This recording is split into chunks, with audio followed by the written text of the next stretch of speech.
Was Oscar still a villain? Let's go to the gays and throw them off the what? 21 did you how does it like when people hear that? Yeah. Just because it's fucking Elon and some 20-year-olds, they can't go, oh yeah, rather than that. Well, that's a waste of my money. There was a study that was published that showed that 96% of all the stories that mainstream media treats about Elon are negative. 96%. But you see those fucking people trapped up in space. Yeah. You didn't hear a peep. And the shit there's natural disaster, Starlink. Oh yeah. He's revolutionizing space travel, revolutionizing satellite internet capabilities and the availability. All over. It's crazy. It's really crazy. And saving billions of dollars of your tax from going to fucking fund stupid ass. All of it is some of it is like you don't even know where it's corruption. Really. He said that some of the money, there was billions of dollars that was written out with no receipts at all. He said if this was a private company, or excuse me, a public company, they would be delisted and all the executive programs. But in the government, it's like standard practice. How come nobody has gotten it? That's one of my main questions for Trump administration. It's a good question. Well, what's going on? Well, the administration is only 100 days old, right? Or 130, whatever the fuck it was. Like, I think it took a while to find out what the fuck happened. I don't know. You know, I have had conversations with people about it. It's like, Jesus, like just trying to get the documents. Like when they're trying to get the Epstein files, like the state of New York, one of the district attorneys was hiding, they were hiding documents, they were forcing you to get documents. I think there's so many fucking powerful people that are on these lists. There's so many powerful people that went party. They're party. And how many people do you pay attention to the trial? Wait, why? Why don't they air it the same way they air the coverage of Johnny Depp? I know. Why don't they? I don't know. They should. Ratings would be amazing. Right? Yeah. What are you doing? Why wouldn't you air that? What's going to happen? Well, Dick jail for his life. I think he's probably going to get it up. I don't know why they have it. I mean, it's a lot of these. But then it's there's some other thing. There's some other that nobody else. That is the traffic. Kids to right to no one. Right. That's the thing. Like she's in prison for sex trafficking. To who? Yeah. Yeah. That's just started, so we'll see. Because apparently, there's a tremendous amount of video. But we've also forgotten about the Epstein. Yeah, how much is it going to get? James O'Keefe just released video of Epstein's library, right? I didn't see that. Yeah, hold on something. There's been fear about him getting taken out. Yeah, but now he's got some sort of kill switch or something. Yeah, but he was like DJ. Then he was like this theatric. So O'Keefe is so I mean, he was his undercurrent was amazing, incredible. And then he got ousted at President Ray's house. Mm-hmm. When does that happen? I'd love to know what the story there is. There's no official story of why he got ousted. Yes, he has a guy wearing some gag order. I would imagine there's some sort of an NDA or something. Otherwise, why the guy who releases everything? Why wouldn't he release that if he can? You know. But his videos are mostly like gay men meeting up. Yeah, well, I can tell you this. You know? Yeah, he has no idea. Oh, by the way, everything you just said is it's always chatting. Here it goes. O'Keefe's Twitter. Inside Epstein's library, O'Keefe releases never before seen footage with bizarre statutes and cryptic messages left by Epstein from inside Epstein's island library. By the way, what does that mean? Like, if you look at this room, bizarre statues, strange. Oh wow, he's gonna diagram music, all the things he's trying to do. What does it look like? That power, perception, plants. Let's say plants. What would that mean? Plants like planting people inside organizations. Is that what that means? That's from the bottom. Drunk brain? I don't know. Dank brain? Is that what that says? Intellectual, political, something. Music? What is the other one next to music? What is that? Yeah, well, you put this big oak beef over it, kind of obscure the letters. Okay, what else is weird? Well, let's play it. These get some nostalgia. Fucking, I got a lot of nostalgia. See what is up? Nice place. You know, we were talking about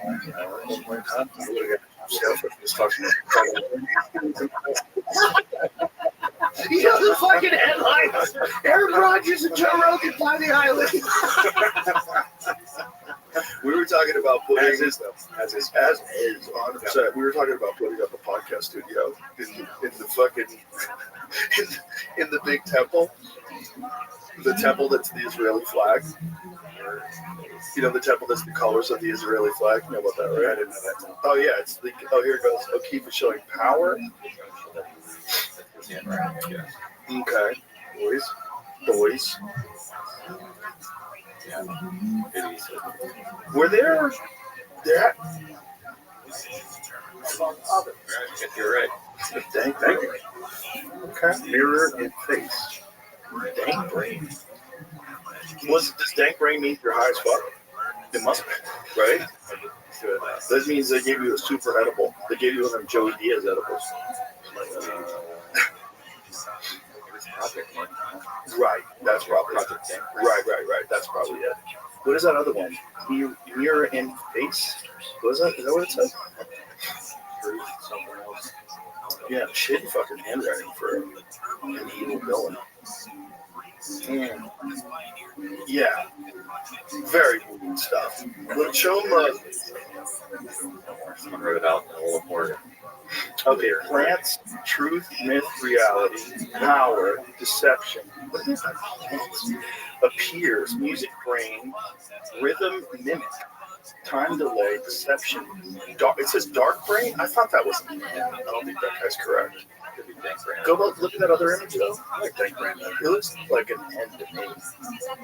Yeah, that looks like an end. That doesn't look like dark. That looks like dank brain. That's an end. So I'm already skeptical. Yeah, it's a fucking psyop, bro. It's all a bunch of psyops. Show them the image of the temple that was on the island. That was going to be JRE Podcast Studio number 2. We could have done this here. Yeah, I was thinking about it. I was like, you know what? That's a good way to die. Let me find that fucking place. Look at it. Oh, well, you know where that is too, right? It's similar image to that, right? Yeah. I know Jamie does. What is it? It's on the set of a famous talk show. It's now not on anymore. Oh, Ellen? Was that Ellen? Yeah. Really? Just look at the temple and then look at the. Let me see Ellen's background. What? Oh, similar. That looks like a building, though. Like a shirt. Yeah. Is that a building in LA? That might be a building in LA. Right, but I mean, it's supposed to be a background of. Yeah, it's strange. It's the same. It is, but it's, it's whatever. I'm not that impressed with that. That could just be coincidental. There's a lot of people. That's how it's. Yeah. Well, okay. Well, it's a long-standing tradition to put Israeli flags sacredly and everything. It's so fucking. Did you see that they did this thing recently where they uncovered the fact that Israel had kiosks in malls? And Israeli intelligence they were gathering intelligence with these drone kiosks that they were selling in malls, like these little propeller drones. Let's see where I can find it. I know I sent it to some friends. Did you find it, Jimmy? Right away? Yeah. Charged the U.S. running illegal mall kiosk network. How fucking weird is this? Accused of arranging for Israelis to arrive in the country with tourist visas for the purpose of illicit employment and sales, and they were gathering information. The whole thing was gathering information. Israelis been charged U.S. of visa fraud, allegedly running an illegal employment scheme in the country, which helped other Israelis obtain entry permits under false pretenses for the purpose of illegal employment. You know, chat back and forth with Ari. I said this to him. He's like, imagine being pwned, you know, PWN by a country that has like 7 million people in it. It's like they've been running things for so long. It's kind of amazing. It's impressive. They're very impressive. I mean, they developed Pegasus. The whole reason why every time I text, I assume the government's reading everything I write is because they can. They can get into your signal. Like all these encrypted apps that people think that they're like, you know, buy drugs and fucking sell guns and shit. No. What is this? Mossad uses mall kiosks in the U.S. as front companies while on intelligence operations. Yeah, this is it. Attorney Jessica Al-Aber found dead in her home after uncovering Israelis illegally entered the U.S. to work at mall kiosks. She found dead in her home. Ooh, that. Jeez. That'd be suicide. Yeah. Shot herself in the head twice. What happens over there, you think? Ooh. Epilepsy. Died in her sleep. Okay. She was like 43. Could be coincidence. Maybe she got that third booster. We're expecting more information. But when was this? What time was this? When did this happen? 20 March. 7th recently. Expect more information from medical examiner. Speaking of boosters, why didn't Bobby just come out and taking that off the old schedule? Maybe start with kids. They did start with kids. It's removed now. Is it? Yeah. Since when?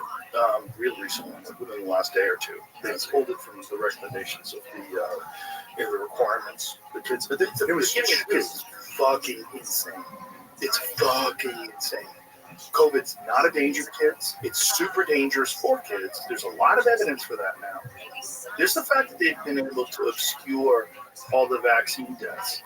I know there was, where was it in Florida, where they were pointing, they're making this accusation that as many as 470,000 people died from the vaccine.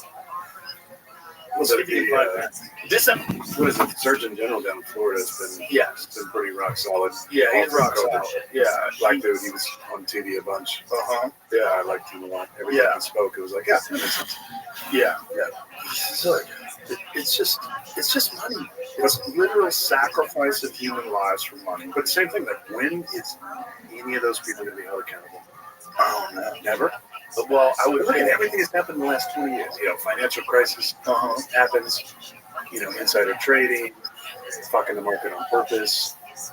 No heads rolled. In fact, they actually get put into Obama's cabinet. Remember that great documentary? You mean the 2008? Yeah. Do you think they did that on purpose? They tanked the market on purpose, or do you think it was just what they did was ultimately going to tank the market? I think there's a lot of coincidences. Coincidences. No, but I'm just saying, no one ever gets held accountable. No one gets held accountable. What's going on with COVID? Nobody's going to be held accountable. Those doctors thought you were going to be held accountable for lying about gain-of-function research. Well, he could be held accountable for perjury, I believe. I don't believe they can get him for the gain-of-function research. I don't think they could. But he lied on the stand when Rand Paul was in. I think they get him for that. Yeah, because you can. I don't know, but a blanket pardon that goes back to when gain-of-function was illegal during the Obama administration is a little. It was really when they moved it out of North Carolina. Yeah, to Wuhan. A little suspicious. Nice timing there. Yeah, like 2014. Yeah. Well, that was when. I mean, I think. During the Obama administration, Obama wisely was like, what the fuck are you guys doing? Like, what's the benefit of that? If you're creating more contagious diseases and you don't have cures, like, what the fuck are you doing? It's, body thinks that's all weapons. They think that biological weapons, which completely makes sense. See what Nicole Shannon said recently about Bobby? No. She said she doesn't. She's a little confused at what kind of some of the stuff he's been saying and doing lately, and maybe he's got somebody who's controlling him. Well, isn't there that one guy that said that him and Bobby, like Bobby has to check with him on everything that happens. What guy? I know I say this. I say everything. I have these bookmarks that are just fucking completely ridiculous. If somebody finds me and I'm dead, they're gonna be like, "What's wrong with him?" You're obsessed. Why are you looking for this? Jamie, I'm sure you've probably seen some of this.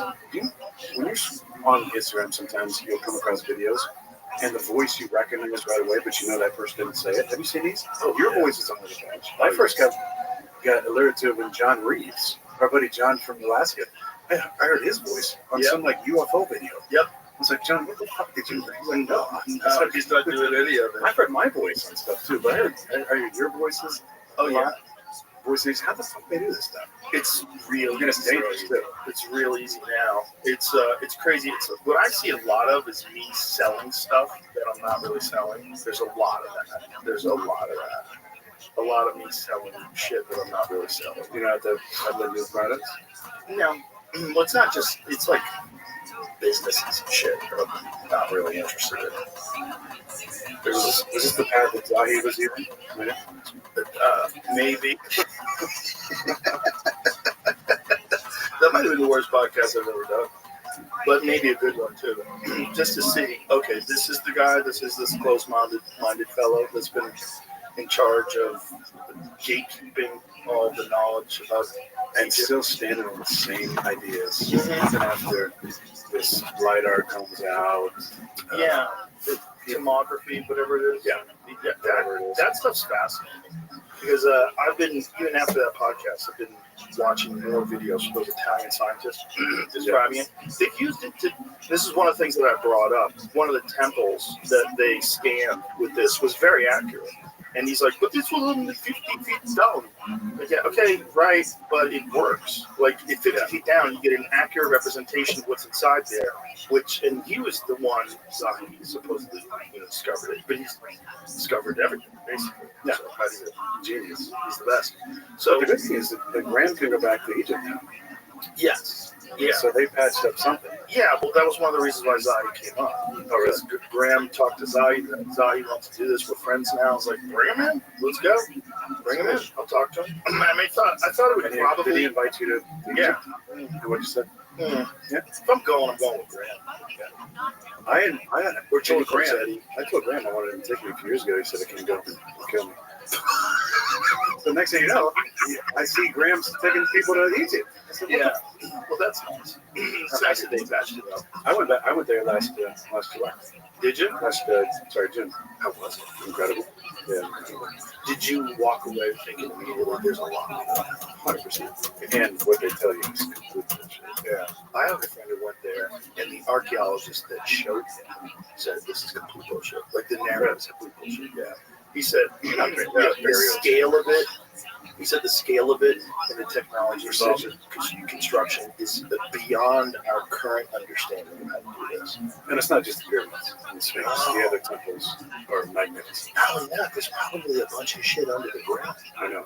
That's what I wanted to go see. But the cool thing was the first temple I went in was what I'd seen on Ancient Aliens, where at the very top of the temple you have one of the most famous hieroglyphs, which has a spaceship, a helicopter, and a submarine up there. As clear as you can possibly imagine. Show that. What the fuck is that? How in there? What is that? Explain that, please. Because that looks like a spaceship, that looks like a submarine, and that 100% looks like a helicopter. So weird. Egypt is the weirdest place on earth. It really is. Because that's why it needs to be. Yeah. What the hell's underneath? Well, I think that one right there. I mean, what are we talking about? Come on. That's so crazy. That's a spaceship or a fighter jet. Some kind of that's a submarine. It looks like a yacht. It looks like one of the older yachts that they keep getting. But that's a helicopter. It looks like a helicopter to me.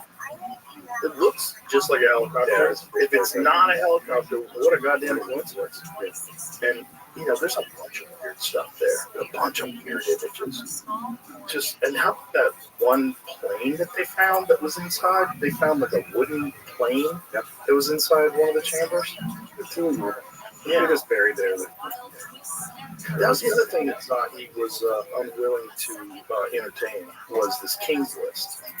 this Zeptec King's List that goes back 30,000 plus years. Yes. They all want to pretend that's a myth, that all the other hieroglyphs are legitimately documenting the history of the region. But when it gets past the narrative, these 30,000-year-old tombs, that place has probably been there for a long fucking time. Yeah, probably hundreds of thousands of years. Which is so crazy. Yeah, it's probably built on other stuff. Yeah. Yeah, well, that's the other thing about the base of the pyramids. It's like you have to realize that there's a base there. Before they put the pyramids up, they put this insane base.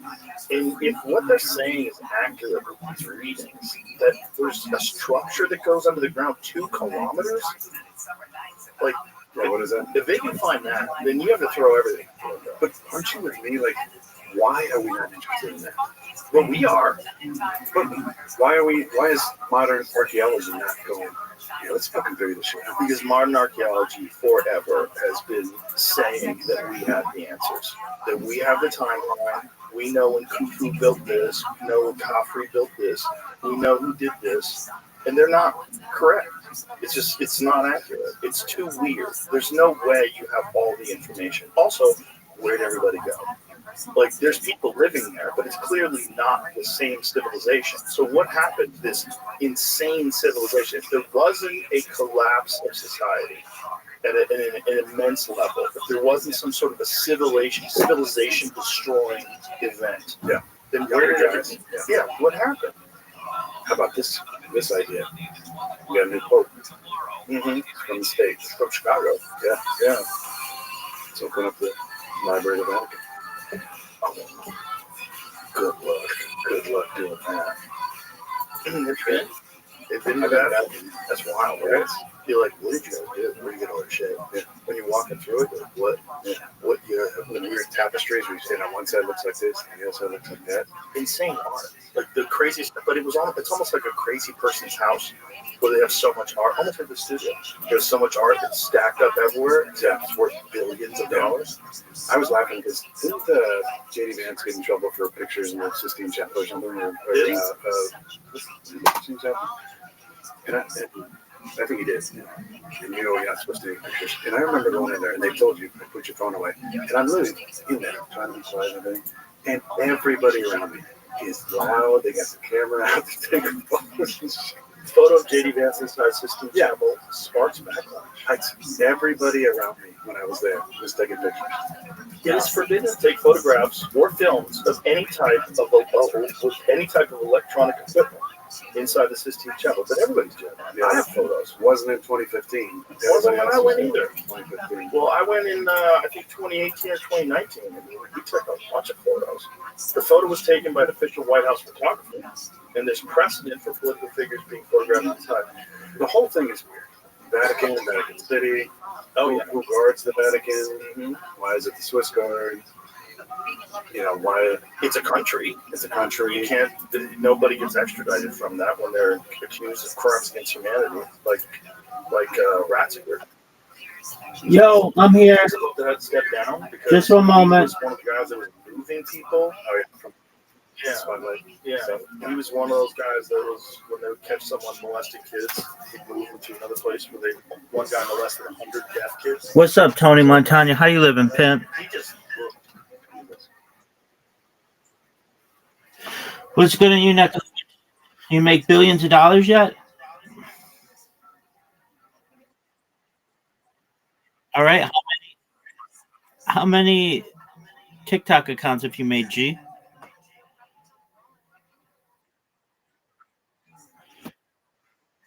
Fuck you.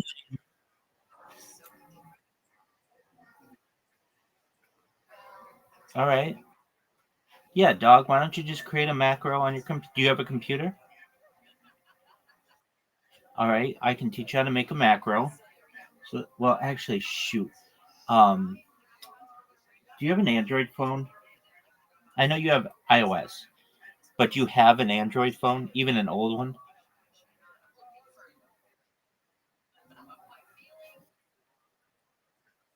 Okay, that's what you really need, because then you can get auto clickers on your phone that will just you press a button and it like here's what mine do.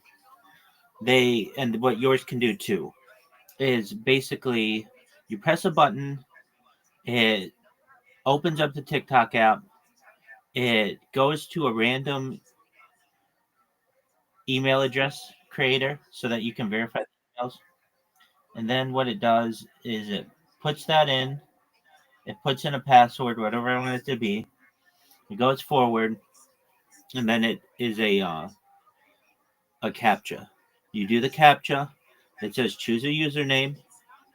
Once you choose a username, you can have it like populate the account with whatever picture you want, name it whatever you want, put any links in there you want, and then it just closes that one and then starts up a new one. And you just have it going in this rotation. And I literally have things going, and then just whenever I look over, it's ready to create a new one, and I just do a captcha and it's ready to go. I mean, that's how you create a lot of them. If you are creating like one, that's cool, but you want to create like 100.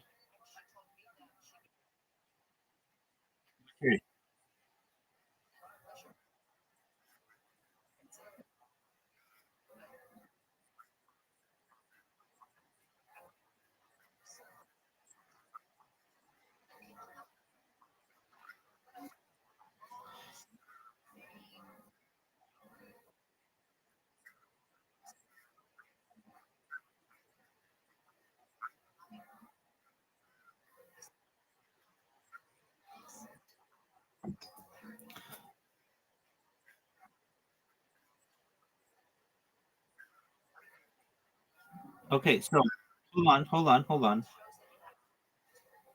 All right, so we're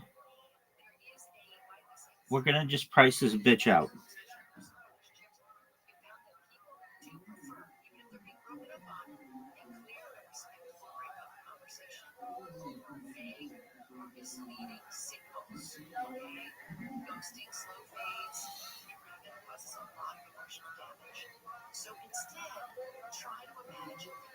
All right, approximately.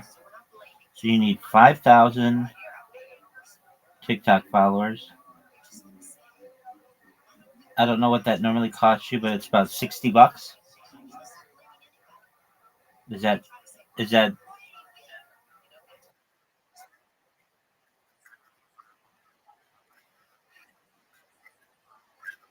okay? So you're doing better. Okay, so you've got a good system there. But then why don't you just buy views and you just buy, I don't know, 50,000 views? How much is that?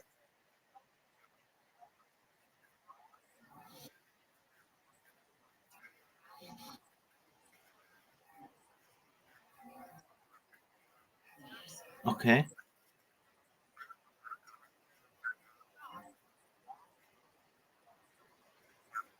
Okay. Okay. I mean,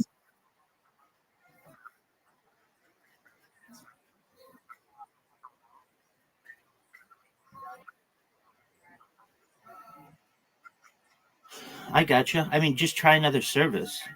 I don't know why I mean, you're trying one service. There are hundreds of these services. So you just find, I mean, you've got enough money that you're able to buy views and buy followers at a few different places.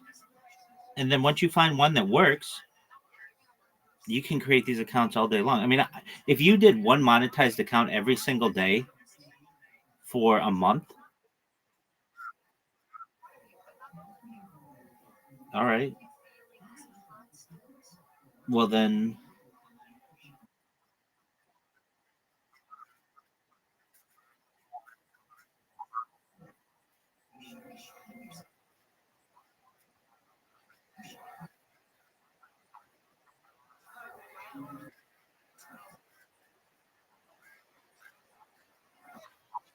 yeah, I did that. It takes too long. I mean, I did that with 1,000. It just, it's not, I don't want to say it's not worth it, but it's also a really easy way to get them all banned because all they have to do is just look. Your followers are like they're all the same. Now you could change them, but that's more work. You have to add individual pictures to them. They can always check to see what device made them, And if the devices are similar, then they're just going to put the kibosh on it.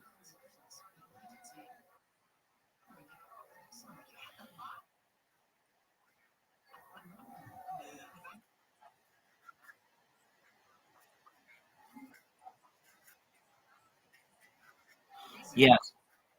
Yeah. So, um, I mean, you don't need 10,000 accounts. You just need like 30 monetized accounts. So there's a big difference there.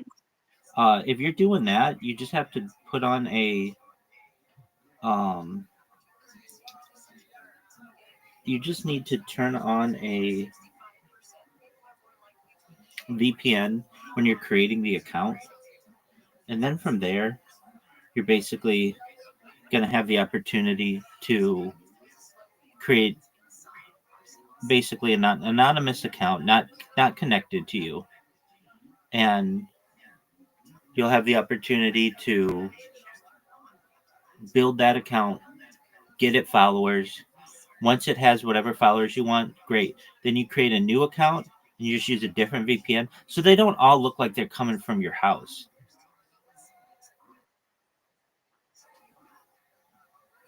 So that's, I mean, that's what you do.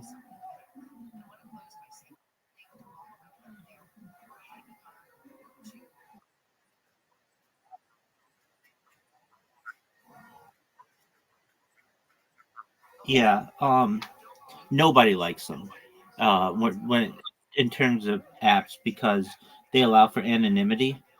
Um, there there are some. I mean, there's a way that people don't really use, but just go to your local Starbucks or go to your local McDonald's or go to some place that has like Walmart, like an open Wi-Fi for guests.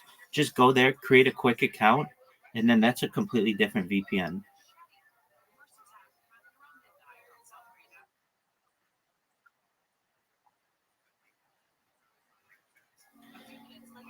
Well, it's not as identifiable.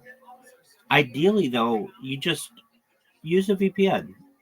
And I know that okay, so you can you can practice with it a little bit.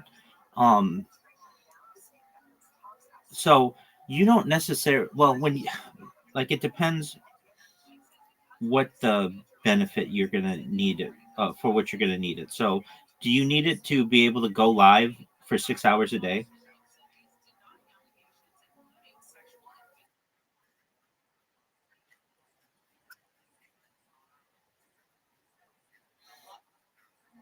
Okay, so it's easier for just the video posts that you could just do it from your home VPN, your home Wi-Fi. But it's not that like it's it does lead to some suspicion, but it's not necessarily enough suspicion to get your account banned by any means. People are using VPNs everywhere in the world. I would say probably on TikTok, 20% of all users are using a VPN. And so you just kind of have to see yourself. You're in that 20%. Now, where it can run, you can run into an issue, and that's what I would say, just test it out, is you're using a VPN and you go live and no one's watching you. You're like, what? Why isn't anybody watching me? And then you go to your normal IP and you get 5,000 people watching you. And you're going to be like, okay, what happened here? Why is it that I had no success using a VPN and some success using my own IP address? That's where you're going to run into maybe someone previously on that VPN did some shady stuff and now they've got it flagged or something like that. But they certainly don't have every VPN flagged in the world. And so it provides you with some anonymity. And, then, hopefully it doesn't happen. But if you ever get flagged on any of your accounts, you just go to another VPN and they'll never know the difference. Now, I can tell you 1,000 accounts on the same IP address without any VPN. That was like 3 years ago. And I've never run into an issue um like basically having those they're all still available accounts. Do I use them still? No, just because TikTok, I wasn't I wasn't really successful on it, and the reason is it there like the demographic for TikTok is like age 13 to 25, and I'm looking for people who are like 25 to 45 because those people are influencers. They have tens of thousands of followers. They're not just new people. I mean, yeah, there are some really viral, young creators, but that's not what I do. I don't really want to interact with children. That's not the demographic for which I'm going. I'm going for people who are writers and bloggers and have accumulated large followings on other social media platforms who find science to be very interesting. And so that's usually an older demographic. But that isn't to say I didn't use it. I met some really great people in this Discord that way. The reason why I moved away from it really can be summarized in them forcing you to do a captcha when you go live once an hour.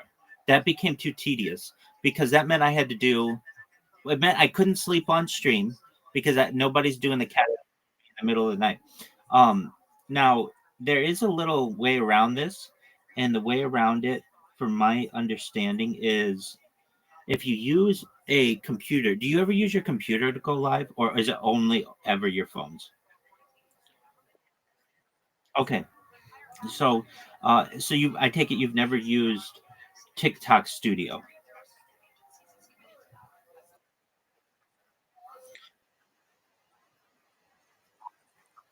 Okay, so it does allow you to have some different options. Those would be okay. Are you familiar with being able to share your screen on TikTok like a video game?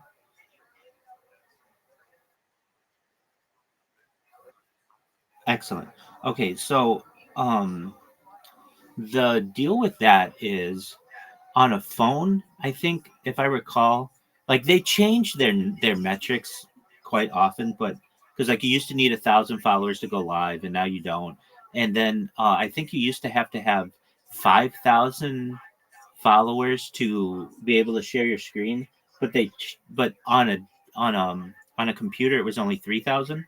So basically, you were able to show your screen, which can lead to um, much longer dwell time on your lives. So what do I mean by that? No matter what you do on a live, unless you're a really hot girl, nobody's really like they're just gonna swipe through and whatever. But if you're showing like a bunch of stuff at once, you're gonna get a lot of people who stick around, and you can do that with a computer. So how do you do it? It's basically like OBS Studio. You can have your main screen, which is you doing whatever you want, but then you can have like a really serene like video going in the corner of just something cool or somebody playing a video game that's interesting or whatever you want. You can have like another thing just showing, like TikTok thoughts, whatever, just to get people's attention. Uh, Basically, what I'm saying is you can run a lot more programs simultaneously that way, and that may be a benefit to you because you do so much live streaming. Um, okay, but with TikTok Studio, what I can tell you is, and what I think is a positive of it, is you can download it, use it, and they don't require you to do a captcha, at least on the computer. So that means you can stay live for like 8 hours or 12 hours or 24 hours or something like that. But where you will run into an issue, and I've run into an issue every single time, is at some point somebody doesn't like what you're doing and they'll just flag your account and you'll be like, what did I do wrong? And it's for stupid stuff. Like, um, I've gotten like, look, I'll tell you this. I've never gone hunting. I don't think I've ever known anybody to go hunting, but I'll get flagged for animal cruelty hunting, and it'll be like, what? What? I've never even talked about that on the stream. Like that has nothing to do with what I do. But somebody will just exactly. Somebody will just pick like a random one, and then you can appeal it, and I usually win those.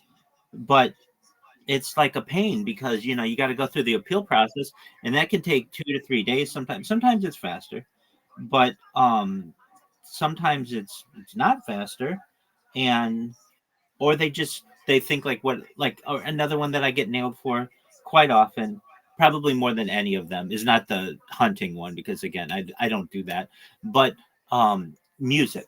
So I'll just have the radio on in the background, and it will detect some kind of copyrighted music, and I'll get banned for that. Uh, and then it's a 3-day ban or whatever, however long they want to make it, and so and it's difficult because especially if I'm sleeping, I can't um I can't how would I say, like, patrol that or whatever. I can't monitor that. So what I'll do is, like, I'll have it complete silence and it'll just be me sleeping, and you'll get nailed for, just like I've said, like, over if the more that you go live, if you go live for long periods of time, it's a much higher rate that you're going to get banned for whatever reason. So, like, normally, if you go live, let's say 1 hour a day, okay, that's great.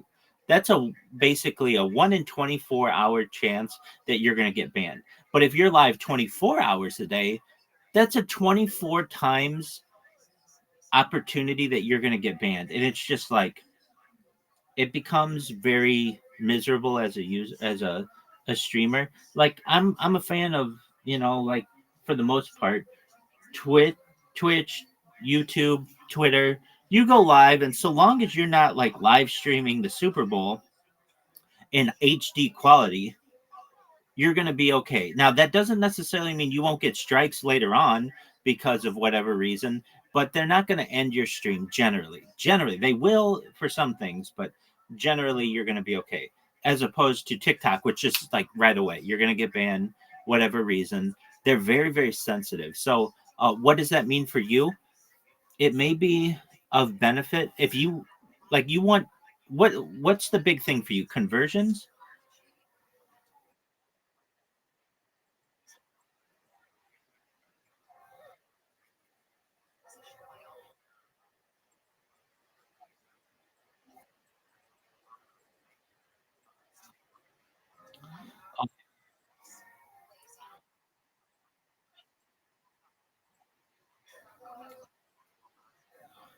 Okay, so when it comes to conversions for you, what's the best thing that you show to get conversions?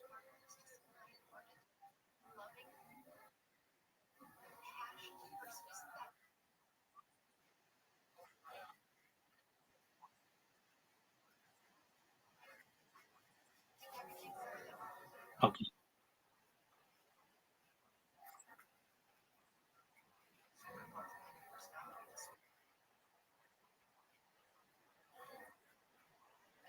Okay, but I mean, there are probably more efficient ways of doing that than what you're doing. I'm not saying what you're not doing isn't working. I mean, you're making thousands of dollars a month. But basically, are you doing A/B testing? Basically, like saying, like, all right, do I do better with a white background or a black background? Do I do better if I play music while I do this or not? You know what I'm saying?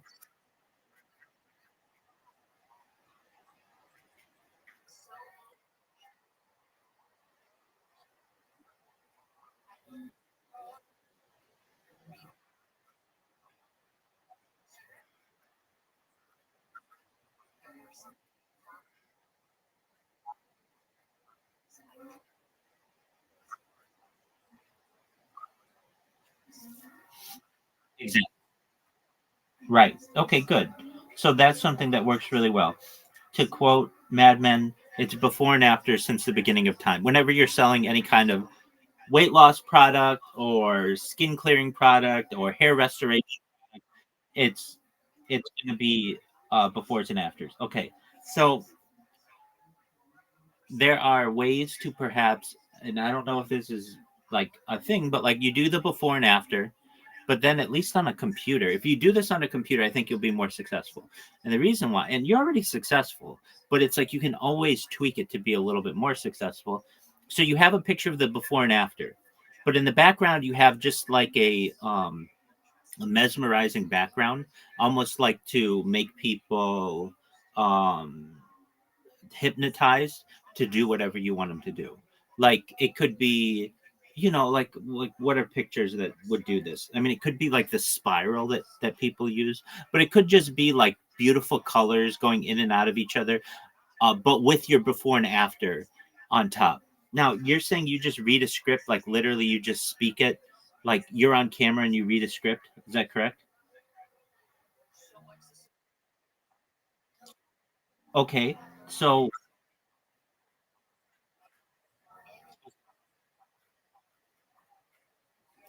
all right, so I mean, I can almost guarantee you could do better if you just used a woman to do it. And I know you're like, well, okay, I don't.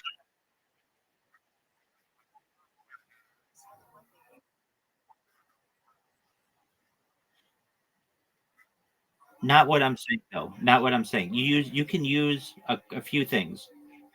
You could. Okay, so I'm glad we're on the same page. Like women are gonna sell your stuff better than a man will. But what you can do is you can either use pre-roll, basically women who are already selling something similar. It's just vague what they're selling, and so they can just be like, buy the product, it's in the corner or whatever, and they're just saying, oh, thank you for the follow and all that other garbage. You could do that, or you could just use an AI model and just feed her a script, and people aren't going to necessarily know the difference, and even if they do, because it's an attractive woman, they're going to be excited at whatever they're seeing anyway. Now I know you're like, well, it's hard to do that on a phone. I get that. That's what I'm saying. TikTok Studio is the way to do this if you want to generate huge numbers. So what absolutely, yeah, definitely. And you can even TikTok has a feature where you mask yourself so that your movements will will have a filter, and it'll look like you're just a hot chick. People do it all the time on Twitch. In fact, it's one of the most popular kinds of creators. Is you just it's like men who have a filter on that makes them look like a woman, a very attractive woman, and so when they move their hands around it, or like their head, it moves in the same way. It's known as an avatar, generally on a lot of platforms. Now that's a way to do it. um I think that you can even I think that's probably, I mean, like, so how would you do that? Okay, so there's the way that I would do it. And I'm not the foremost expert on doing this, but Snapchat has a feature. It's known as filters, and actually there's something called Snapchat Studio. And so I think Snapchat probably has some of the best filters available. That's kind of how they became famous, aside from just deleting your videos, so to speak, or your pictures. But basically, like you, whatever your camera detects, it puts a filter on you, and you can actually use what's called the Snapchat camera. And then within OBS, you basically take that camera and put it in as your main scene. And so whenever you move around, you could be a dog, you could be a woman, you could be like a furry, you can be whatever you think is going to sell. And you would probably want to test those, like which one works the best. But it's going to get people's attention because, firstly, they're going to be like, normally I'm used to just seeing people, but now I'm seeing like a cartoon, or I'm seeing an avatar or something, or this is cool. And then it's going to be talking. And you can have it mask your voice so that whatever you're saying in your normal voice comes out as like uh, whatever, an attractive woman or whatever you want it to be. And then you can have your product there, the before and after, and that's all you really need. I mean, so long as you have your links there.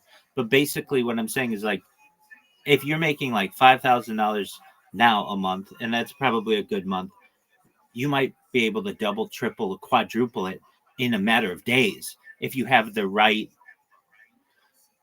salesperson. Basically, welcome. What up, G man? How you living, Pin?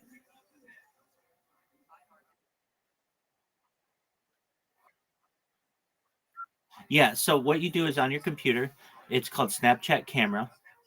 It's just a program that you download. It's free. Yeah, it's big time. And so then what you're going to be able to do is whenever your camera's on, instead of showing you, it shows whatever avatar you choose. And the reason why I recommend Snapchat camera is because it just has so many different choices. You can do dog ears, you can make yourself look like a full dog, you can just have it do your dog like a, like all the filters that you have on Snapchat you can do on this. When on TikTok, I can tell you right now, TikTok has like a limit of like 30. It's not that many, and people are used to seeing them. With Snapchat, they have maybe 1,000 different things that you can do, and you can change it. So you could say, like, you know what, being an elephant didn't work really well for me, but being a fox did. I don't know why. It's just people took more toward like the fox more than the elephant, and then they don't always see you, or they'll never see you. They just see the avatar. So what do? You download Snapchat camera and OBS Studio on your phone, on your computer, and TikTok Studio. So you need those three programs generally. And then what I would do if I were you is I install Snapchats, I install them all. And then when you open up OBS Studio, that's where you would like, that's how you that's how you stream. Um, you create what's called a virtual camera, which is very easy to do.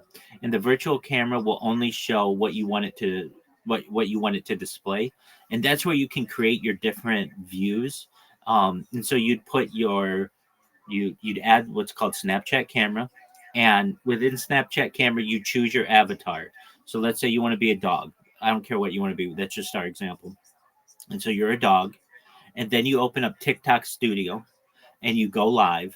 And when you go live, you can change the orientation. So sometimes I'm sure you've seen people have a horizontal orientation, which is really small, or you can keep it being the lengthwise vertical orientation. It's up to you, and I bet that's something with which you can practice. But usually, the bigger the picture, the more attractive it is going to be for people, and that's just about changing the orientation between vertical and horizontal. But then when people go to your whatever you're selling, they're going to see you in a dog suit. And you can also have other stuff going on too, like different scenes next to you, just to keep people involved, like engaged. You can have hot girls, you can have a nice coastline, you can have somebody playing video games that just keeps people like entertained. And then you have your links to and then you have the before and after of your product. That's the big one you said. And all of this is going on in the same scene. And so you're able to sell this product. You're able to keep people entertained, and you're also going to be able to do testing with it. And maybe it doesn't work at all, and you go back to your normal way, or it works way better than anything you've ever done before, and all of a sudden you start your own little empire.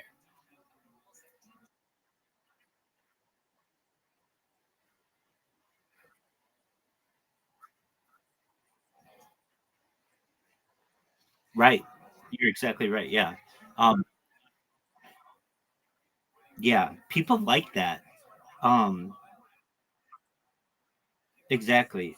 I think I forget what it's called. I think it's just called avatar streaming. But many of the most popular Twitch streamers are just that. They're just cartoons, and people really connect with that. And that's how they do it. Now, I'm sure there are other ways to do it. And we can certainly research that. But that's how I've done. Now, have I ever done it to be successful? Yeah, I did it on TikTok. I did it. I was Baby Yoda, and I got more likes out of my Baby Yoda stuff, I would say, yeah, than anything else. Yeah, exactly. So, you can play with what you want, but this is when like Baby Yoda was really popular, when like The Mandalorian came out a few years ago, and I wasn't selling anything. I was like singing karaoke or something like that. But people really liked that more than they liked any of the other ones. And then I saved those uploads, and they did better than, or I saved those lives, and they did better than any of my other lives.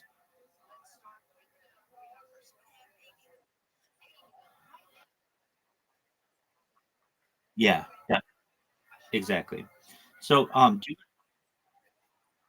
then you can have, exactly. And then you can do, um, you can you can have like things that you normally wouldn't be able to sell for you. Like you could be Mickey Mouse and have Mickey Mouse sell your stuff. Normally Disney's not going to be cool with that, but they're never going to find out because you're not that, but and all you care about is just being recognizable to the viewer. And so they're going to be scrolling through, and like I've seen enough TikToks that, and maybe yours is different, but this is what I see. I see hot girls. That's cool. I see people who are like doing scratch offs, like lottery tickets. That's what I see people do. I see people who do like something with rocks or like in water or something like basically I see people building things with Legos, and I see people who like do trick shots. Those are like the probably I would say when will look at, and it could be just my algorithm or whatever, but those are the things that perform the best. The things that don't perform well are just people who sit there and read the comments. Like that's not like that's fine if that's what you want to do, but oh, and then also people who get in debates and have a bunch of other lives. Now here's another thing you can do is you have multiple accounts. You get your other accounts to join your live. Does that make sense? Okay, so that's something that I've done. So basically, you would look at my live, and I would just have cameras all around me, and people would think that was super cool. The issue with that is people will report you for platform manipulation. So it just depends on how you want to do it. But um, people have thought it was really cool. Where basically you look, and it's like 8 different cameras on the same person. Um, but the key to this, in my opinion, is the testing of it. A/B testing. So you keep all the factors the same. You keep the same IP address, same device, and everything, and you just test out 2 different animals or whatever, and you see which one works best. Or you test out 2 different sets of lighting, and you see which one works best. And you'll be able to tweak it to the point where, like, you've just got a money making machine, which is the goal of everybody.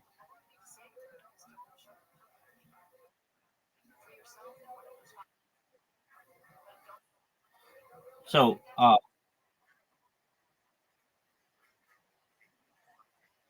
yeah.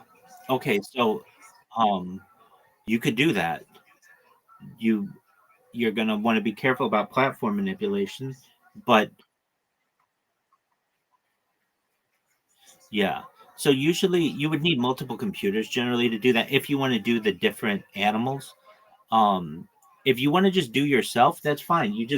I mean, you see what I have here, just like a tower, like a phone tower, and you have different towers just set up. Like I've got different computers set up, and they're all watching you at the same time. So you've got like let's say 4 going at the same time simultaneously, and you just do your selling. There's nothing wrong with that.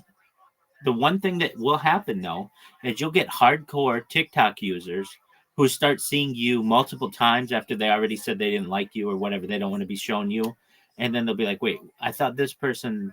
I already saw this person," and they'll report you. So you want to be careful with that. But that doesn't mean that you can't start with 1 or 2 at the same time. No one says you have to use all your accounts to do this.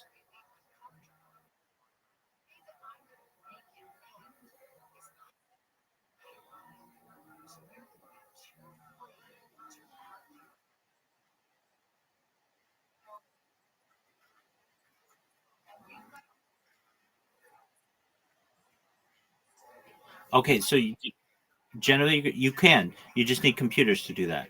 So you can. I mean, yeah. So what you do, you buy like, I mean, you can buy brand new computers. That's fine, but that's going to cost you some money. You could just buy, yeah, just buy refurbished. Like the best ones that you're going to get are Lenovo's because they're business computers. They generally are very reliable.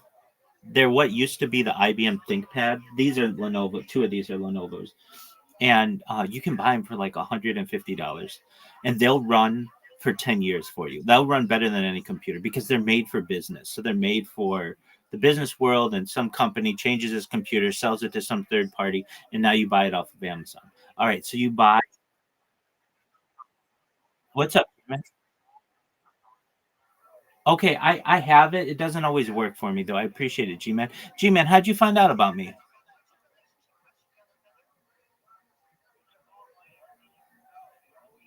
G man, how'd you find out about me?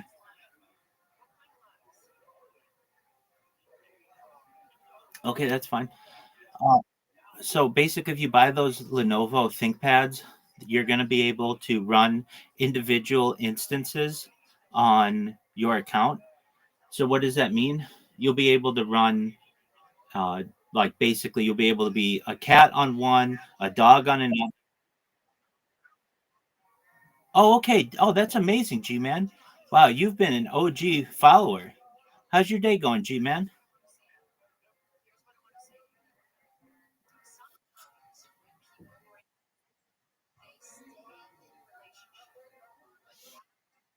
Yeah, I get trolled. That's cool.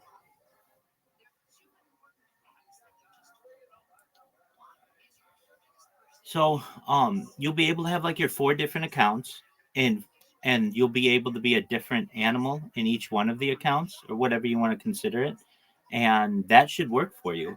And you'd be able to do that for probably less than $600. You buy four computers, about $150 each. Oh, totally.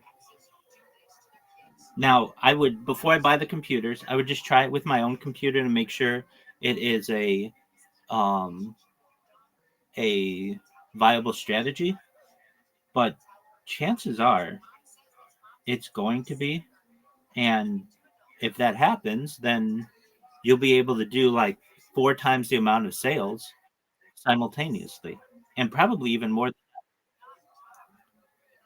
Now, I didn't think of this, but you'd have to be selling the same product, probably. You know what I mean?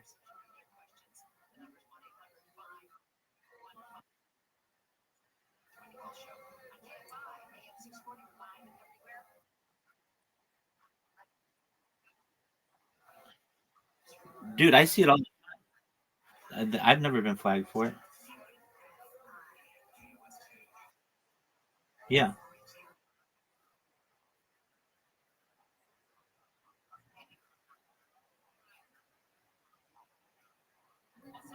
Okay, that's cool.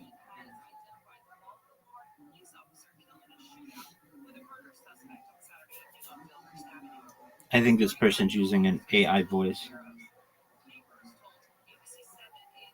Yo, G man, if you're not using an AI voice in the next 10 seconds, say the United States of America. All you have to say is the United States of America.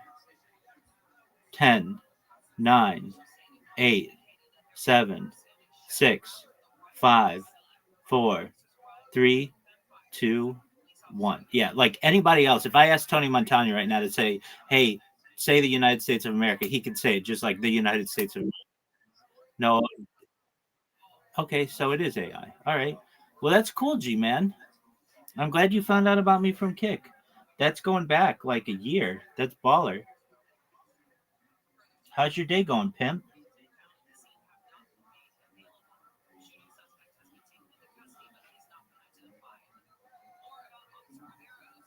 All right, back. No, just trying to troll me, and that's fine. I'm live all the time, so I get people from all over the world who either are positive to what I do or negative to what I do. People come in here and play chainsaws and horns and all kinds of stuff to try to keep me awake. You know, I don't I don't let it get to me.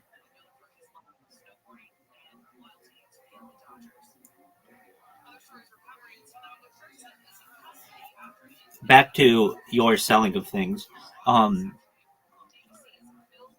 is it something that would be beneficial for you? Yeah, I know exactly who you are. You're Jacob Rothschild,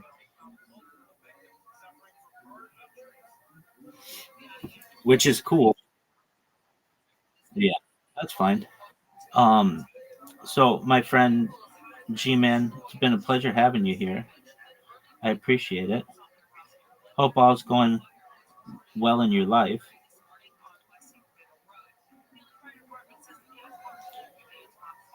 AI, Cool, man.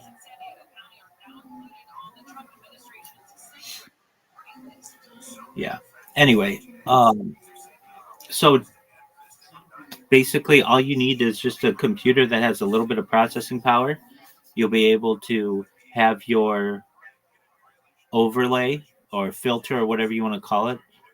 And that's just exciting to people. They'll ask you to change it, and like maybe you want to change it on the fly for them. Whatever it is. I mean, it's just to engage your audience. So um it's whatever.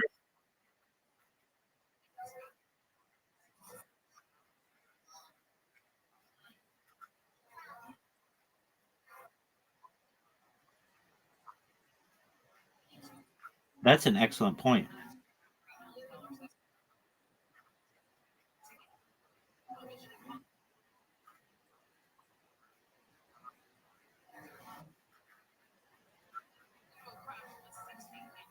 I'm in agreement with you. I think that's the way you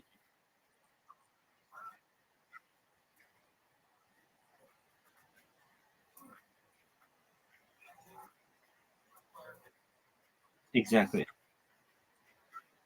Exactly. So you'll be able to be a trailblazer with this type.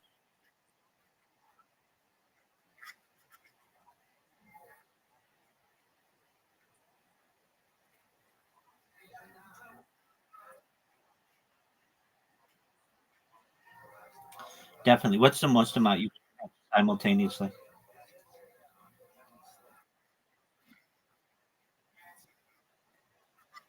Yeah. Okay. What's the most you've ever had at any time ever on TikTok?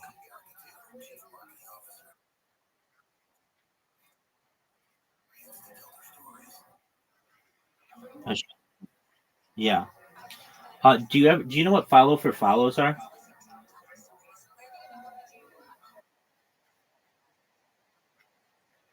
Right. And um it depends on your strategy.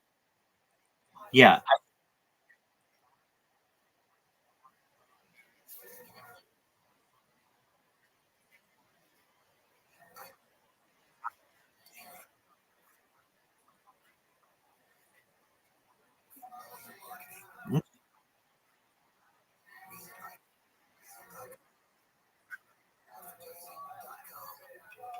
right. Okay. I've had a lot of success with follow for follows, and I've done a lot of testing with it. So I've done it just being in front. Hey, follow for follow. They make this thing that I have. It's a disc. It's usually for like jewelry, but it's basically like a disc jewelry or you just any kind of product that you're trying to show. It's like a lazy Susan that just turns. And I had this thing. The most amount of people I ever had on TikTok simultaneously was 3,000. What I did, I took four phones and put them like made a square and then it was spinning, and so it was just something that was really interesting that no one had ever seen before. And then I had a like a piece of paper on top, like a little sign that had a link, and people would go to it. Basically, um, it was unlike, and then behind that I had a television that was just like really mesmerizing content. And I remember one time I just let that go all night, and I ended up getting like hundreds of thousands of viewers just from that. So yeah, it was oh it's totally yeah totally. Um, but here's the thing: I ended the stream and went live again, got zero people. So I don't know what it was, but it was like I somehow hit the algorithm perfectly and got huge numbers. So I don't know exactly. I can just tell you that was one thing that I did that was more successful than anything I've ever done on TikTok Live. I also have the most the most successful thing I ever had on TikTok as a video TikTok's finicky, and I kind of think it's rigged. Well, I do know it's rigged. There's this thing called 200 view jail and 200 to 600 view jail. So what they do um, is, let's say you create a new video, whatever it is. Now you're not having issues with this because you get 50,000 people to view your stuff. But if you put enough content out there, not all of it's going to get 50,000 views. A lot of it will just get 200 views. So what they do is you publish something. They show it to 200 people. So that's how you get 200 views. If it doesn't get liked or upvoted or commented on, it just stays there and it doesn't get shown to anyone else ever.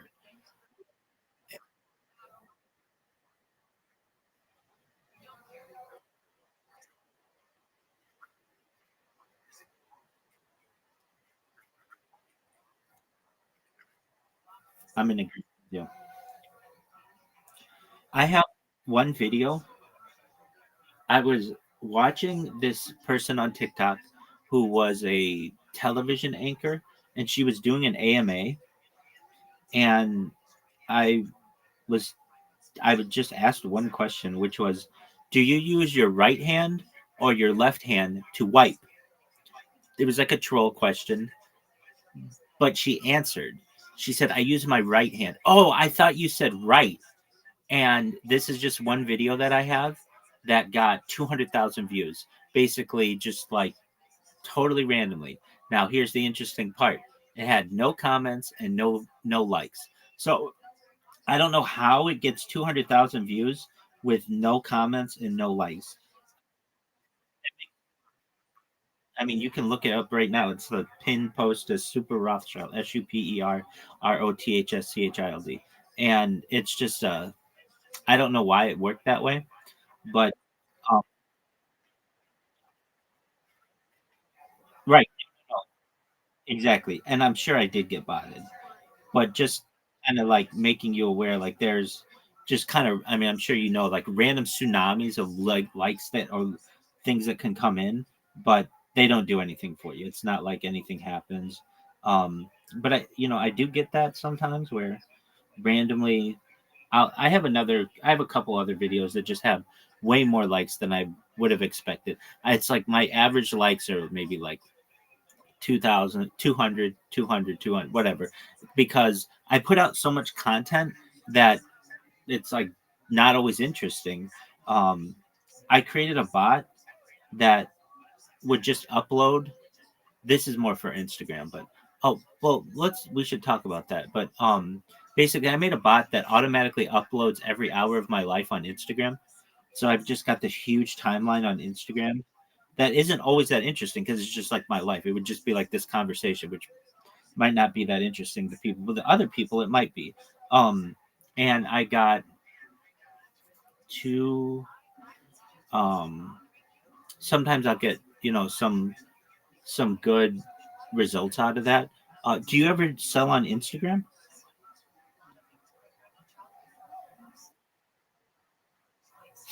Have you ever tried?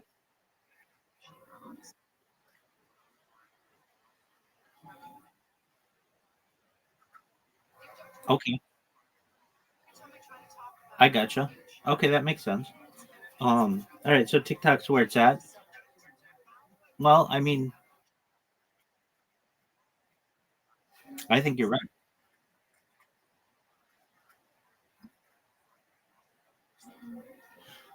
Right, they're more about advertising and generating their money.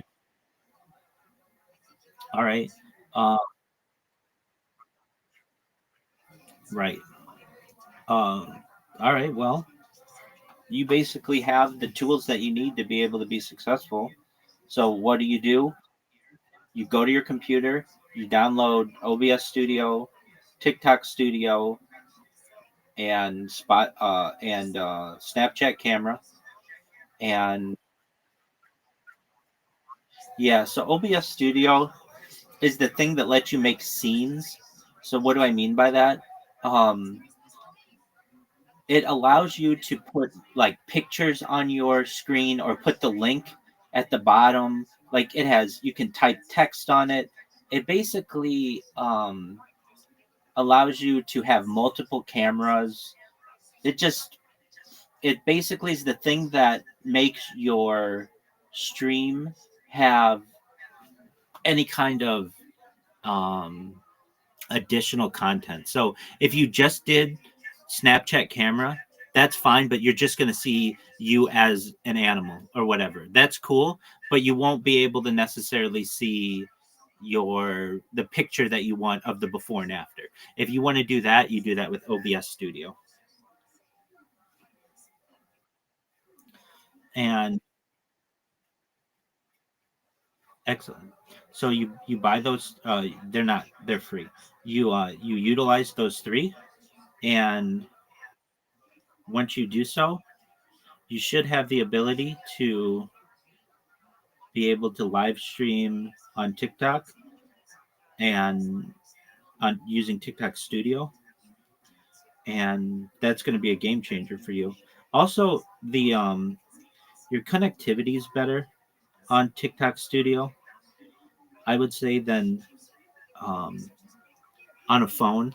Like, I mean, I'm sure you're aware, apps crash, and that ends your live usually. You know what I mean? Maybe it's never happened to you, but the TikTok app sometimes closes, and it can end your live. So your computer is generally more stable, and that's going to mean that you're going to have more people watching you. I mean, have you ever had it where the app crashed up? Okay. I mean, you're using an iOS device, so it's more stable. But Android, it'll crash on you.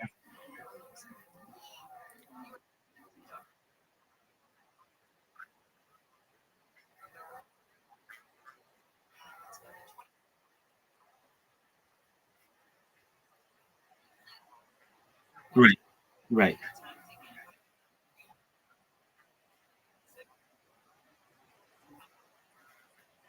Yeah. Now you're talking about creating a character. And yeah, you could have it do that. Where it just, I think that's the way to do it.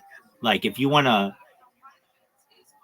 basically have the best bang for your buck in terms of your time, which is valuable, then you just create a you create a character and like an animation, and you just do 1 hour of recording or so, whatever. It doesn't even have to be that long. It could be 5 minutes, but generally you don't want people are going to detect that it's repeating itself. But after an hour,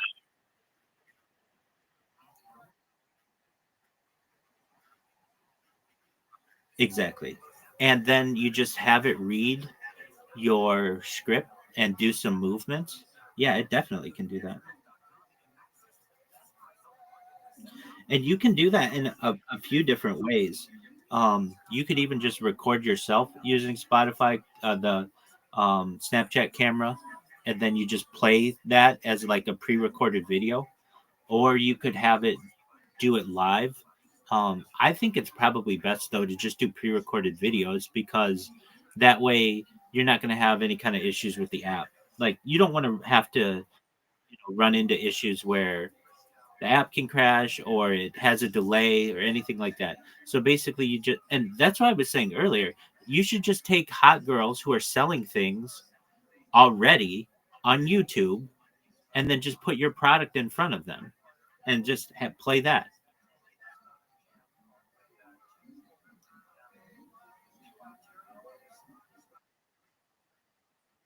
Oh, easy. So you just go to YouTube and type um, like TikTok pre roll, TikTok pre roll,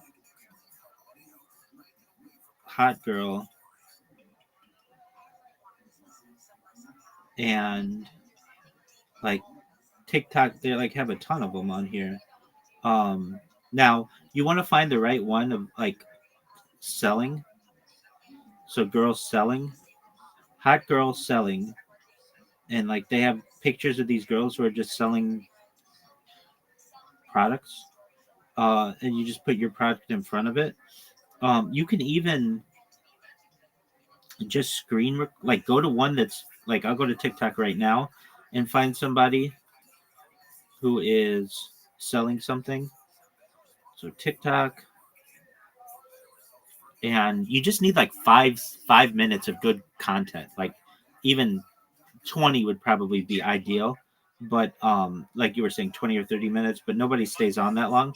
All right, so then I go to, I don't know, for actually I just have to go to live.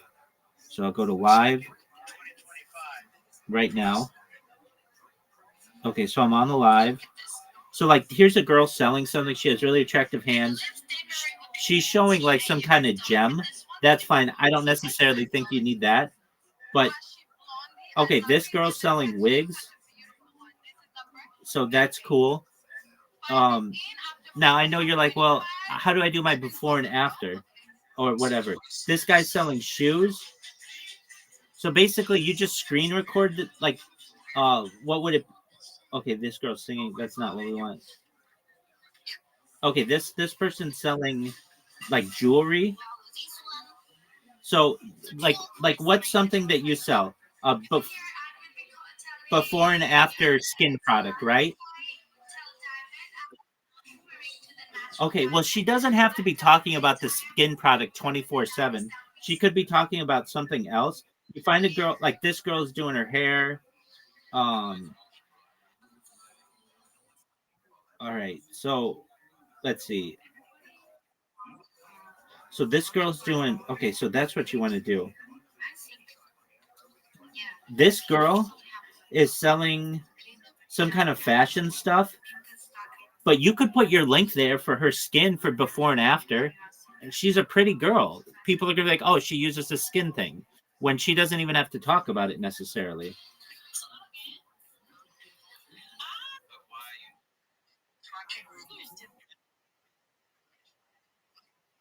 Exactly.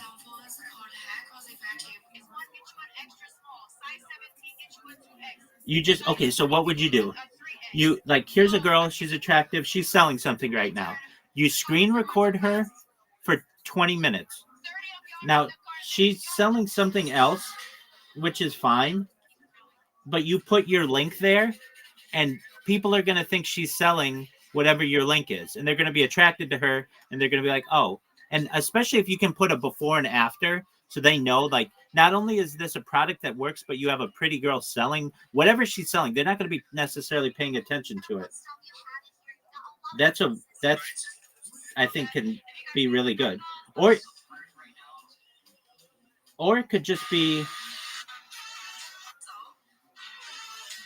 like you just take this girl, she's like playing music, she's DJing, she's attractive.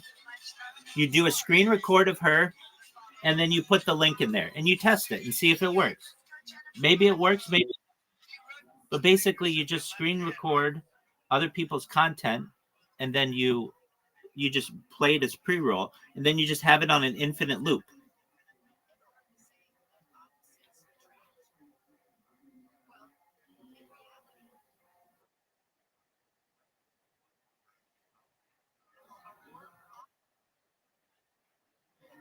That's true. I'm not in a denial of that.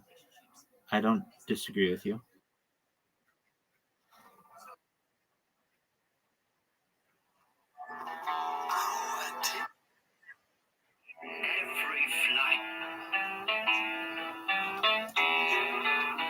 I'm in agreement with you.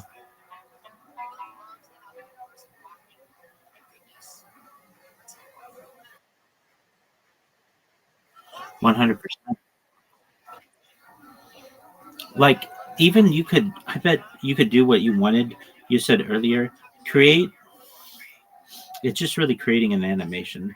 Create AI animation online. All right. I know you can do this. Okay, Animaker. Make animated videos with AI for free. So you go there, it's an app that you can download and it creates super powerful character builder. It's exactly what you want. Thousands of unique video templates, Animaker. Yeah, dude. And they're attractive animations. They're 2D, they're 3D. They can do text animation. So that's a cool thing that you can do with OBS Studio that you can't do with just TikTok. And the thing is, you want to make your TikToks like better than everybody else's. Is you can use like animation and things. What OBS Studio allows you to do is create a canvas of whatever you want. Um, Using TikTok Studio, it's going to be limited because it's just going to be the camera.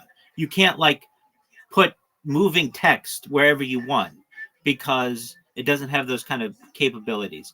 But you can with OBS, and then what you do is you use and I'll if you this is it's somewhat complicated, but if you need, just come here and I can walk you through it. Once you do it once, you'll have it. But basically what you do is you use OBS Studio, OBS camera in TikTok, and so whatever you're showing in OBS, it will show on TikTok, and that's where you can have your little animation. You can have like moving text in the background. You can have your link. You can put your link wherever you want. You can put multiple links. You can say like buy now or whatever, running out, only 35 left. Like, have you ever tried that? That's a cool idea. Like, you know how they do on QVC or the Home Shopping Network? They have like only 35 left. It creates a sense of urgency.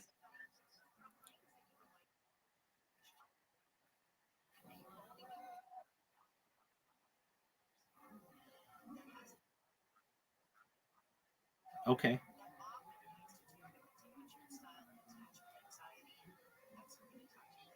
Well, it's something that you might want to try.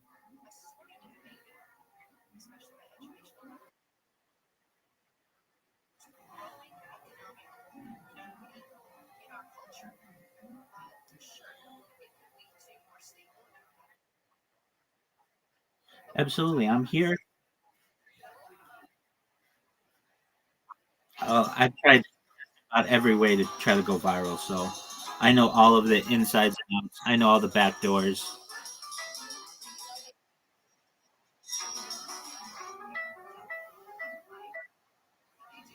We're done. Well, try it out. Come back. Let me know how it works, and we can improve on it. Okay. Excellent.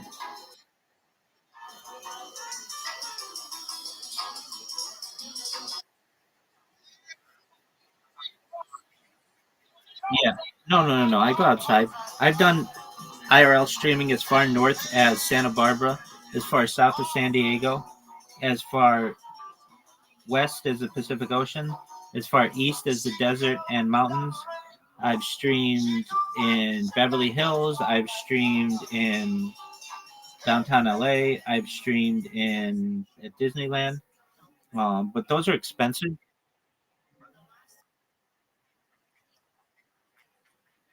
As best I can. I don't say I have the world's longest stream. I have more data than any person ever, which to me is more important. So, like basically, if anything, I always have my cameras going as best I can, and I would say that you can you can watch me. I mean, like, yeah, I'm always live now. Um, it's like there, like I used to have like 4 data lines that I would use. But those get capped off. Like no matter how much live streaming you're doing outside, like eventually you're gonna meet some kind of cap with your cellular data provider or your ISP. I just find it much more efficient to stream near the router because because I have so many streams going simultaneously that it like connectivity is really important to me. Especially like there are so many variables that happens when you do IRL streaming.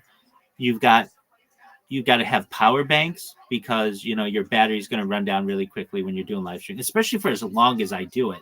Like that's the thing. I don't do just like a 10-minute live stream. That to me it's cool for some people, but for me, I want to do like 3, 4, 5 hours. And so I need power banks. I need lighting. I need, that means that I've got car and insurance and gas and all that other stuff. And that adds up very quickly.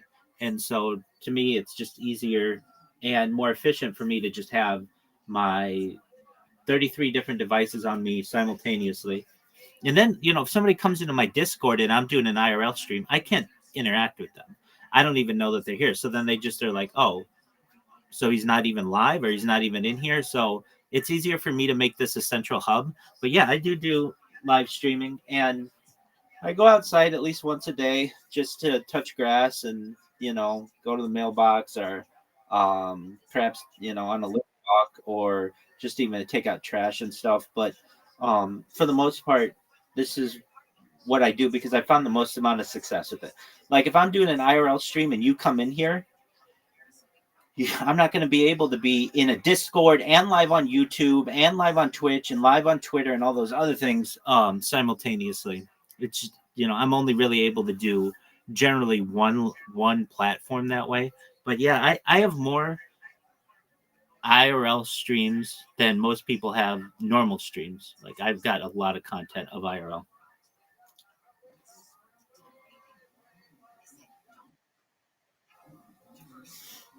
Yeah, I probably would do more IRL streaming if I found it to be um like, how would I say, people went crazy over it. But I get the same amount of viewers IRL as I get as a desktop streamer.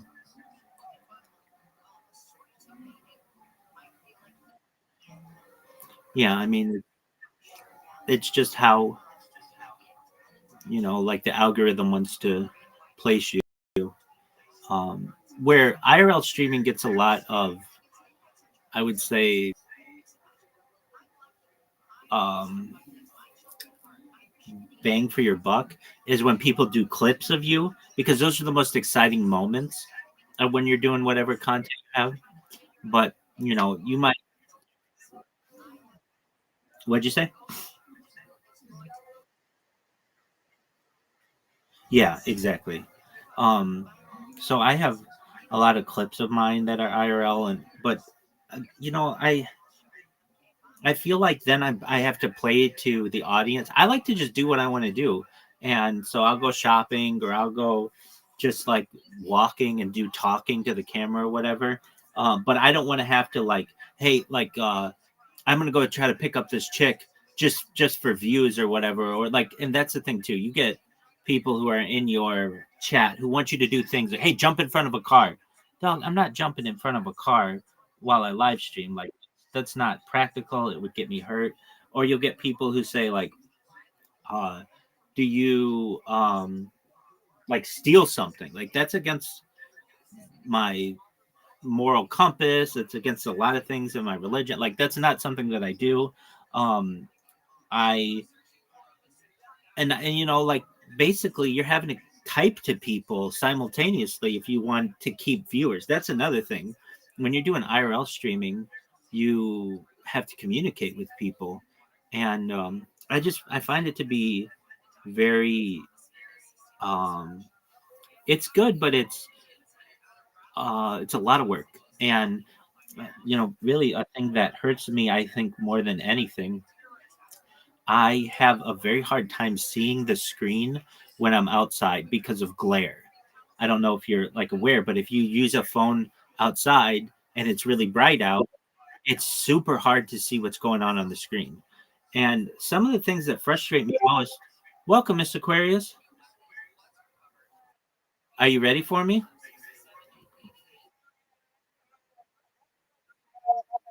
You fell. What happened?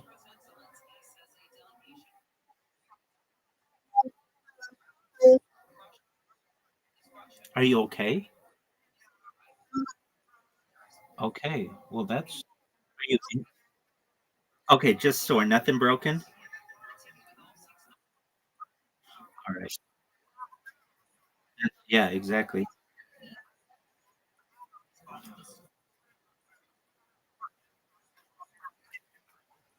Okay.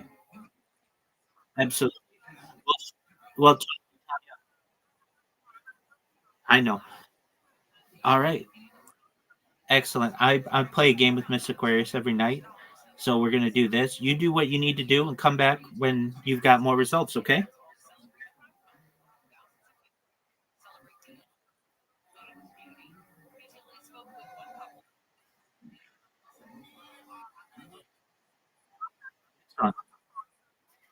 She said hello. No, no, no, no. You can stay as long as you want. I just didn't want you like. I wanted you to know I'd be talking with Miss Aquarius as well. No apologies. I did make it sound like that, but no, that's not what I meant. Uh, you stay as long as you want. In fact, if you want, you can play a game with us. We play a game on Play-Doh. It's an app. If you want to download it, we play bowling.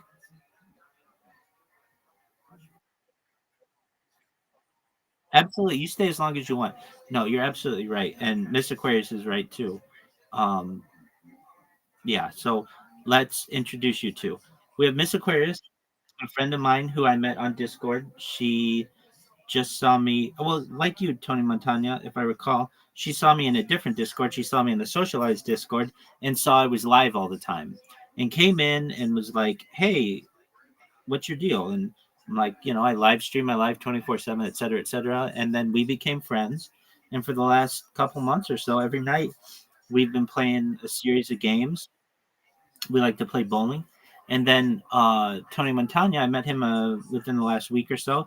He saw me in the Aiden Ross stream and or Discord, I should say, live streaming my life, and was like, "Hey, what's your deal? I see you live all the time. Do you talk, et cetera?"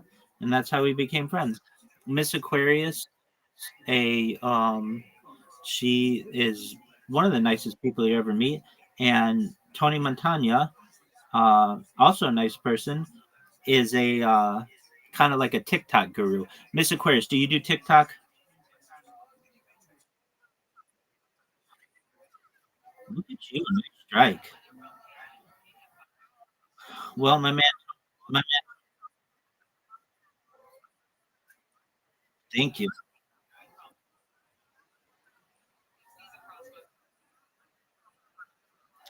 Okay, yeah, yeah. So Tony Montana, how did that affect you with the TikTok shutdown recently?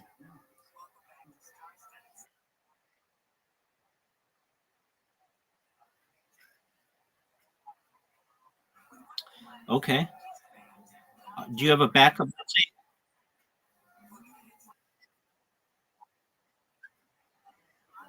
Okay,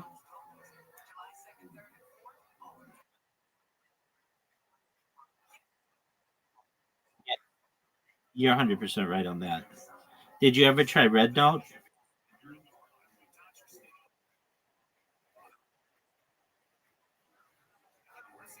All right, all right,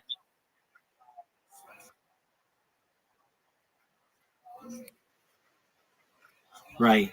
I was gonna say if you downloaded, even tried to use Red Note, it's not that easy because it's like all in Chinese.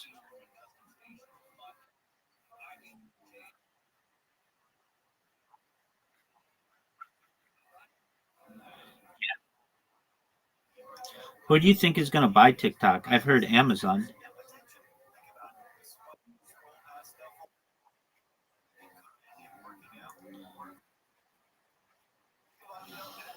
Oh, that's a good idea. A good point. Like they're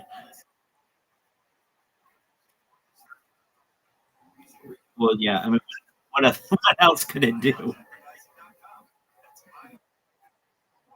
I would imagine. I would imagine.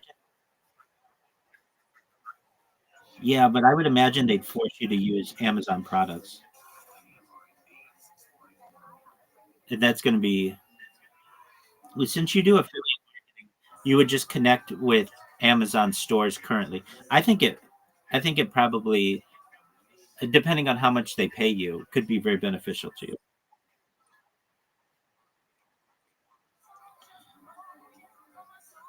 Yeah, but yeah, that would be really cool. I mean, you could do whatever you wanted.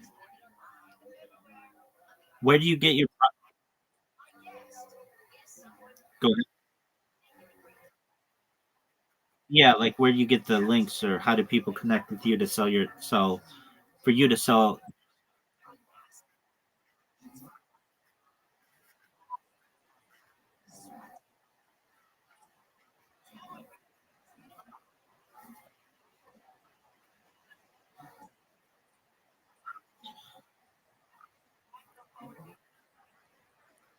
Okay.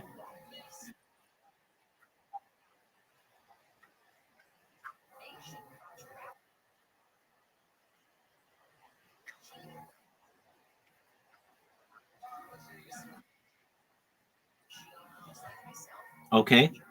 And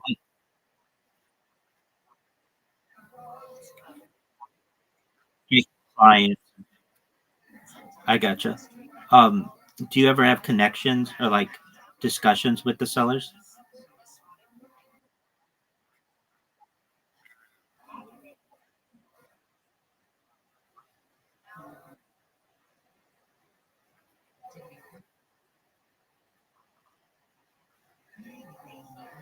Oh, that's cool.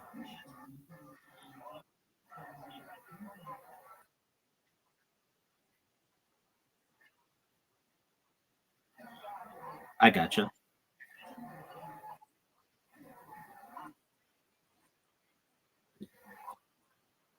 Thank you, Miss Aquarius. All right, I got you, Miss Aquarius. You win, I win. I win, you win. Absolutely. I hope you feel better, and I hope you excellent. Tony, do you do you have intentions to or like are you able to choose products that have higher commissions?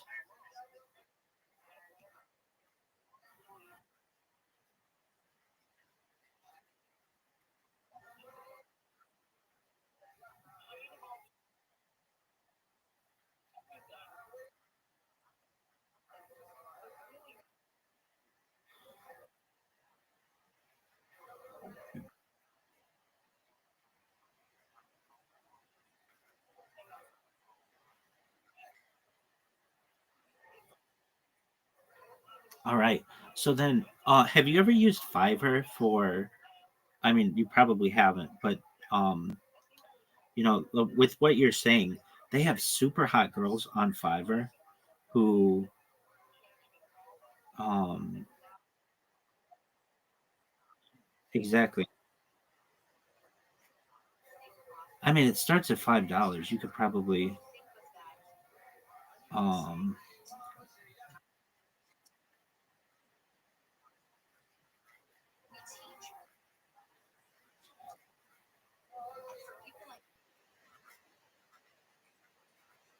yeah, yeah, you're probably right on that. Oh, yeah, especially for like a 20-minute video.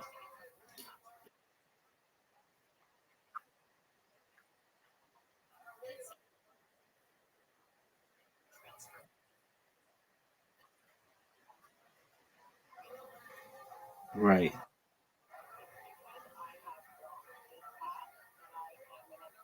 Yeah. Oh,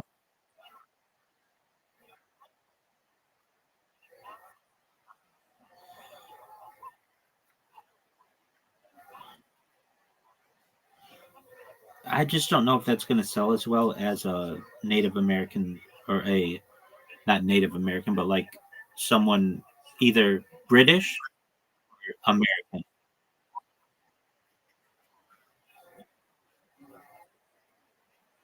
Yeah. Yeah, I get that. Yeah, that would work. Um, yeah, but I can understand those models are gonna want their cut, and they're not necessarily gonna do it at a super cheap price. Okay. Um, what about this? Now, this is a thought. And we're just brainstorming here. You take an AI voice, like a British woman, and just have it. You can make it have lip sync. Did you say? No. Basically, you just have that as your sound. So it like if I go to TikTok right now, I don't necessarily have to see um let's see here the people. A lot of times it's just their voices. So what I'm saying is like you have an attractive sound, an attractive voice. Like okay, I'm opening it up right now. That one's definitely not attractive. Not attractive. Okay, this woman's on camera.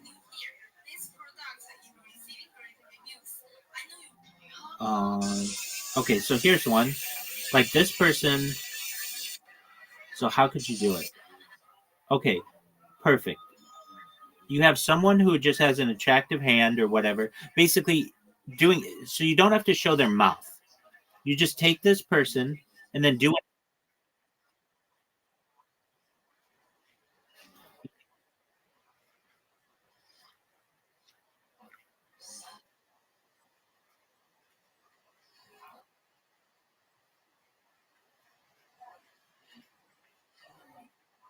Okay. So the thought would be you take your script and run it through an AI voice so that it sounds like a woman or whatever you think is going to sell. It could sound like a celebrity, and then you just have them sell your product. So like the same thing. So like the same thing. Like that guy came in here with Jacob Rothschild. You just use the same, not that voice. That's not going to sell. But you take like a an upbeat, cheery voice, generally probably a female, and you just have that as your overlay. So it looks like somebody's just sitting there talking about it with their hands or whatever.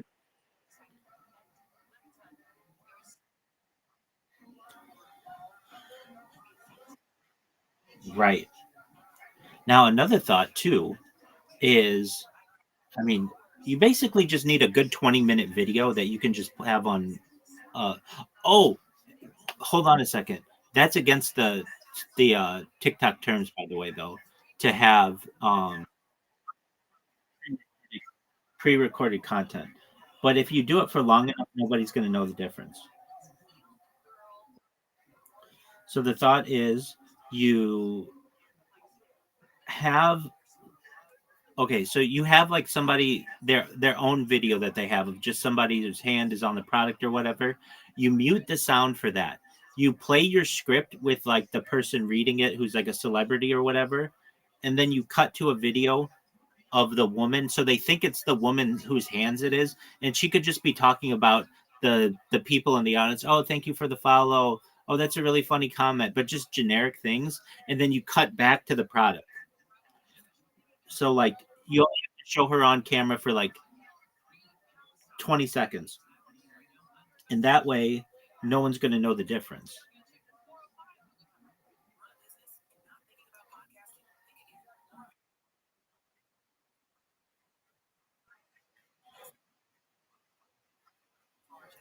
I think it would as well.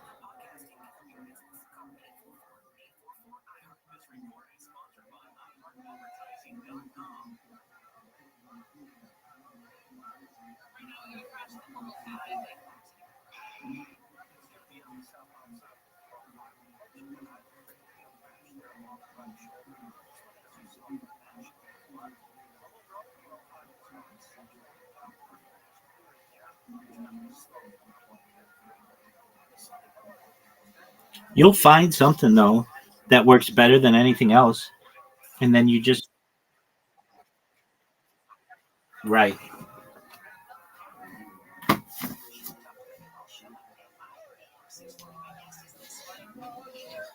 I would try some kind of um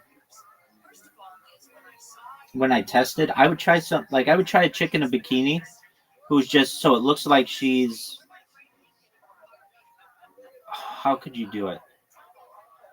You could even sync it with her mouth. Basically, if she's like far enough away, you wouldn't be able to tell. Um but basically what I'm trying to say is like utilize sex as much as you can because sex sells.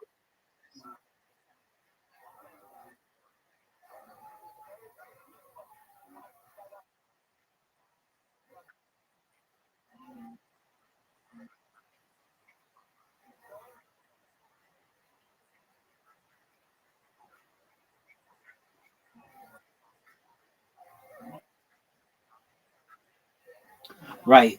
Now, that's a thought. Do you ever buy viewers?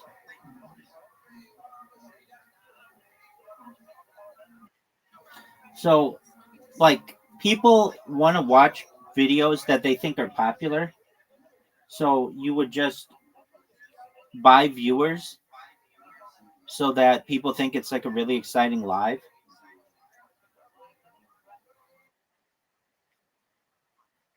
Yeah, that's what those girls are doing. They don't really have 5,000 people watching them making breakfast.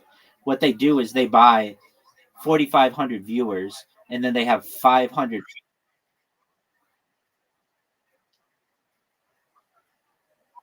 They buy comments. Wait, they buy comments as well.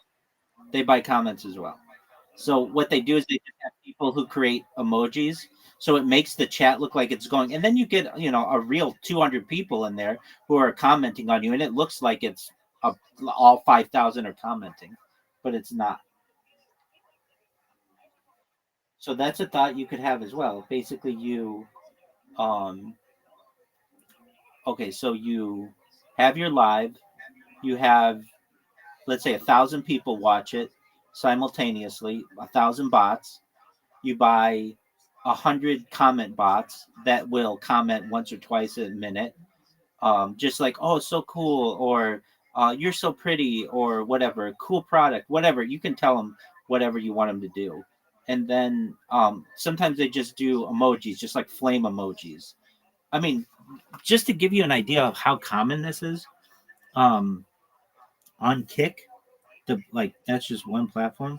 The highest people on Kick right now, who are, and some of them sell stuff.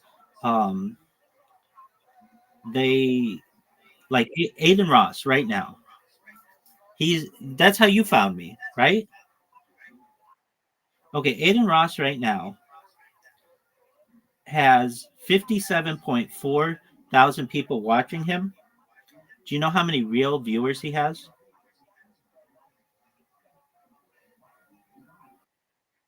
Guess. So I just said he has 57.3 thousand, so 57.4 right now. He has 57.4. Okay, lower. Oh yeah, this tells you everybody. It's called botted.wtf. Keep guessing. 15,000 lower. Lower. Dude, this website tells you everybody. This website tells you everybody. Lower.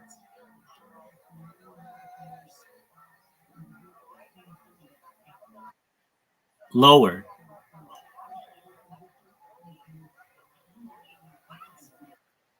Lower. Dog, I'm telling you, I have Aiden Ross's botted guy, the guy who Aiden pays to bot him. I know this is what he does. And this website gives me the exact statistics. You can look at it for yourself. It's botted, BOTT. Yeah, exactly. He's botting comments. I know. I'm telling you, it tells you. This guy will tell me you can buy the emojis and everything.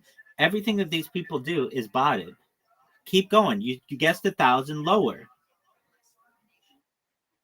Lower. Lower.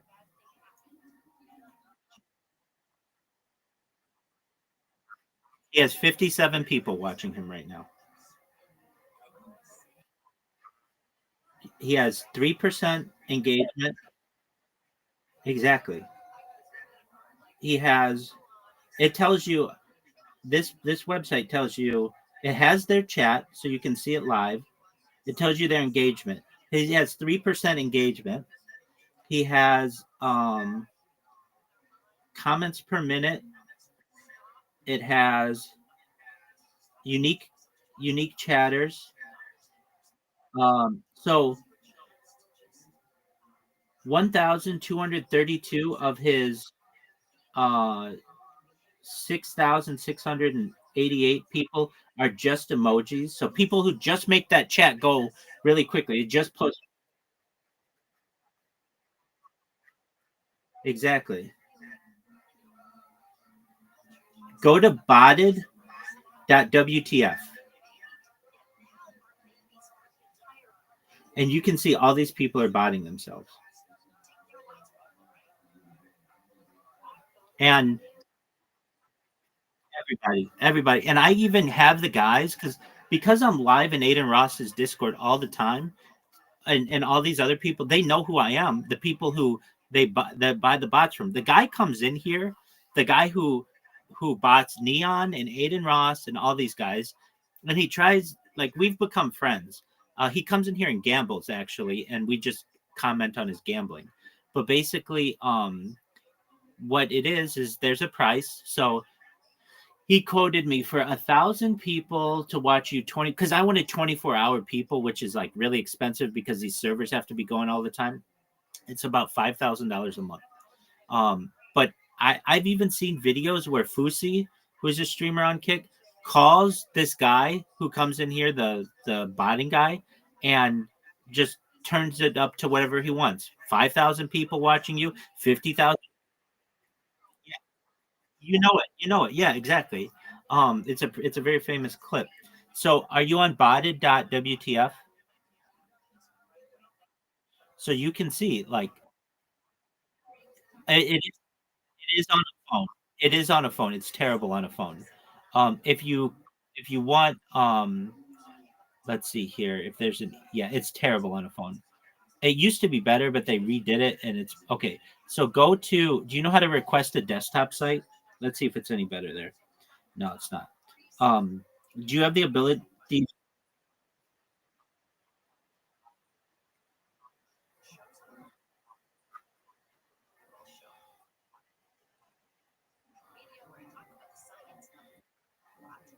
But those are all fake. How do you have 1,900 active chatters and 57 people watching you?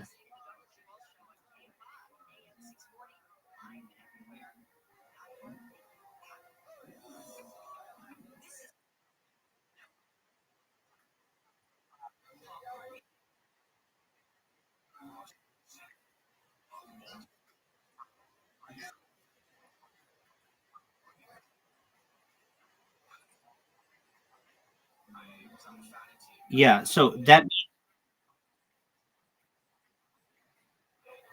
it's all bullshit. It's all bullshit. Jack Doherty was the same way. Neon's the same way. Fusi's the same way. Amaranth is probably the biggest person who uses them. Okay, so do you see where it says recommended?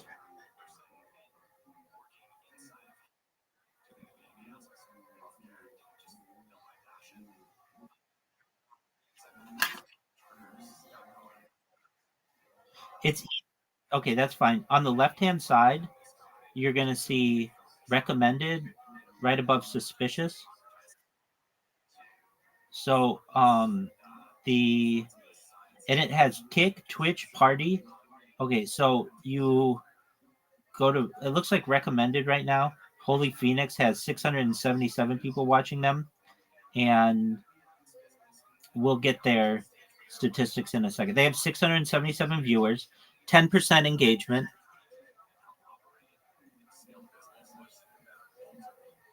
They have 1,600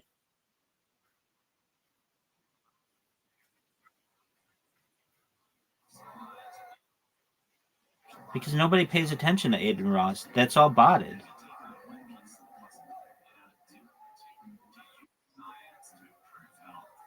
I know it's a wake up call. Like, you mean to tell me everybody, like Mr. Beast and I Show Speed and all these people, really only have like 100 people watching them at a given time? Yes.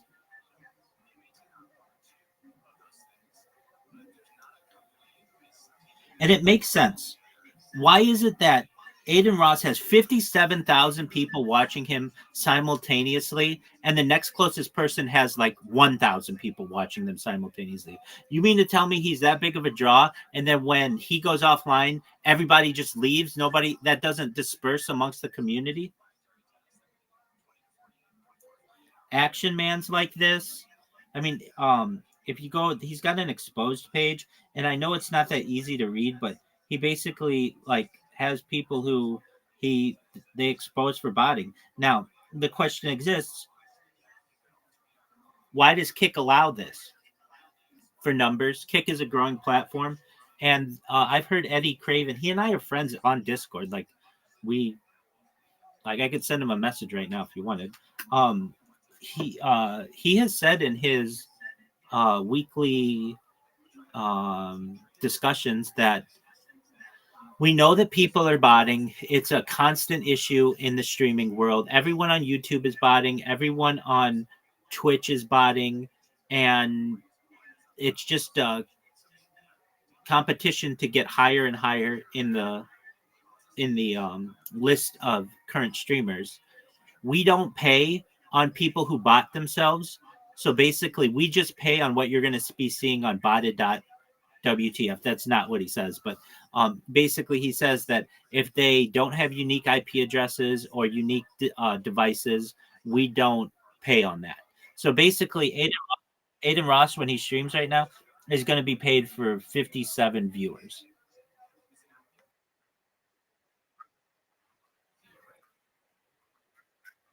Yeah, that can be manipulated as well. He also owns, as I understand, 20% of Kick.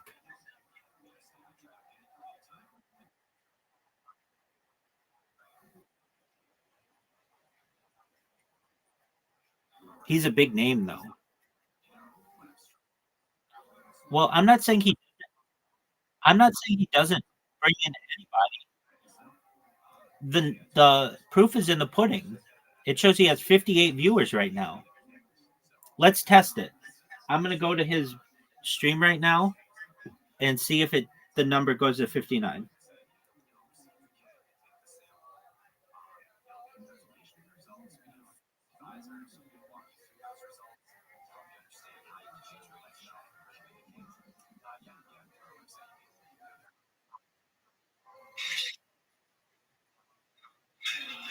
Right. So he's got some kind of thing that it just multiplies his real viewers by 1,000.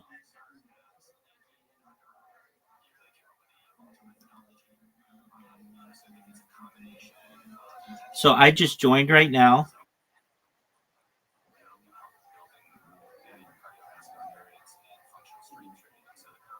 Like, look at all of the emojis that he has. Even people are saying, in the comments, so fake.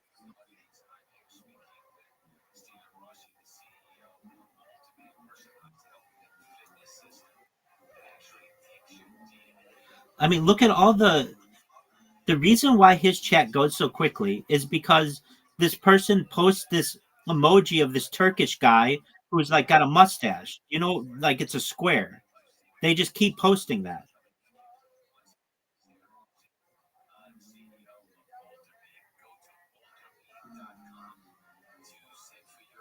Okay, here's another person. Call out, called out, fake. They're just,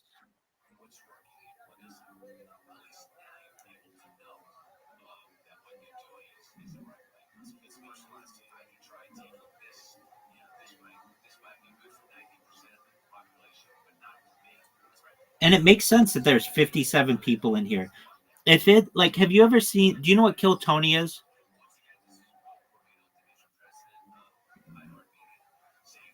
You're muted.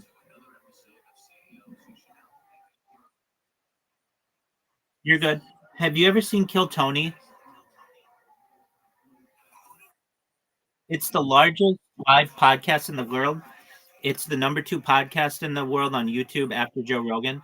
It's a stand-up comedy show that airs live from Austin, Texas, in front of a live audience every Monday. It's been a podcast for like 12 years. If you ever look at their chat, there aren't emojis because they get banned for spamming emojis. It's just text, and it's just real people's comments, and it moves this quickly. So you can tell that Aiden just wants the same type of quick moving chat because people think that you're viral that way. Look, I'm not making up the numbers. This is what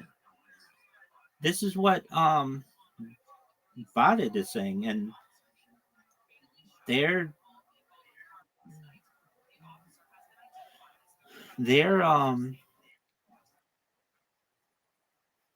yeah. So they have some kind of thing when um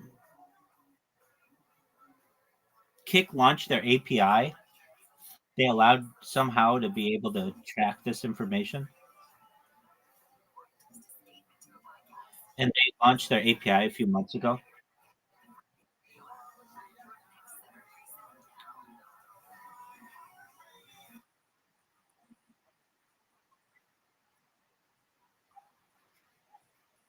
Yeah,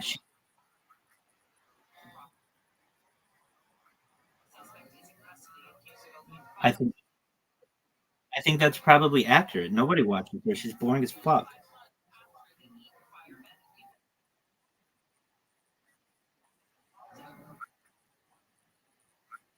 Right. I'm in agreement with that.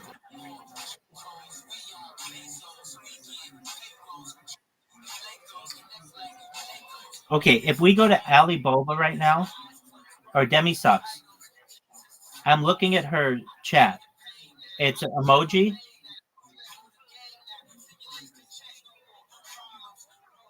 It's still the same emoji. It's not moving very quickly. Okay, another emoji.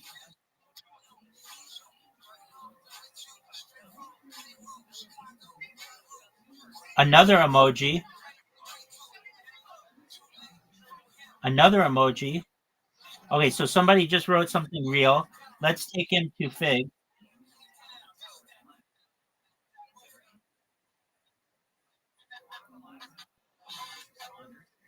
Emoji, emoji.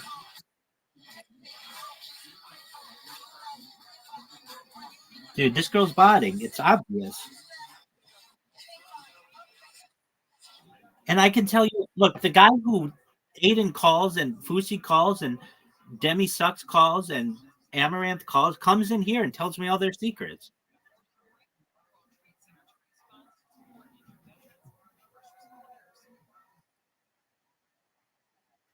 100%. Except for the people who are in the recommended.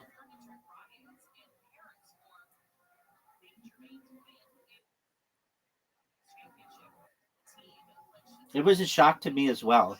And it made me realize, like, oh, no wonder nobody's watching my shit because I don't bot.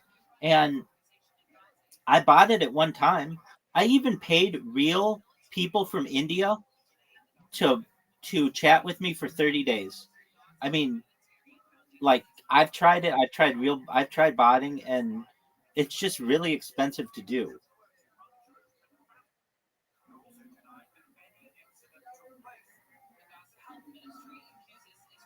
So when you look at TikTok and those people, they're doing the same shit.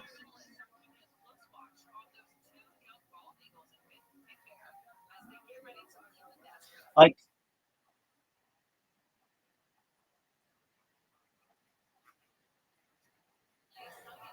oh, they know. They know. Anybody who sees that their friends have tens of thousands of people and they're not that popular in real life has questions. How were they able to do this? I even see people who ask for like presents for like their birthday and stuff of just followers. Like that's the gift that their parents give to them. Is just like 10,000 followers.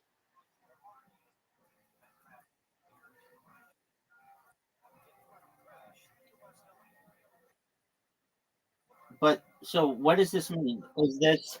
Is botting that rampant? Absolutely. Joe Rogan talks about it all the time that it should be an illegal practice, but it's not.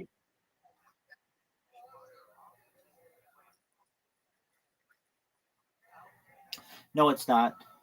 All you do is just you have to show your ID in order to create your account.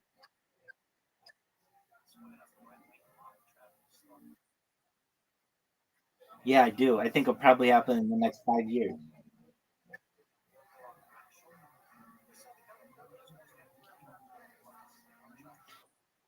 The reason why they didn't do it earlier is because they wanted to be able to control everybody. But now that we're all controlled and we only have a few outlets in which to use, now they force you to put your ID on and That way you can't create all these botted accounts.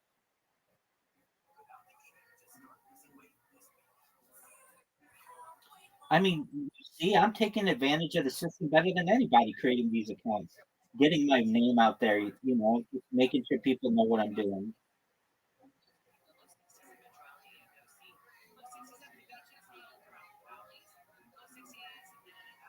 It is a wake up call though, when you're like all your favorite streamers are botted. Look, I can tell you this: Aiden Ross is always, whenever he streams, is between 50 and 60,000 viewers, except when he has Drake on or Donald Trump.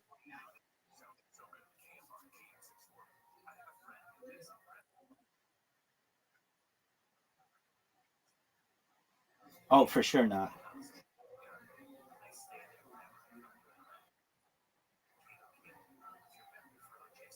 And if you're like, well, how's he so popular? He has a lot of money, so he can just buy all the viewers that he wants. Oh yeah, I mean, I created a clip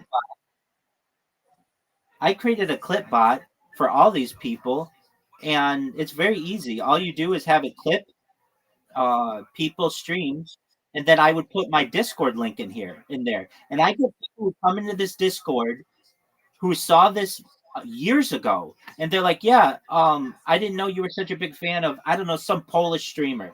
I'll be like, "Who?" And they'll be like, "Well, I saw that you made a clip of them, and there was this link in there, and I clicked it, and here I am." I'm like, "Oh yeah, that was just a clip bot that I created." Yeah, they're really easy to make. They're one of the easiest kinds of bots to make. So basically, what it does, it's very easy to automate. You just have it. You just like have it create an account, which is really easy to do on Kick because they don't require a captcha. But it's also very easy to do on Twitch, and it just goes from person to person. Welcome, Riser. It goes from person to person and creates a clip of them. And the issue is you can't create more than one clip every 30 seconds. But that's okay. It takes about 30 seconds to go in and be able to create a clip in itself and put your text in there. And then what you do is uh, you just some people have a setting, at least on Twitch they do, where you can't clip their stuff because so many people do this. But on Kick, I don't believe that feature exists right now. So you just create clips, and then I would do it just for free advertising for myself. So basically, you would look at Aiden Ross's stream, you'd look at his clips, and they would all say, "Join Rabbi's Discord, discord.me/rabbi," and he'd have 60 of them.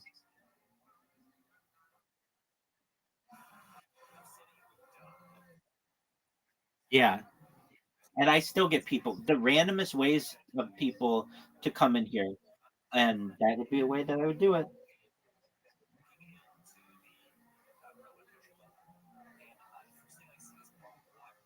Welcome, Riser. How you living, pimp?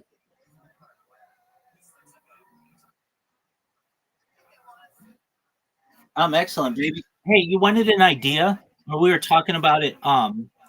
There's some kind of well, you sent me that thing about that guy to get if he had gotten 1 penny or whatever for the Windows XP background, which I thought 1 cent was overpriced, and then which it is, they would have just gone with somebody else.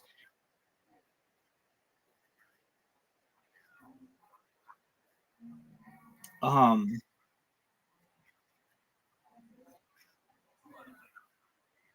yeah, Tony, your phone has some bad feedback.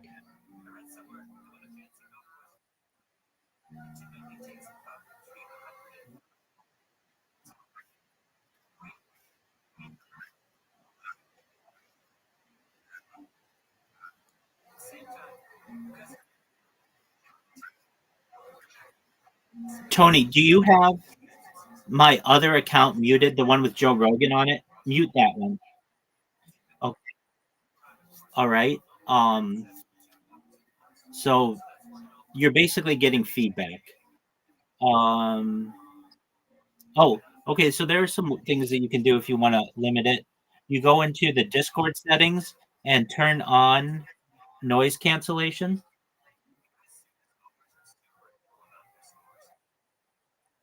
And by the way, Tony, the only time you get this is when you're on the device you're currently on. When we were talking earlier, you were on that other device. It was fine.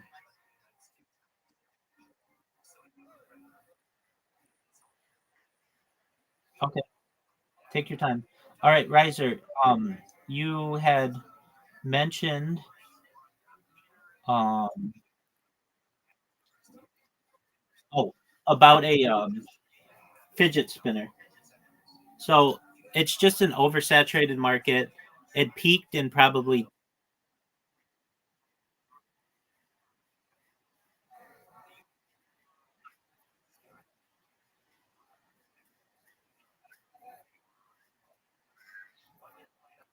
right.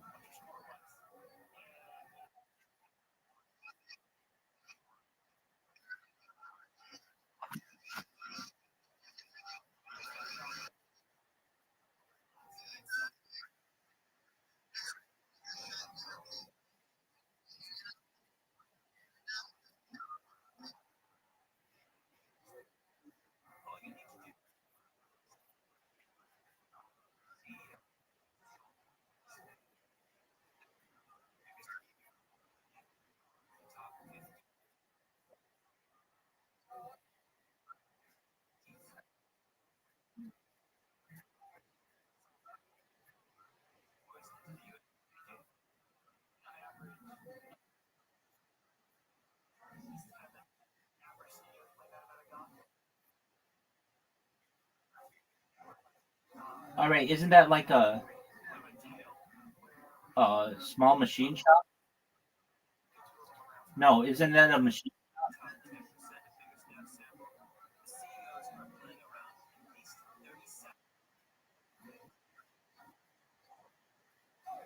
You go to settings, sounds, and then turn them off.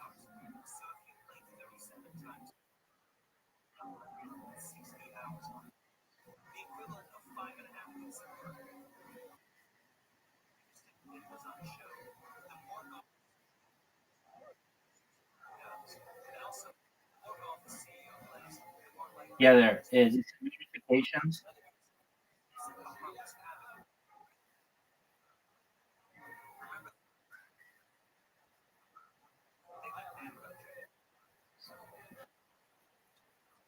Yeah, just turn off the message one. That one bothers you.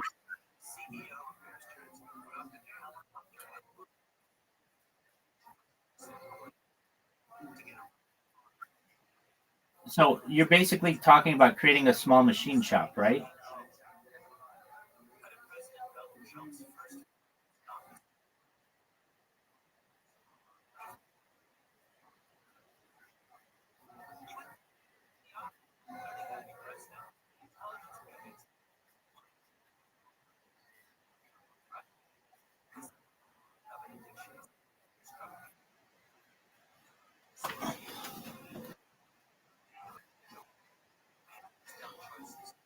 Okay, so you would just do the um,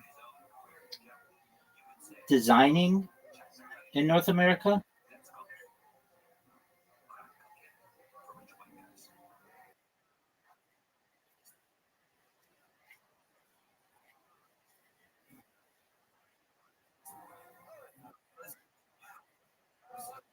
No, just just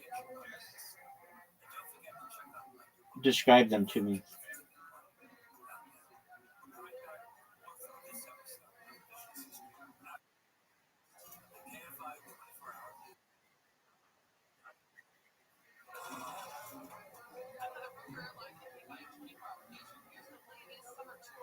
I mean, let's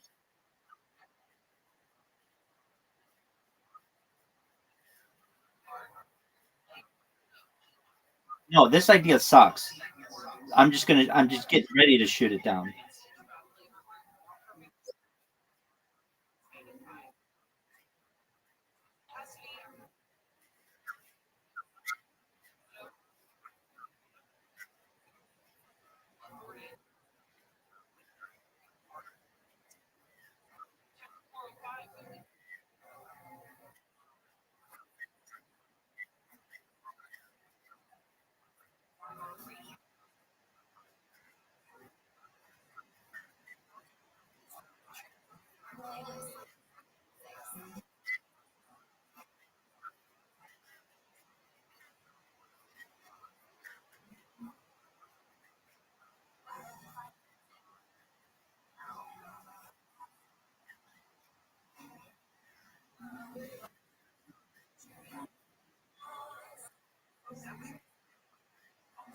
Here's what stinks about this industry. Let's say you have the best idea for one, whatever it is. It spins and it spins for hours. Somebody knocks it off and they do whatever you're set for which you're selling it, they sell it for 1 cent more or 1 cent less.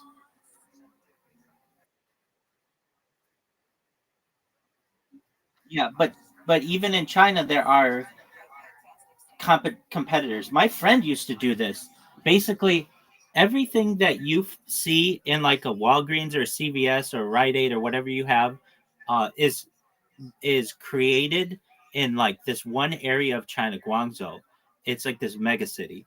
And they have this one huge factory that does most of this. So all this little plastic and metal creation is done.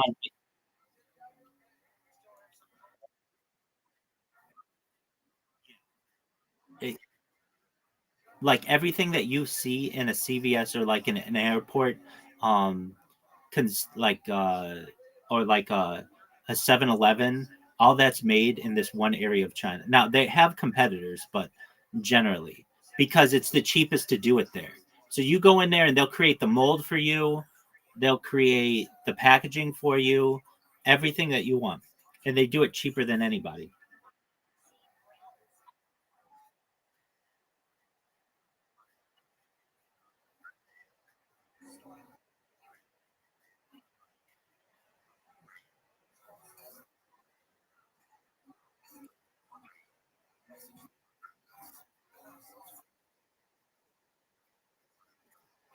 Did anybody buy it?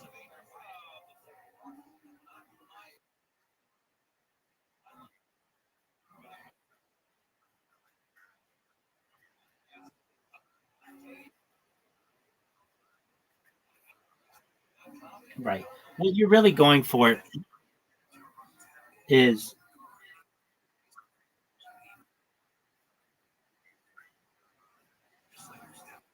right. Right. So I mean, slime has had, like, I don't know, when I was a kid they had something well, like my parents generation they had Play-Doh, and I'm sure they had stuff before then, but then they had, at least with my generation, they had something called GAK, which was really popular, and they had something called Floam, FLOAM. GAK was like a slime that was great, but what happens is hair gets in it and dust and dirt and stuff, and you can't use it indefinitely. And then you just have to throw it out. Floam was like GAC, it was like a slime, except it was a foam that you could move around. Okay, so that's all great. Even if you make the best one of those in the world, the best one, and nobody knocks you off, what's your price point? How much are you going to sell it for?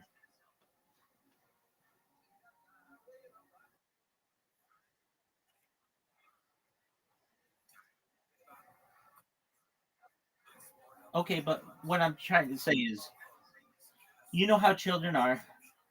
They're going to play with it for 10 minutes and then they're not going to play with it anymore. It's not something that's going to keep them excited repeatedly. Now, you may get some repeat buyers, but generally, like in my case, I got a Floam and I got a GAC, or I had a friend who got one and we played with it for like 10 minutes and then it was like over. Like you kind of wanted to eat it. I think it was, biodegradable and everything, non-toxic, but like it came in different colors. Then they had one that glowed in the dark. I mean, that was it. Like there, like, and the reason why it was so popular is because Nickelodeon used to slime people on their show, like it's called Double Dare, and then so you thought you got like some of the slime that they got in the show. The real slime that they make, it was made out of like cornstarch, water, and dye. Um, the sliming era has come and gone. Now it could have a resurgence. Okay, so do you really want to know a good idea that I have?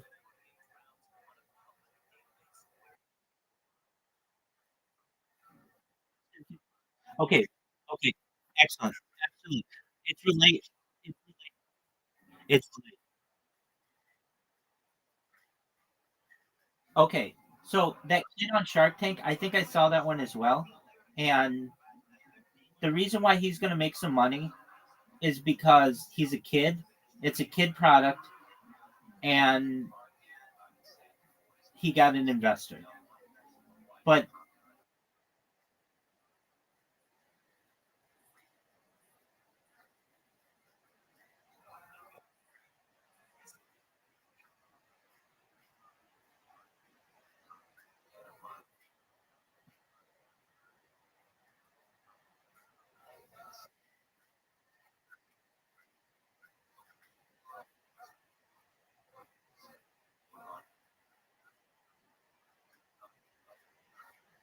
okay, so it has different smells, which has some attractiveness to it. It's like the candy Jelly Belly. What did they do that the regular Jelly Bean didn't have? It had a lot more flavors than your normal amount of Jelly Bellies. Okay, than your normal amount of Jelly Beans. Jelly Beans, I think, have like maybe, I don't know, 8, 10 flavors. Jelly Belly comes out with hundreds. All right, great. So you got slime, and I think that there's something to this where you have it smell like in unique kinds, but that means you need more. It's more manufacturing, it's more fragrances. I'm not saying it's not possible.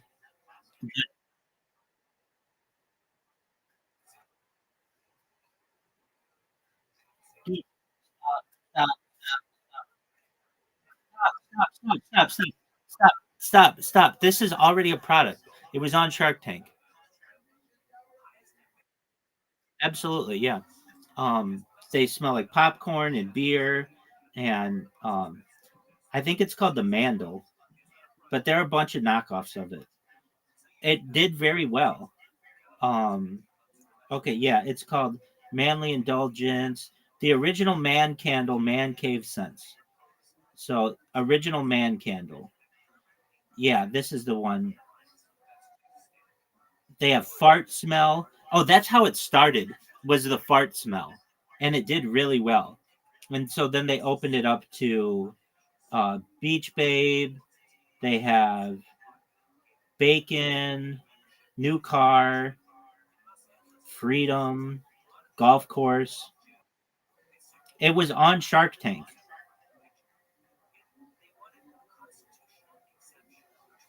It even says on the as seen on Shark Tank.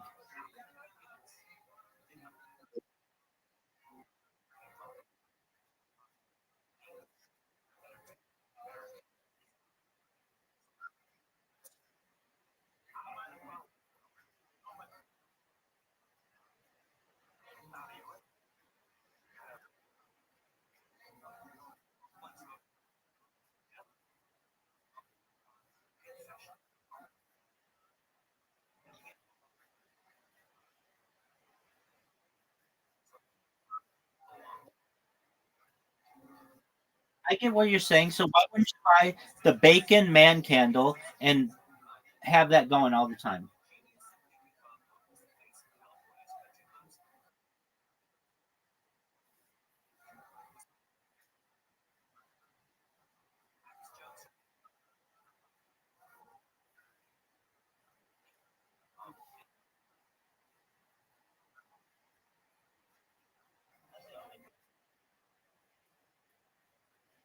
Absolutely.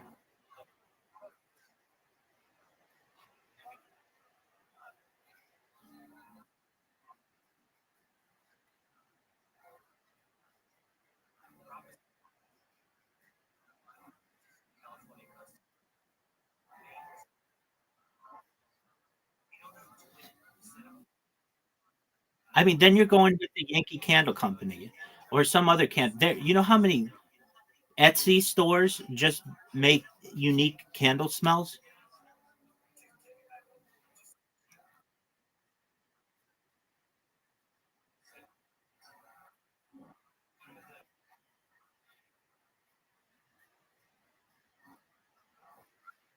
No, it's a disadvantage.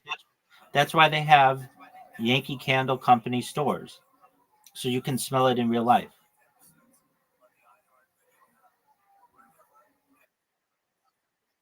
Oh, you don't know what the Yankee Candle is? It's they're like in every mall in America. You go in and they have all kinds of different candles. It's the biggest candle company in the United States. There's a guy who made $1 billion just off of candles. He has a huge house, I think in Connecticut, and it was recently on Zillow or something like that. But anyway, the Yankee Candle Company is the largest candle company I believe in the world. But they're like they have all kind like they have all kinds of jars that you buy that smell like sagewood, and vanilla is their big one, and cookies and cream, and they have every flavor that you'd ever want, or whatever, every scent that you'd ever want. Now, this is a big thing. This is bigger than you, but it's Smell-O-Vision, SMELL-O-VISION. It's a real thing that people have been experimenting with, but basically it's the idea that you could smell something through a screen. And the way that it's done is like these little, like this was actually on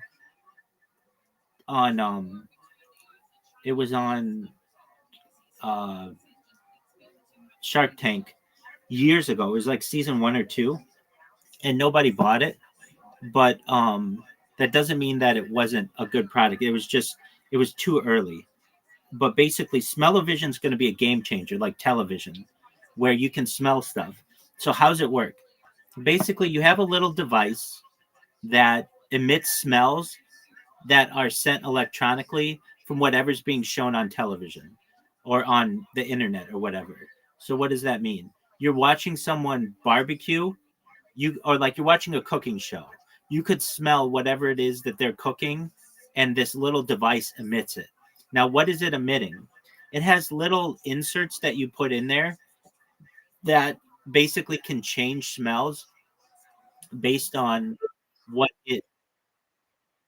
Yeah, great analogy. Yeah.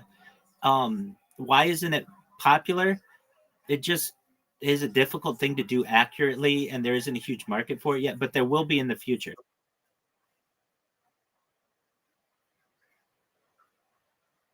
100%. Now they've done this in absolutely. They've done this in trial runs in movie theaters with limited success. So what do they do?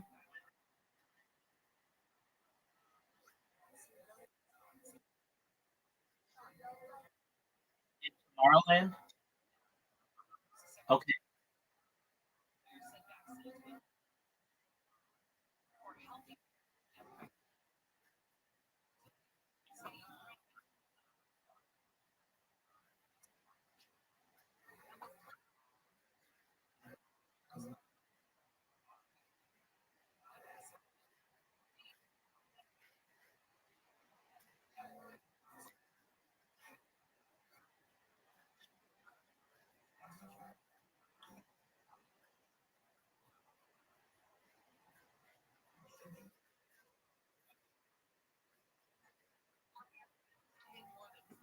Okay.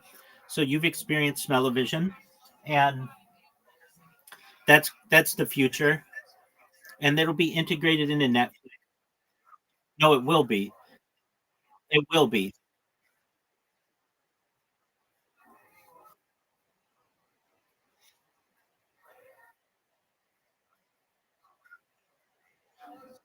It will be eventually. Everything will be integrated. So you'll have smell-o-vision, and you'll also have taste-o-vision. Basically, you're able to eat a product that tastes like whatever you are watching. Now, what is this for everybody? Not necessarily, but when there are companies that are trying to make people buy more and more things, this is an option. And when it gets really accurate, it will be extremely successful. So, what does this mean? What would it be? What's taste-o-vision? It's essentially like an easy bake oven that creates whatever's being made on television, and you're able to eat it. And it depends on the consistency, but generally, as I've seen, to make it as easy as possible, it's like in a pill.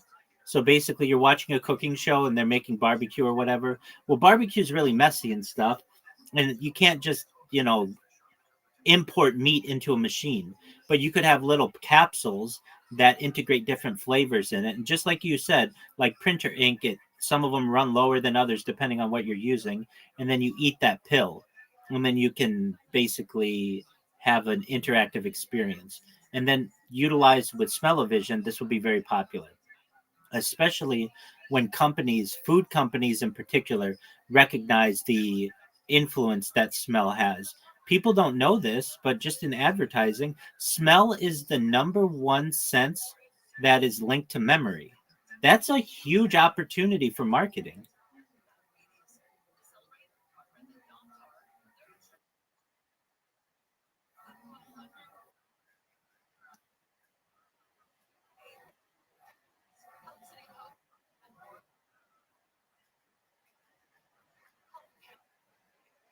It is.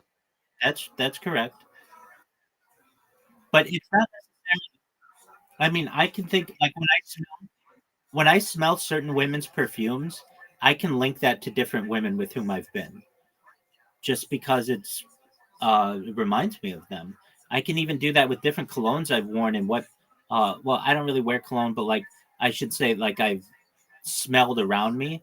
Um and like I can tell you like certain smells were really popular when I was a younger person. Like the one that I'm thinking, it's not really a cologne, but you know what Axe body spray is?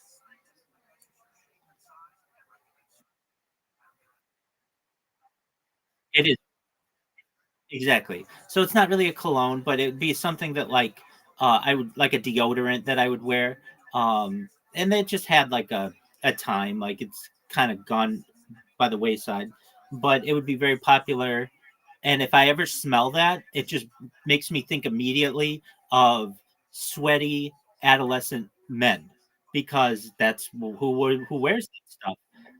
Or if I smell, so you know, there's just things that I smell that immediately make me think of certain events and or like memories, and that's very important, especially in terms of selling products to people. So, with that said, smell-o-vision is going to be really big and taste-o-vision, and this was something that was always pondered in the past. It's just how do you deliver it? And it is. It's just like you said. It's like a little printer with printer cartridges. It's a little machine. There was a guy on Shark Tank who brought on smell-o-vision. This is the first time we've seen it. We've seen this going back to the 1950s, but nobody's been able to really um, emulate a good version of it or recreate a good version of it.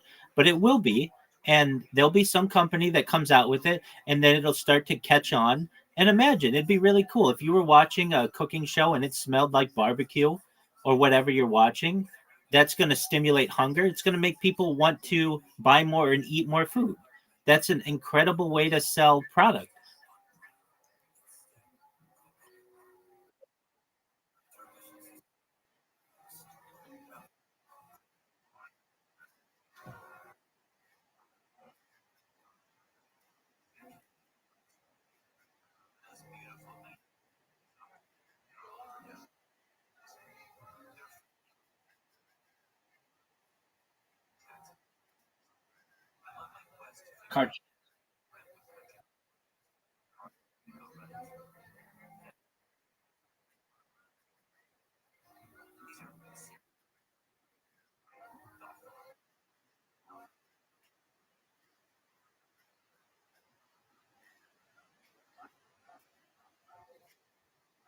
Precisely.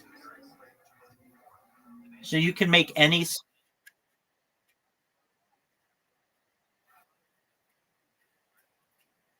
Yeah, they're like the primary tastes.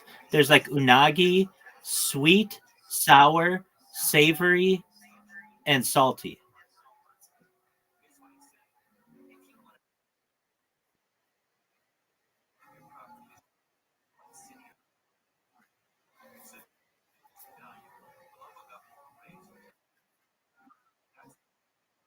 That's right, umami. It's like a savory taste. I always mess that up with that type of martial art. So That's what it is. Apologies.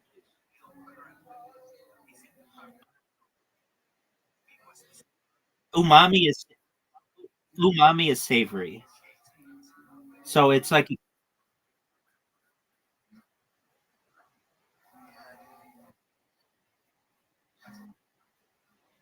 yeah.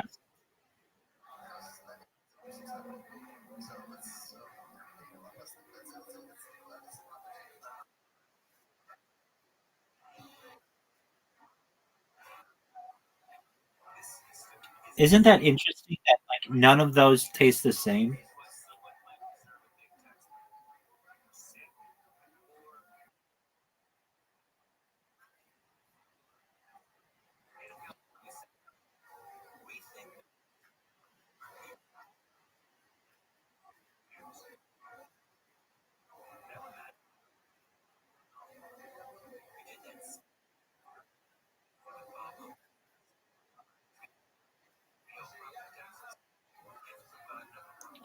So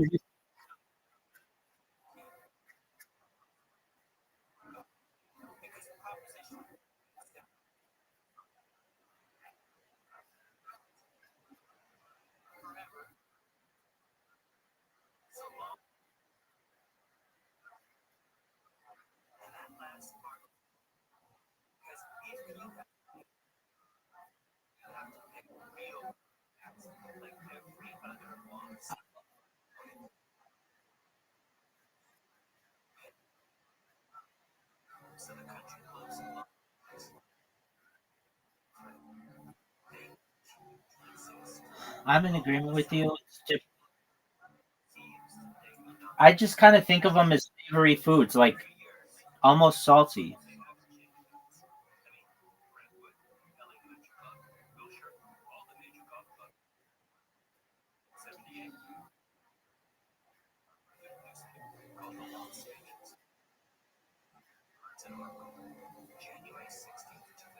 I know that's why I said almost. Like that's the best way I can describe it. But like, um,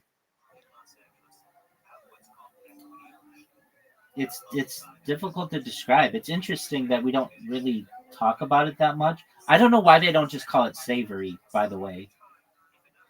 But um, what is a savory to me? Just reminds me of like meat, but I can see how soy sauce is in that. The weird one to me is yeah, exactly. That's how I think of it. Right, which is different, salty.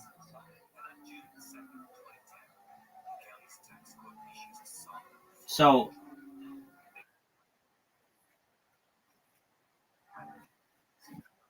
yeah, so the wheel,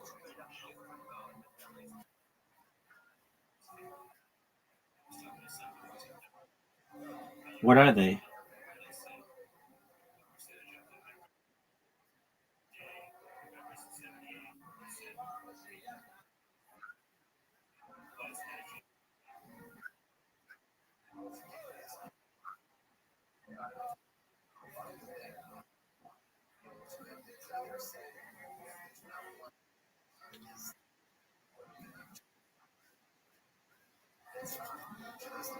Yeah, this isn't accurate because there are so many other smells that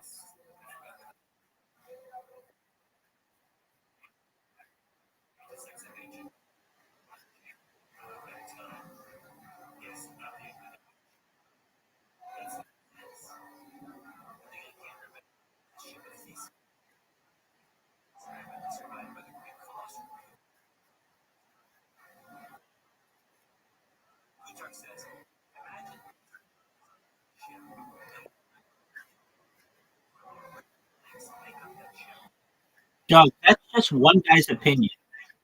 According to okay, I am, and I get the LA Times. It says there are 10 different kinds. There's fragrant, woody, minty, sweet, chemical, popcorn, lemon, fruity, non-citrus, and pungent. Oh, and decayed, which makes more sense to me.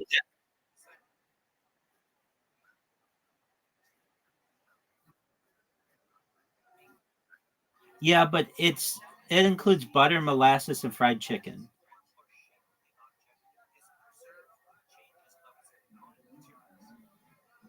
I get what you're saying. They just kind of make like like almost like a cooking smell, but the best way to describe it is popcorn. I was in agreement with you. I looked down like popcorn. That doesn't really make sense, but okay, I guess it does if you include butter, molasses, fried chicken. All right.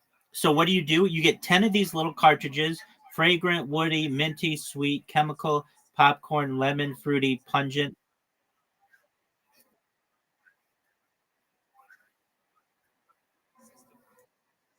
Within your four, within your four, whatever they're called, floral and all that, where are you going to get decayed?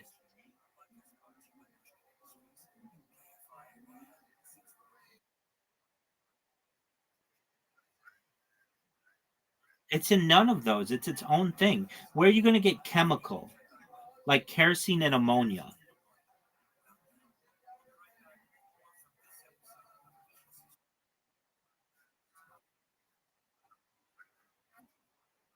No, you don't. That's another thing. That's known as a Santa Claus machine.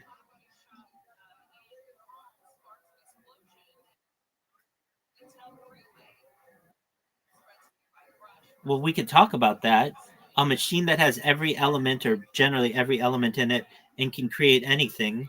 It's like a 3D printer for anything. It's known as a replicator, also known as a Santa Claus machine. It's one of my favorite things about what to discuss. So, what does it do?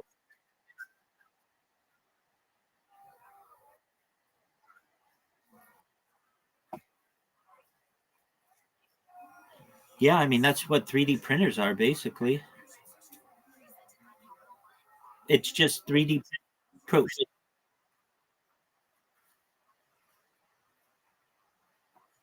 Exactly, exactly, exactly. But yeah, I'm. I mean, obviously, everybody would be super.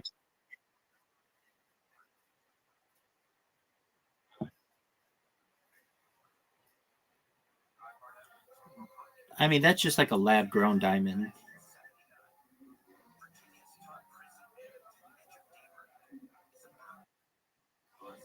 No, Santa Claus machine uses like every element in the periodic table of elements to make whatever you want.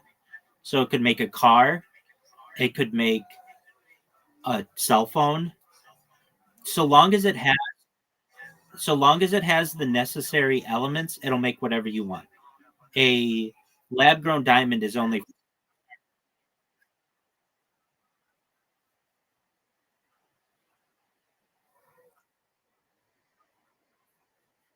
exactly in a machine. That's right. Guangzhou. In fact, it's a mega city. It's arguably the largest city in the world because it has a bunch of sub cities around it. It's giant. It's in southern China. It depends. Americanized, it's like Ghangzhou.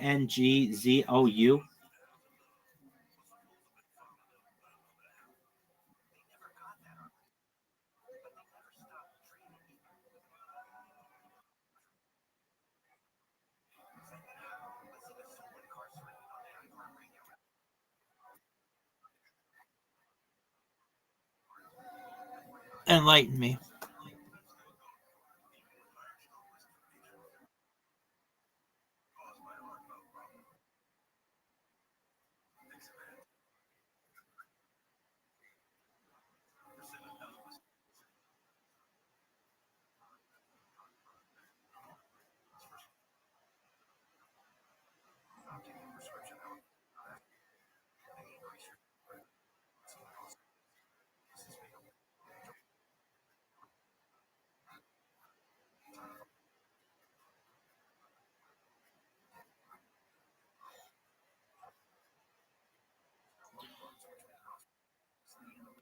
Does it does it have to have a top that is wider than the base?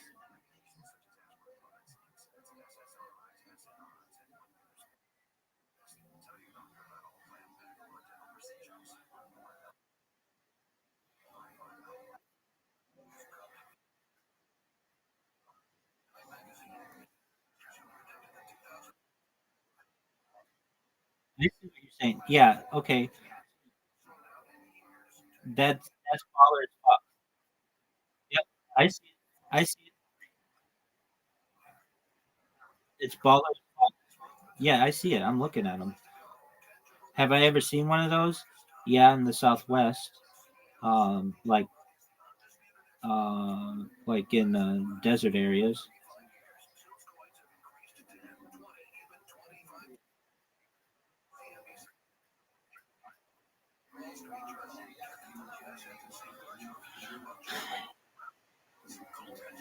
Just placed like a giant just placed a rock on top of a formation. But it's generally from erosion, right?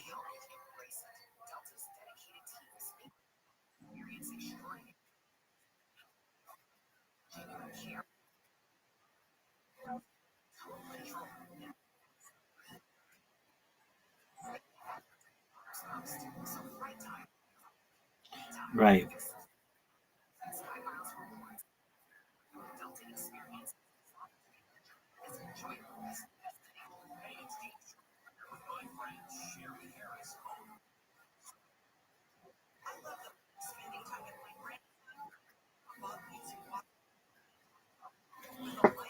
Nookshuk?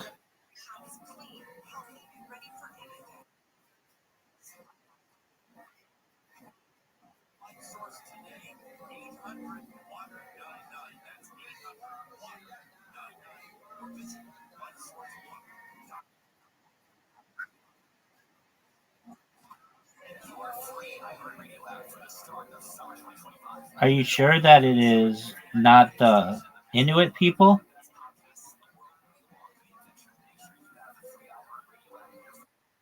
It's called an Inukshuk. And of course I know what an Inukshuk is.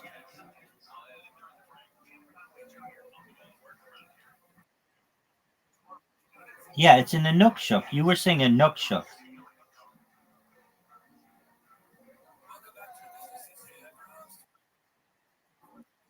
Okay. Okay, I hear what you're saying. I thought you were saying a Nookshuk. Inukshuk. Yeah, yeah.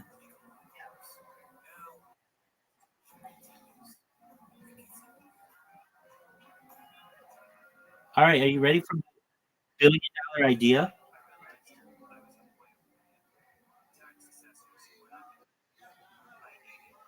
I mean, I, I, yeah, that's not a bad one though. That wasn't my idea though. Um, all right, you know how people are obsessed with ASMR?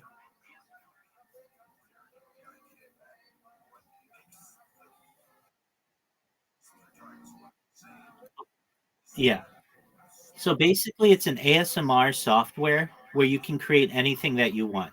So you can have rainbow backgrounds, and you can have different kinds of music that you want to play, and you can have basically a virtual person doing whatever you want, kissing the microphone or all the stuff that they do. But basically, it's like a choose your own adventure for any kind of ASMR that you want.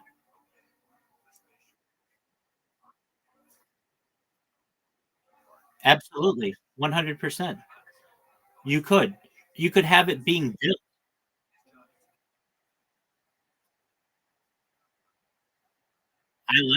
I like it. In fact, I love it. Yeah, definitely. Like basically like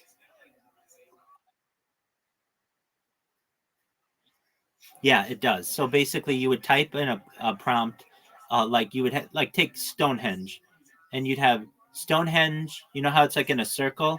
You could have those things like falling over and just continuously falling over and just mesmerizing people with rainbow backgrounds or starry sky backgrounds or zooming backgrounds. It's basically like the you know like take any kind of YouTube video that you've seen that's like 12-hour to mesmerize people. You take that and then you just add ASMR features to it. and you sell it like Spotify. You could even integrate Spotify or Pandora in it, where people could play their music if you wanted. Just have that integration. So basically, these are just what are known as, basically back in the day, visualizations. But you create that ASMR sense to it. So if you want, you could have a heartbeat playing over it. You could have, a beach visualization. You could have a like it's audio and video. So basically, you could just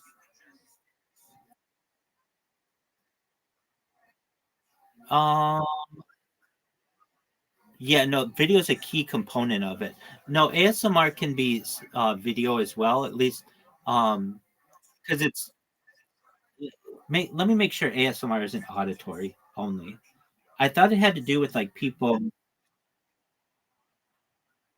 Yeah, autonomous sensory meridian response. The tingling sensation that usually begins on the scalp and moves down the back of the neck and upper spine.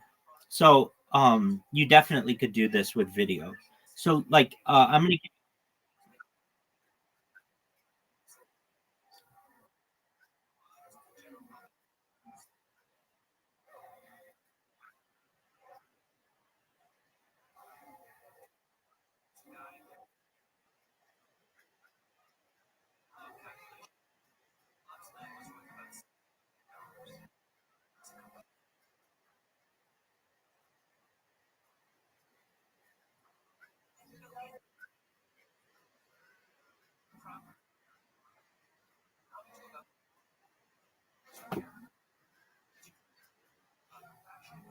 exactly.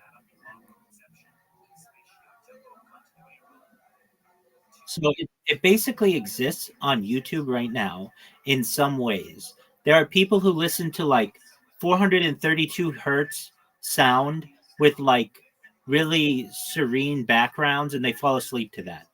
Basically, you would do that, but just be able to monetize it. So, how much is it? This is the best idea that you're going to hear.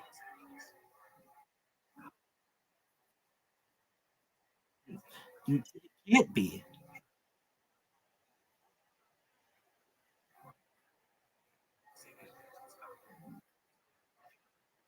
Look, we've already had this discussion. Excellent. I was like, was that with you? Um, that's a very good idea too. And I think that it could be very funny. Yeah. I mean, you could literally have that going at the same time.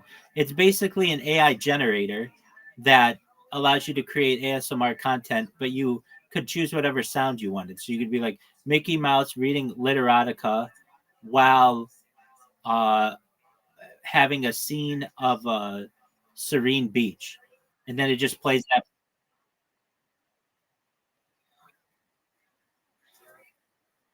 Exactly.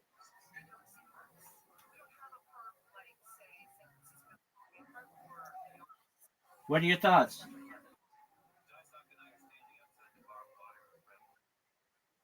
Yeah.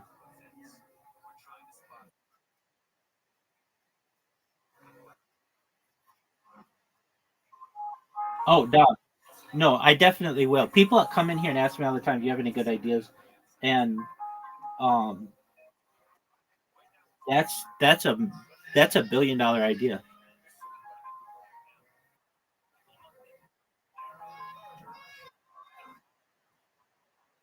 No,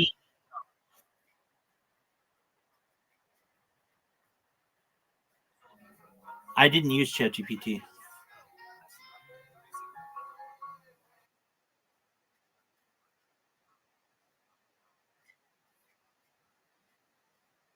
I've never used it without internet access.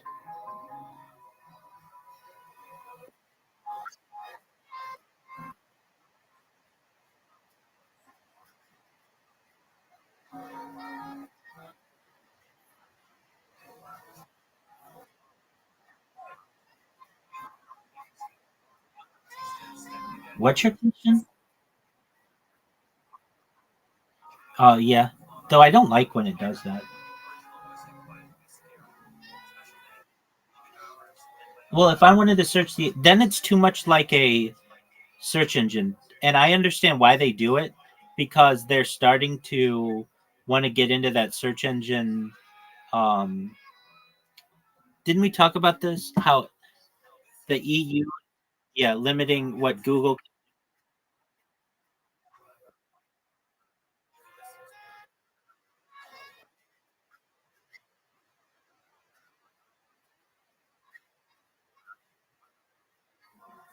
You're exactly right.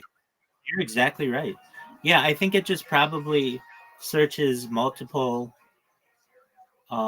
platforms or search engines just for proprietary reasons.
Yeah, exactly.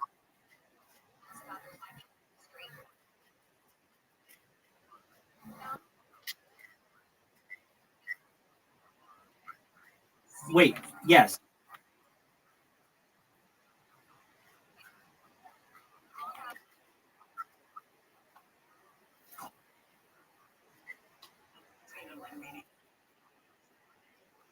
It essentially takes like okay, so great point. Before Spotify, you could listen to all those songs on YouTube anyway.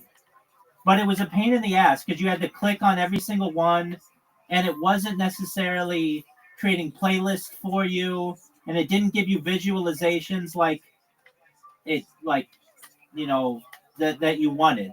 So basically, this just makes it easier. So what do I mean?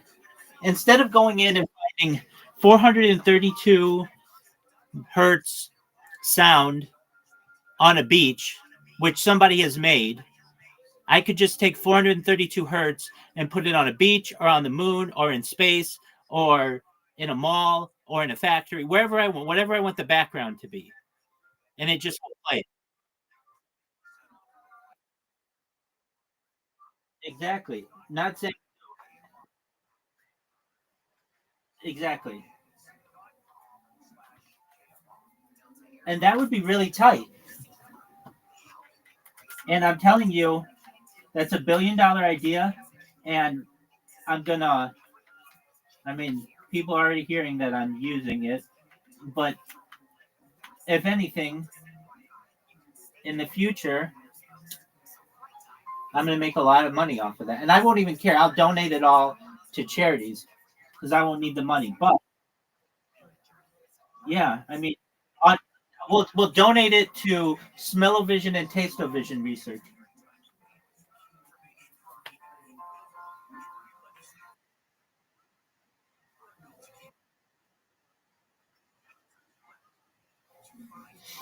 Oh, no. Are you sure that's not you?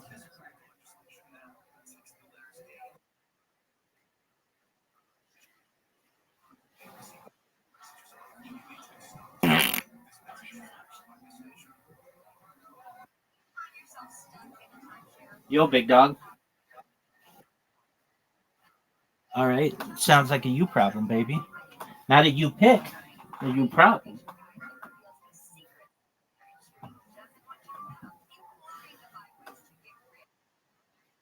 Yeah, dog.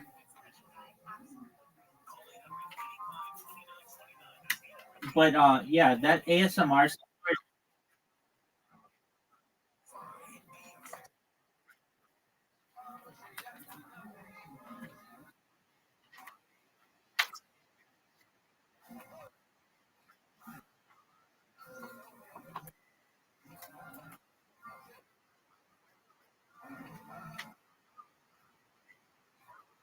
it could generate it. So it's just basically visualizations that it would be generating.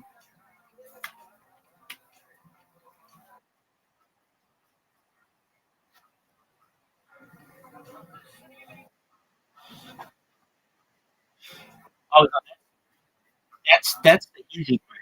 Can you bear with me 2 minutes? I have to use the restroom. Thank you. Here's Joe Rogan in the meantime. But it's also like one of the buildings that the Vatican owns is there's a gay nightclub in the building. Yeah, it's like gay sex club. I know it's weird. They probably didn't. Yeah, probably thought it was a prayer center or feeding hungry people or something. Feeding some hungry buds.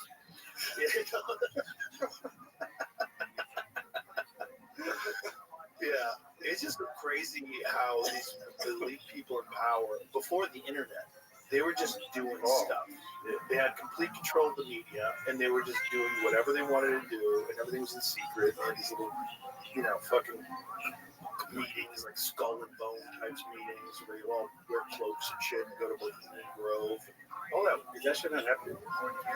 I think the Bohemian Grove is very toned down now. I think they use it now for meetings and stuff. Thanks, Alex. We'll get together. Yeah, Alex and John Watson fucked it up for everybody. But I know. Yo, pimp. The computing issues would likely arise from the visualization part. Sound is easy to do.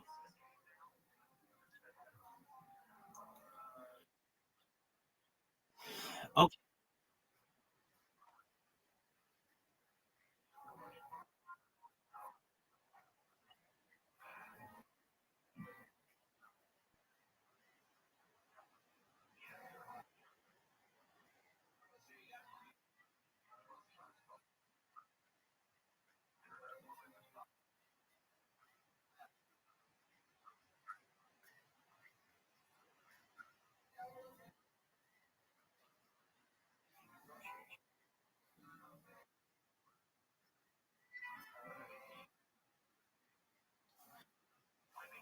You raise a really great point, and I guess people are doing it more with with voices, but I imagine other sounds will be more common in the future. But it's just so easy to get that kind of sound if you want. Like I wanted the same thing. I used to just have the sound of like it was like white noise, but like of a space capsule, and I used to just play that 24/7.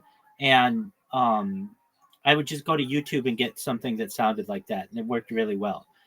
Now I get what you're saying. Not using a video, creating that organically. Nobody's, or very few people want that right now because it's just easier to just go and get a video that already sounds like that what you want. Where people are using this is with AI voices, and those are very popular applications that you can use today. That can sound like anything that you want, anyone you want, I should say. So that's correct.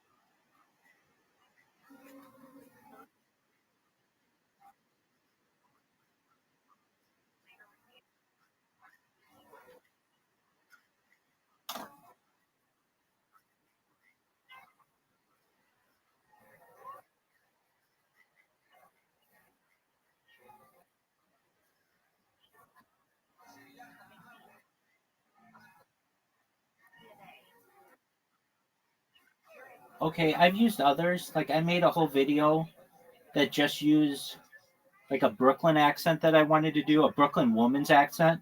And actually it was Mike Myers. I told you about this. Mike Myers from um Saturday Night Live. And it worked. Mike Myers, the guy who was Austin Powers. So he used to do this impression of his mother-in-law, and it was a phenomenon. It was called Coffee Talk on um Saturday Night Live. They did like 40 episodes on him or something.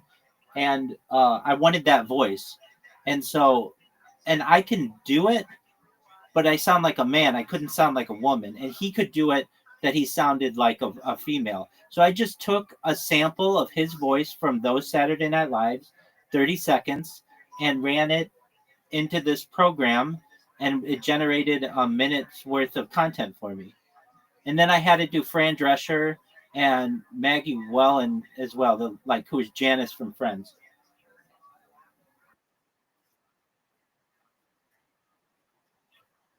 Dog, it's amazing. Here, I'll play it for you.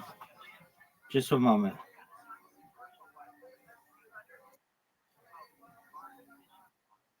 I mean it there's one word.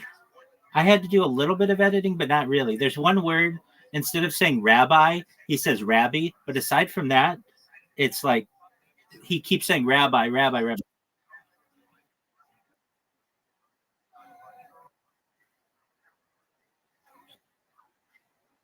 Yeah, I was just having to do three B's or something like that. Um, yeah, but you're exactly right. All right, so let me get to it.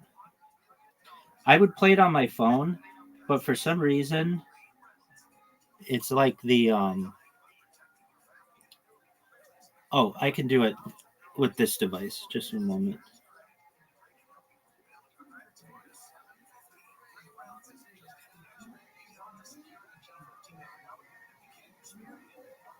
And it was so good. It's so good. And it talks all about me. All right, here. Yeah, yeah, it's a website. Yeah, I'll find it in a second. Just a moment.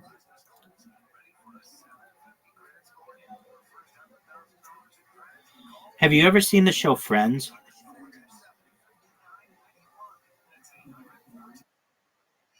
Okay, so there's a woman on the what? Yeah. Okay, here it is.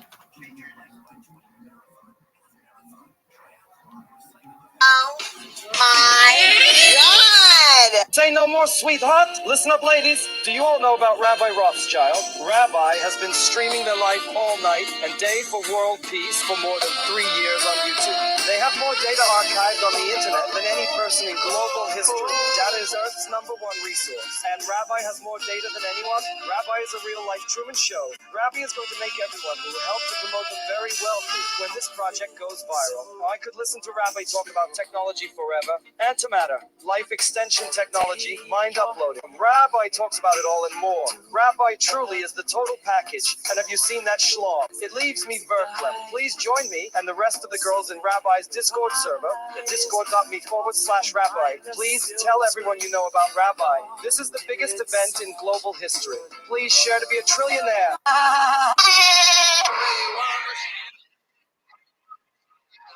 What'd you say?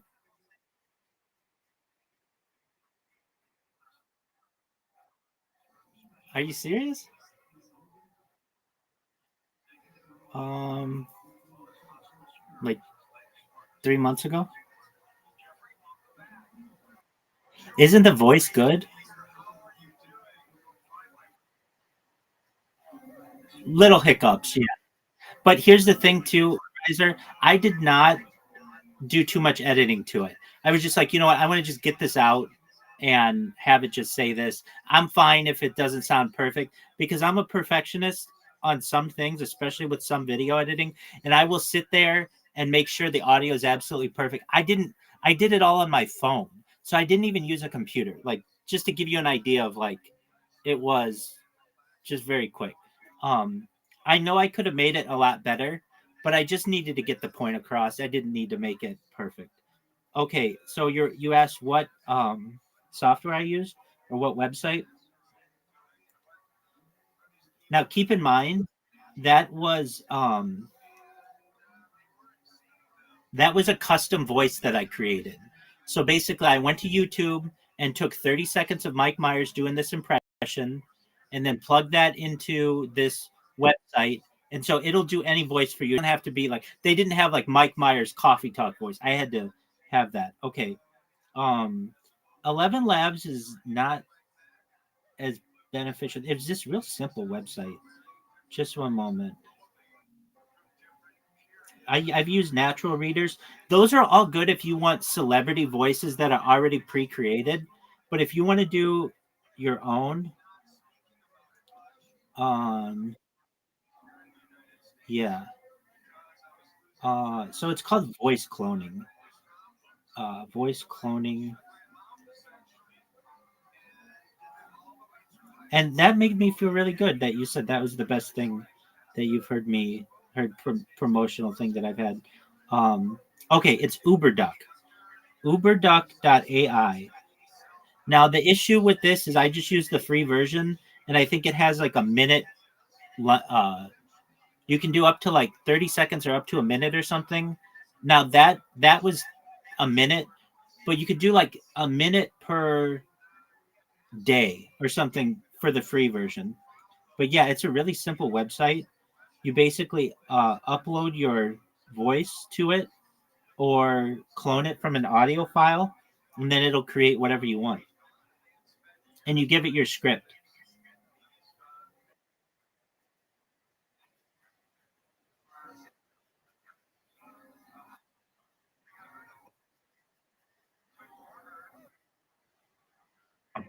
There are most of them.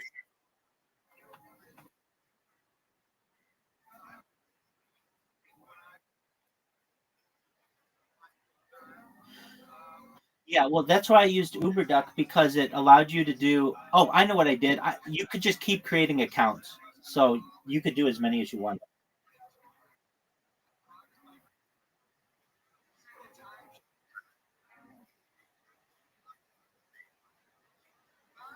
Yeah, I think it wasn't a minute; it was 1,000 words. I think that's what it was.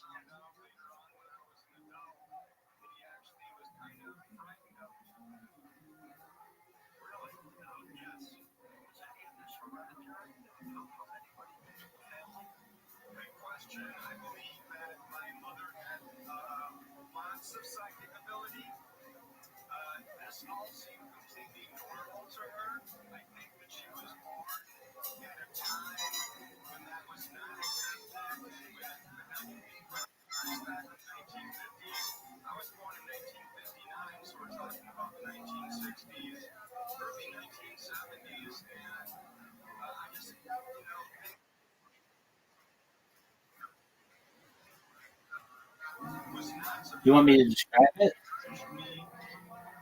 It's really a visualizer.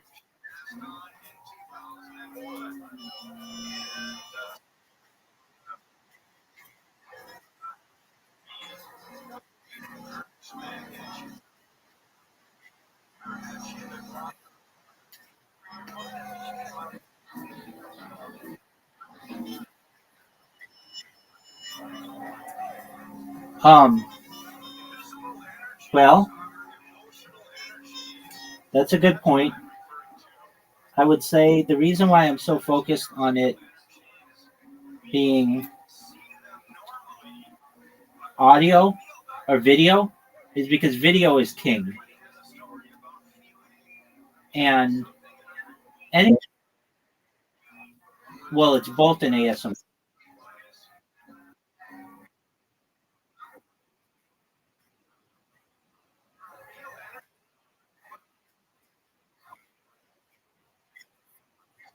Yeah, exactly. That's why when you mentioned the fidget spinner, that's when I said that's what led me down this road. Okay, and I you could utilize a fidget spinner in it as well, but but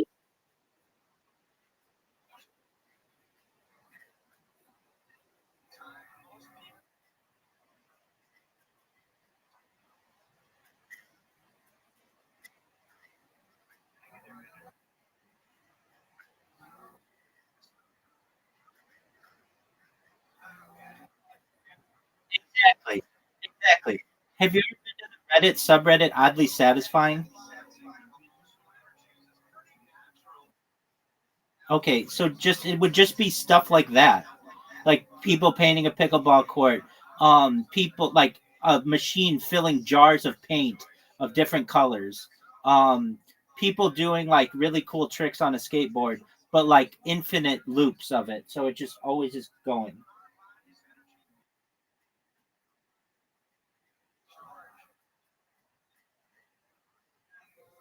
Yeah, to some extent, and then on top of that, you add the auditory aspect of it. Yeah, it can be exactly a plain beach can have ASMR elements to it. So just the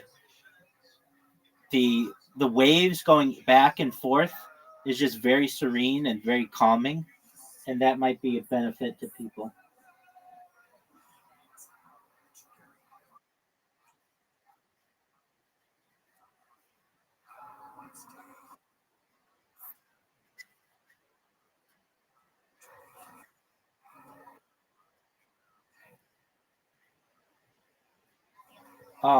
The latter. So you just create your own, but basically it would be based on what's popular on YouTube. Like you could, I mean,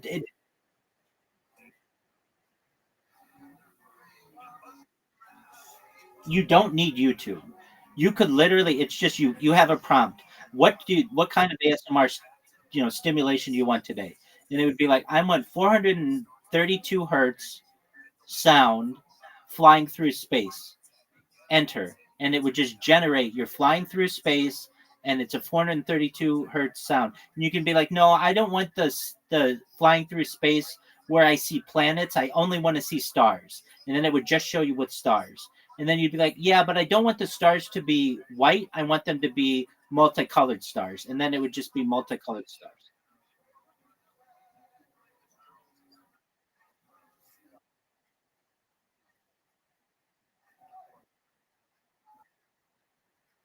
Oh, absolutely. Absolutely. So you type, in addition to having 432 hertz, every 3 minutes, I want you to have the sound of someone snoring for 10 seconds, or randomly placed, or for an entire hour, or 30 hours. I want you to have the sound of in 8 hours. I want you to play horns because I have to awake to an alarm. I want you to have just remove all the sound. I just want you to play instrumental jazz, and it would just create all of these things for you.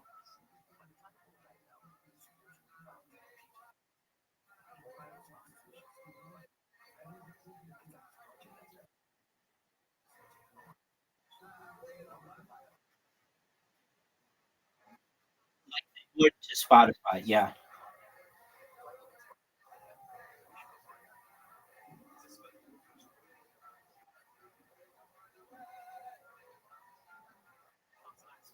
So you would just start it at like $4.99 a month or whatever, and you got to think there's no um you don't have to buy any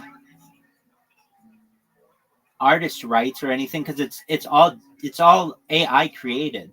Now, let's say somebody was like, "I want to listen to Taylor Swift when I do it." That's fine. It has a Spotify plugin, and you put your Spotify information in, it'll play.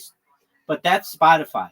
That's not this. This is just visualizations and generic sounds.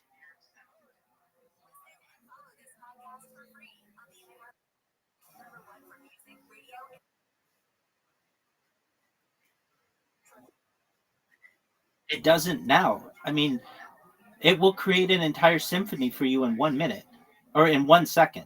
So it'll be easy. And that's like a no, no, exactly.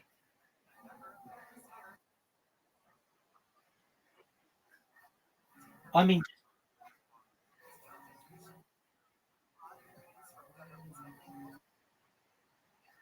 now the key, I mean, I'll be able to sell this software because I have so much data that anything that I think is cool will be just the coolest thing on earth. So my endorsement will just put the seal of approval on it. But I want it to have a really good name. ASMR is too wordy. It's got to have a name like no,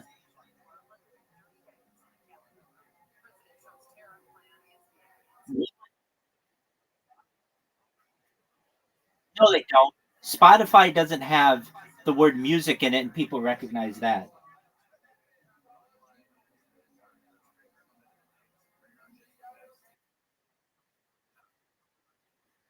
Dog, what's the name of those mesas with the rock on top?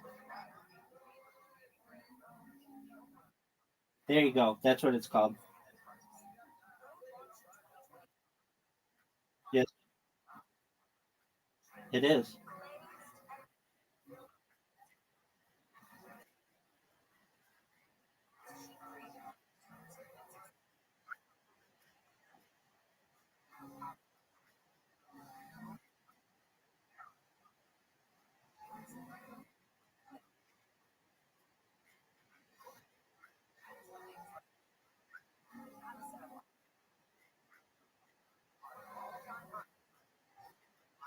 Exactly, man. You described it perfectly.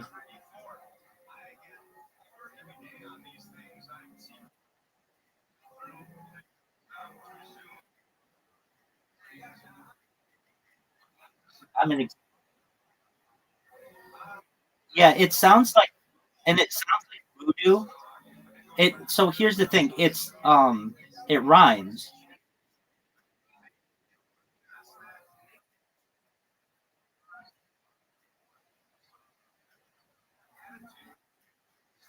Convenient.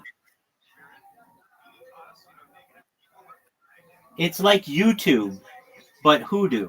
It sounds similar to that too.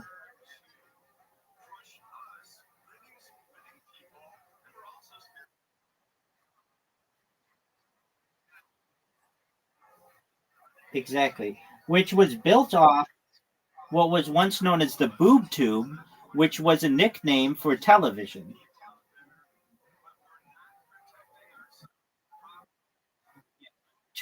People used to say, instead of saying, "Hey, what are you watching on television?" They'd say, "Hey, what's on the boob tube?"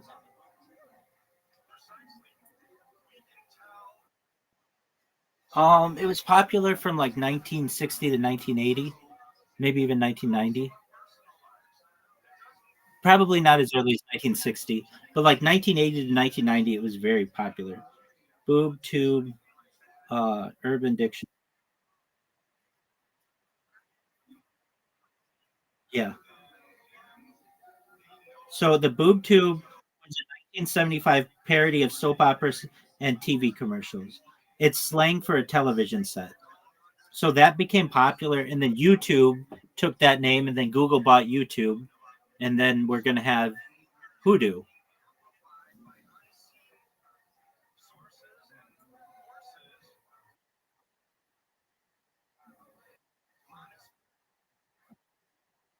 Exactly.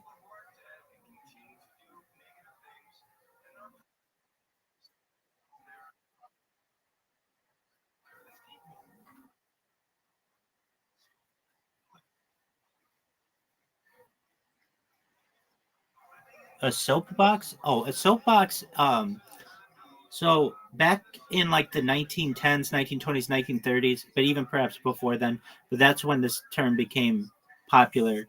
You would, if you wanted to get your opinion out, you would stand at a street corner, and in order to be a little bit higher so people could see you, you would stand on a soapbox. And that's where that phrase came from. So you'd be like, I'm sorry to get off my soapbox right now, or whatever, but that would mean like I'm stepping down and I'm no longer going to talk about this given subject.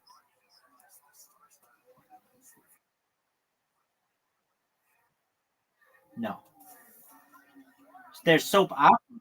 That's different. Soap opera came from, it was a play on the idea. Many of the advertisers in the early days of what would be called um, dramatizations, like soap operas as they're called now, would have advertisers, and because they're audience, which generally housewives or stay-at-home moms, so to speak, females, and they were the people who would make purchases in the house. Many of the advertisers were soap companies, so they'd call them soap operas as a play on words.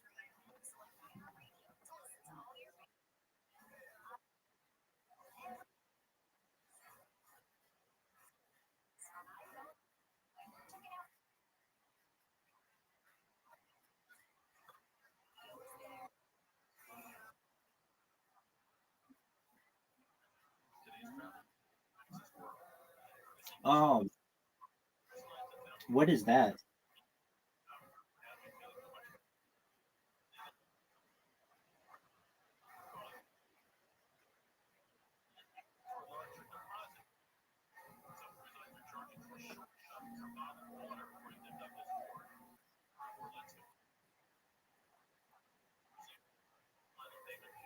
That's each word.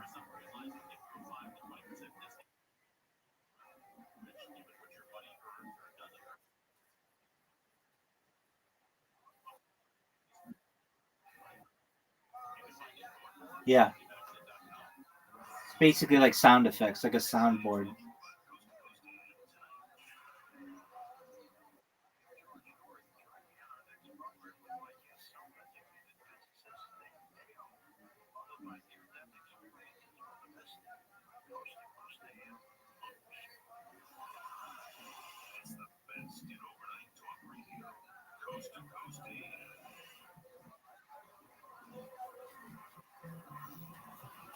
Hoodoo. Even if somebody comes out with this product, just naming it Hoodoo is going to beat them. It's like a brilliant name.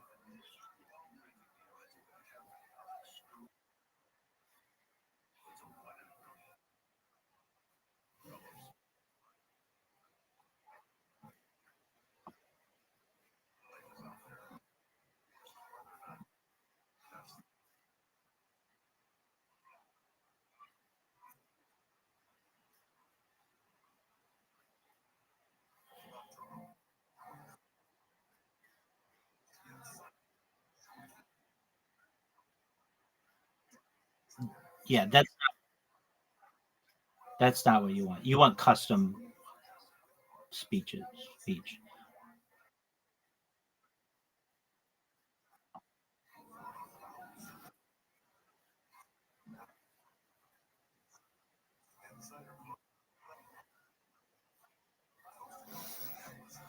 Right.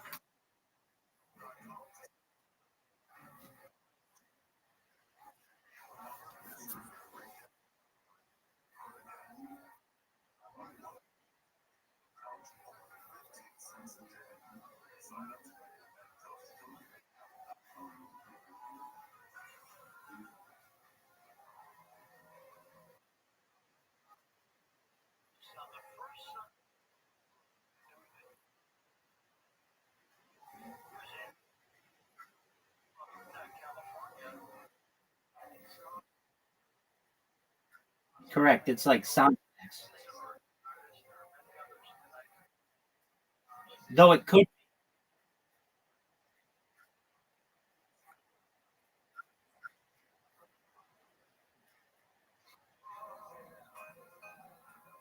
Right.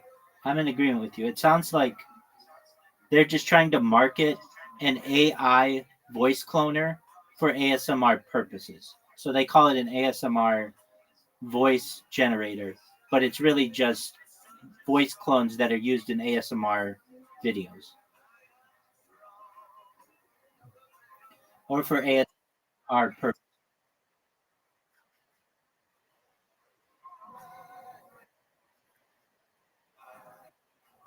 Right. I mean, I guess it could if you had a voice that generated ASMR stimulation, then I guess that's an ASMR voice.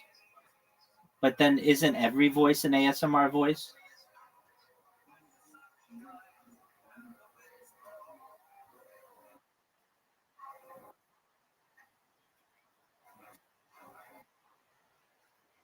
Right.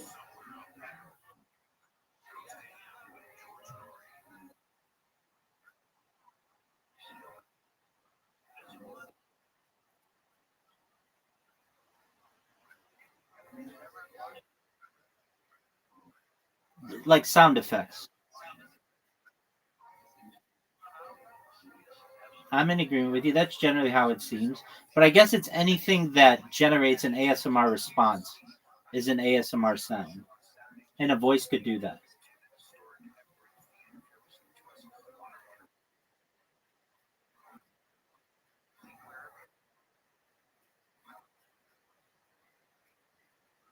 No, not at all. I mean, you could do voices, but that would be secondarily.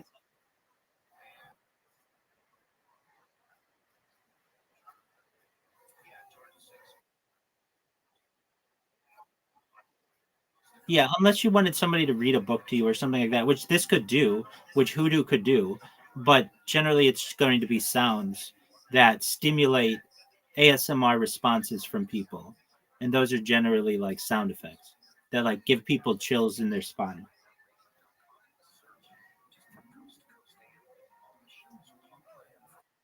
So what would that be? What could that be? I mean, I think that like sound, like the sound of rain on a tin roof generates those kinds. So you just type in sound of rain on tin roof, outside window, rainy, and it would just create that kind of picture for you, a visualization for you. So it would just sound like sound of rain on a roof, and you like you were looking out of a window.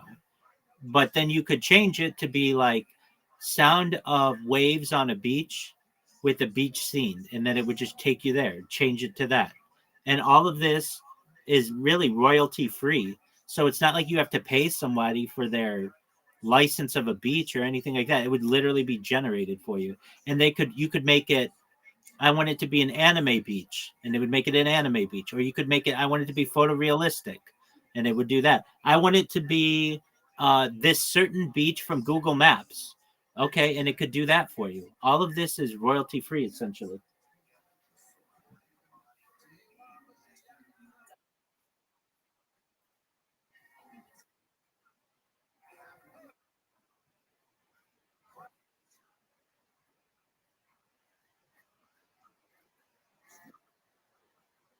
Well, yeah, and that's what you're paying for. So that's why it's different than just YouTube or Google Images or something, because you're actually doing AI generation of all of this. And it needs to learn from somewhere. And so it's learning, its data set is YouTube and Google Maps and such.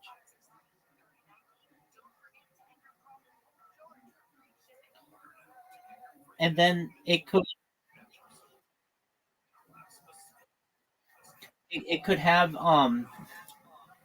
curated things for you, things that you didn't even know you liked in ASMR world, like rainbow color. Yeah, exactly. Like a Spotify playlist, you have an ASMR playlist.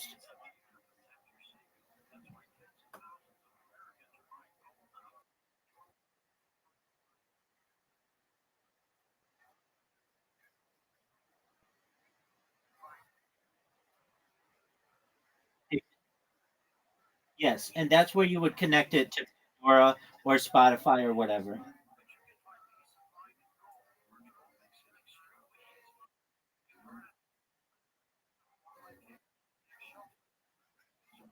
Totally doable.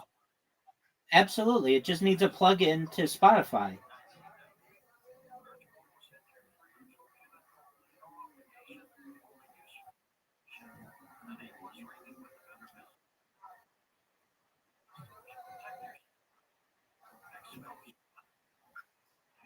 The name sells.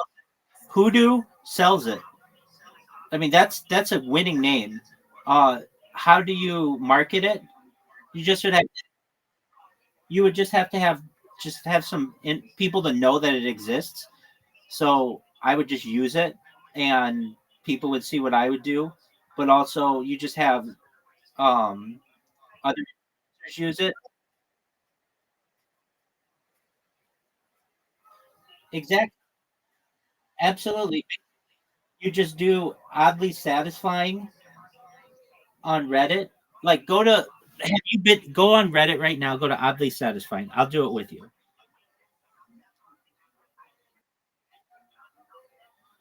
It's R Ford oddly satisfying. Now you could also do oddly erotic. That's another big one. So I'm seeing this kid stacking ups, which is just oddly satisfying to some people. Dude, it's giant.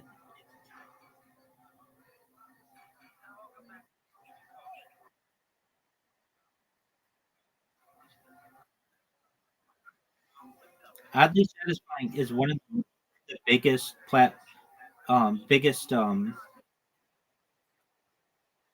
exactly. So a lot of people would get satisfaction out of this, and maybe they don't want some fat kid with a ceiling fan in the background. They just want it to be done like absolutely. It you could say I want him to have a beach.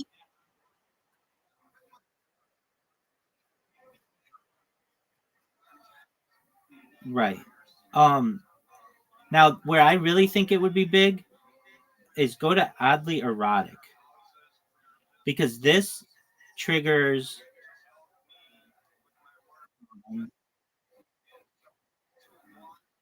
all right. So like there are some things that wouldn't work, but like go to equipment for aerial artist fitness training. If you just see this one person just being like tossed around, you see this? It's like the third thing down. Yeah. So it's like a person.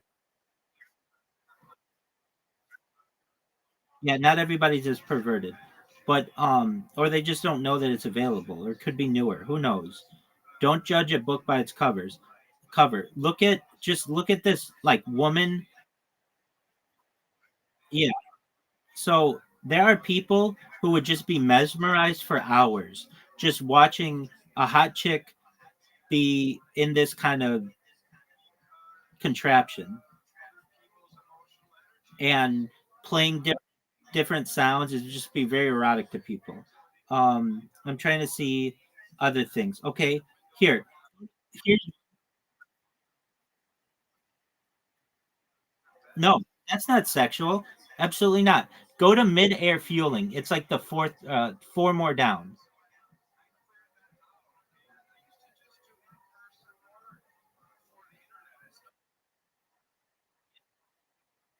Yeah.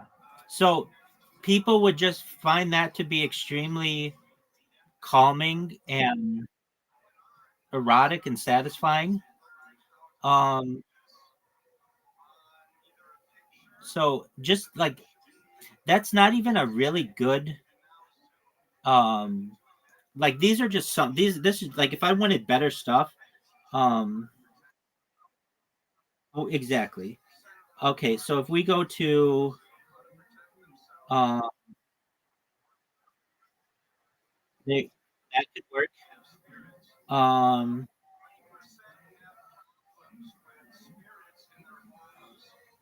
so the best ones, go to infinite loop. Now you're going to be like, this only has 40 members. That's fine. Actually, no, don't do that. um I mean, it's that's not what I'm talking about. That's like a okay. If you go to, are you on your phone? Okay, so you're on a computer. Okay, infinite loop. Um, let's see here. Okay, if okay, just instead of that, type in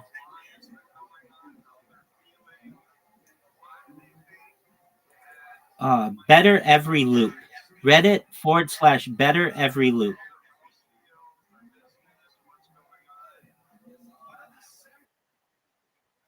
Yeah.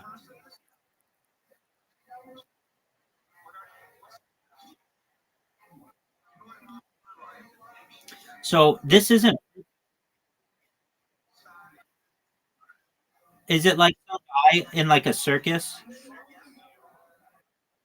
So you would see how this would just mesmerize people for hours.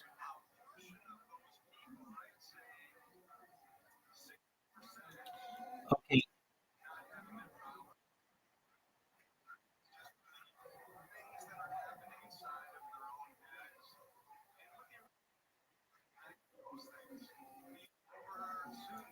so like the next one with the horses, it says "I'm so pretty." Just horses just running past the screen would make people excited. These are still not exactly what I want. Um, so ideally, let me just see if visualizations is one.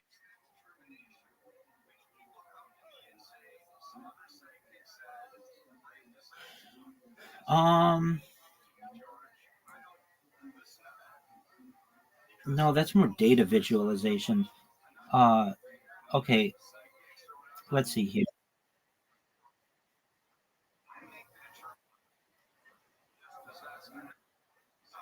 Yeah, that's the kind of stuff I'm talking about. Right.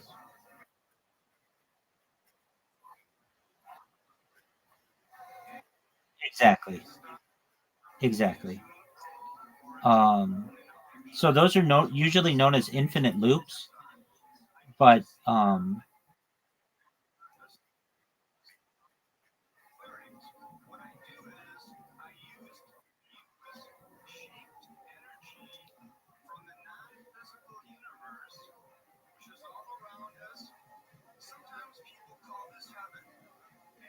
okay.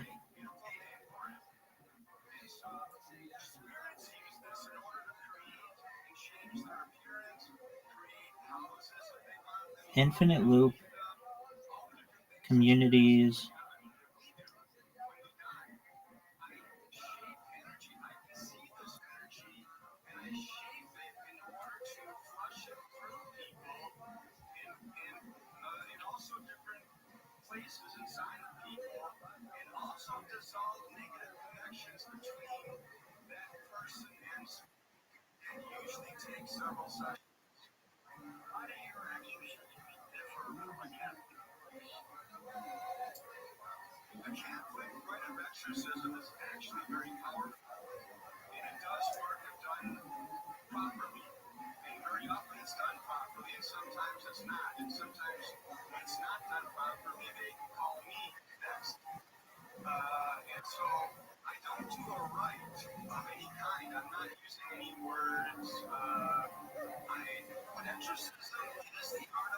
Okay, here's one. Go to, yeah, here it is. Living backgrounds. Reddit living backgrounds.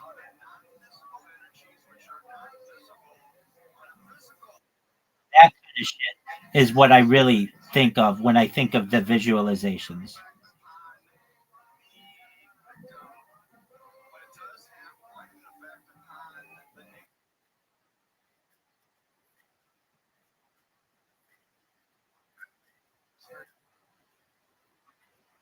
%1,000. Okay, so go to r/living backgrounds.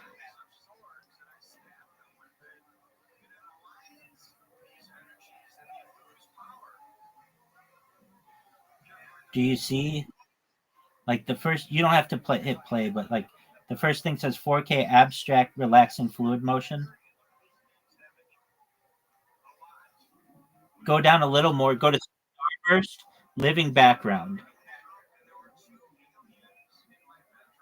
It's the reason why it's just called. Yeah, the reason why I say that is just you don't have to hit play. Though what I really like is abstract paint. I think that shit's cool as fuck. Okay, go down two more. It says rings 4K living background.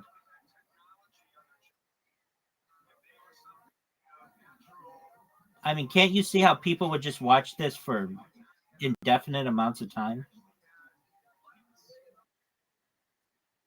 Exactly. People love that shit. That's why the lava lamp became popular.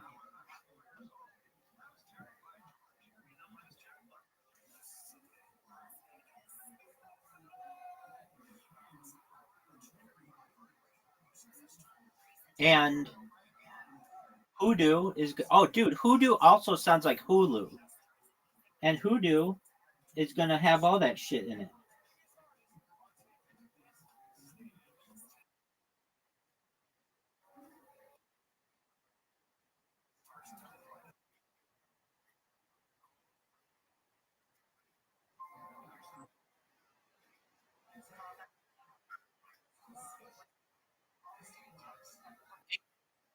But it's really the rhyme that does it to people.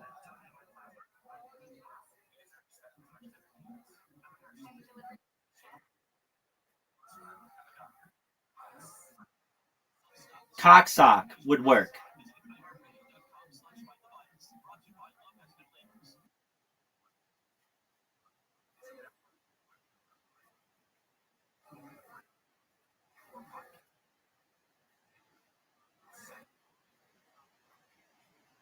Right. But the YouTube became popular because BoobTube. The reason why BoobTube worked is because it rhymed.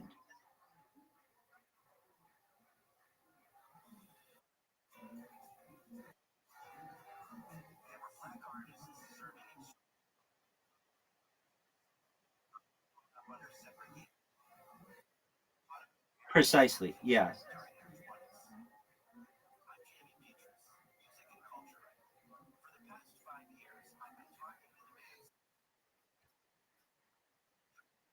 No, I just wanted you to go to those visualizations. Once you saw the visualizations, you could see that you understand what I'm referencing, right? Like just these like liminal space kind of ideas that it's just it could be in another world, it could be in another universe, another dimension, whatever.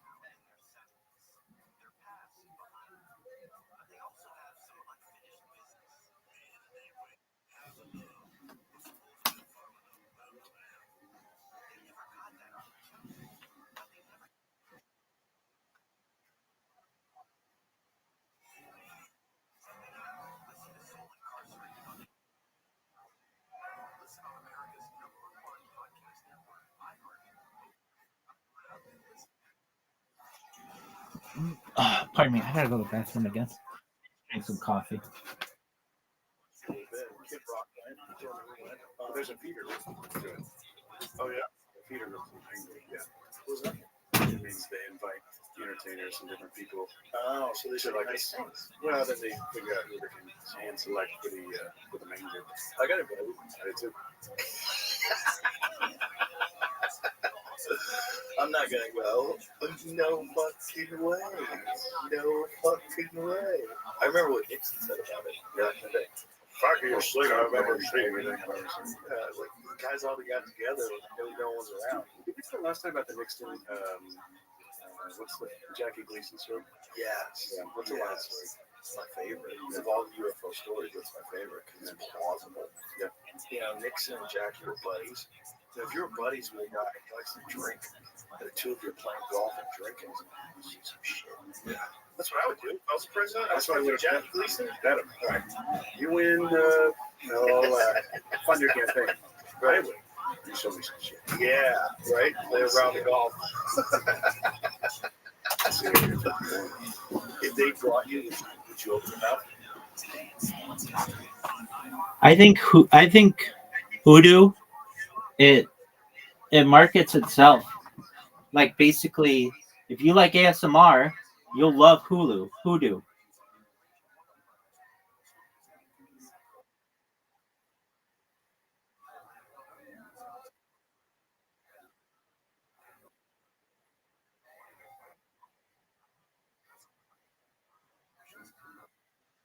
That is serendipity.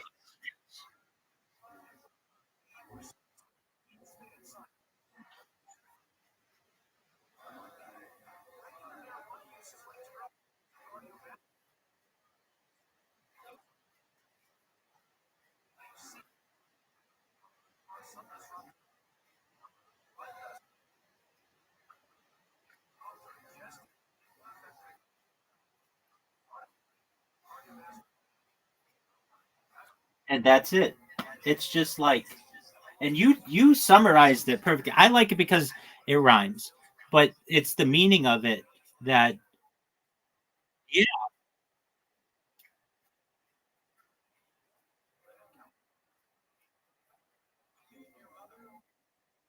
right. And you know those hoodoos, the ones the geometric or the geological formation, it leaves you in awe. Like, how did that happen?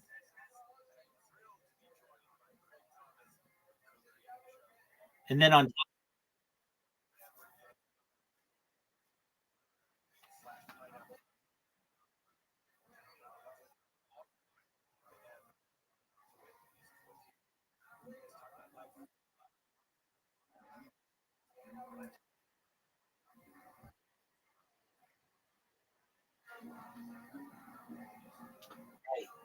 and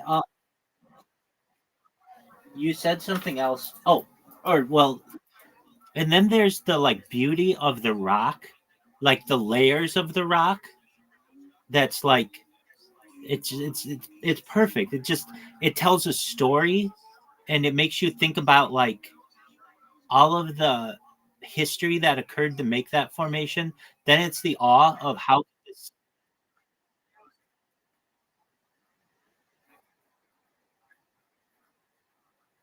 there's that too. That's a great point.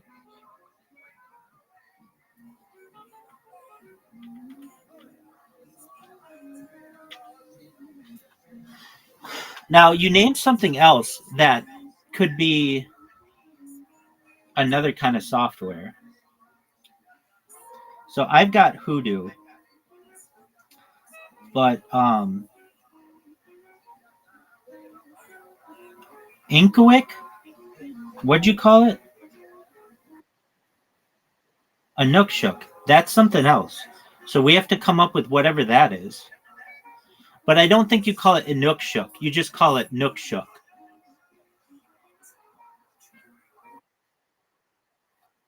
No, no, no, don't do that. Just Nookshook. It's better. What is a Nookshook? I know what it is. I know what it is. So imagine you have Hoodoo, which is the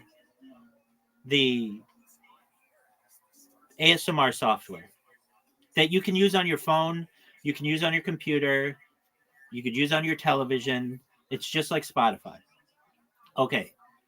A Nookshook is a device that connects to your hoodoo that provides ASMR stimulation to your hands. So what could that be?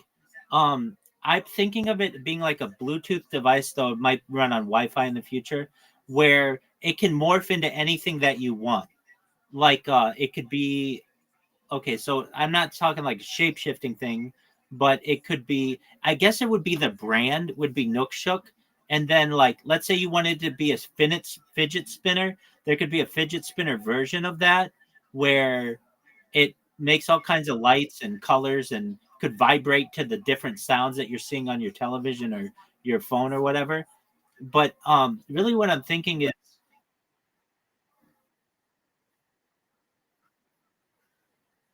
close. Yeah, close. Okay, but where have I seen this? Oh, I know, or felt something like this. Do you know what Stretch Armstrong is? Okay, so Stretch Armstrong was a toy in the 1970s and had a resurgence in the 1990s. Um, okay, just look up Stretch Armstrong toy.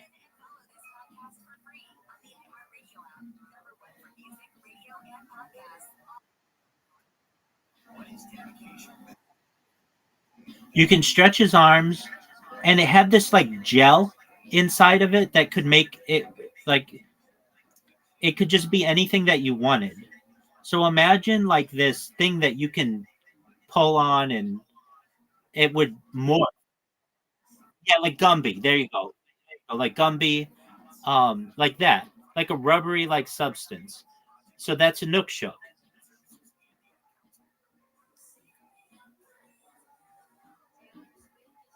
But Nookshuk's the brand. So you would have like the Nookshuk Gumby, the Nook.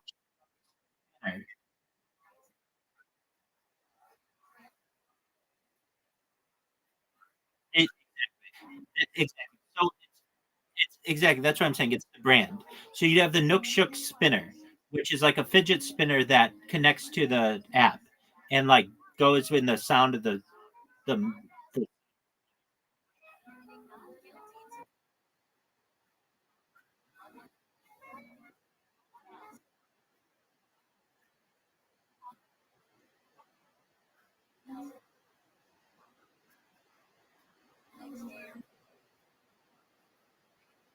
right. But imagine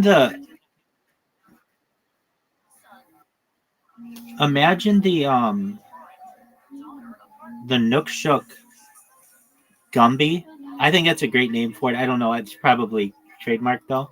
Um, it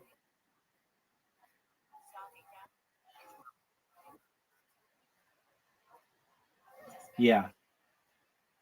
If So you just call it everything rhymes with this. Nookshuk gum cum or whatever. Nookshuk Nookshuk Nookshuk gum bum. Nookshuk gum sum. Whatever. Just have it everything rhyme.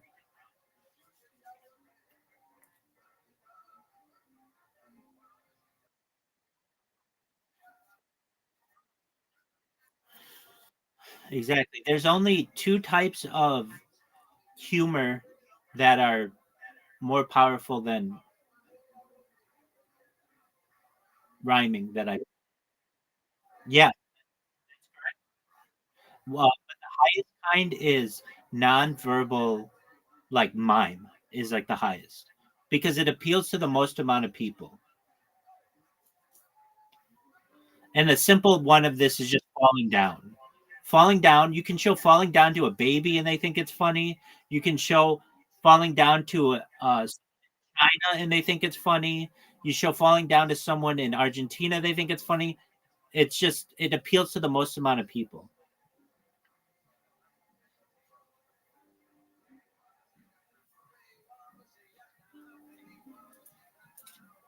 Does that make sense?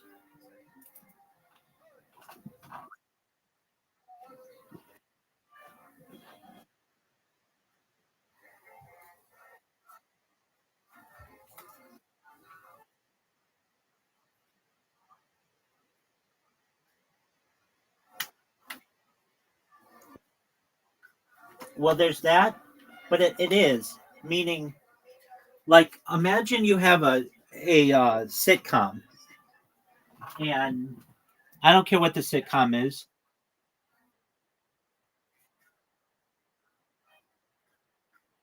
Yeah.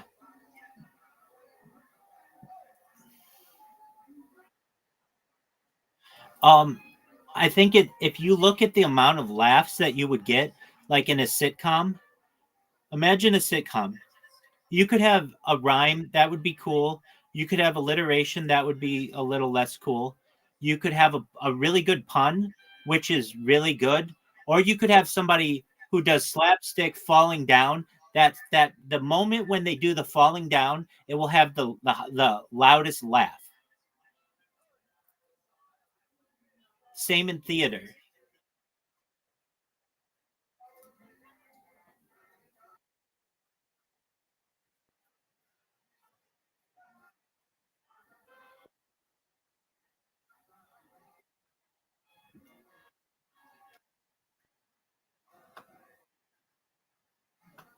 I'm not talking prop.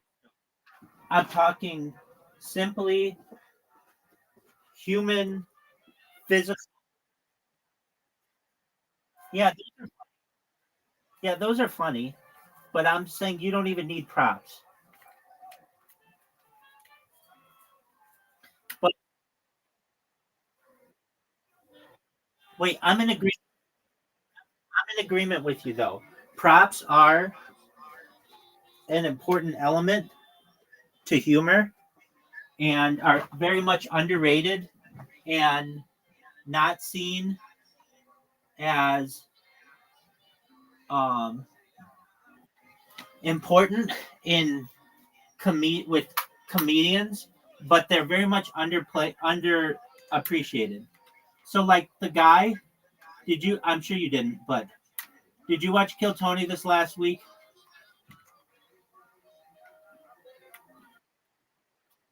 Okay, the guest was Carrot Top. Have you ever seen Carrot Top's? Do you know who Carrot Top is?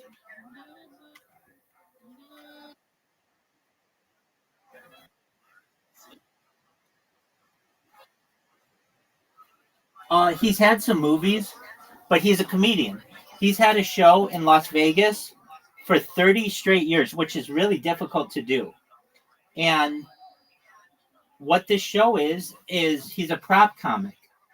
And one reason why he's been so successful is because it's easy for him to just have props that people think are funny.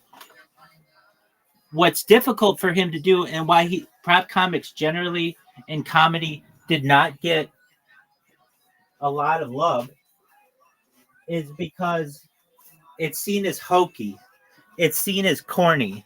A lot of the things that they have to do. It's just sometimes they're not that creative. And then on top of that, they have to carry around like a suitcase full of props. So a lot of times people just think that it's not a very creative art, but it is. In fact, prop comics are something.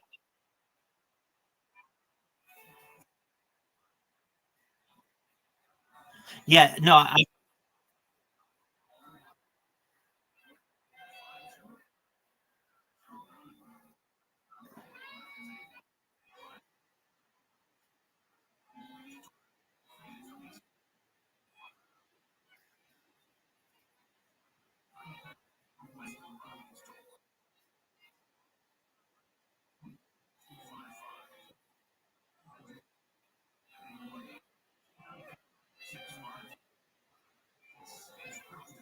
um, well, okay. Do you know who the prop comic was? Gallagher.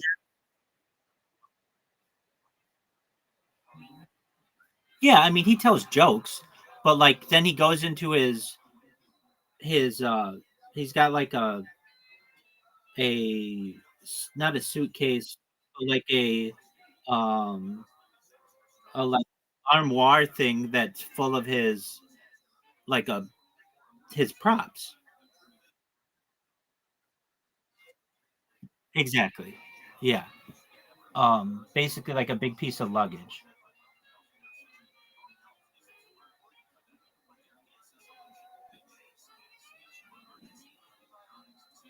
Okay, so did you ever see he's died, but the comedian Gallagher, he used to get like no one.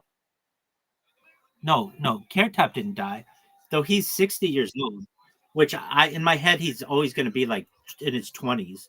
But no, Gallagher died. So Gallagher was a comedian, and his big thing that he would do is he would have the front row of his shows have plastic over them, and then he would break watermelons. Have you ever seen this guy? He would smash watermelons with a mallet, and people used to go crazy over this, and it would make a huge mess, but people really liked to be in the front row because it was a performative art that actually touched them, like they'd get shit on them, if that makes sense. They'd have to wear like ponchos.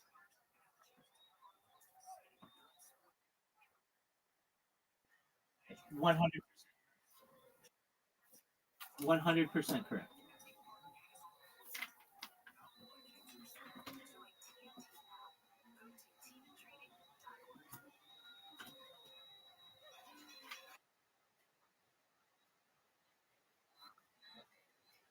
Yeah, with the nuck,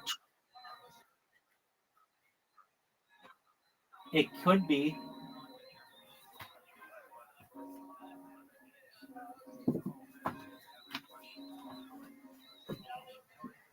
It could be.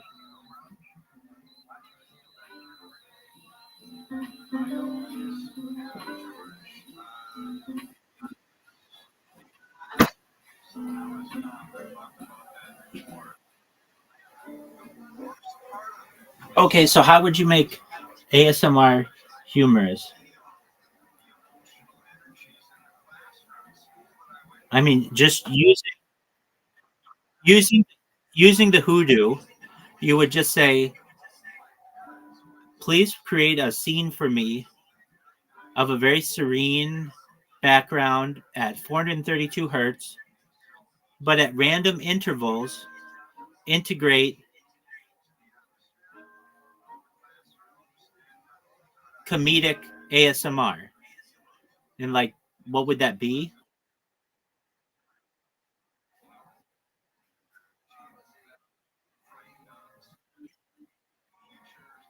Oh wait, that's different, but it could.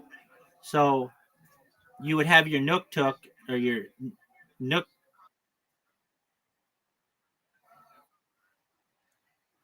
It's physical and visual.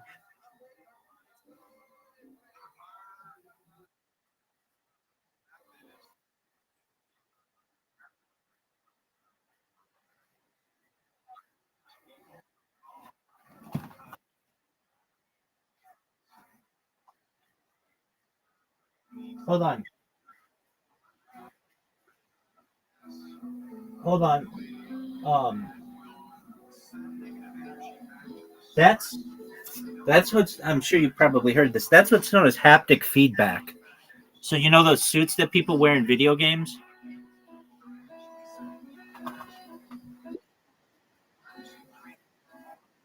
Yeah, it could. It could make it feel like there's water on you with like temperature.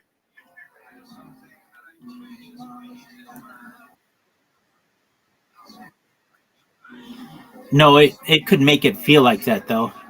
It could stimulate your sensory system to think that it's water. Now, a better way to probably do that is using like a brain computer interface to trick your brain into thinking that it's wet when nothing's touching it.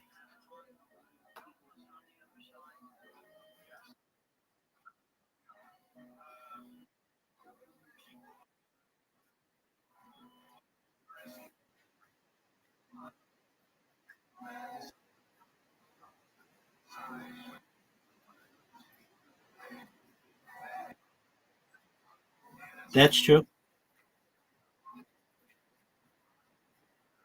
Well, The first brain computer interface has already taken place, and actually the first three. His name's No. The first one's Nolan.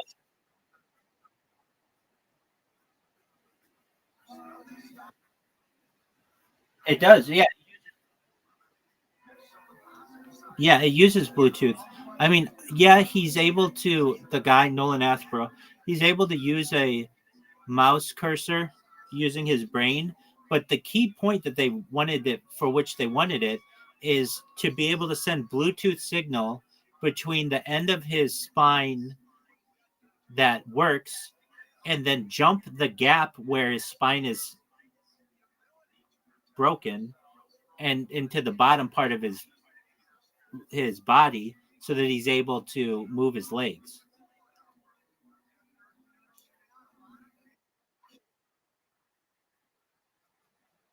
It's both.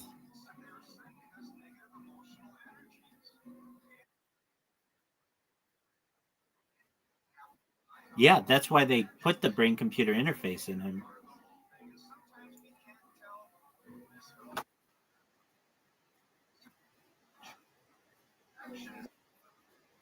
He isn't able to move his legs yet, but they're working on it.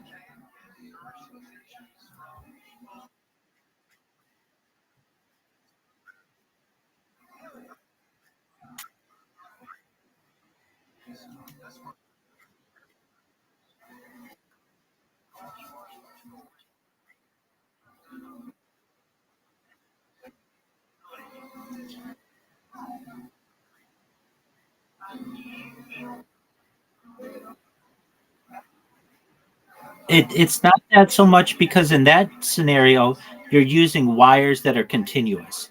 This would more be like having a road that gets detached, and then instead of re completing the road, the people just go through a portal from one end of the road, and then it automatically brings them to the other end of the road.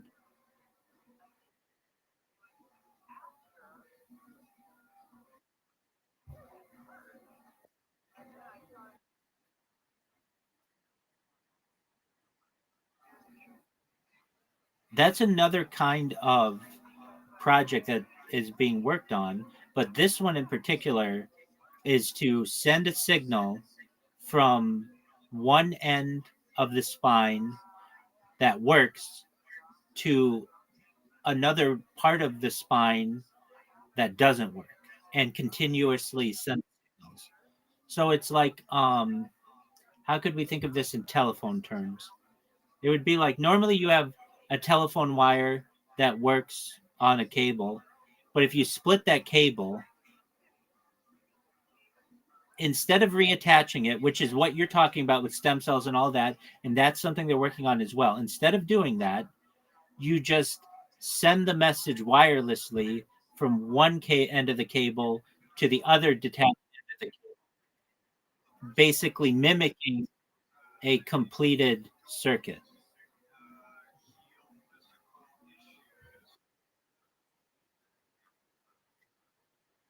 Exactly. How baller is that? Dude, yes, it is.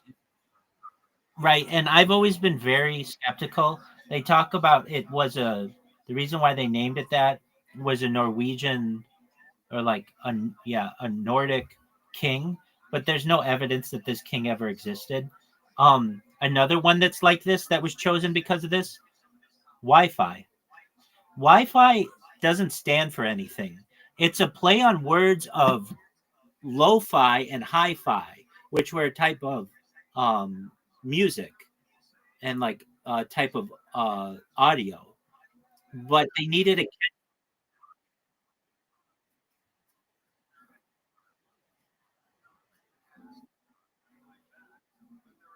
it's um I mean, you can consider it that. That's kind of like what a backronym is, but no, it's just, it was something that rhymed that would catch on with the public, so they called it Wi-Fi.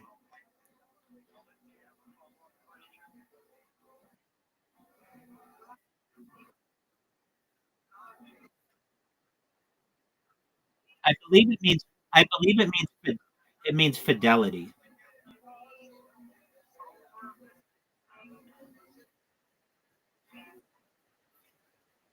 Yeah. So hi-fi means high fidelity. It's an electronic system for reproducing high fidelity sound from radio or recordings.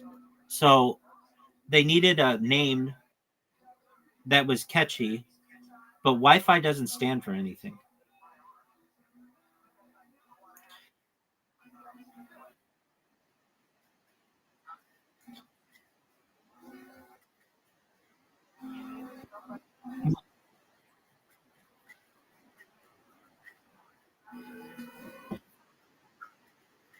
Actually, hi-fi was around before the high five. The high five has only been something that's been around since like the 1970s. Now, at least giving it a that's that's been around for thousands of years.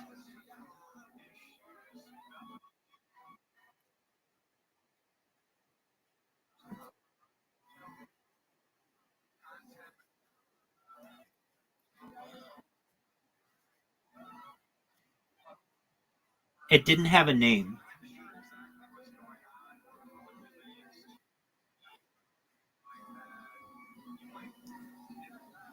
The high five is a hand gesture where two people simultaneously raise one hand.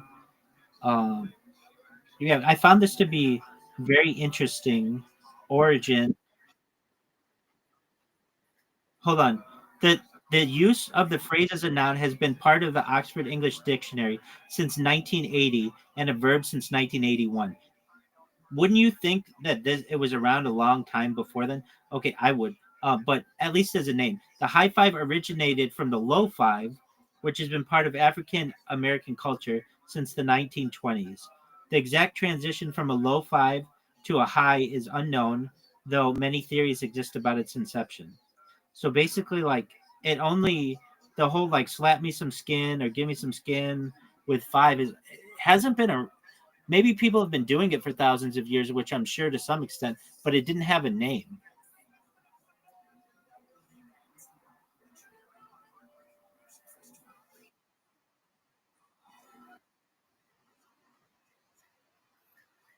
Exactly. And so when you look at sports people, they weren't doing this before the 1970s. So like you watch like Babe Ruth and Lou Gehrig and Mickey Mantle, they didn't high five. They would shake each other's hands.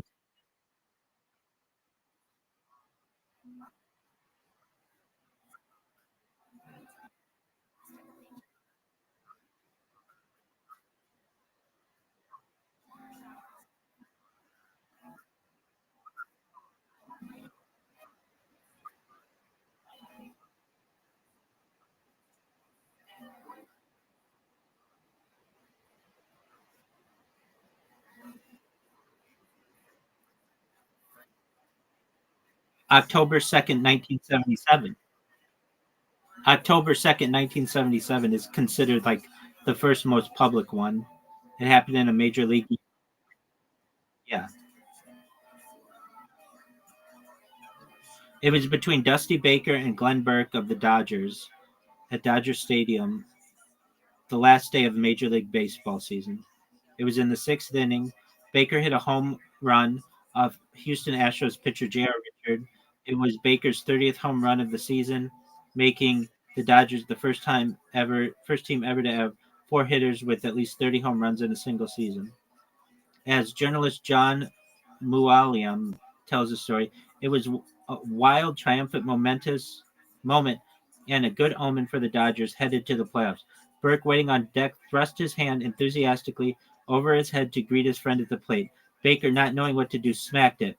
His hand was up in the air and he was arching way back, says Baker. So I reached up and I hit his hand. It seemed like the thing to do. But isn't that weird that like it's so ingrained in us, the high five, but it's only been around for like popularly 50 years.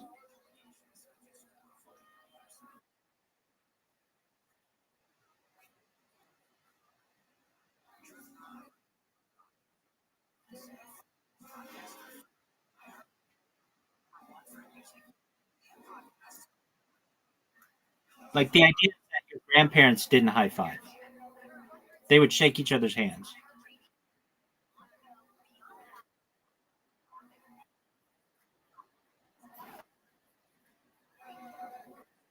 Now that's even more modern. That came about in like the 90s. Um, the fist bump was September of 1990. It was in Australia.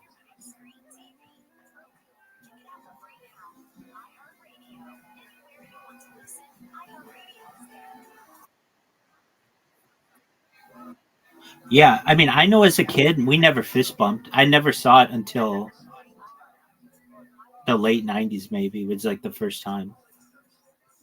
Even later than that. I mean, it wasn't even a thing. And then there's something that I saw during the pandemic because you couldn't shake hands and you couldn't fist bump. It was like this thing that originally it's like where you slap your forearms together, and that came from Mark McGuire and Jose Canseco. They were known as the Bash Brothers, and whenever they'd hit a home run, they would do that.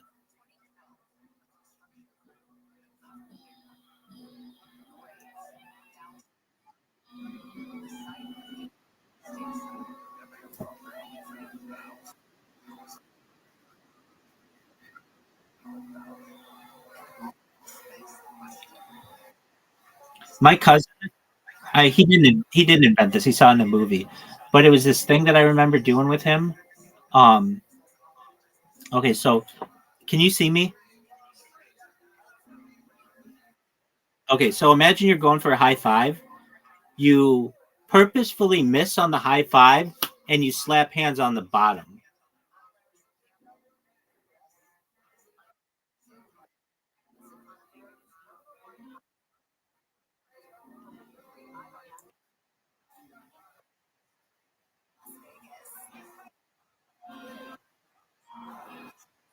Right. Um, the elbow one, I think, probably came about during the pandemic. Nobody did that before, and nobody does it now. It was just like temporarily. Um, yeah, I think the forearms together will become more popular in the future because people are they just have been since the pandemic aren't so comfortable with the handshake or even the fist bump. They don't like to touch each other basically, but the forearm allows. Yeah,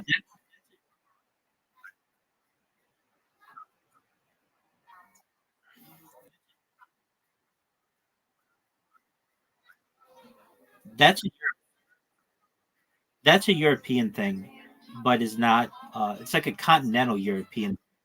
It's I guess it's done in Britain as well, but that is not normal behavior in the United States. Even the hug as a greeting in the United States was not a thing until like the knots, the like zero zeros. Unless it was your family. It has two names. It has two names. People call it the aughts, AUGHTS, and then it's also called the knots, NOUGHTS. I like to call it the knots because it's like I like to call them like the naughty oddies, but because that's like basically when I was a teenager or so.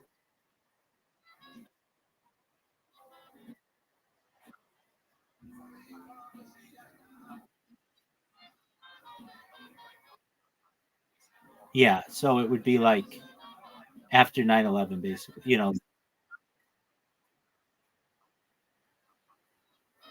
Yeah, that's what I'm saying. That's People don't want to call them the zeros because it doesn't make sense. Like you would call it the tens, and we're in the 20s now, so you call them the aughts or the knots, and I like knots.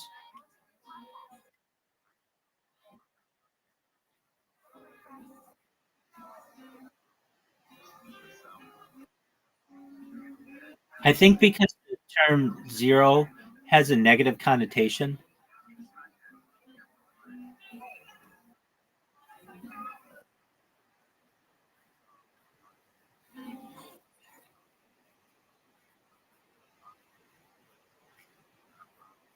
No, I mean when you call someone a zero, that's a negative. That don't hang out with them. They're a zero.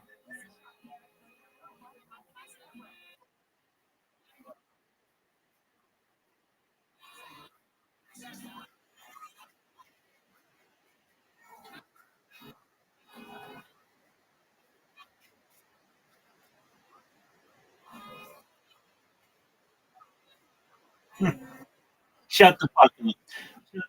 Shut the fuck up.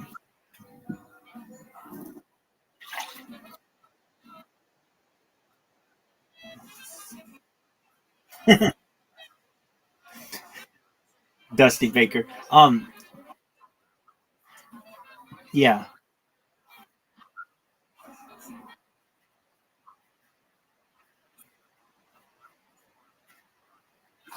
I think it could be.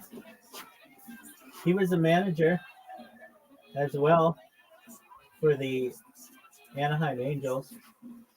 Um, he's a good manager. He used to always have a toothpick.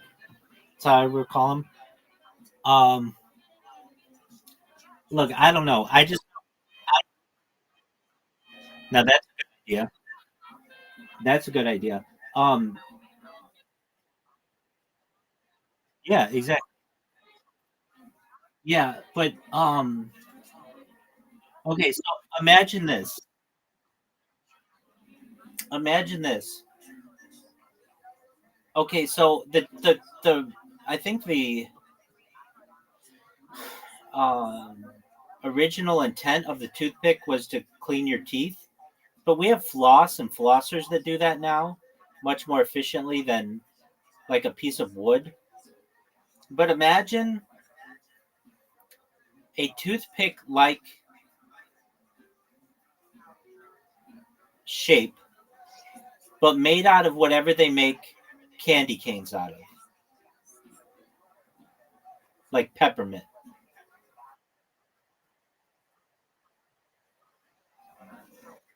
Exactly. But just with with hold on, but with a not a sharp end. So just a dulled end.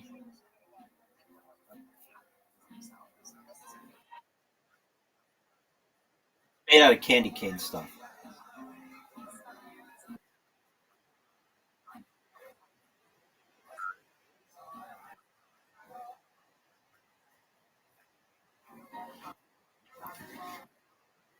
Yeah, it would be like a mint, but like some people chew mints, some people swallow mints. There's another thing we can talk about in those terms. But basically, if you wanted that toothpick look, but it had a purpose and it would smell, you pick you pick you pick toothpicks. And since like candy cane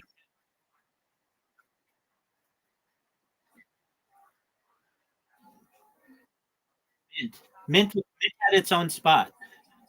So it'd be like mint or spearmint. Here's the issue that we're gonna encounter is what happens if you swallow it. And I think that it's gonna be soft enough that it doesn't stab you, but still smell good in your mouth, and you could play around with it in your mouth like a toothpick.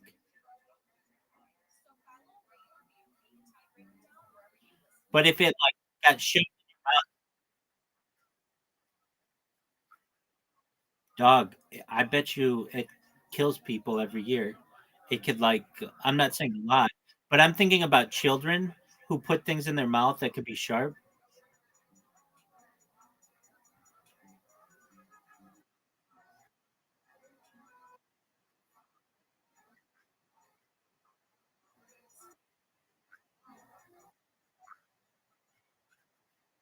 Right.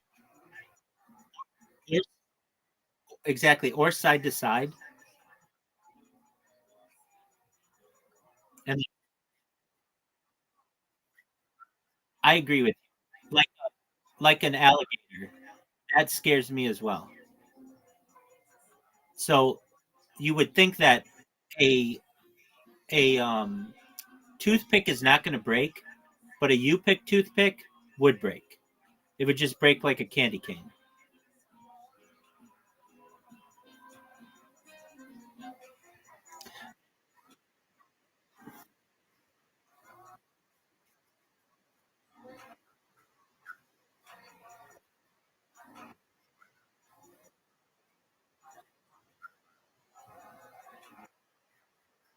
Like the little, yeah.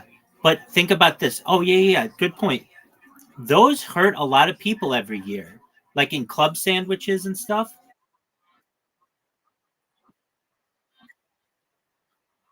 You absolutely could. And you, just like you were saying,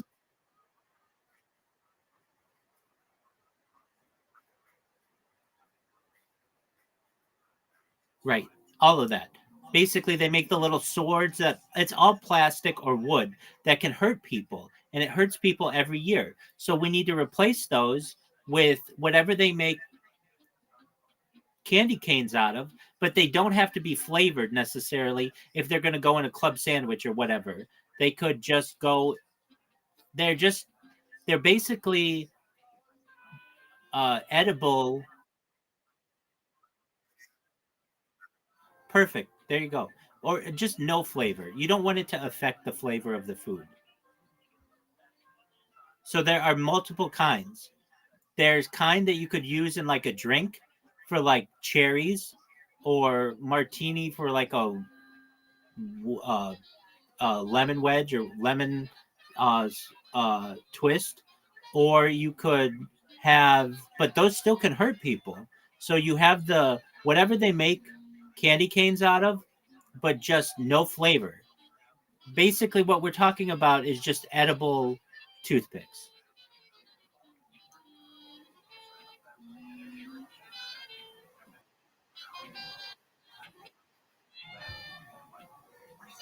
Well, there are two kinds. There's flavorless that you use in other foods to keep it together or for decoration or whatever. And then there's the flavor kind that you use as an after, like a breath freshener.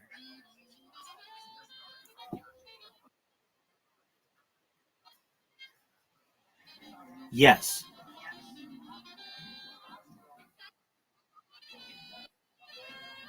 So let's say you bite into a sandwich. You know the ones with the little flag on them or whatever.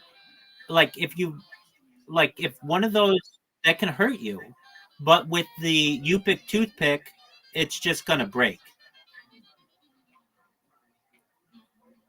and it's not gonna affect the food.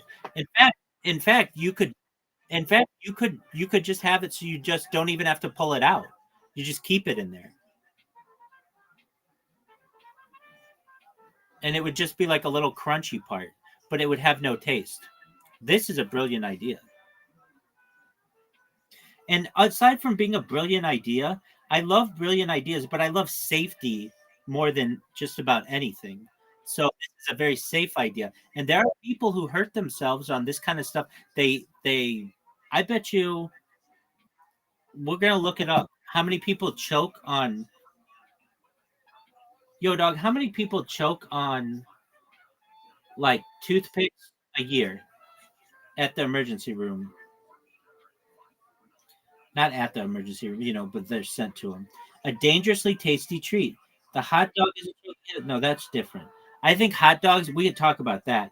Um, so according to the Consumer Products Study from 1984, approximately 8,176 people suffered toothpick related injuries severe enough to send them to emergency rooms each year. Now that's 1984. I don't think toothpicks are as popular nowadays, but nevertheless, that's like 10,000 people a year. That's a lot, and I want to help those. Yeah, 8,176.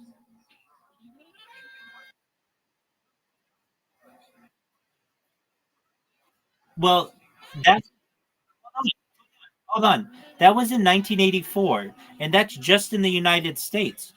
Probably globally, it's way over 10,000.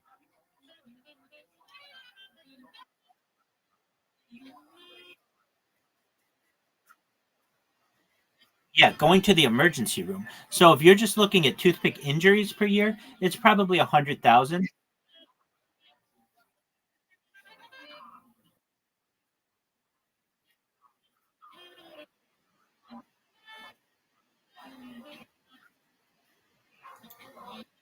Yeah.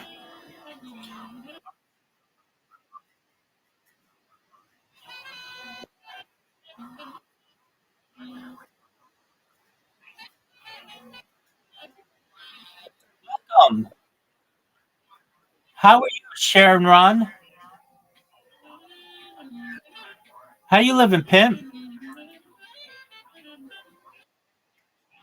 Like a G. How'd you find out about me, Shenron?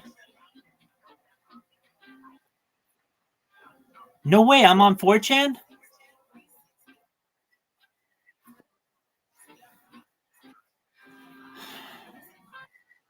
Yeah, I don't know if 4chan's the real way you found out about me, but that could be. I've tried so hard to go viral on 4chan. No, I don't ever go on there. I've been on there a grand total, and I'm on the internet 24 hours a day. On I I don't I don't like the format of it. But really, I've been on there a grand total of like less than 10 times in my entire life. And one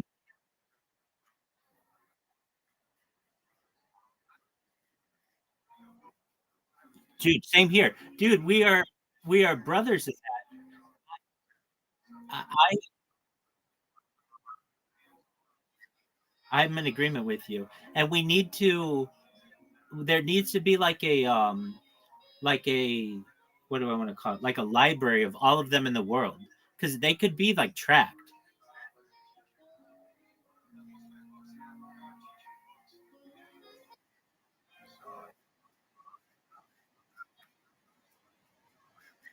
No, they're not. They have a bunch of them in the middle of the desert that nobody knows about or nobody has named. Like they need to be named and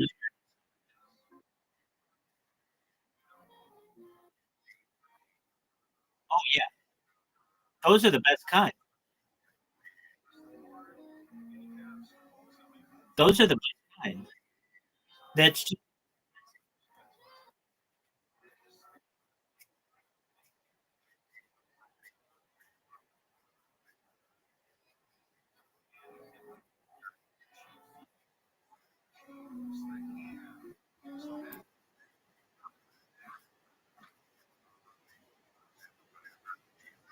you just need AI robots, that little dog that's going to like take over the world and just send them out into the desert and do Google views of the whole desert. I've talked about this before and I've heard Google is doing this. And also, we need to be able to map the seafloor. But basically, in the future, you should be able to take Google Street View anywhere in the world, just not streets.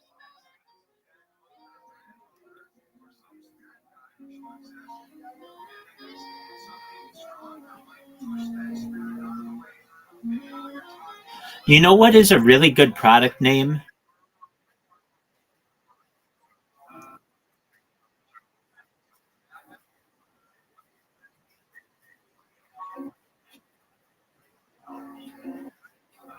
Perfect.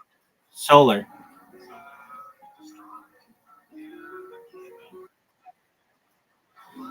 Okay, then they could just be drones. They don't even have to be on the ground. They could just be drones that could. No, you don't even need that. Just have drones do this. And the way that I've seen drones can power themselves is on electrical lines. They just have to get close to the electrical line, and the electrical lines give off like electrical radiation, and they can charge themselves from it.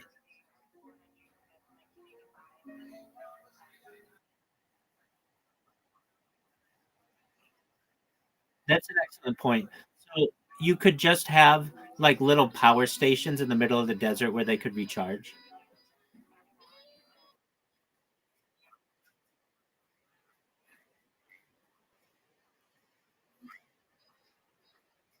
Dog, they don't even need to do. We could just do this with helicopters really efficiently. Just basically Google Street View with helicopters. It wouldn't take that long. It would probably take a week to map out the whole western part of the United States. They just do grids back and forthly.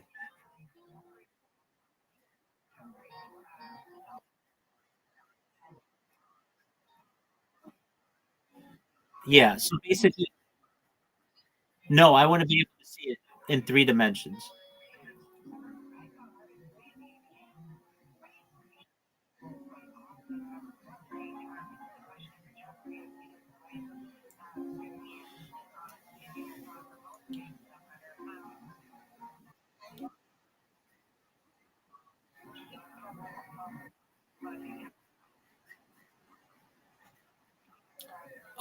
Yeah. So the within the rainforest, I would say drones will probably be better, and they could just be powered perhaps by solar. They just fly underneath the canopy, and then whenever they need to, just fly above the canopy to recharge.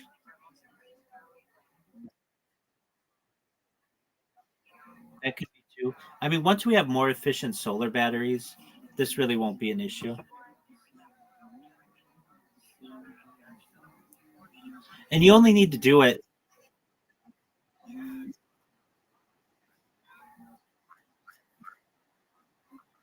That could be.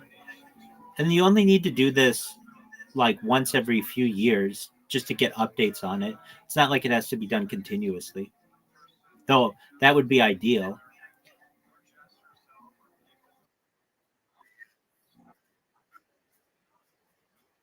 Precisely. Precisely.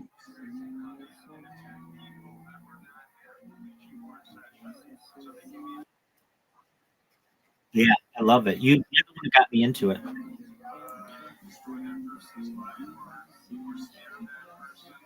In fact, I think I even have.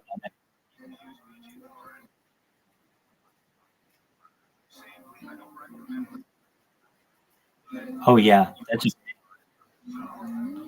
absolutely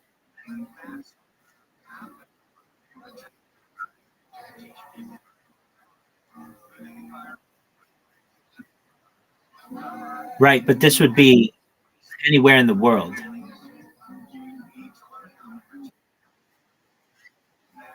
Yeah, that'd be cool. But it probably would be really black. So, I mean, I'm sure it would be.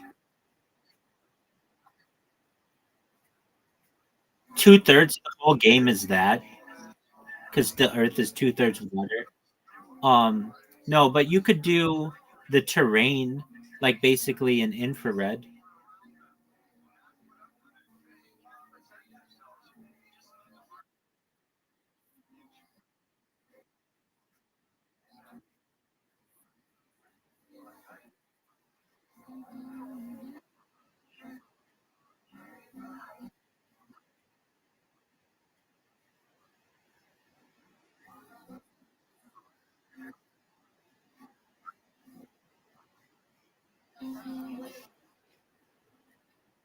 People,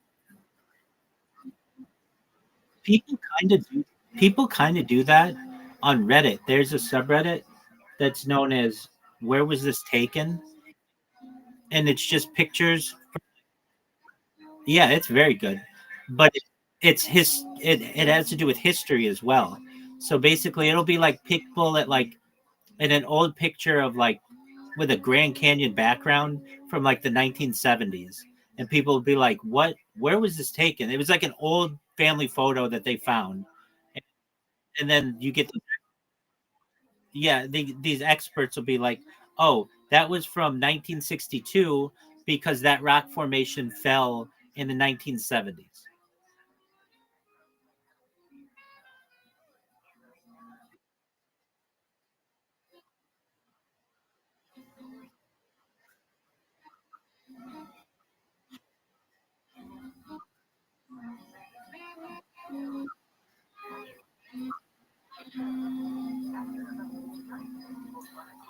Dude, Hoodoo is fucking great.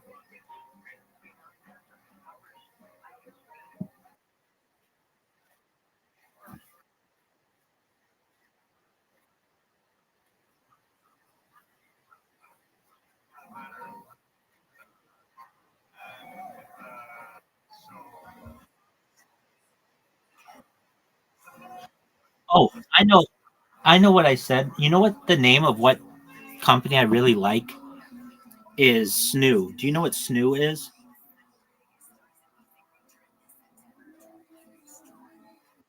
Oh, dude, I don't have kids, but I'm all about this fucking machine. It's like a Snoo is a baby baby cradle that automatically rocks them. It's just called Snoo, SNOO. But you get all kinds of data when your child is asleep. And I'm in the Snoo subreddit. I look at people's, I mean, I don't look at them, but not their kids, but the data from their sleep patterns, because you can tell like babies who are like really comfortable versus babies who are like restless at night. But it's just like a little just look up what a snoo is, SNOO. But it's just like a little automatic rocker for a baby. Here's the thing though, they're super expensive. They're like thousands of dollars, to the point where parents don't even buy them. They just rent them or they'll give them to like other parents. They're very expensive. But their parents say they're worth every penny because their baby, it allows the parent to get more sleep.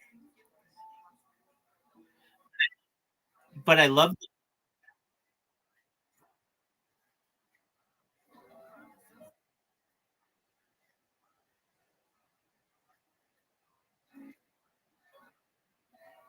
you could. You definitely could, but it would probably cost you more than the snoo. The snoo's like, I don't know, 1,200 bucks or something. Without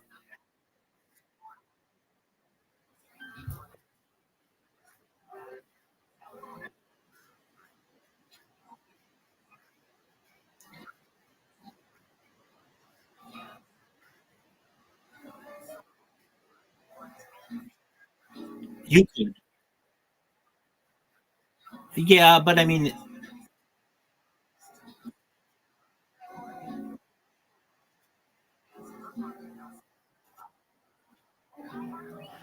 all right, but I mean, you don't know that it's but you don't know if it's made like at the right rocking for a baby. Like the snoo was, I think it was founded by,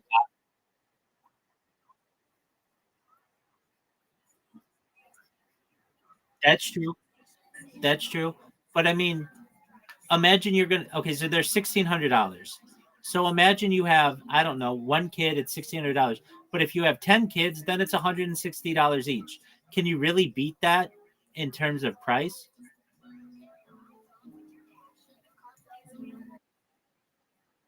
It's an excellent point, aside from Elon Musk. Dog, I am. I love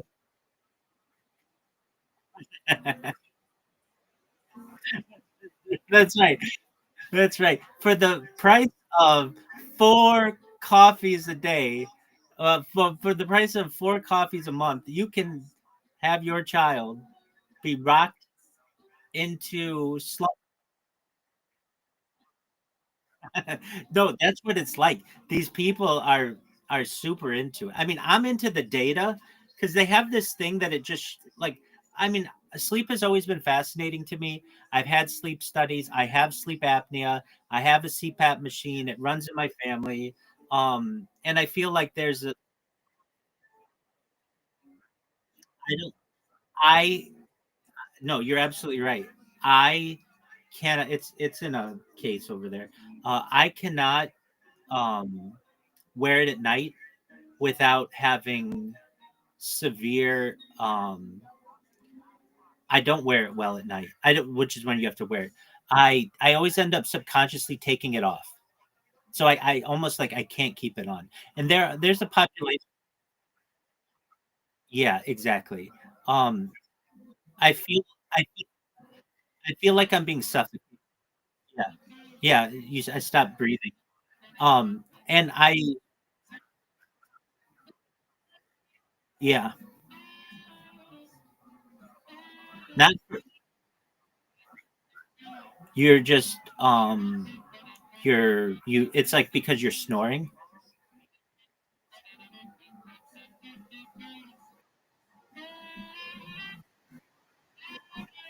So yeah, you stop breathing at periods of the night. And so I've got this app on my phone. That was the other thing too. So I used to try to wear it, and I'd be with girls, and it was kind of this embarrassing, like, hey, like I wouldn't want to wear it with them unless I was with a girl for a long time. Um, and then I started. No, it was just like I felt like a robot. Like, hey, we're like trying to snuggle, and then I've got to wear this mask, and it was a pain in the ass. So they make this. So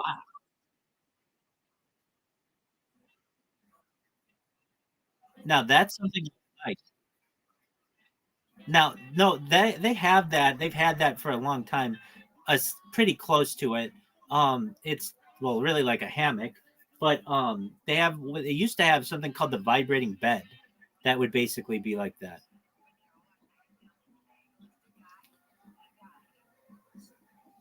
So anyway,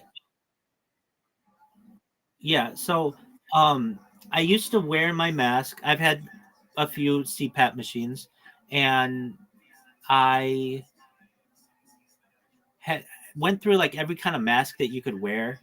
And the thing is, in the United States, at least, you can't just go buy this machine. It's considered a medical device, so you have to get it prescribed. So I've been to the sleep studies. I've had multiple sleep studies done um, to get prescribed this. And when I wear it at night,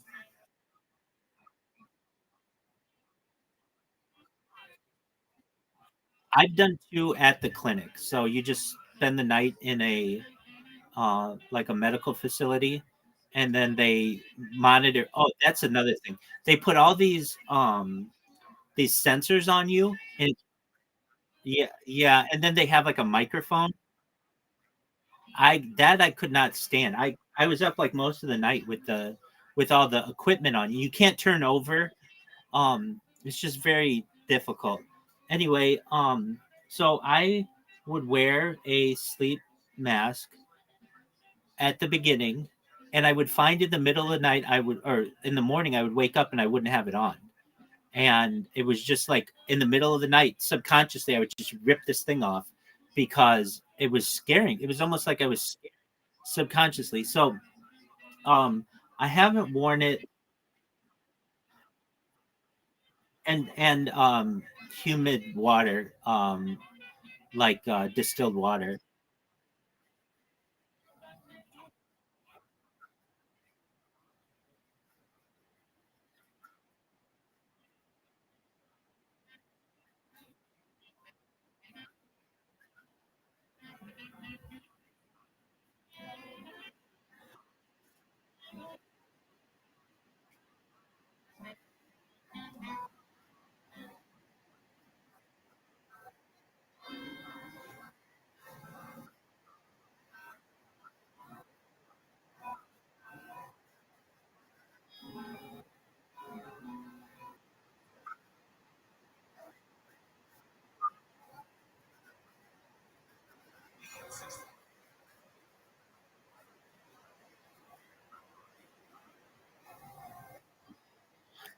I'd be down with that. They make bubbles for people, but that's a little. I don't know if it's for sleep apnea, but there are people who have like rare diseases and they need to have themselves protected. But so I used to wear this mask, but then I heard about a a device that they can implant in you that allows you to sleep without needing a mask. And so ever since I've heard of that, I just figured, what, when I make it, I'm just gonna get one of those because I cannot wear this fucking. I do not like it. I wear it on occasion, but every time I do, I can't wear it through the night, and then I'm full of cords and tubes and shit, and I can't stand it. So uh, I, uh, I just want the little device implanted in me, that regulates my breathing at night. And then there are other issues like like if you have a deviated septum, it can cause you to not be able to breathe as well. Anyway, sleep has always been something that well, here's the funny thing too. So I would wear this mask and then I wouldn't sleep very well at night. And then it had an app connected to it that would tell you how you slept the next day. And it was an insult to me. I would awake to this notification as I'm like trying to like sleep, and it would be like, you didn't sleep well last night. I'd be like, no fucking shit, I didn't sleep well last night. And it would piss me off. The company that makes it is called ResMed. There's a bunch of them, but that's the one that I would do. Yeah, and they would basically remind you that you didn't sleep well. And it's like that's not the kind of notification that I would want. But it was cool. It would show you like a graph of how you slept throughout the night. So this snoo does the same thing. And I like to look at the parents who are really proud of their kids, who their kid sleeps for like 8 hours, and that's really good. And then there are other parents you can see like their kids up all the time. And I find that interesting as well. So I don't know. I just like the name of the product as well. It was made by a pediatrician, I believe, and I think they market it very well. Snoo. It's $1,800 or $1,600, depending. And then on top of that, I think it's like $100 a month to get the data for your kid.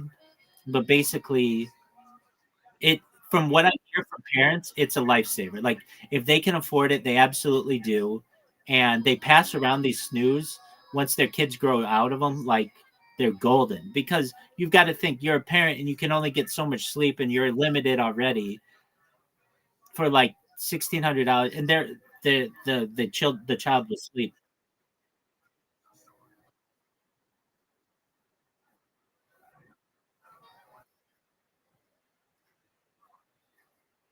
Exactly, and the snoo does that. So, I'm a snoo salesman. Shout out to snoo, but shout out to its name.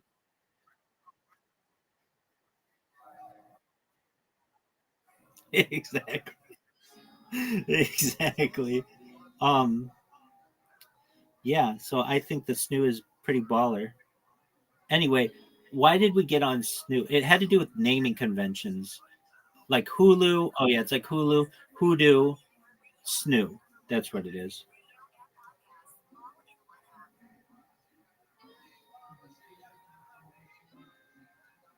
Hoodoo, that's a winner. Now, Nuktuk, or what is it? A Nuktuk? A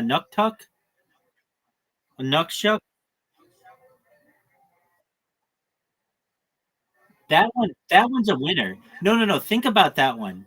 That we could save 10,000 people at least in the United States alone from injuries and like 8,000 hospital visits. And then on top of that,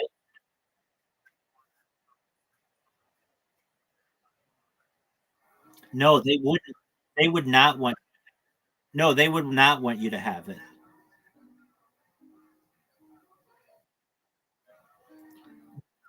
The thing is, we'd have to price this thing at cheaper than what a toothpick is, and toothpicks are like dirt cheap. But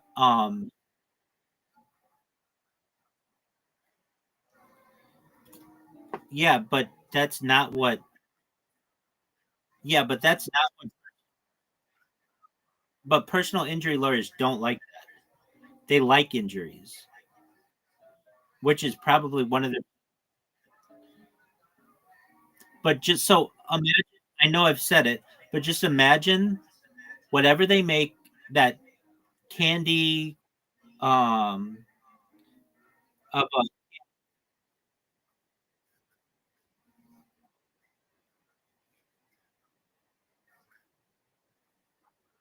a.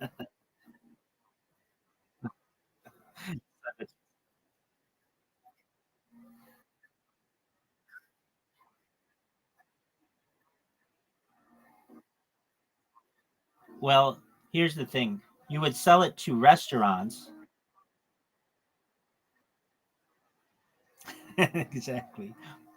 You would sell it to restaurants generally, but the key about it is that it would just need to break easily. So you could have it like perforated so that it would just automatically break in convenient spots. No, styrofoam is bad for the environment, so we'd stay away from that.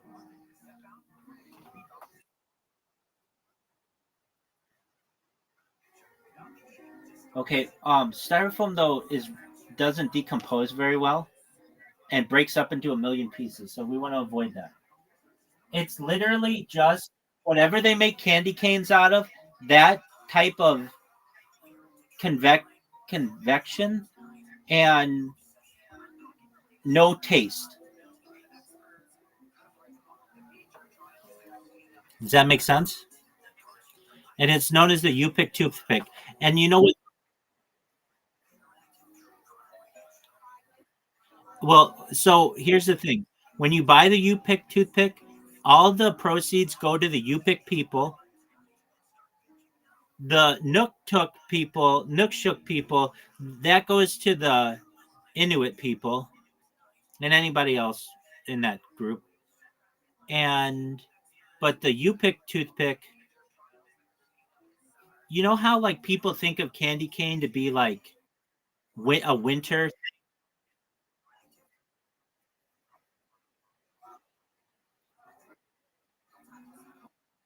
I like it.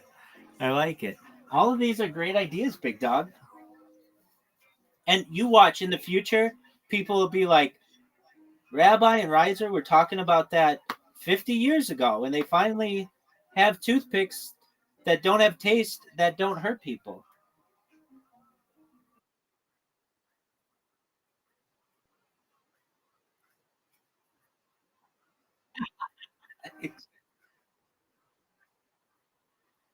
1000%. Isn't that fascinating that the high five did not have a name until 1980?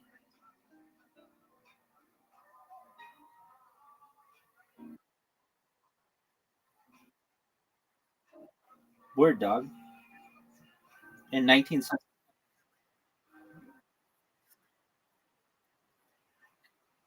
Wouldn't that have been hilarious if actually the first home run that had a high five was actually not a real home run?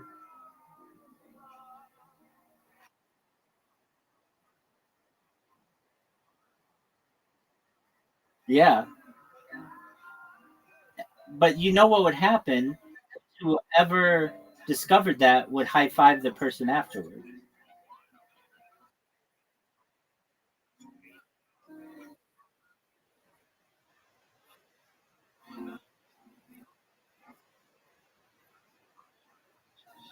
Who's your favorite stand-up comedian?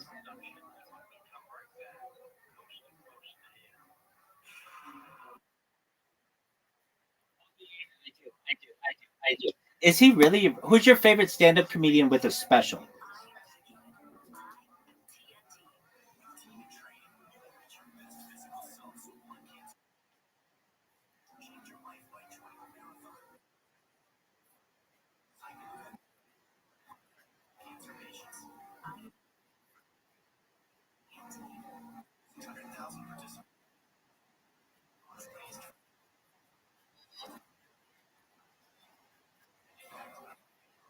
That's okay. So talk to me about the ones that you like.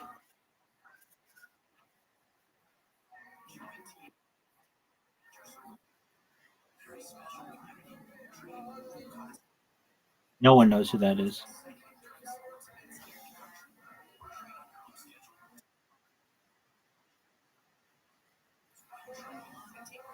Yeah, but that's a Patreon show. How do you spell the last?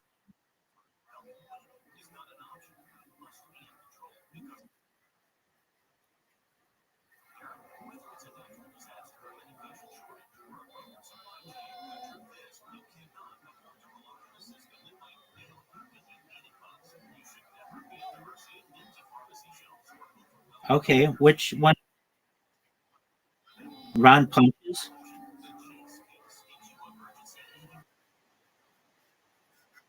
Which one of his specials is your favorite?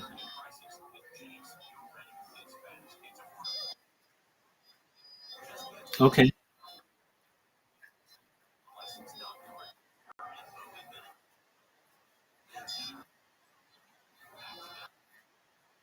Is it religion, sex, and a few things in between, or live without fear? Is it live without fear?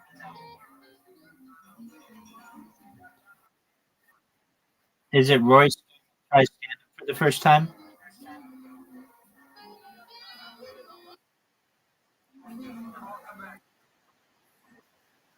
Okay, very cool. Who else do you like?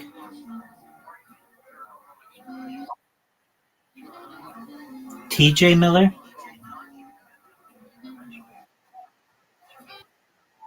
Yeah. Okay, I know this guy. He's from Silicon Valley, right? You a big fan?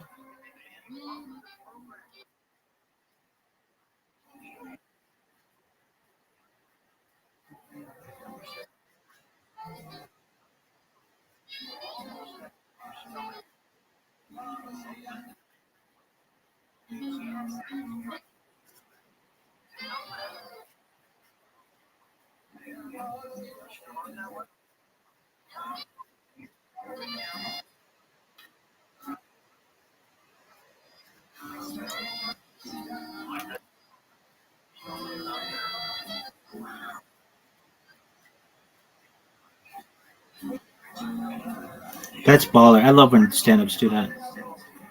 Dude, we need to talk about the fighter and the kid. Do you know what I'm referencing? Yeah, we talked about this. Do you know what I'm referencing? Dude, yes, it's a Reddit. It's a podcast with the number one person who's ever been on Joe Rogan Experience. That's Brendan Schwab, Brendan Schaub, and then number two, that's Brian Callen. And these people on Reddit shit on these people so much.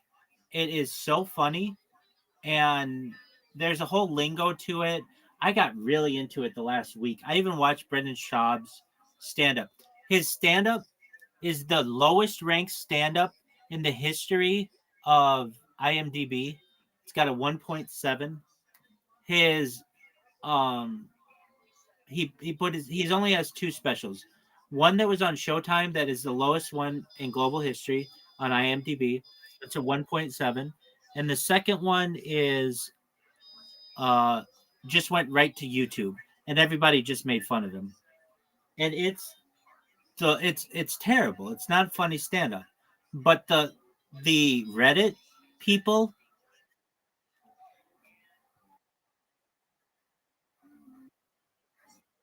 what's your idea, big dog?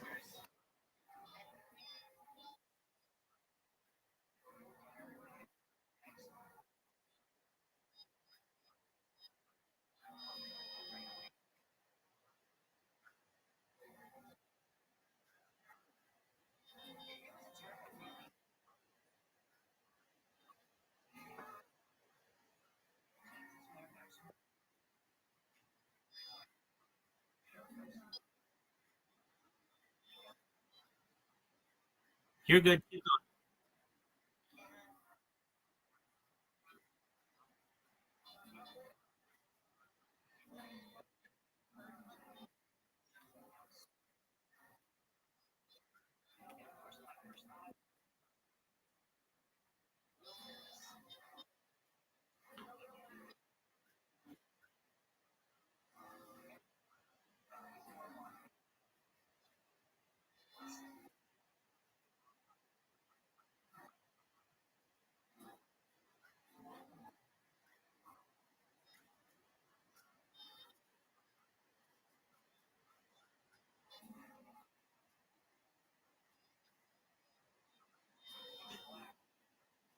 Yeah, name that tune.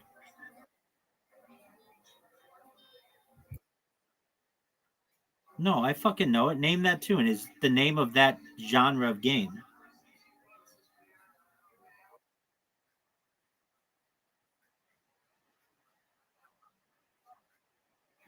Yeah, but you've got to the reason why that's difficult is because all of that is con- music. Okay, here's one for you. I've got a good one. You ready for this? It uses it uses archive.org, the Wayback Machine, basically, and gives you a random web page. Hold on, let me finish. You're over here jumping the gun. It gives you a web. You do. So it's like geo. You tell me the idea then. All right. I really think though this would be interesting, and there's enough data to be able to do it. You get a random web page, and you have to say what year, based on the design of the web page, it was created.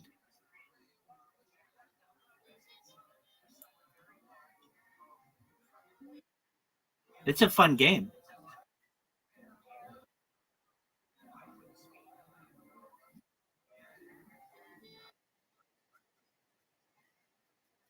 That could work too. That could work too. But okay, so then yeah, you only see the contents of the page, and then you get multiple choice to be able to say what the website is.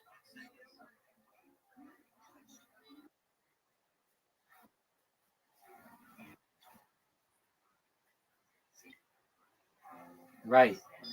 Both are kind of cool ideas, and they're like GeoGuessr for the digital world.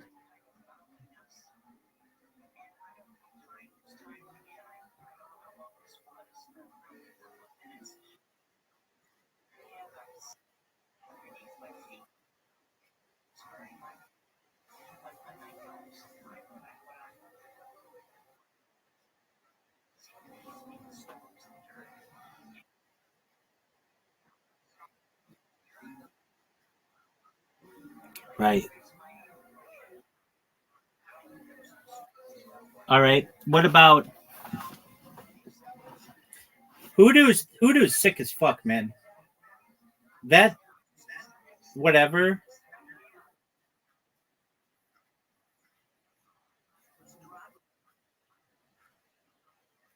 Exactly.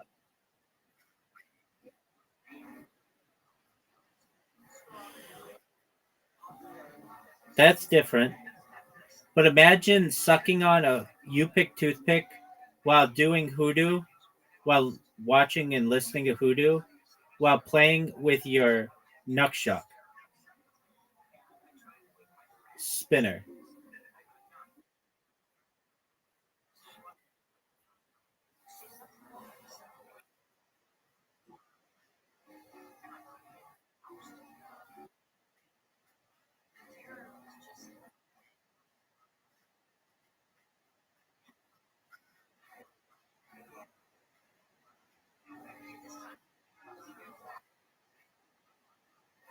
Oh yeah.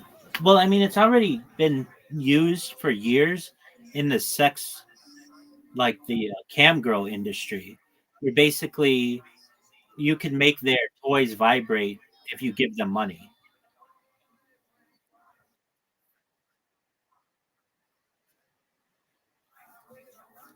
Yeah, I mean, it's really just haptic feedback.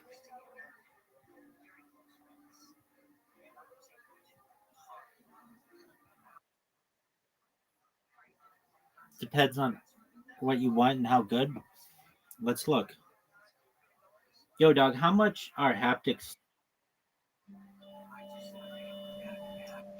The answer is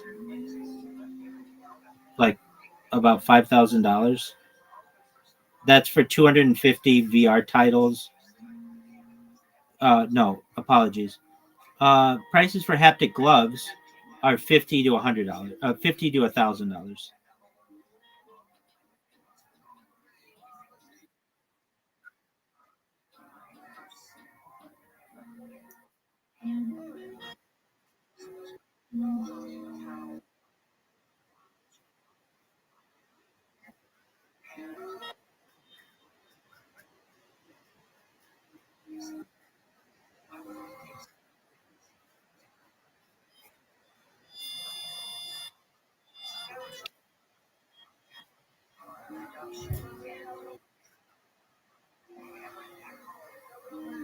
The hap-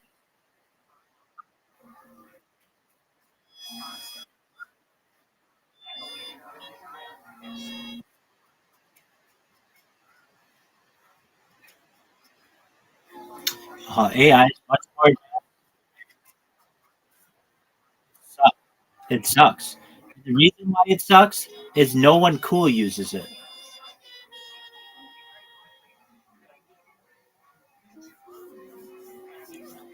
It's there are several issues. No, he's not cool. Anything he touches turns to shit. People don't like him, and I understand why. Because he's considered like this person who stole this technology and then just buys companies, doesn't come up with anything. He bought Instagram, he bought WhatsApp, he bought um whatever became the I'm opt whatever Quest. Um he bought all these companies. He doesn't innovate. Look, I have Oculus Quest. Okay, so I used one. I mean, I have one and have used it, and it's really great. It's just I had to make adjustments to it to make it what I felt a usable product. So, like, what did I do? This is a big one. The power adapter, or like where the power goes in, they have a hardwired. No, I don't want to say it's hardwired, but it's like a normal USB cord that you'd have for like a. It's a USB C. It needs to have a magnetic attachment because the chances are you're moving your head around and stuff, and that little area becomes loose and then breaks. So I made mine with a magnetic detachment. So if I accidentally pulled on the cord, it wouldn't yank the device. Another thing is battery times on it aren't very good. And that's why I put the magnetic um, cord in. But when I did that, I could be in that fucking world for 8 hours and time would just go by like in an instant. It went by very quickly. But there wasn't anything to do. I would just look at websites and like videos and stuff. There weren't any good games because the processing power sucks on the thing. And then on top of that, you have um, Apple's version of it,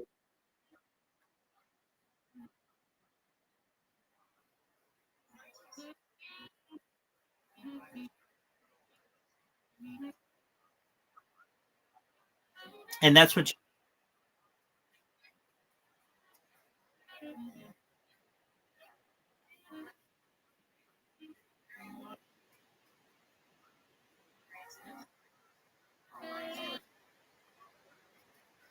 Well, that's the other Oculus, which I used.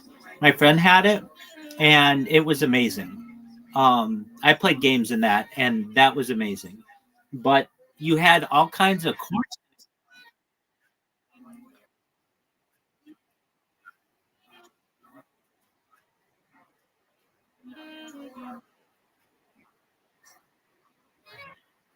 Yeah, and you can like lightsaber. Like we played Star Wars with it. We also played, and the Star Wars was really cool. It was totally immersive. You forgot where you were. It was phenomenal. It was truthfully phenomenal.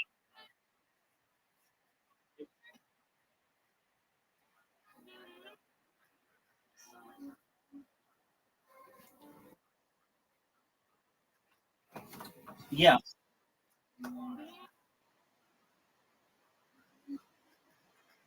agreed. So, uh,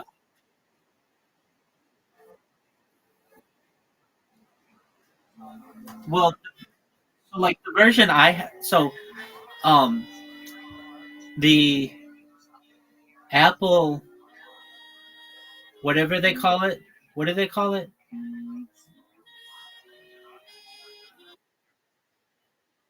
Vision Pro. They fucked up with that. They should have just called it the IC or the I whatever. All their shit is I. It should have just been I. They don't know how to market their shit to save their asses. or perfect. That's great. That would have been wonderful. That would have been really cool. Um, but and theirs is 10 times as much as Facebook's. I mean, nobody's going to pay that money. Nobody's going to pay $3,000 for that machine unless you're a super Apple fanboy. The price needs to come down. It needs to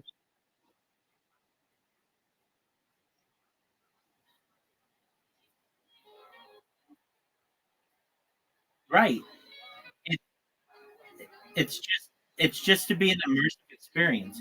People want a game, and so it's important that these things have gaming. Look, the thing that changed it, which was amazing, is porn. That's how you can be in that thing for 8 hours. Um, it's very immersive. It makes it feel like, I mean, I still think about what the chicks look like. Yeah, that's what it is. I was in a hot tub with three milfs. It was amazing. And you, that's what I just said. Exactly. Um, yeah, and the controllers were okay. The but at least with the one that was connected to a computer, you just had too many wires. The whole thing needs to be wireless. And once you're able to do that, it's good. Well, and then you need to have things to do in it, and you need to be able to interact with people. It's just like an early version of the internet, and actors and artists weren't really using the internet in the very early days, but when they started to do it, a lot more people jumped in, and that's going to be the same for um, these types of um, technologies. Now, there's something that I had 10 years ago. It's called Google Cardboard. Have you ever seen this where you just take your phone and put it in it was literally made out of cardboard, like a thing, so that it just went right up to your eyes and was phenomenal. Uh that allowed you to see the world in 3D. It basically gave you an Oculus Quest or a Vision Quest, whatever the fuck it is. Apple Vision. Yeah, it's still an app that you can get. It's called Google Cardboard, and it just makes it so that it splits your screen in two, and you put it right up to your eyes, and it allows you to see in like double vision. Well, it's the same. It's it's basically the same thing as what a Vision uh, Pro is, or a Oculus Quest.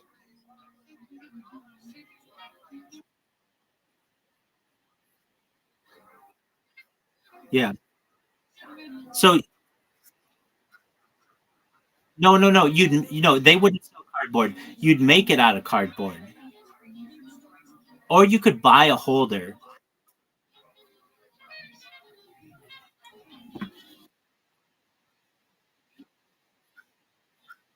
Yeah, yeah, you could download it. Exactly.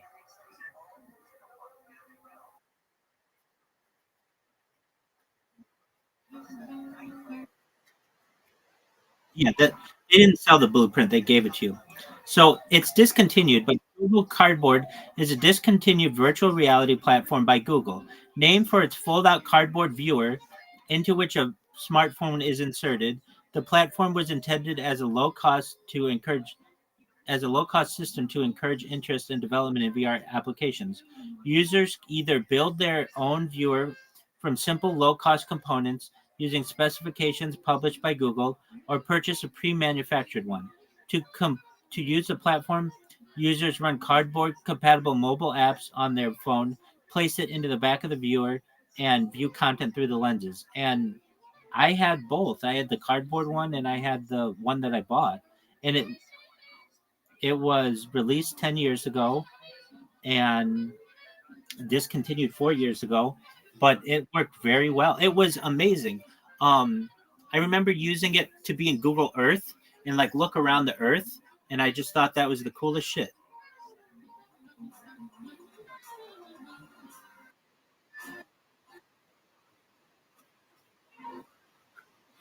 Yeah, I did that too, and that was cool.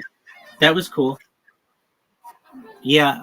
No, I just did like Google Street View in like famous places in the world.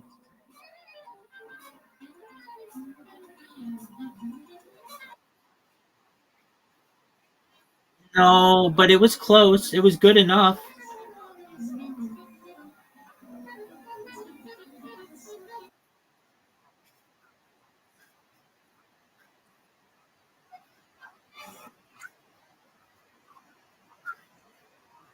Yeah, I mean, once you get to 8K on a display, that's better than the human eye can discern. So we're really close to it.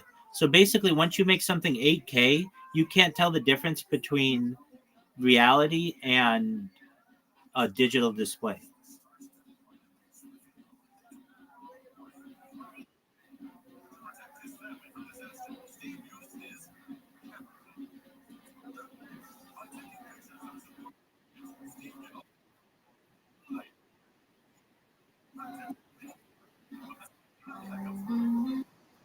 $1 trillion. Yep. It would be like an Nvidia kind of company. It'd be bigger than Spotify. People would just run it in. Yes. Yes, it's bigger than music because you could you well, I mean, it's something that people would leave on their televisions and on their computers all the time. And you could sell the software, or not so, but people would rent the software, basically a pay-as-you-go model. But there could be a free version of it that integrates advertising, and you can sell advertising on. Now I know you're going to say, well, that's going to take people out of their element. Yeah, that's why they pay for the premium version.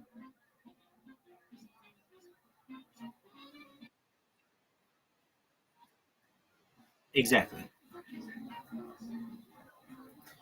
Except Spotify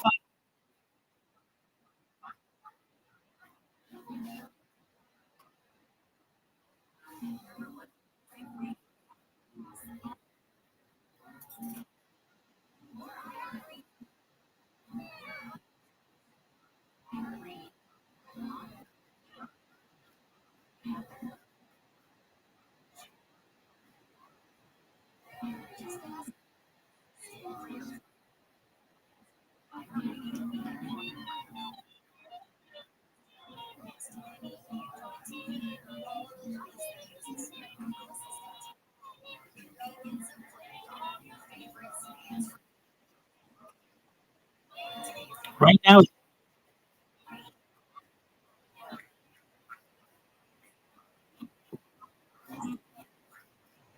yeah, easily going to get that bitch over $1 trillion with this type of software.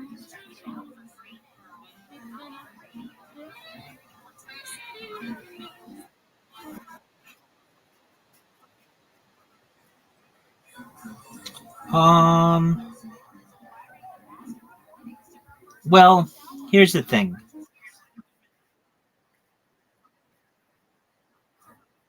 Yeah, but how are they getting that data? So what I'm saying is, like, I see people on TikTok all the time doing ASMR, or on Kick, or on YouTube, or on Twitch.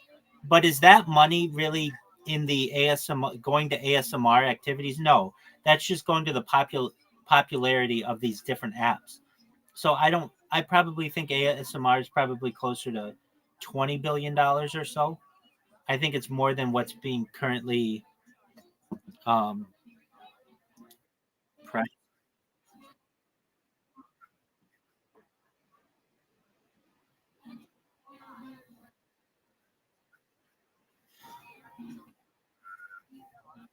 All of it, the whole industry. But if you were to ask a middle-aged person on the street, do you know what ASMR is? They're not going to know. It's too wordy. People don't know what that is. It needs a better name. Let's come up with a name. It's got to rhyme.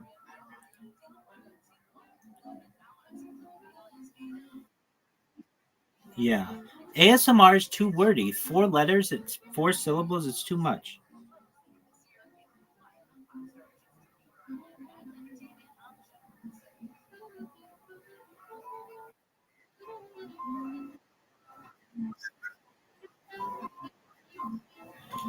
All right, so let's just go to ChatGPT and get a bunch of stuff.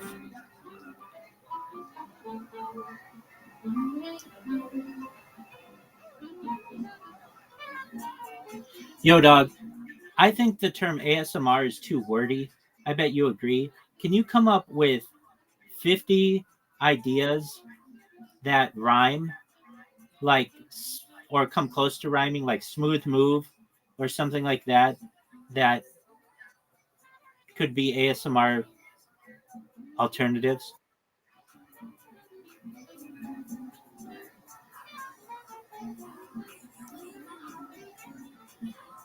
Smooth groove.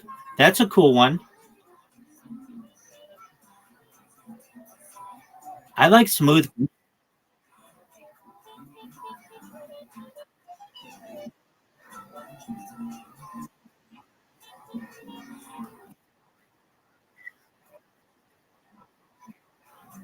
Yeah,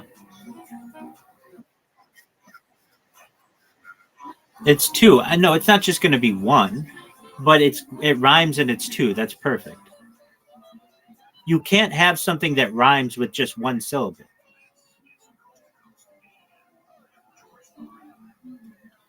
Tingle jingle. No, it does. How about tingle jingle? How about chill thrill? Slow glow? Shush rush? Moan tone? Not bad. Pillow willow? Snooze cruise? Muffle shuffle? Dusk husk? Crinkle tinkle? Slow flow? I like smooth groove, but that doesn't rhyme perfectly. If it's gonna rhyme, I want it to rhyme perfectly. Um, Lush hush, whisper twister, glide inside, tip zip. I like the idea of tingle because that's ASMR. Tingle.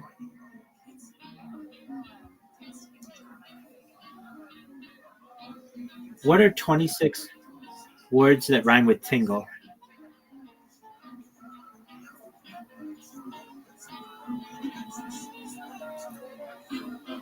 Tingle single, tingle mingle, tingle shingle, tingle. Oh, I mean, there are a bunch of them.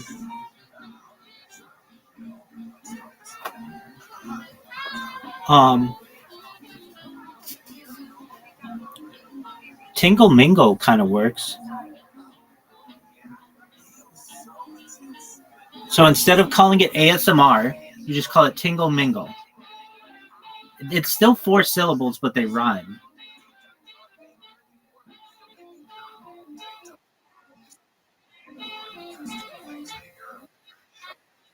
Tingle mingle?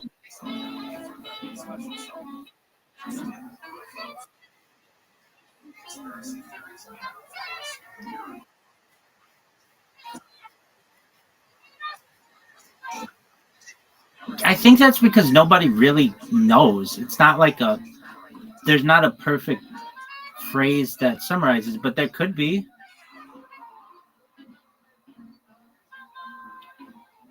Why couldn't it be tingle mingle? What don't you like about tingle mingle? ASMR, apologies, ASMR is too scientific a term. It needs something to be marketable.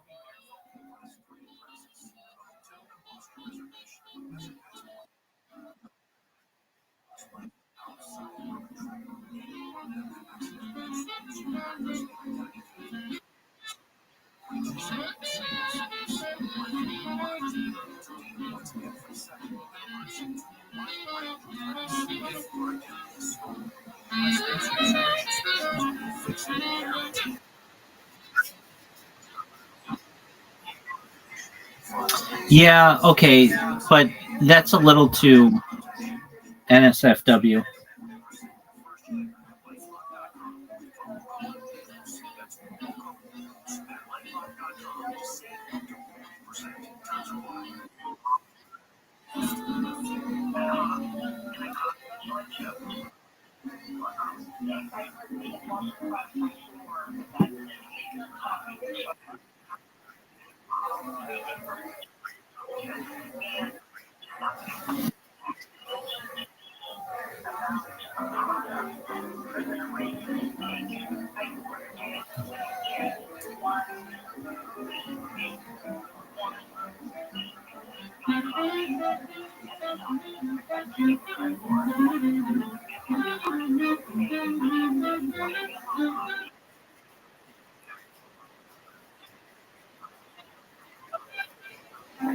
Compared to the what?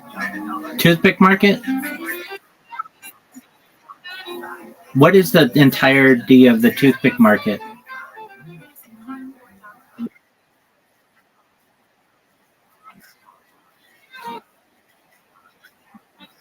Yeah, I bet the toothpick market is $1 billion.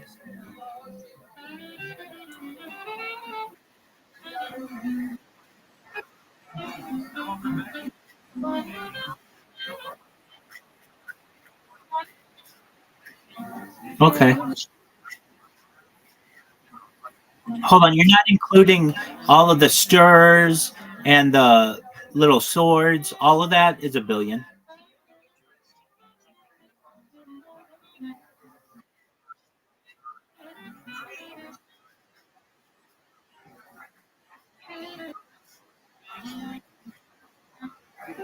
Yeah, but you're not including stirrers and the little swords. And you could even include in that. I'm including that though. I'm saying all that plastic waste and stuff, that's plastic waste. And so you could get the environmental people behind this by just whatever they make candy canes out of, or not, yeah, candy canes, but that confection, whatever, without any flavoring.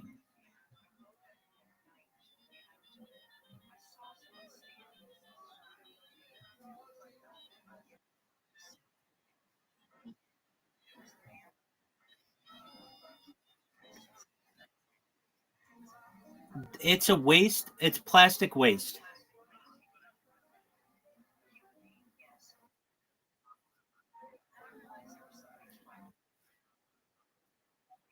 Well, because then you get into, the little swords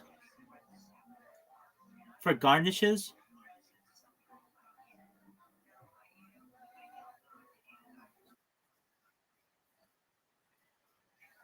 It's like a little sword that you see in a drink that has like maraschino cherries on it and like orange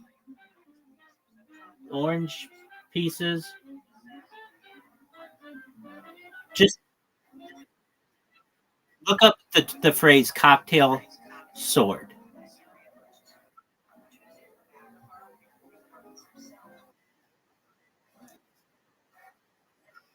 Exactly. So you just make all that shit out of stuff that you can consume.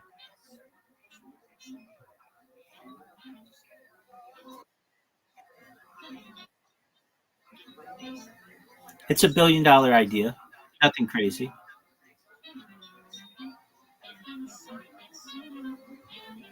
But you know how like there's the big push for paper straws and stuff? Nobody goes after that stuff. And we go after that stuff by, instead of whatever, you make it into that whatever they make candy canes out of, but just no flavoring. All right, you ready for this one? This is a great idea. Are you ready?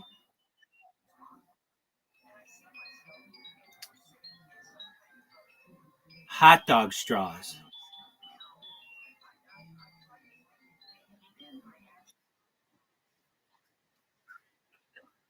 No, I think that hot dogs should not be shaped the way that they are because they're a choking hazard, a major choking hazard. So what you do is you put a little hole in the middle of all the hot dogs.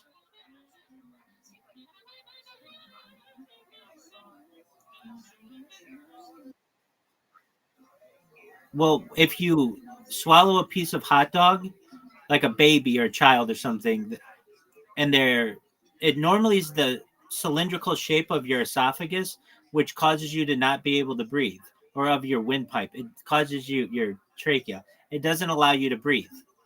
But if there's a little hole in it, you can breathe. It's the same reason why they put the little hole in a pen cap. You ever see like a big pen that hasn't changed in like 60 years? The reason why there's a little hole at the top of the, on the on the cap is so that if you swallow it, you can breathe. Or not swallow it, but if it goes down your windpipe, you can breathe.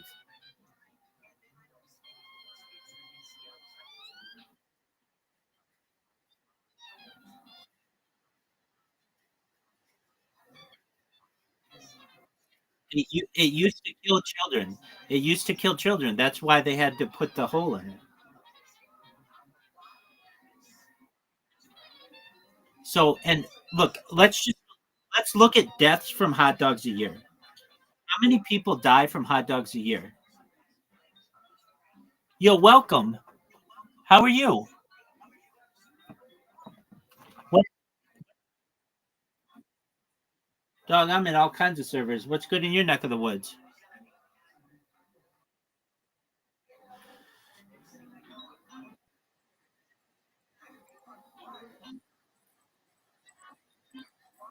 What? Absolutely. How are you?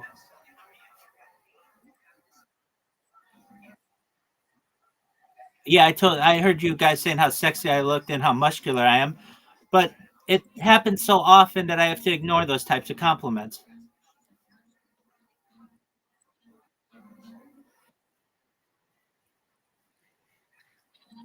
No, we're not saying that. And so A and LY, how'd you find me?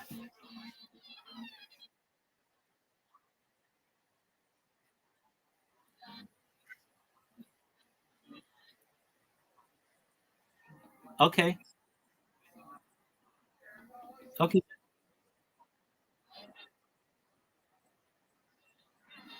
Okay, so that's on an old device, so I don't really pay attention to it.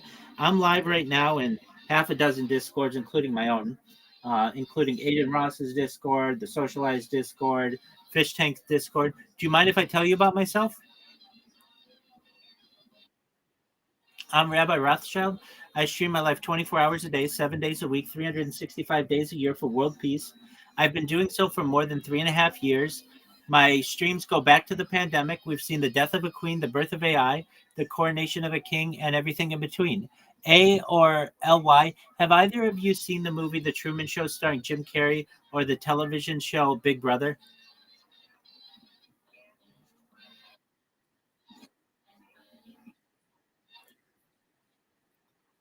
Well, then you are very well apprised of what I do, essentially having my entire life on camera. I do this because I want peace in the world. This gives me a platform to be able to discuss peace. Additionally, the Economist magazine stated in 2018 that data had overtaken petroleum as Earth's number one resource. And I have more data archived on the internet than any person in global history, which may make me an influential person. And if that happens, A and LY, I'm going to make all your dreams come true. I want to give you all of the money that you need to be able to help your friends, your family become financially independent if you're not already, to create generational wealth if you don't already have it, and to be able to start charities and philanthropic organizations to help the world. How does that sound? Yes, it is. I talk about other things that are going to help the world when I go viral. Things like ending world hunger through the use of technology such as agricultural drones, floating greenhouses, saltwater greenhouses, hydroponics, vertical farming, cloud seeding. I want to help end world thirst. I'm actually sponsored by a cryptocurrency. It's known as Harry Potter Obamasonic Teninu. I know that's a whole lot of words, but essentially it's worth $100 billion. And one of the things that we do is we build wells in developing nations such as Nigeria to improve people's lives there. I want to continue those type of projects. I'm also a major advocate for the Life Straw program, but most importantly, I'm an advocate for desalination technology, where we pump Earth's seawater onto land to make it drinkable for the common person. How's that sound?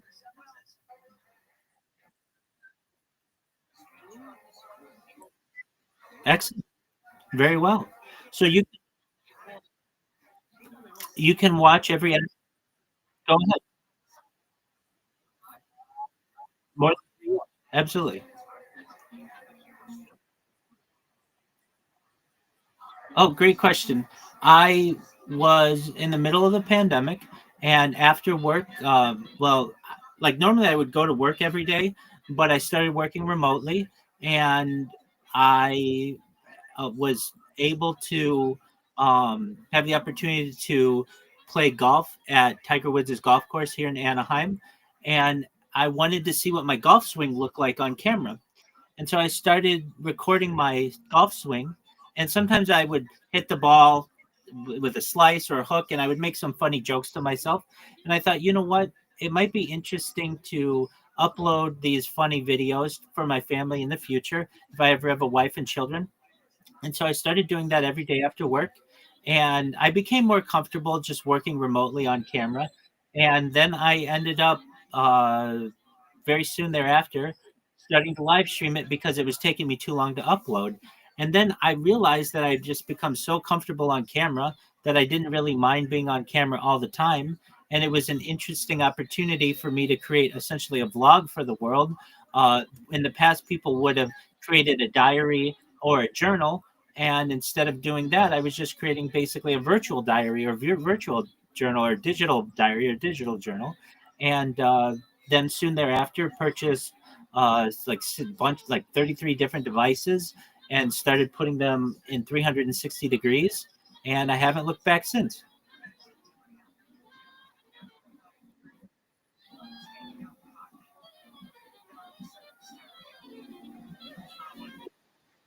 Well, thank you.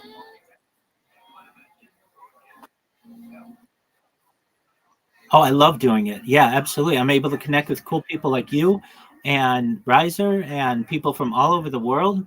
And I am able to essentially create the world's largest time capsule or the world's largest timeline for human events. And I think that this data will be very extremely valuable to the world in the future, especially because not only will they be able to connect with a person whenever they want, 24 hours a day, but that entire archive is available to the world. We'll be able to learn from it. We've never had so much human data archived for one individual in global history.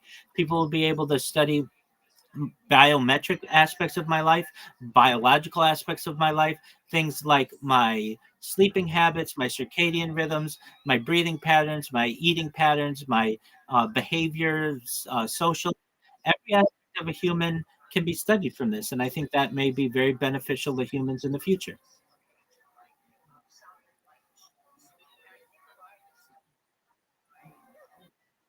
Thank you.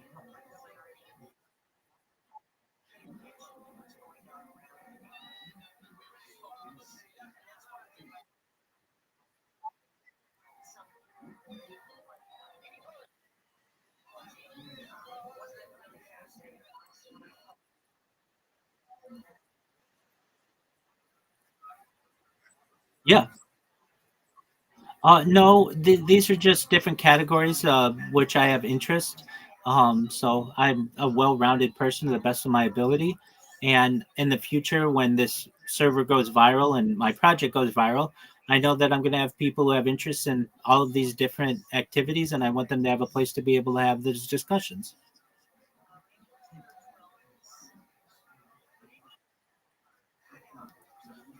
If you click on the, if you, absolutely. I mean, it's a major photo sharing app. If you click on the chat of all of them, it has a little description of what each of them are if you're not familiar.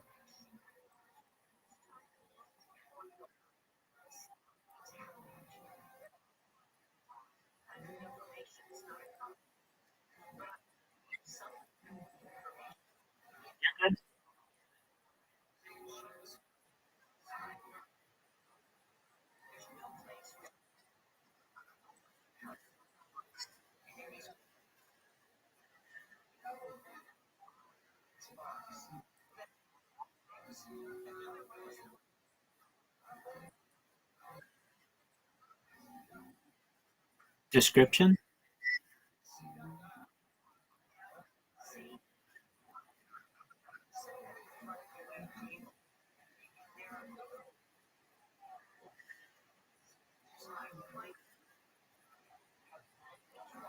Yeah, not this one. The one below.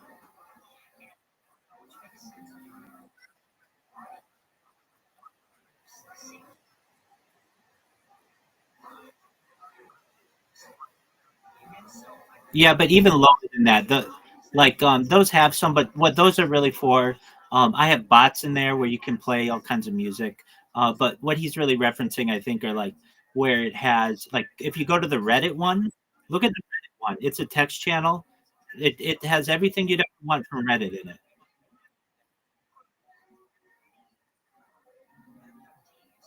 It has like 10 different categories of Reddit, including like sports, technology, news. You can check that out. It's basically the front page of the internet right there.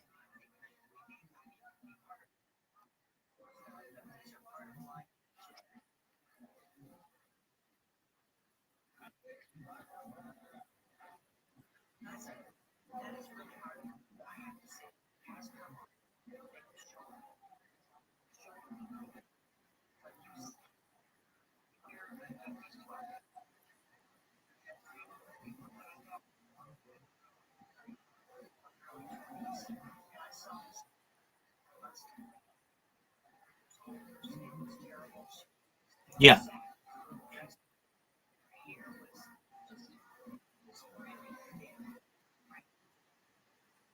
Yep, it's my last name.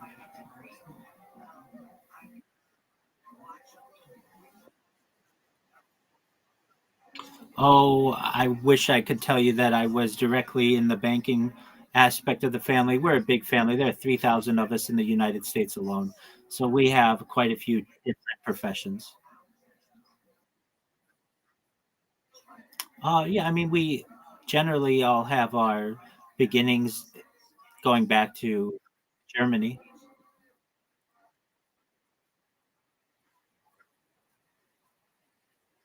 It doesn't work that way. It,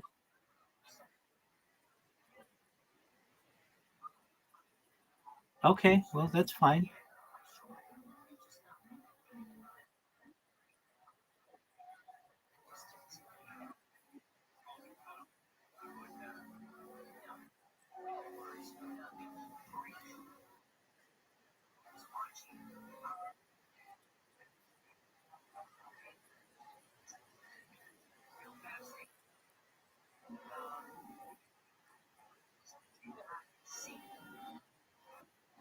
Oh, no, I didn't want somebody to write that.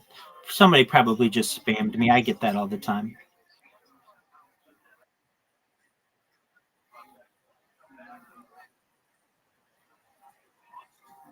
No, I don't want anything like that in here. Somebody probably just spammed me. Yeah, they did. Yeah, it was like last um June, July.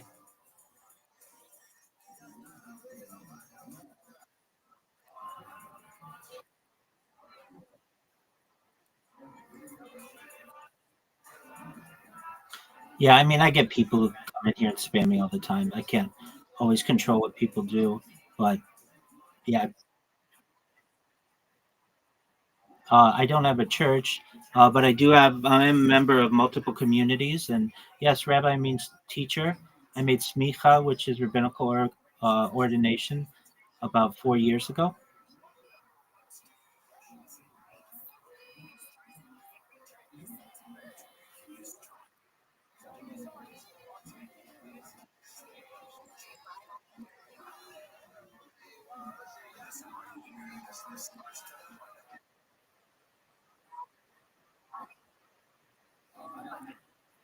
Yes, you did.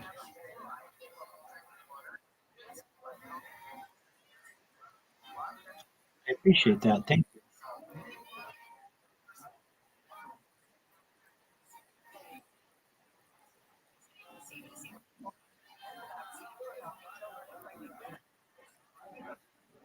What is it?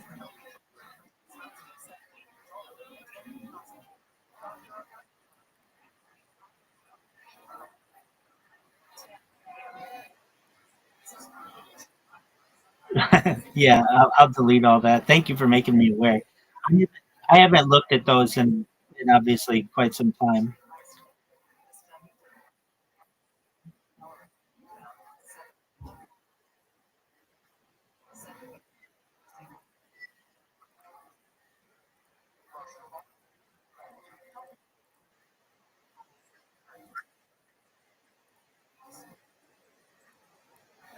Um, well, usually I get spammed with kind of this kind of garbage that you've seen. So if I allow people to have, the text channel aspect of it, then they spam me.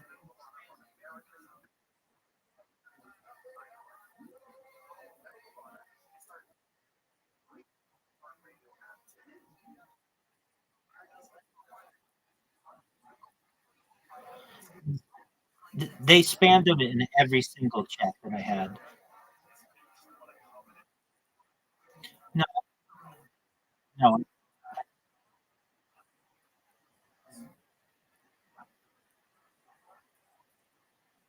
uh, yeah, uh, that's a personal question. I'm not going to answer it this time.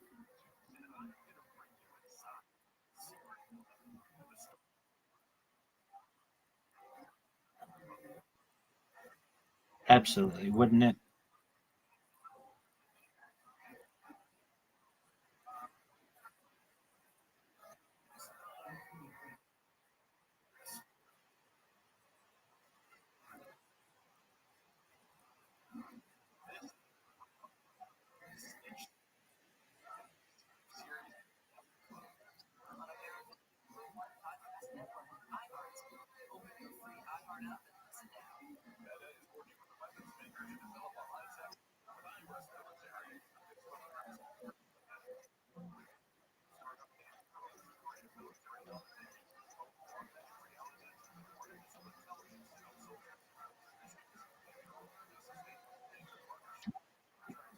Do you guys have any other questions?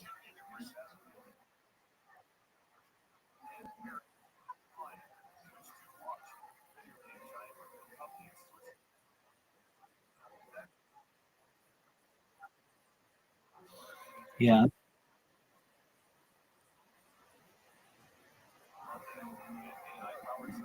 Okay. Well, you're always welcome here whenever you want. I'm always live, so feel free to connect with me whenever you want. And just happy to make your acquaintance. And let me know if you ever need anything.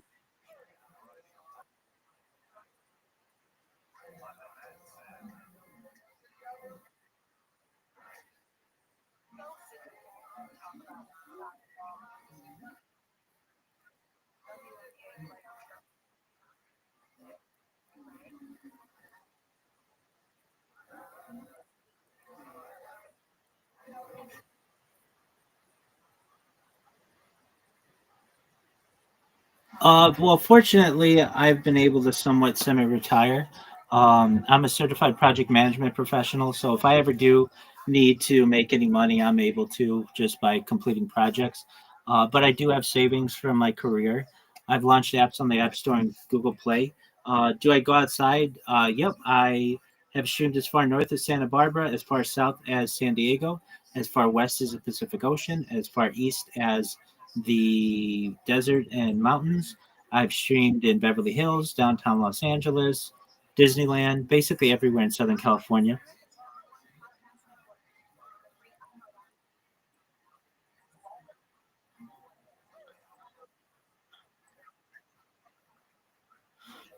Did I not mention Hoodoo? Uh, yeah, I should say that the desert, mesas, hoodoos, and Utes of the world. My friend here really likes the geology and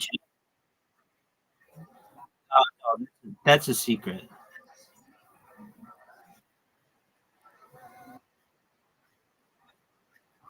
Absolutely.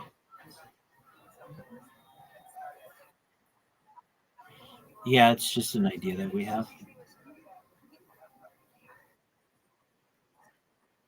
No, I have launched apps. No, they've been very successful. That's okay. Not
No, that's not how.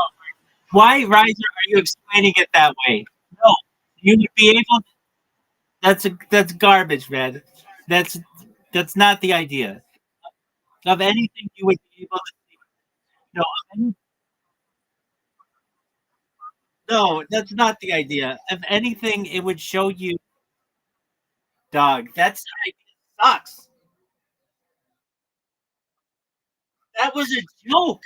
That was a joke. 2/3 of it would be darkness. That was a joke I made.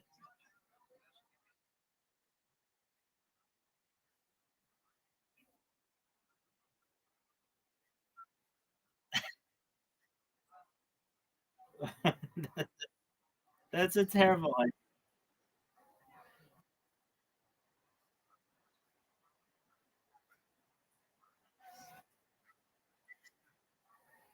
I mean, that's like doing Google Street View at night.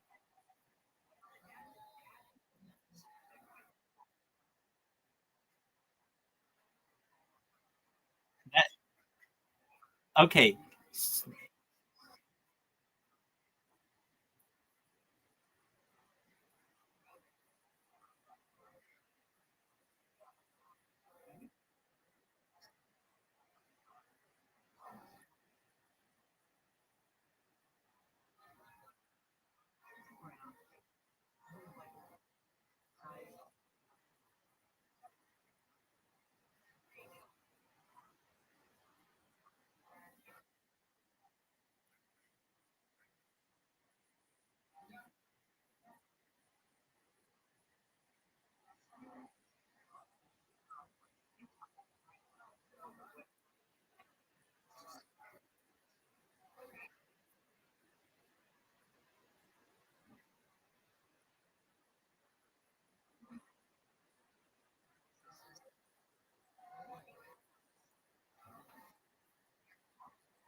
$39. 39. Correct.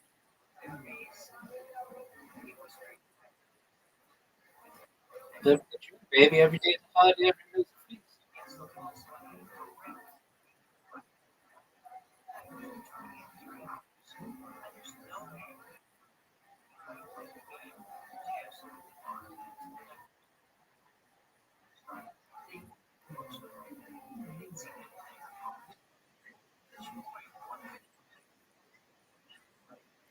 Rothschild. There's an S in it.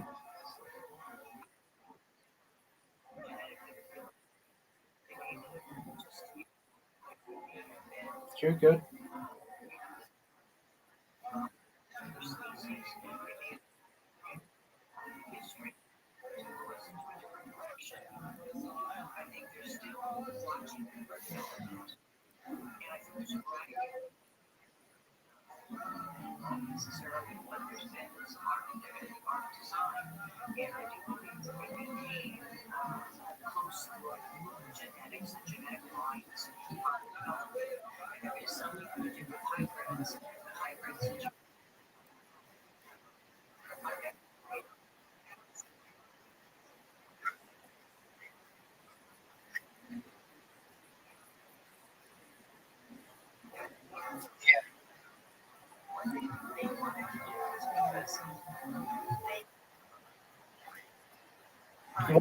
Joe Rogan did a bunch.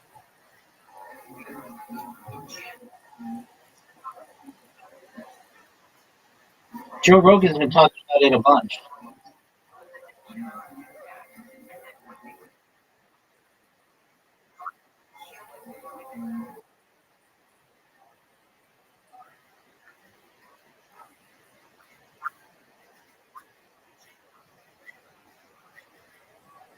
Why is that, big dog?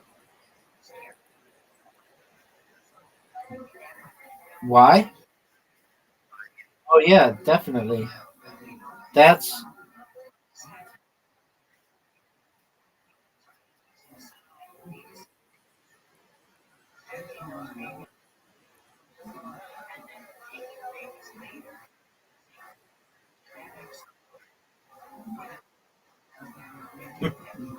why wouldn't you just call it realistic geoguessr?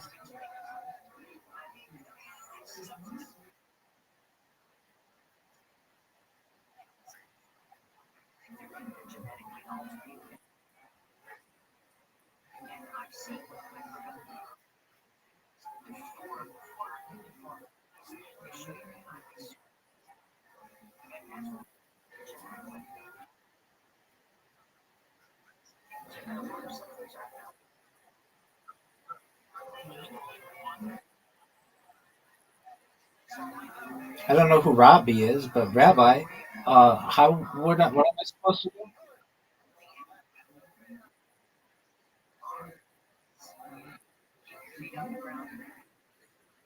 Well, perhaps just through advertising.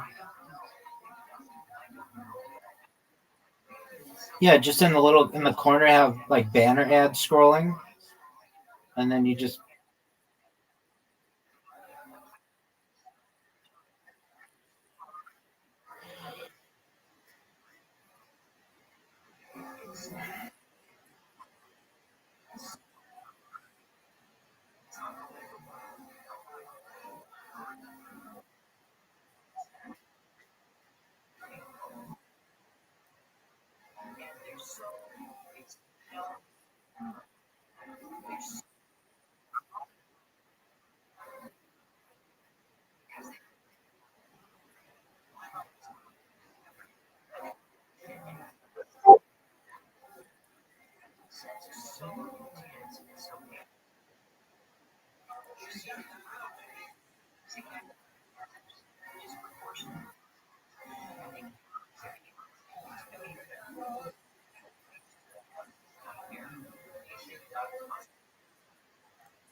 Did they just bounce?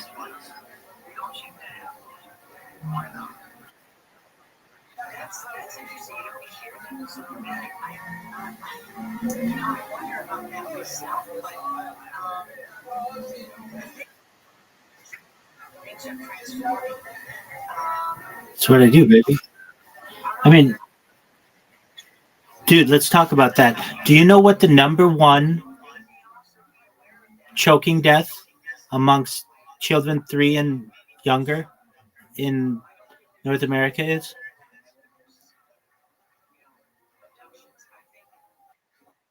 Hot dogs is correct. And I'd look this up. You know how you prevent it? You got it, big dog. I love the idea. I love the branding. Hollow hot dogs. Yeah, anybody can market. I am my own marketing agency. Anybody can do a fancy name. Not everybody comes up with a great. Yeah,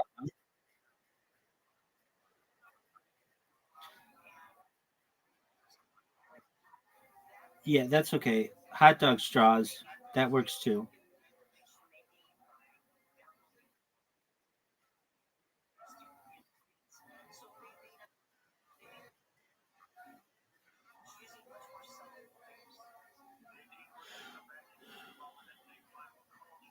What'd you do with Zoot?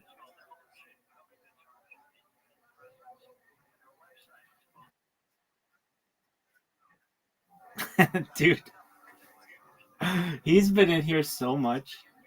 Uh, we've been playing. So, like, there's one game that he and I are basically equal at, and that is darts. And we're both really good. And he,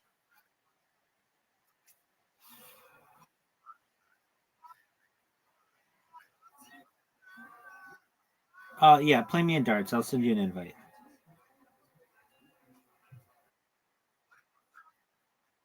Okay.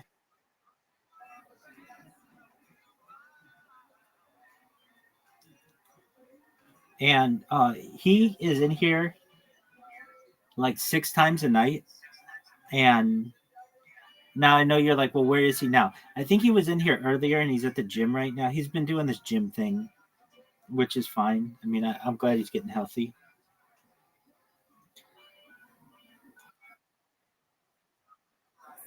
Okay, I'll play good dart music. Oh, I'm not listening to that.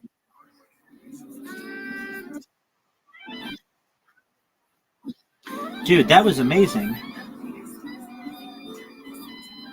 Dude, that was a good round.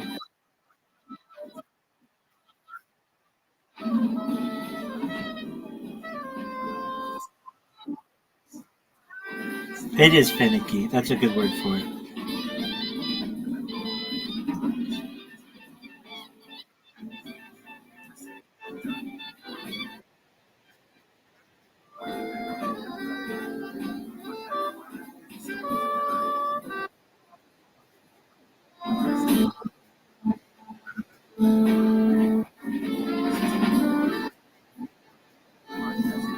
It was just me beating you.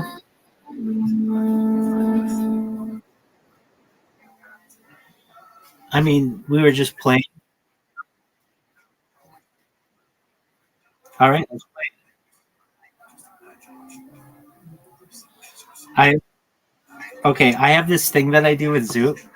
When we first started playing, do you know what country I chose?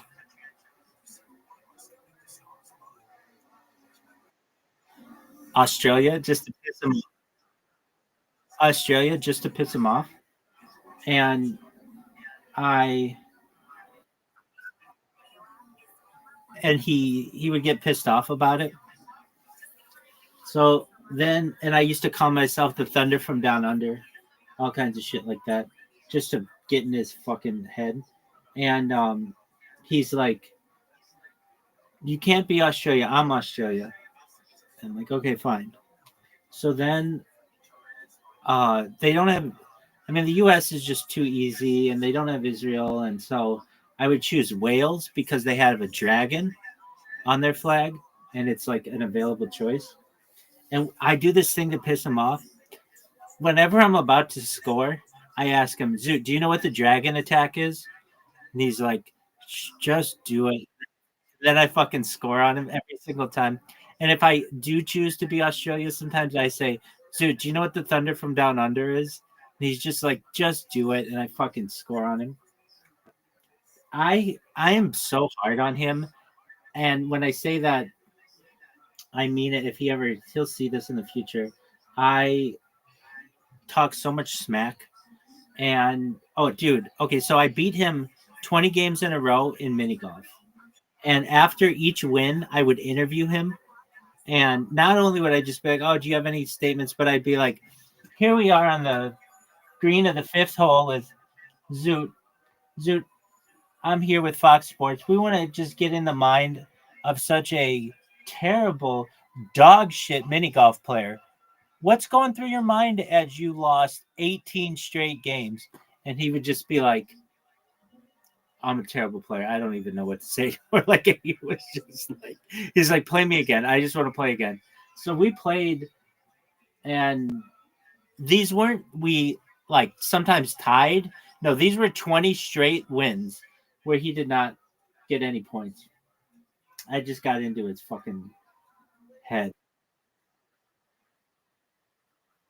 I think so. Because you and I like are always water bumping each other and stuff, and he can slide by at the end. Um, what else do we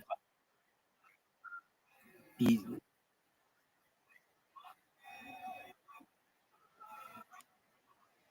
Exactly.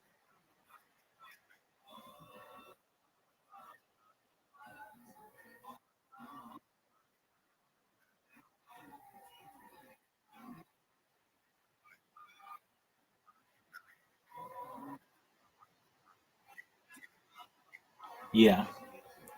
Um, we play. Okay, so we play Ocho. He loves that game. He absolutely loves Ocho. We play pool, and he is. I'm terrible at pool.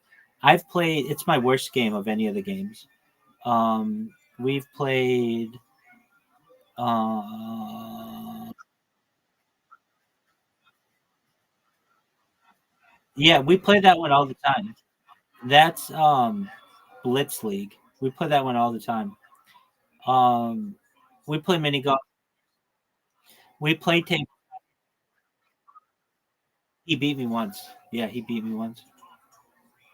I let him win. I had won over 100 games against.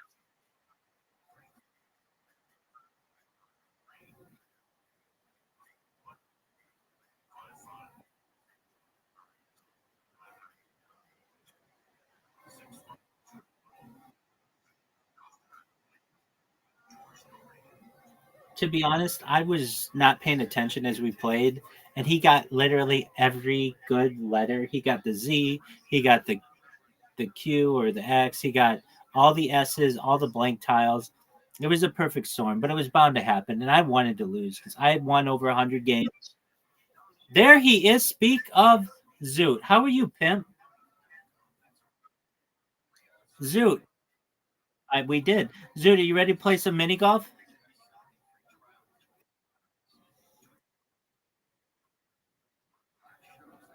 That's what we. He was just saying that.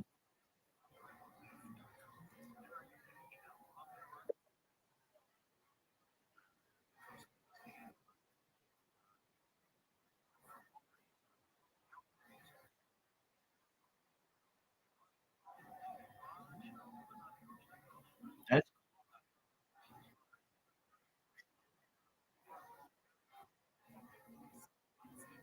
so he heard us talking about him. That's how he knew.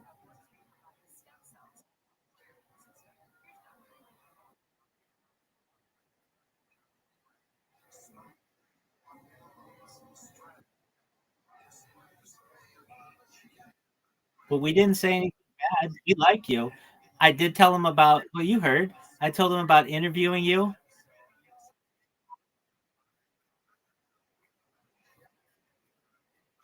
Yeah, he knows what the dragon attack is. Riser, pick up your. There we go.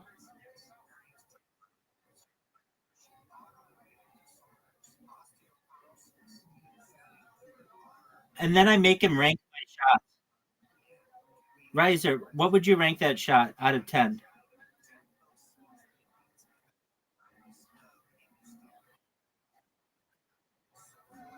Dude, you know that's a perfect shot. Zoot.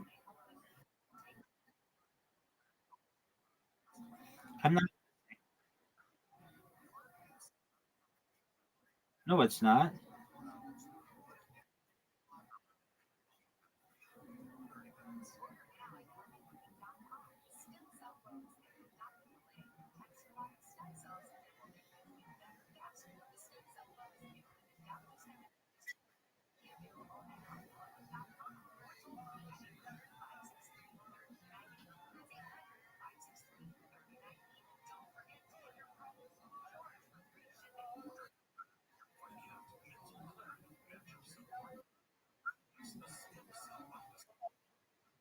I know. I didn't really know what to do.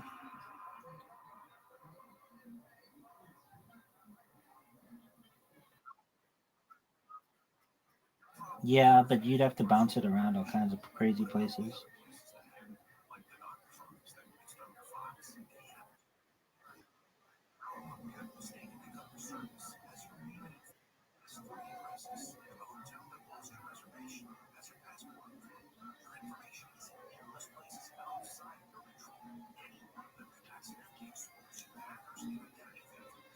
I'm so glad Zoot's here.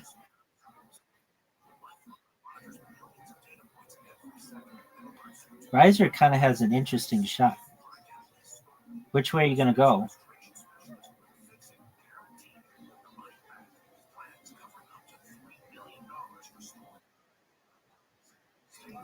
High IQ.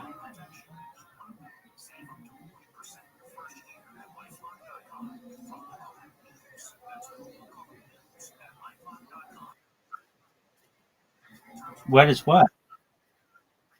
What is what?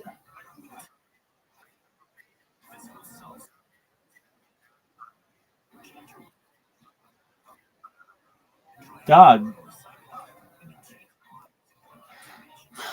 We came up with new strategies. Both Zoot and I are experts in this game.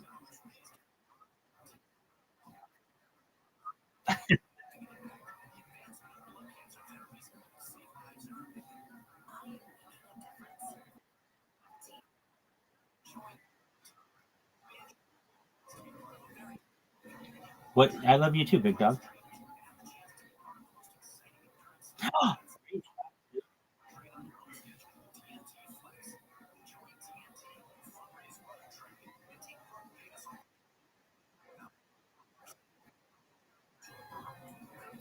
Get him, Zoot.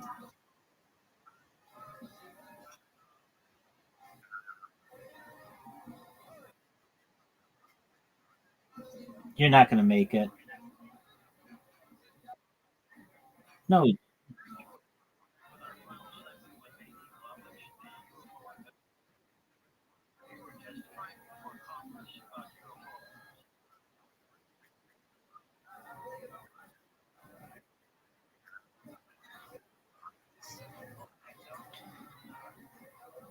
So this.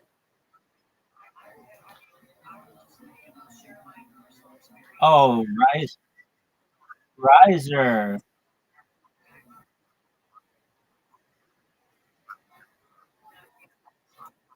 Oh, my ball. Perfect, Zoot. Zoot, you're the man. Zoot,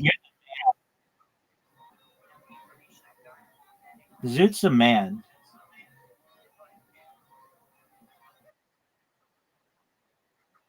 How's it doing?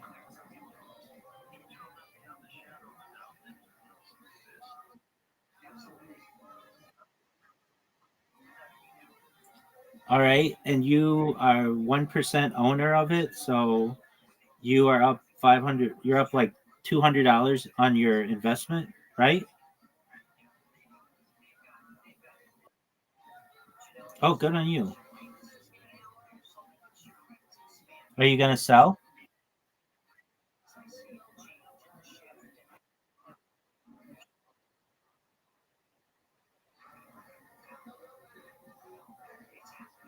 Riser, why didn't you make it?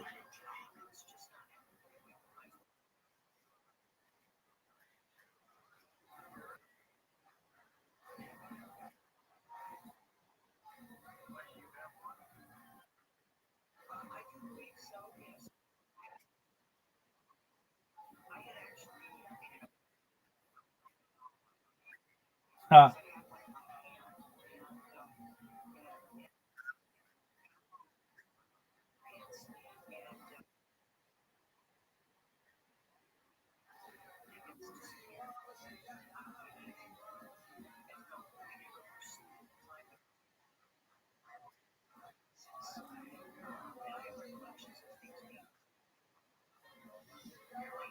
Excellent. I know Zoot everything about his workout regimen. I know Zoot. Did you go to the gym today? Did you? That's where I said I thought you were. Was at the gym. You've been going to the gym like all the time.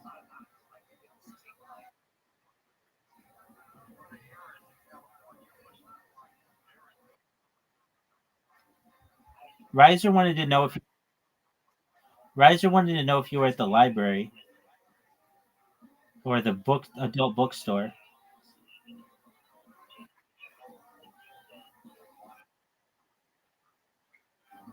It's a movie theater. Okay.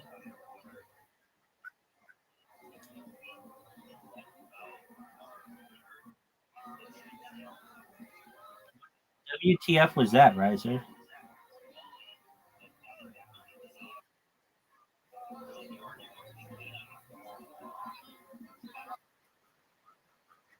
Dude, this hole is hard.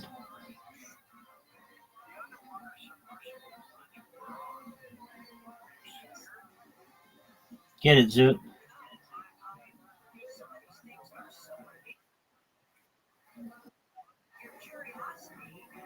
I'm making this. Fuck.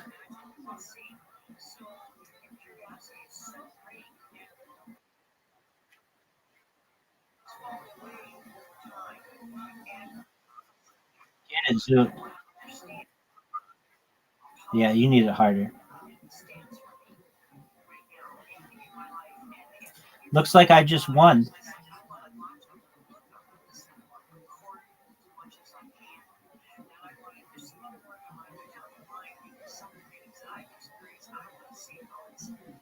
Zoot, I beat Riser for you in darts.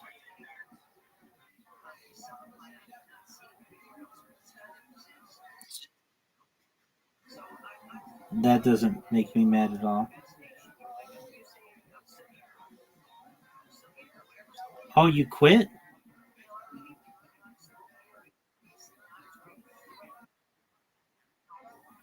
I couldn't get 10 points anyway. Neither of us scored on, or none of us scored on the previous hole.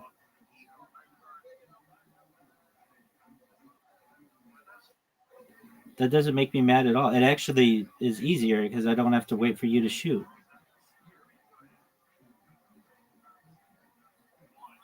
What a great, what a great shot.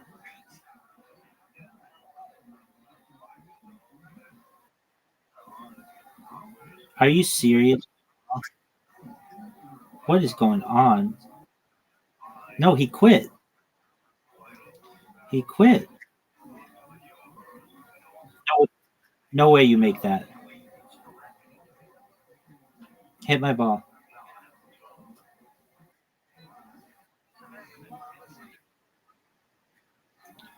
He's here.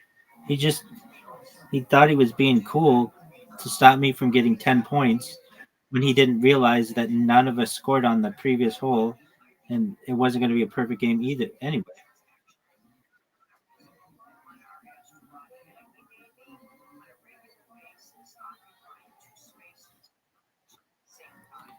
Yeah, it wasn't a.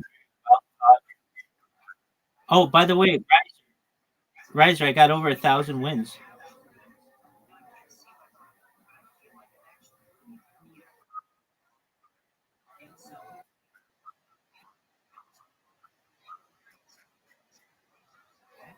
Yeah, exactly.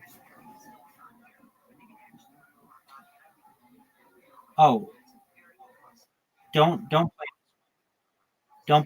don't play this one. No, no, no. I know. It defaulted to two people when it should just default to three, like we were playing. So don't play that one.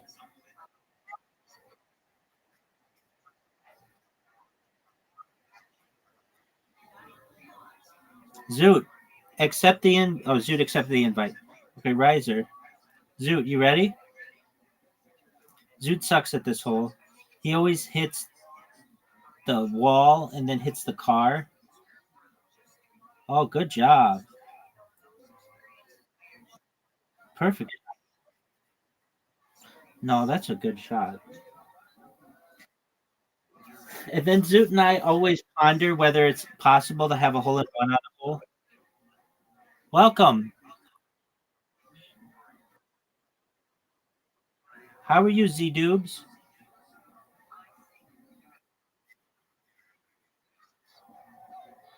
Z Dubes.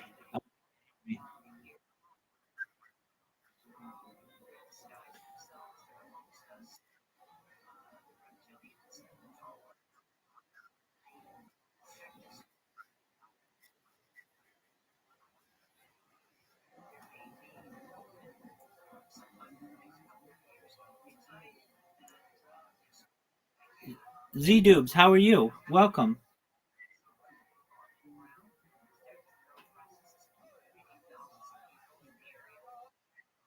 How'd you guys like that shot?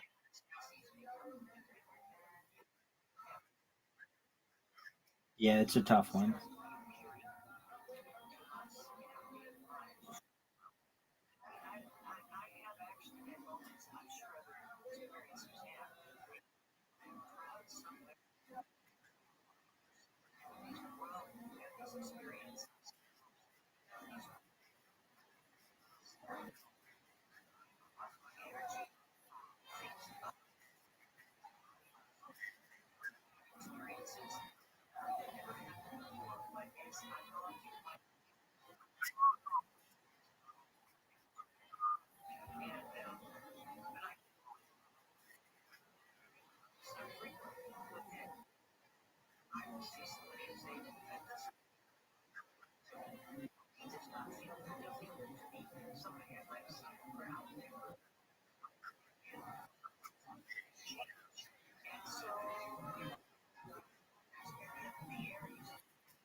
Dude, he made it really difficult for you, Riser.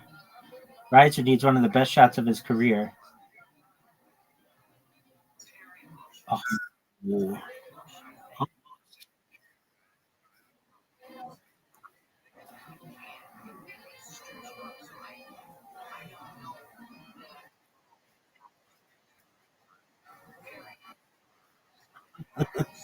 I know. Dude, I have ranked higher. I'm like in the top 4,000 people in the world in this game. Do you know how proud that makes me?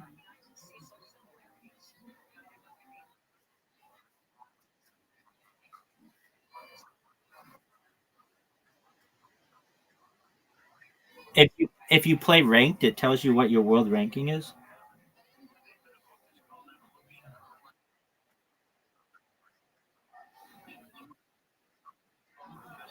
Dude, there are way more than that who play this game.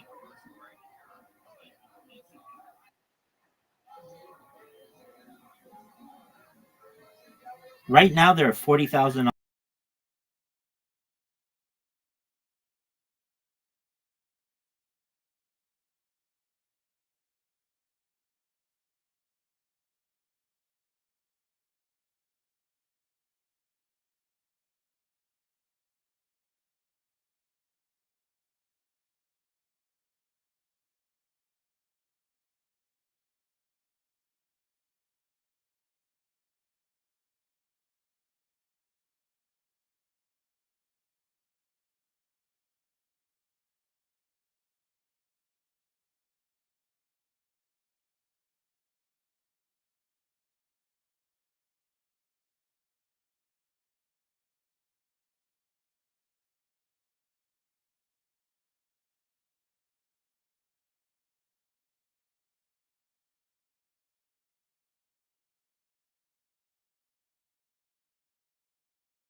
No way, you're gonna score.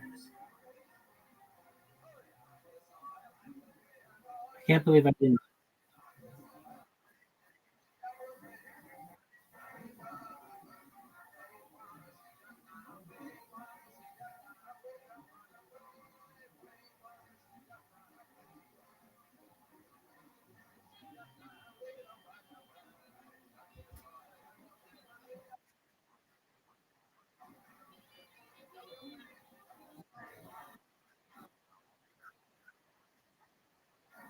What's that?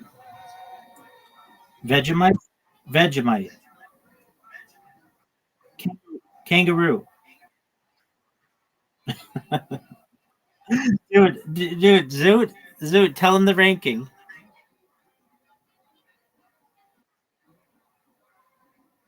Zoot has tracked Bonnie Blue. She's number 4 on the Pornhub top 1 million porn stars.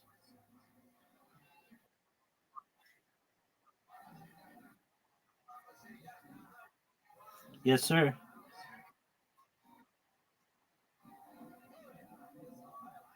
Hot dogs.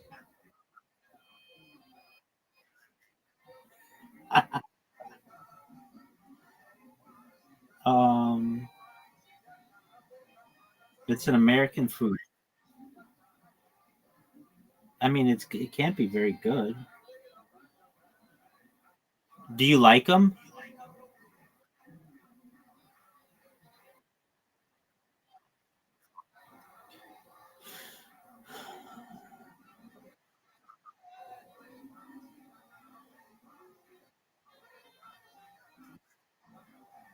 Chicken breast? No, you would like. They give you like from McDonald's, or McDonald's caters it.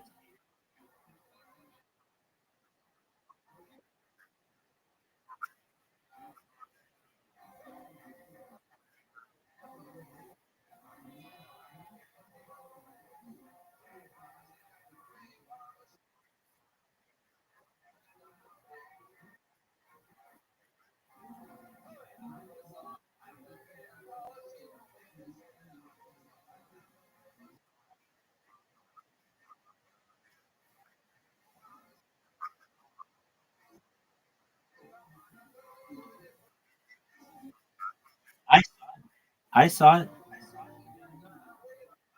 You Zoot. Uh-oh. Zoot. It's 2 players. I always fuck Zoot on this hole so badly because when you only have 2 people, there's like it's difficult to knock out all the shit.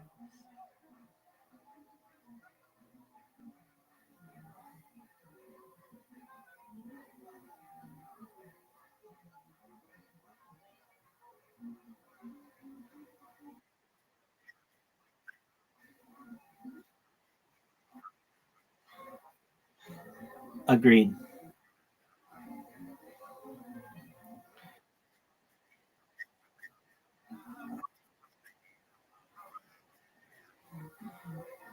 Hit the tree.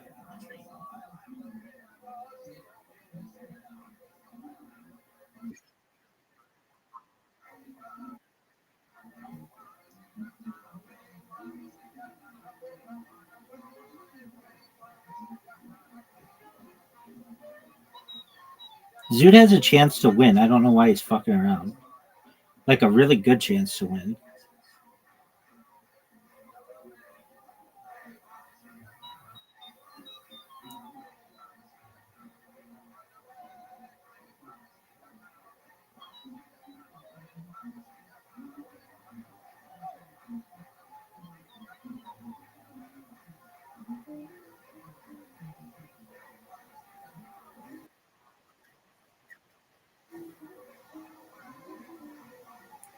Because it's strategic.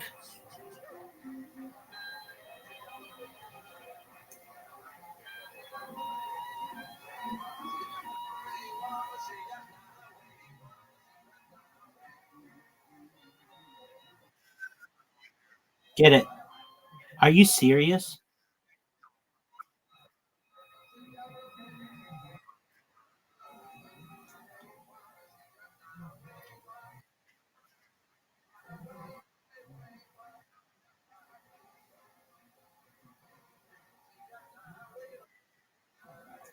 I dedicate this shot to Zoot.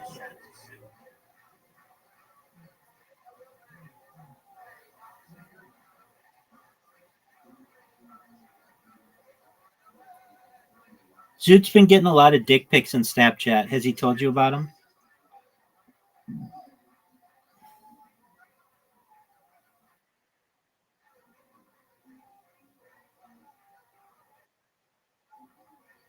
Zoot, why haven't you told Riser about all your dick?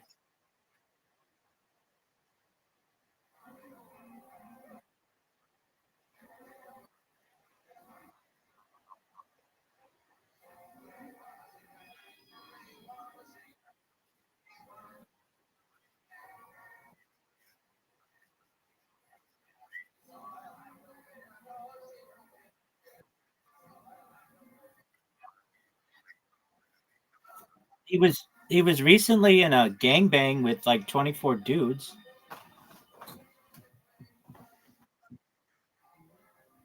Is it wrong?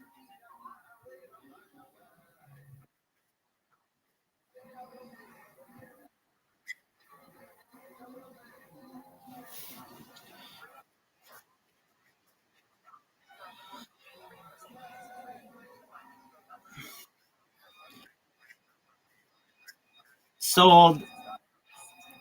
Consider him the chief librarian. Oh fuck! I went in the water. You guys have a chance to beat me this game. Zoot says that and loses absolutely every time. I hate those shots.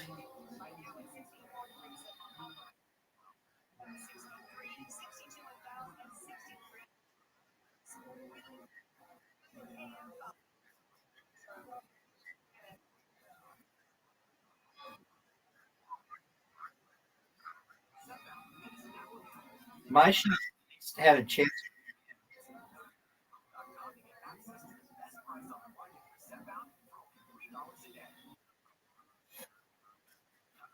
Collusion.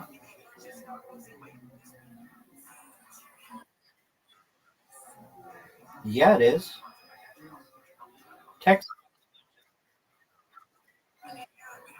water.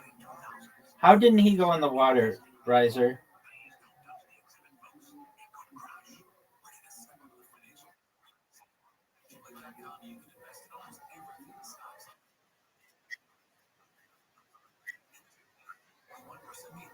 No, he doesn't. He can bounce it off the thing.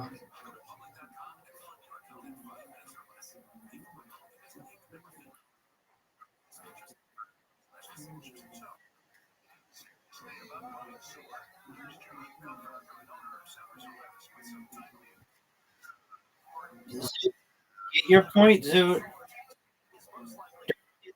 Gnome. Don't hit the gnome.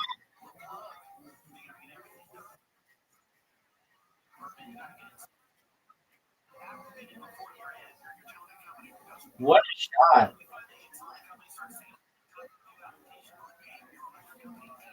Remember when you guys were making fun of me for going in the water?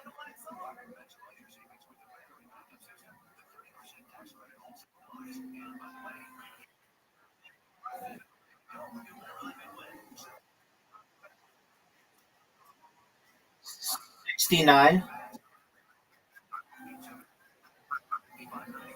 Where do you put your truffles? Your socket? Where does he put his?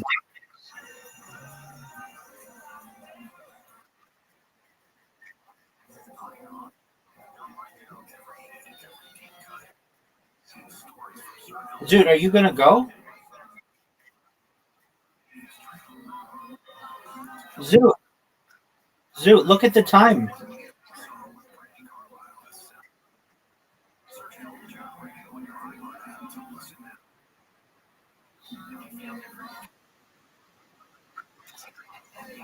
Why didn't you hit the ball, Zoot?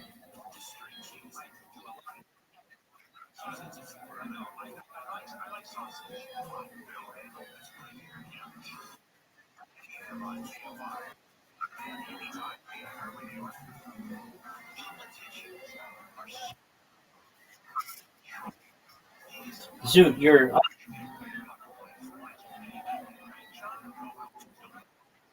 dog.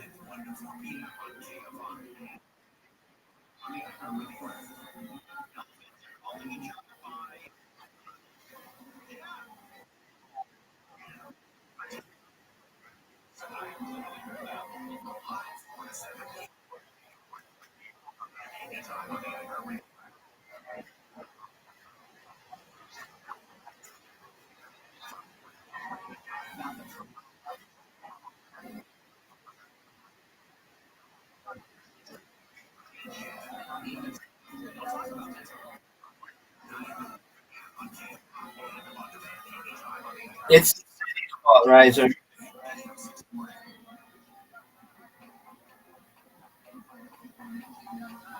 Zoot, are you gonna hit a good shot? No.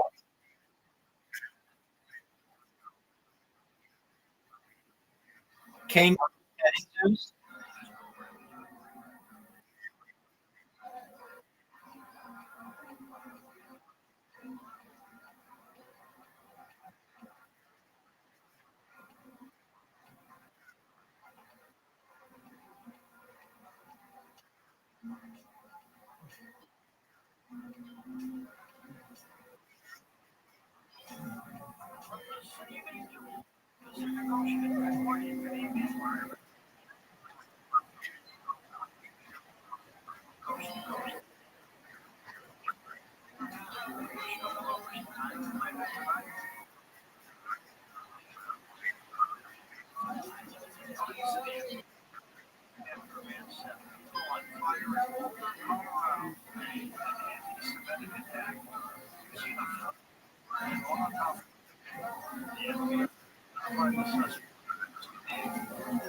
Look how bad that shit.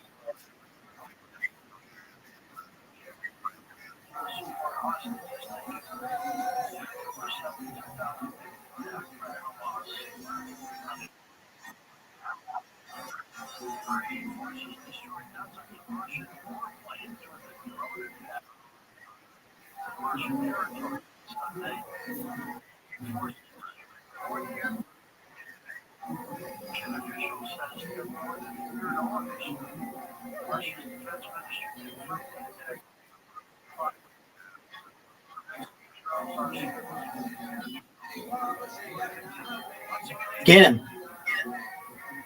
Are you fucking serious? Thankfully.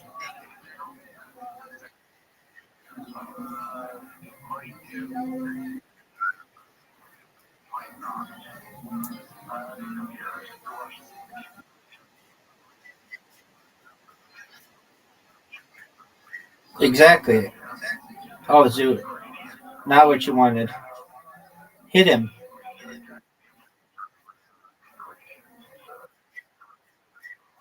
Yep. Short into the side. Do you boys want to see how this is done?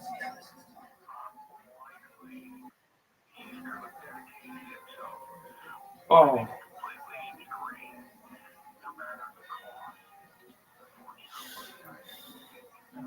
no way, Zoot. Way too hard. I don't think we've ever played this hole and not scored on it. None of us have scored.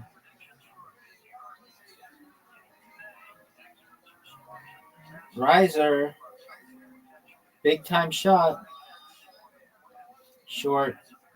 Oh, and he missed it. That should have gone in. Oh, we still have one shot. I wasn't paying attention.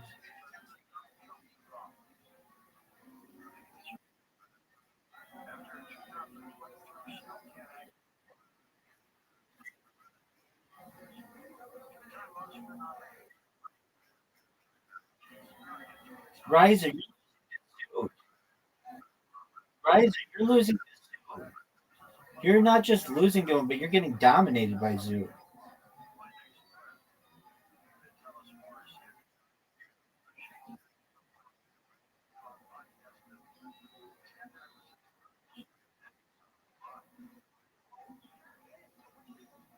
I'll take that shot. It's basically perfect.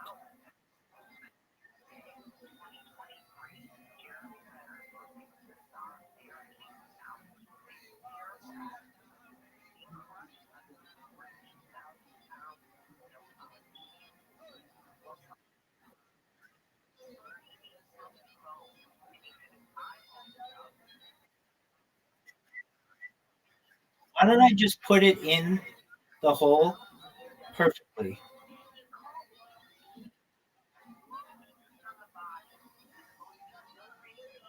Oh, oh no.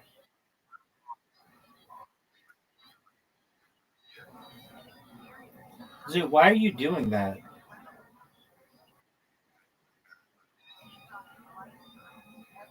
Champion.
Zoot says that. I don't really know if he knows what winning is,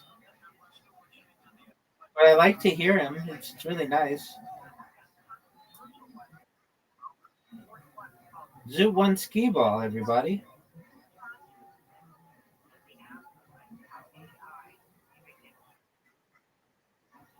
Oh, with the multipliers on. Okay.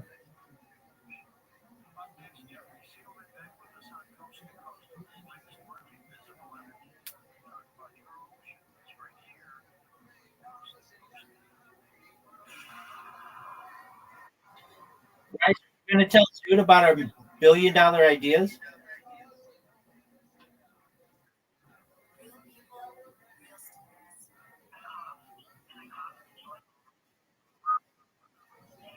No one knows what that is.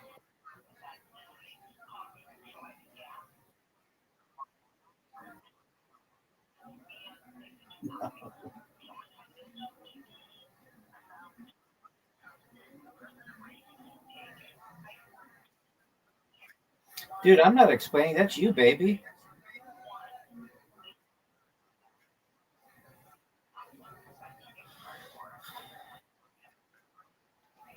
All right, Zoot. Imagine, dude, I don't know if Zoot's going to understand this. All right, Zoot. Do you know what a visualizer is?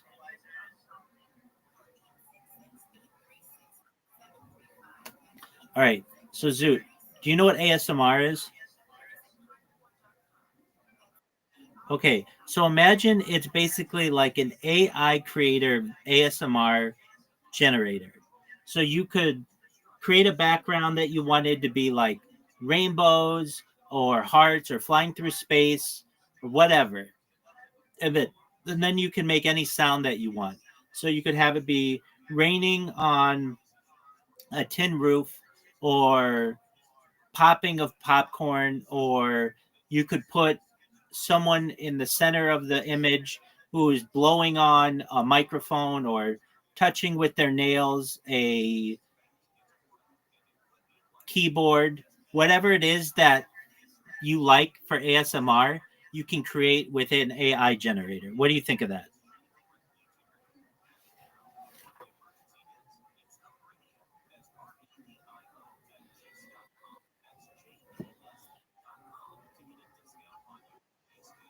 Told you.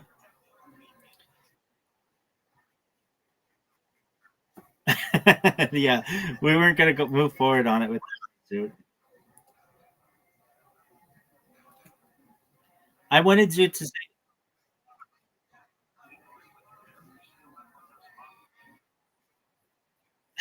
I was just gonna say, Zoot, we need $500 in Fat Girl token to make this project a reality.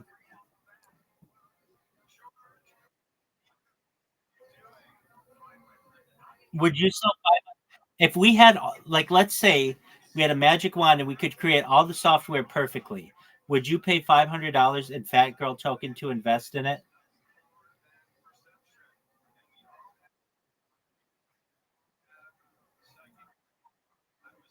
Explain it, because I explained. He was he was typing at the same time.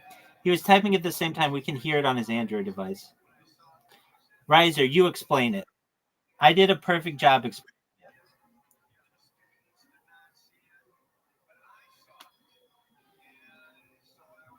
Riser, it's your turn to.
Zoot, what is a hoodoo?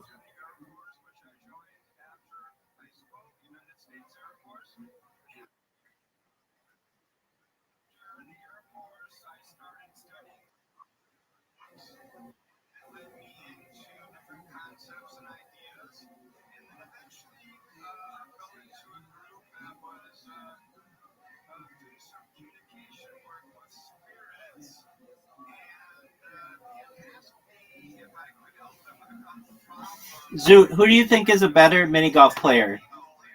Riser or I or me?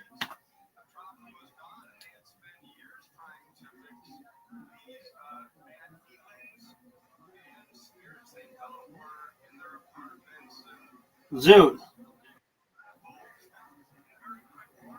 Zoot, did you win the lottery? Zoot's winning the lottery today. Or Zoot, tell Riser all about the lottery.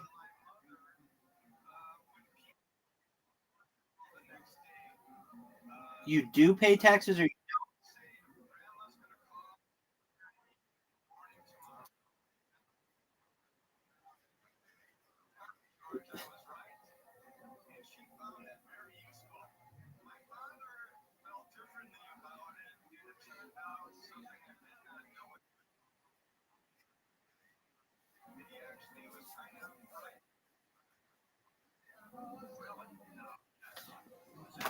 did you know you can buy digital lottery tickets in Australia, Riser?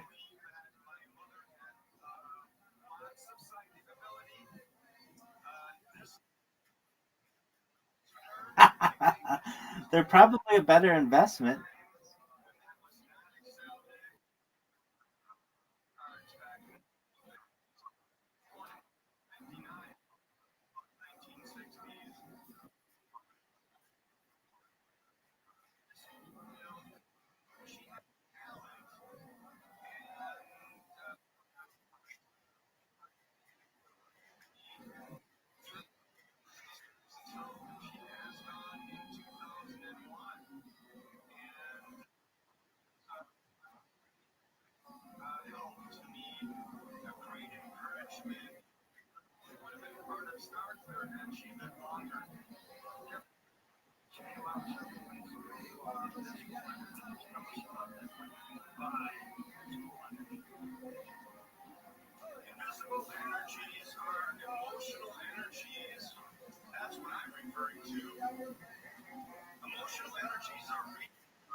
You haven't seen? Yeah, they do that and they talk and they whisper.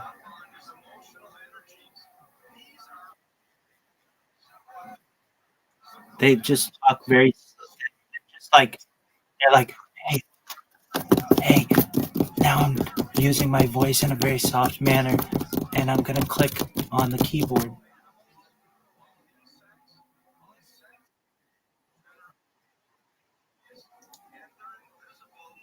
Zoot, do you know what the number one way of choking of children under 3 is?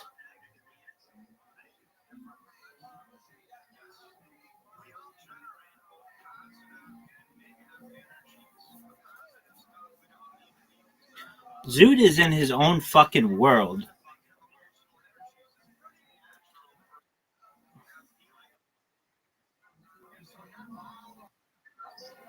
No, guess again.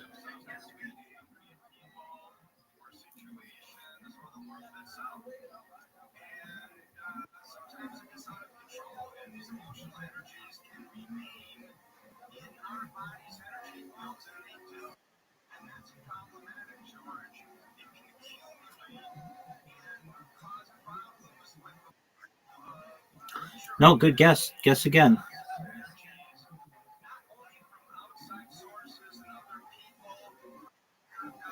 No, another good guess. Guess again. The really good guesses.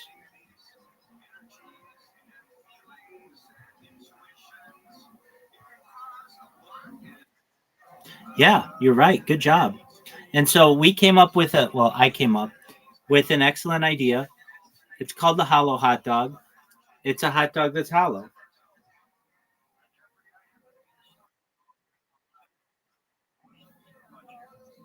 I mean, I'm not giving them any hot dogs. I'm just trying to prevent deaths.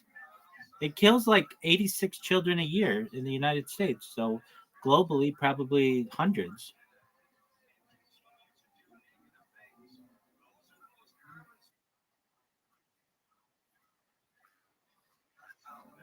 Why don't you just give people hollow hot dogs?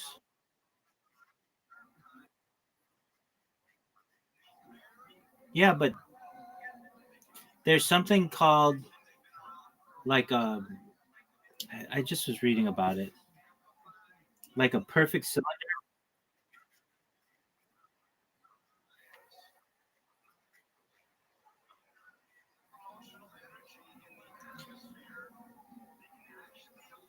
Okay, it's called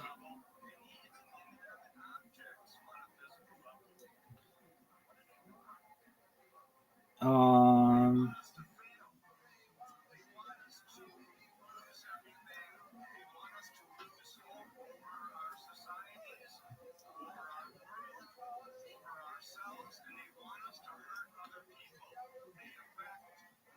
yo dog, in choking there's something called like a perfect cylinder or a perfect closable or something like when a hot dog goes down your throat. What is that term? Oh, that's what it is. Perfect seal. Oh, it's called perfect plug or cylindrical obstruction.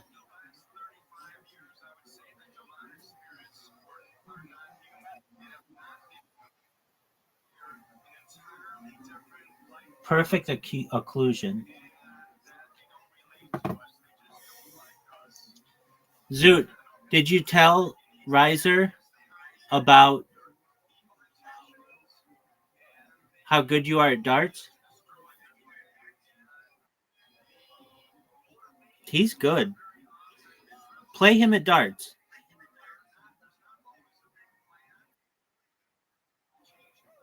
Riser, you're not bad either.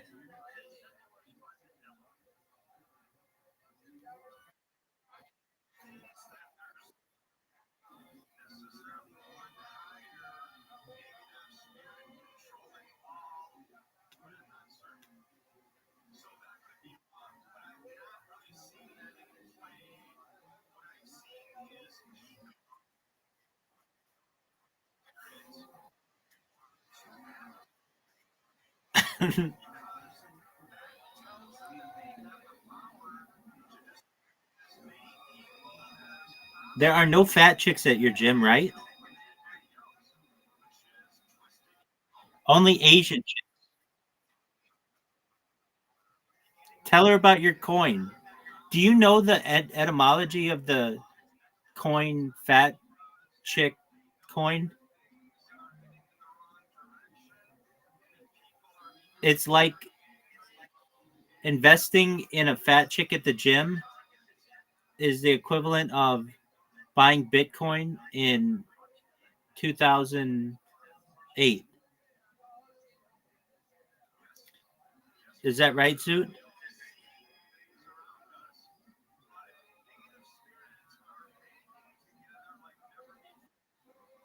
Zoot, do you say anything aside from yep?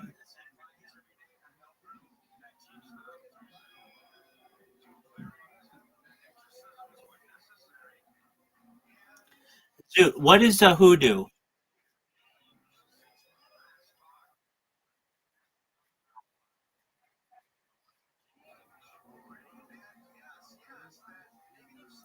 Zoot, what is a hoodoo? Zoot, what is a hoodoo? Zoot, what is a hoodoo?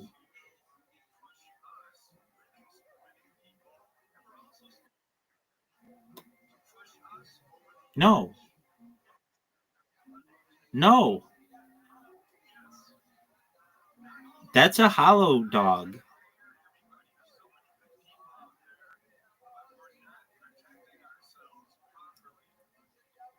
What is a hoodoo?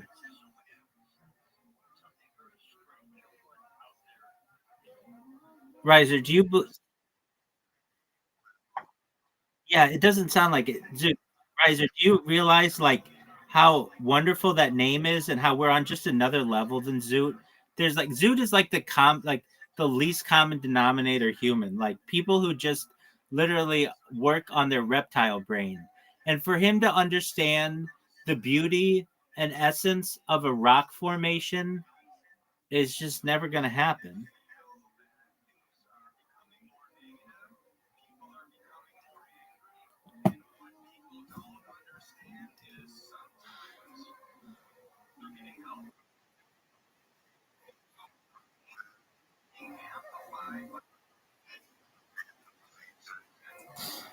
And then you ask him, "What did you think of it?" And he would say, "It's good."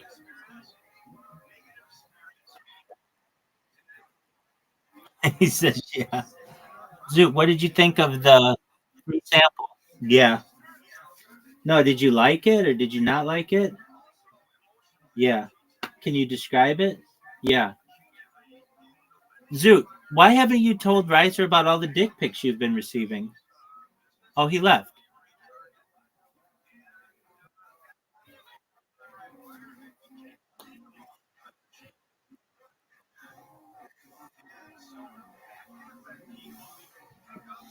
All right, let's recap the inventions. There's the hoodoo, there's Nuckshuck, there's Nuckshuck, there's the hollow dog,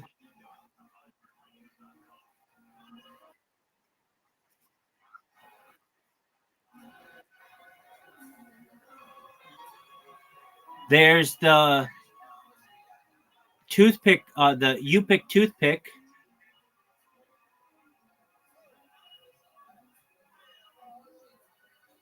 Are there any other inventions I'm missing? Oh, there's your geo guesser game, realistic geo guesser, which I'm not on board, but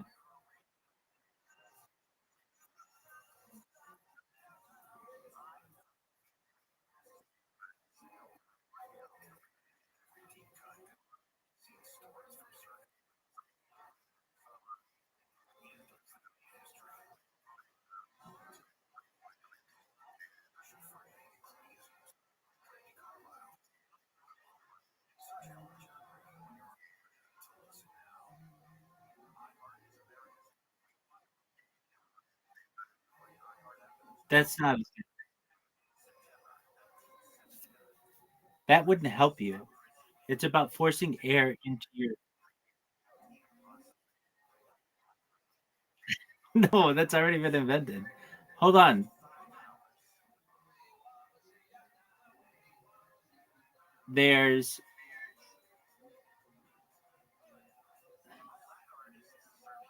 Why is it that I come up with all the ideas? Where are your ideas? Hold on. You were coming up with a fidget spinner. What is your idea for a fidget spinner? I still never understood what it was.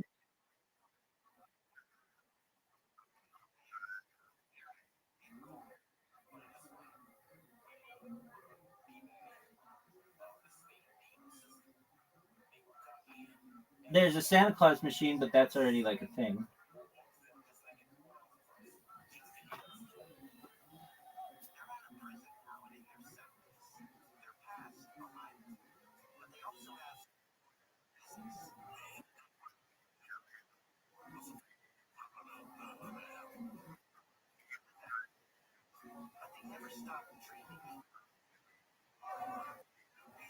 Super hot chick whispering in ASMR fashion.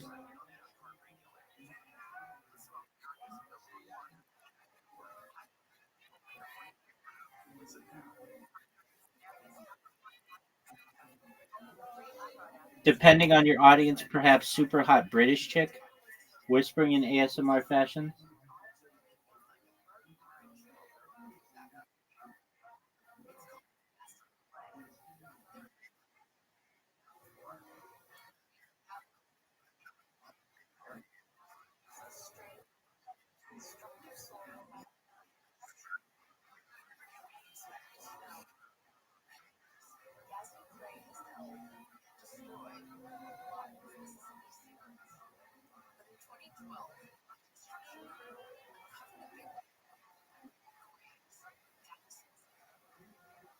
I've got a new idea.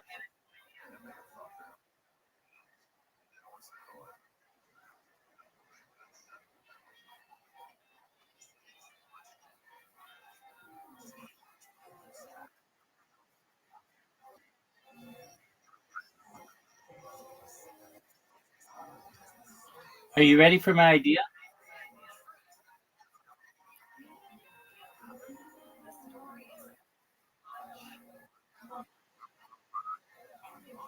No, it's not related to any of that.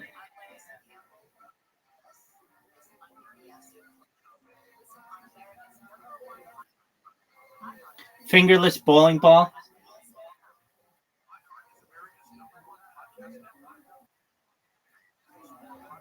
They have a fingerless bowling ball?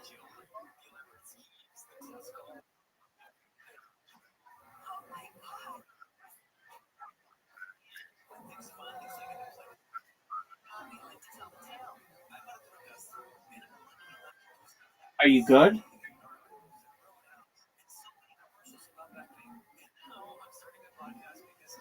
Well, why don't you do you market the ball as fingerless though?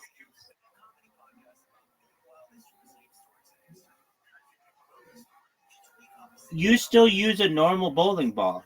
I'm saying you sell bowling balls without holes.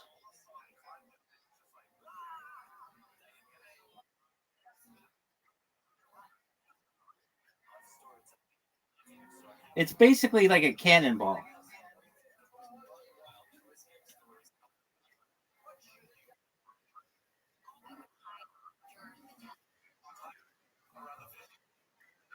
Oh, I'm just coming up with gems.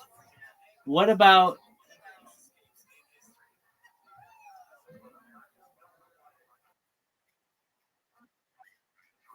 all right. Um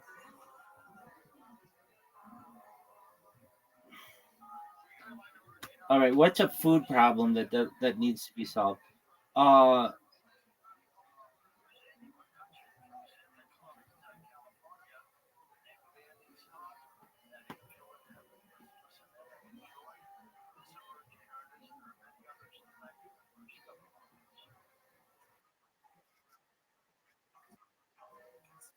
dude, I've got one.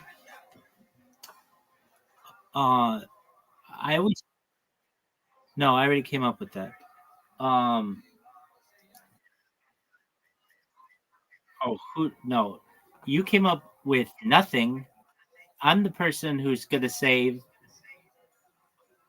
a lot of children a year because of that. I really will. All right. How about this one? Are you ready for this?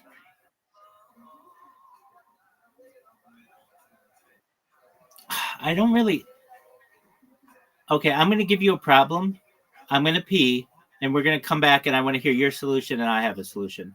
All right. You know how people eat chicken wings, or not chicken wings, but like chicken legs, but it's hard to get all of the meat off. Do you know what I mean?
All right. What's your solution?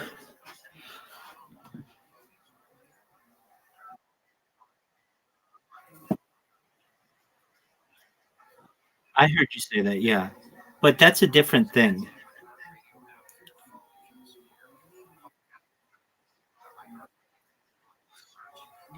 Yeah. So just like chicken tenders.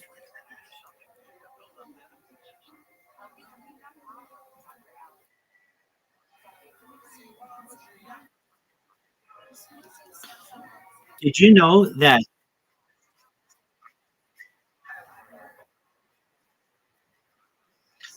dude? I know that guy. I know that guy, and I know it very well. I mean, I don't know him personally, but yeah, that was amazing. It was like the McRib thing, and I thought that was in a boneless ribs. I thought that was a phenomenal idea. I don't know why it's not very popular, but I think it could be in the future. Oh, but he got no, no, no. That's a different thing. He got into a fight with Damon.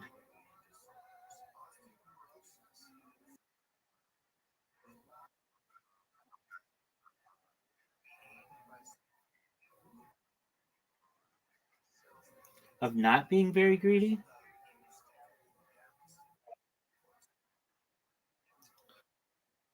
With whom would you want to do business on Shark Tank if you could for anything?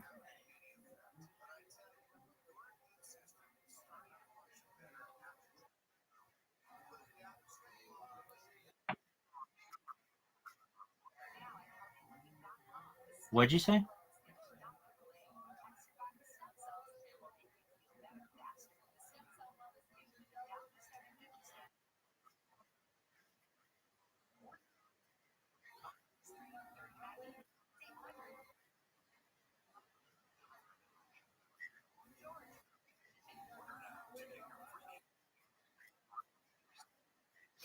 Dude, my idea is fucking great. Hoodoo is going to be one of the biggest apps.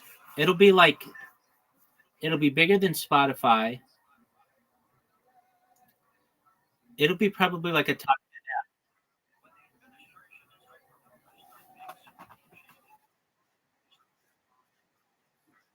Yeah, exactly. It'll be like Netflix.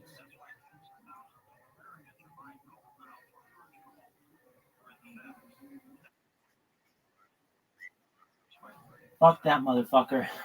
We're giving this one to the Yupik people and the Inuit people. All right. So, and the fucking people of like the Navajo reservation and the Pueblo people because it has to do with hoodoo. All right. How about this one?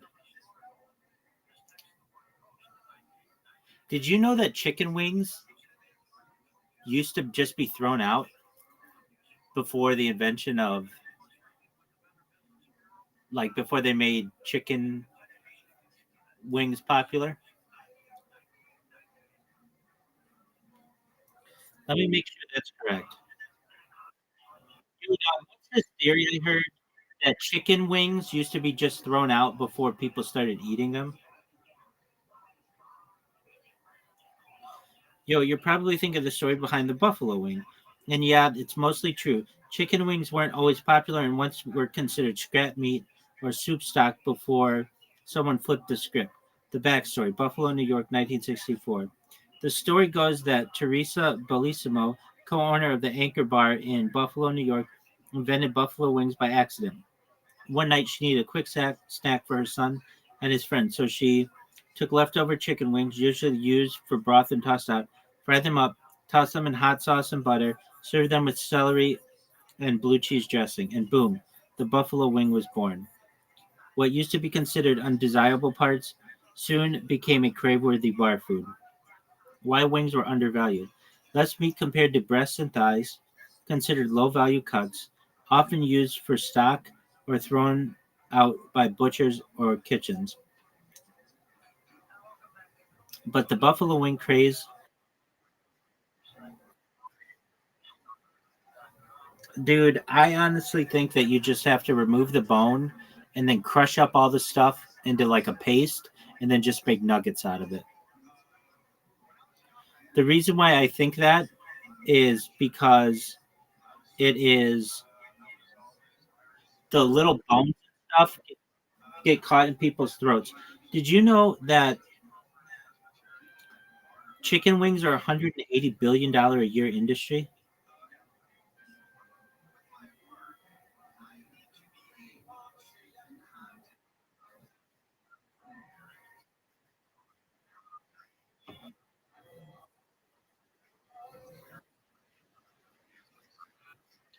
All right, how about this one? Let's take a what is something what's a problem with a food?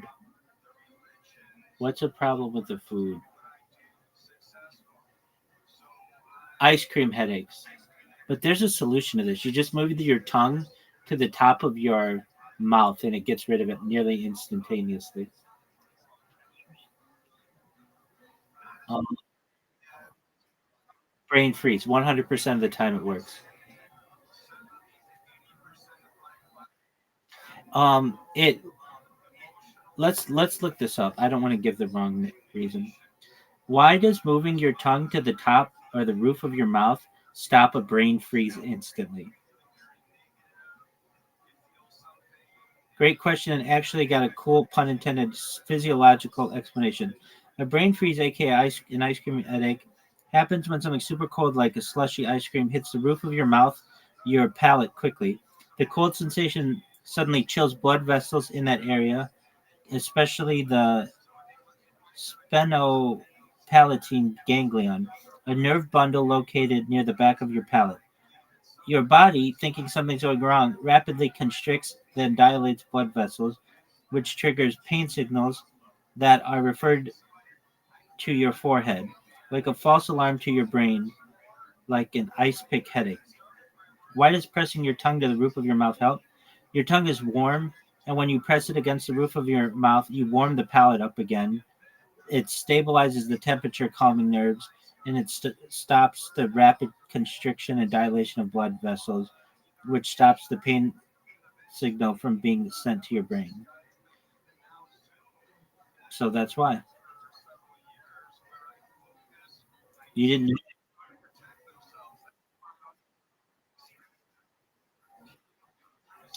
All right. What about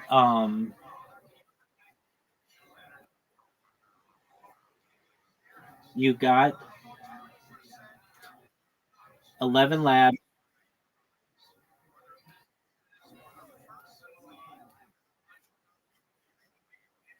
to make the sound of somebody eating chicken wings?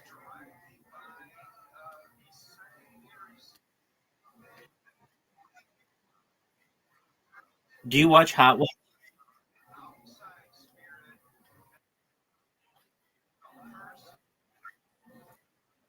Is that the kind of sound you want?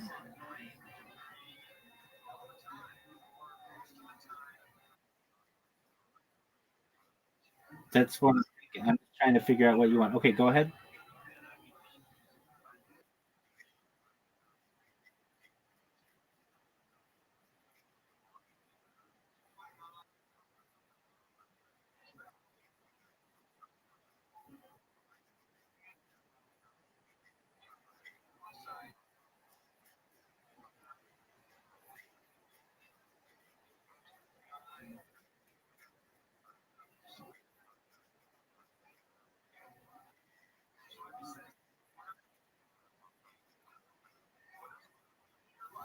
All right, I can see that. You just personalize Hoodoo, which you would do anyway.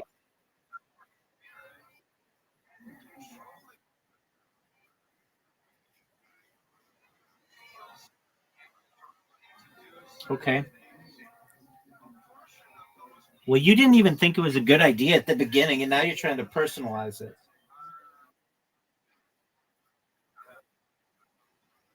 When I first told you, you were like, "Well, can't you just use YouTube to do that?"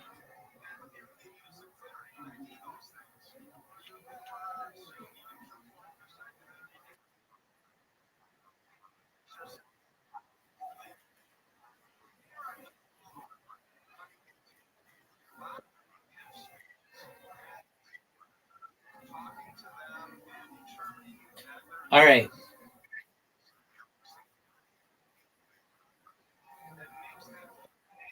Okay, let's just end. Most common choking causes children foods. We're just gonna hollow them all out. Here we go.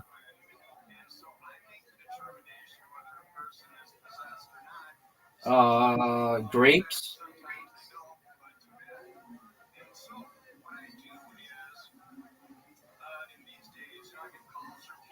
So you cut the grape in half or something. Hard candies. You put a circle in the middle.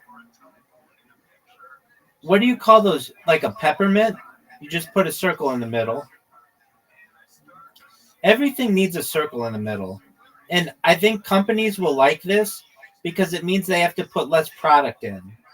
So like everything should kind of have like a donut shape. Oh, you want to know an idea that I had when I was in first grade that I think is just the best idea? Still, I think it's one of the best ideas I've ever had. You ready for it?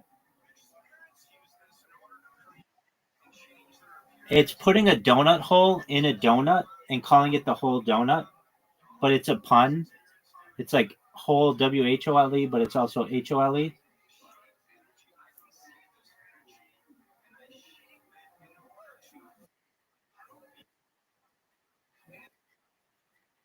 No, like I guess I've seen these things. What do you call those timbits? Do you know what a timbit is?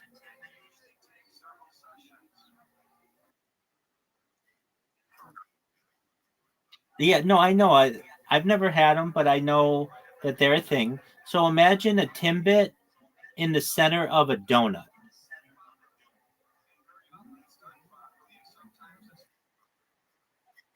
Yeah, and you can like pop it out and eat it and then eat the donut.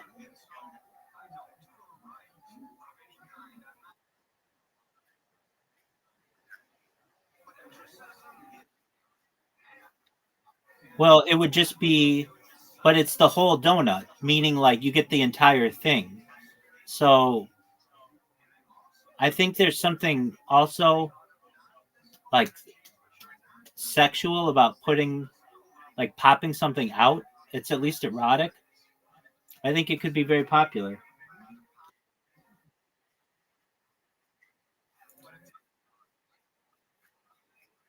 Yeah. Yes. All right.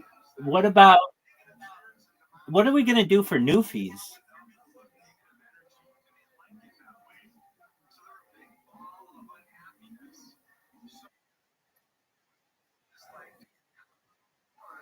Yeah, they just Yeah, it's like the opposite of a zero is a newfie. All right. Oh, did you know that Newfoundland is an island? Yeah, you did because I sent it to you.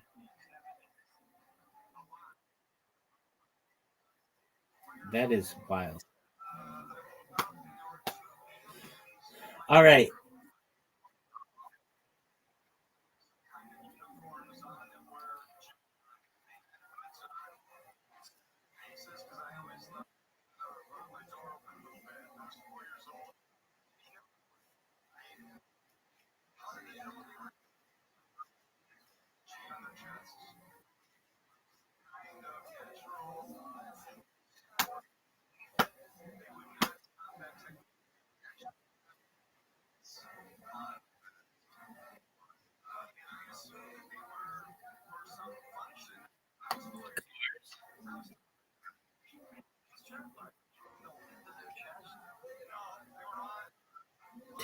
10,000 people don't go to. Oh yeah, I guess they do.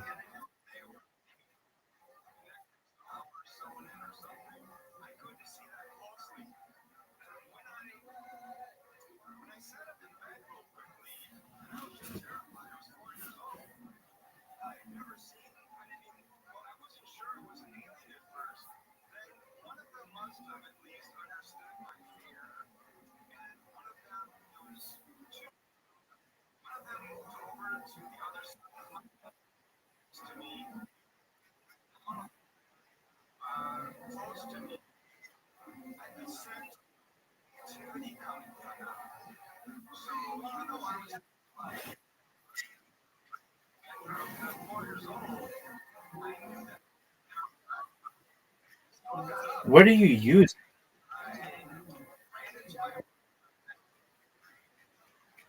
Oh, that's garbage.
Less embarrassing. Who are you, Zoot? Less embarrassing. Stuck anal beads.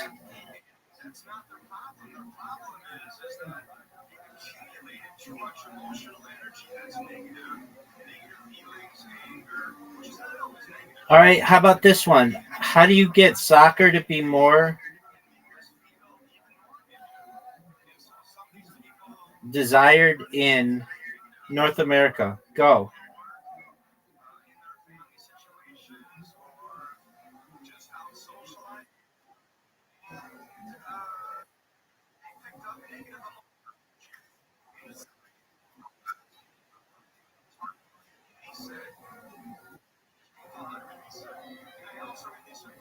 Isn't that Canada?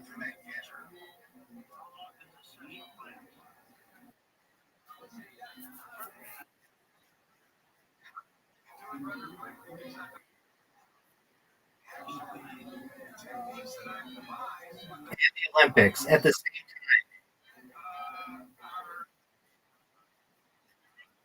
word and the Super Bowl.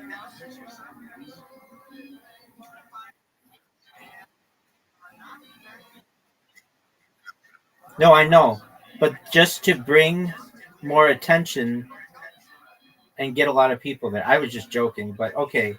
Not really the Olympics. You would just host the World Cup in Newfoundland.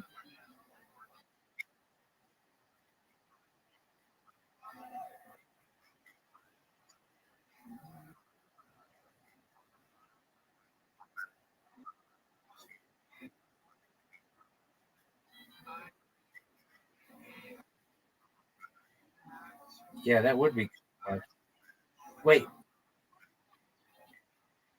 but what? Like how? Like couldn't you get really hurt if you slipped and fell?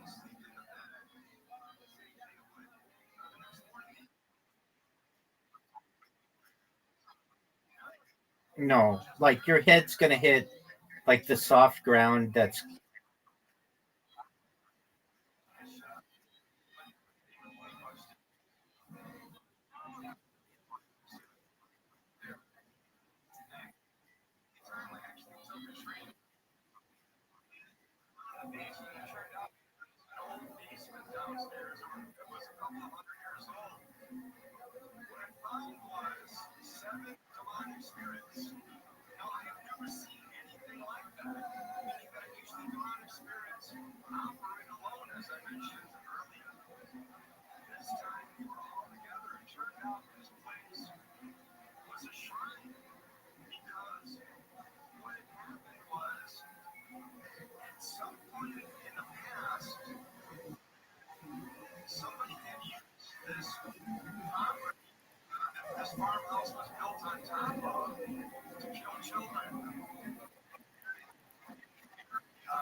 what does it say?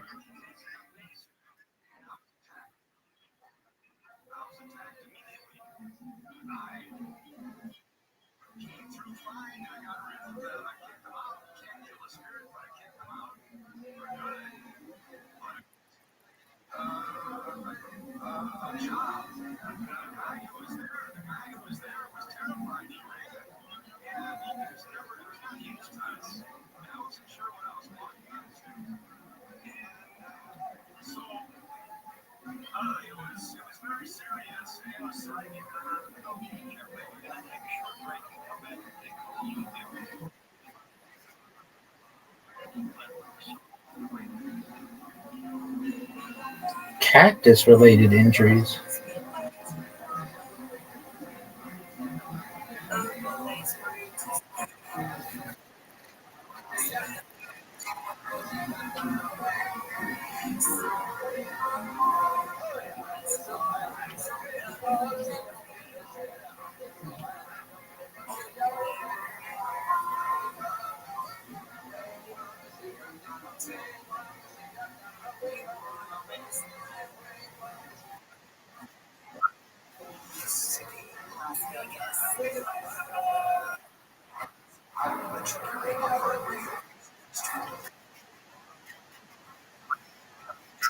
Yeah, I still think the bear scare is a terrible idea. I think that it is a novelty idea.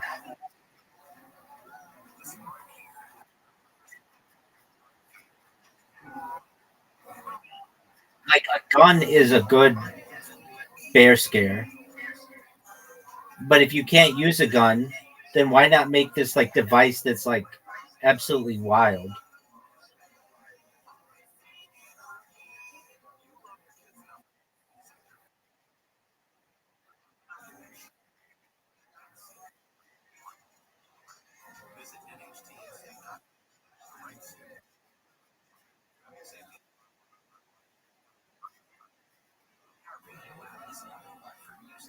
Oh, that's a big one. There's a big one there. It's the little cell batteries, and it burns a hole in their stomachs and can kill them because it looks like can. It's like silver, and it's in a lot of toys.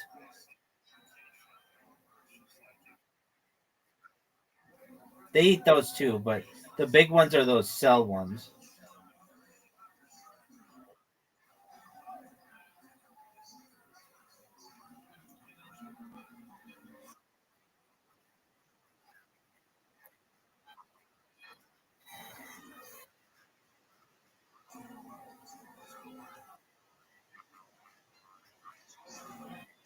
Yeah, but it happens pretty quickly.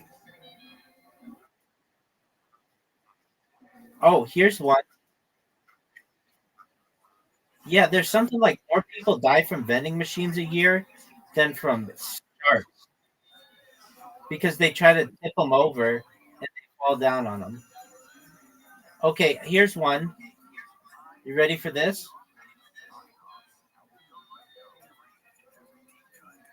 Swallowing of magnets. People, like especially kids, swallow magnets because it looks like candy, and then the two magnets stick together in their stomach lining, and it can cause death.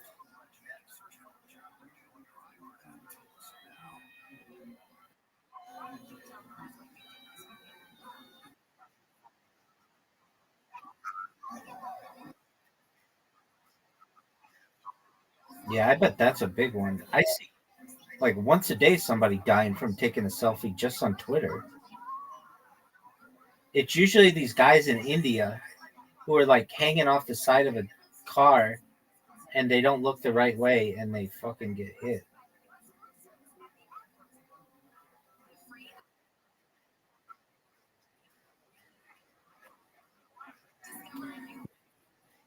What?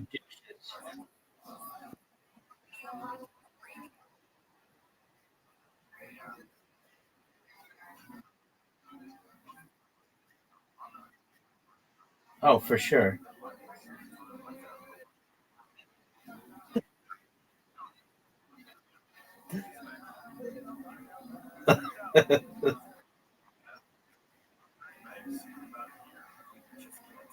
How are you celebrating Pride Month?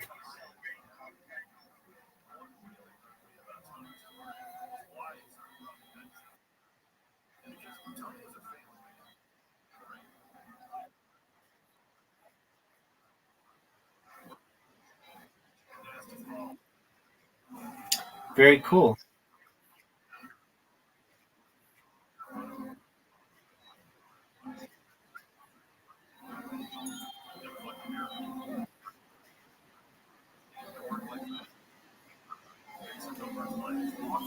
When I was in junior high, when I was in junior high, there was a soda machine that was really old. It was from like the 1960s or 19. It was from the 70s because it was canned soda, but it was old. And um, basically, what I figured out is if when you put your money in, if you hit multiple buttons at exactly the same time, it would release multiple cans of soda immediately. And so what I would do, usually soda was like 50 cents, and I would like the guys at my school would go up and want to buy soda. And I didn't do this a lot, but I did do it because I had like the magic touch on this thing. Let's say you wanted a soda. I'd say to you, all right, instead of paying 50 cents for a soda, I'll charge you 25 cents and I'll get you whatever flavor you want. So somebody would be like, okay, I want a Coke. And I'd go up and let's say I want a Coke. I would just hit the multiple buttons at the same time and have two or three sodas fall at the exact same time and then just have this little collection. And I would get a soda and they would get a soda and basically I'd be able to like make more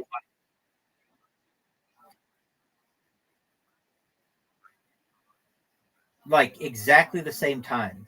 And I'm not saying other kids didn't figure this out because they saw me do it, but you had to do it like at like it was almost like you had to like hit it the timer or like hit the things at exactly the same moment so that the electrical mechanism would release them. And the kids weren't just they just weren't as good at it. They hit one before the other or whatever. And I just was better at it than any of the other kids. And athletic director. This was all like a fundraiser for the school. And the athletic director saw me do it one time and was like, what, like, how did you just do that? And I was like, oh, well, if you just, yeah. And he's like, well, you shouldn't be doing that. And I'm like, well, you should have a better fucking machine. And the next year they got a new one that was all bottles, and you couldn't do it anymore. But for like 2 years of my life, I was like I don't know, I would, because of this, I was the coolest kid. But I, older kids would come up to me and ask me to do it for them because they couldn't even do it. And so I was like super, super cool. Um, and no, it sometimes didn't work. And I had to like figure out how to do it. But it was like I could get it like maybe 80% of the time. So not every time, but like sometimes I could get three of them. And like that was hard to do. Basically, I'd have to take my whole arm and hit all of the buttons at the same time, and it would release. And you get, I think maybe on occasion, one time I got four, but like at that point, it was like you were using two hands and stuff. But I just remember this. We just had this old machine. So there was this show in the United States known as Happy Days.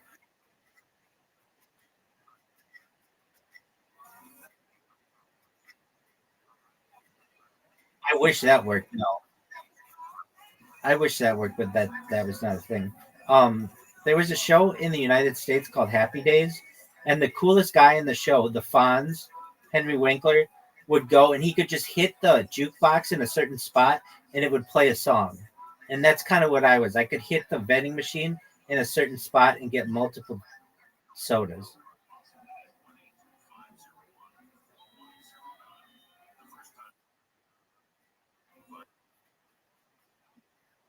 Oh, now that's a good question. No, I think one day I went up to the machine with a friend, and sometimes we would fuck with each other. Like, let's say I wanted a Coke, and I put the money in for a Coke. Our friend would just hit one of the ones like that we wouldn't like I don't know, grape soda or something that we didn't want, just to be a dick. And we did it at the same time. Like I hit Coke, and he hit grape soda, and they both came out, and we were like, no way. Like I think that's how it happened. It was not like I was just messing around with it. It was like somebody was trying to fuck me, and I was able to figure this out. And yeah, and then I was like, I mean, I just remember older kids would come up to me, and I didn't do it for money. It's not like I did it because I wanted to make as much money as possible. I did it because it was just fun to do. It was like I was scamming the system basically. And let me see if I got the money part right. I would, okay, so I'd put 50 cents in of my own and get like two or three sodas. And then somebody would come up to me and I'd say, I'll sell you a soda for a quarter. And they'd give me a quarter and I'd give them whatever soda they wanted. Maybe I got two or three, and then I could sell another one for a quarter and make my original 50 cents back. So basically, I got to drink free soda, not for that long, but it worked. It took me like maybe 20, I would say maybe, uh, it probably worked for about 18 to 20 months of my life. And then they got a new machine. And I remember when they got this new machine, it was like, oh, well, there goes the end of our fun. And they got this new machine specifically because they knew I was rigging the system.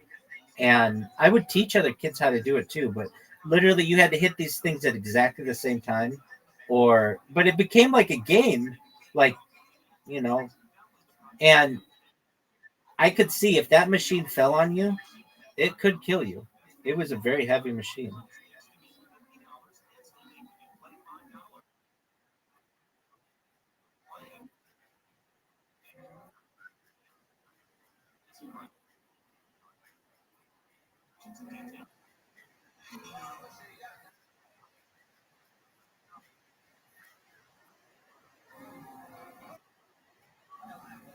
That's right.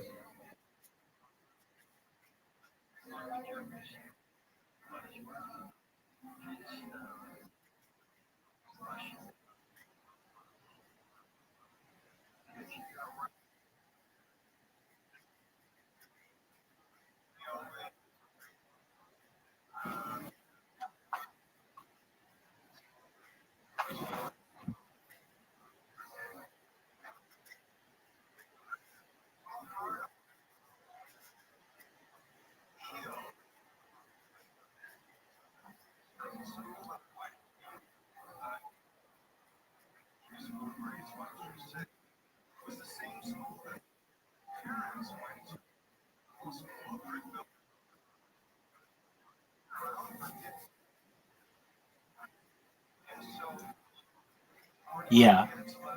So I had,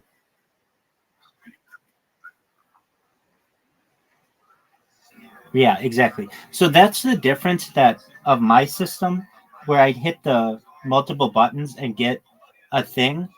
They wouldn't give me detention for it because it was like it was like it was different than as if like okay, so here's another story. I had two friends. No, they did not. They did not.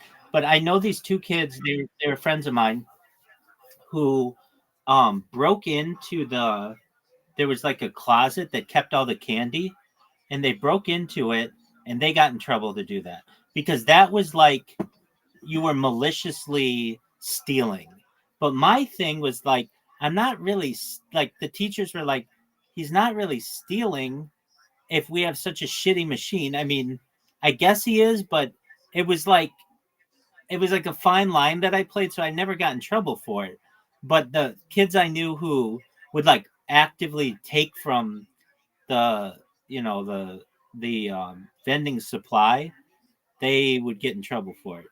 It was, but I just remember thinking to myself like, if they ever like try to get me in trouble for this, I know my parents would be like, would back me on this one. Like it was almost like a slot machine, like a soda slot machine, and like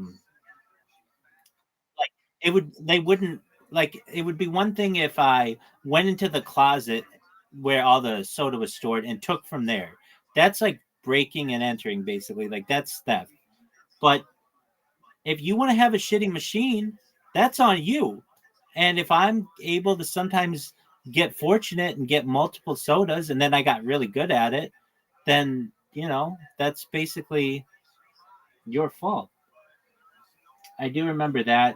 We had a we had like a snack machine as well, but we never figured that one out. Like I know that I remember kids who were like young, we would try to I wouldn't, but like I'm saying people guys at the school would try to get the like smallest kid to try to see if he could stick his arm up into the vending machine, but that never seemed to work really well. The coat hanger thing I think would have been considered a little malicious, but I can tell you I was like the Fonz for a period of my life. Still am, baby, but especially back then.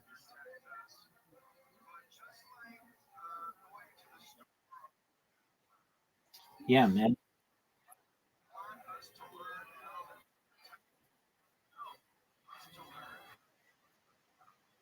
Well, I just remember seeing this.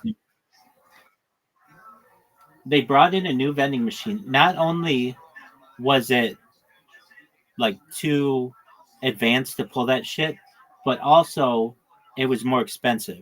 Soda, I think, became $1 or $1.25 or something. And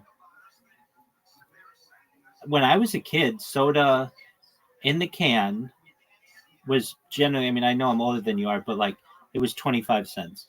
And I remember it was kind of a big deal when they started to move it up to 50 cents. And then it went to like 75. And I don't even know what it is today. It's probably like $2 or $3. I don't know. I haven't bought a soda in a machine like that in a long time, but um, I can probably see it's going to be like $5 probably in the not too distant future.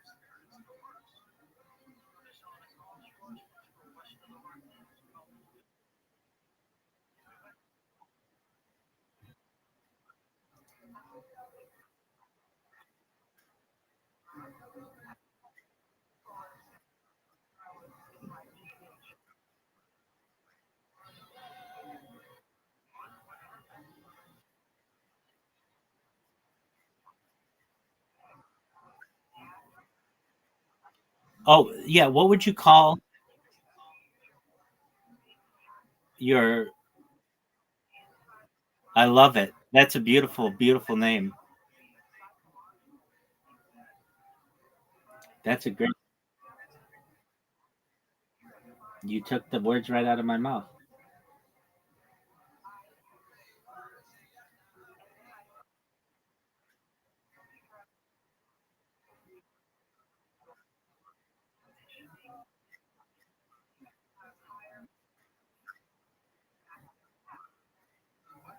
Wait, do you do it on skates?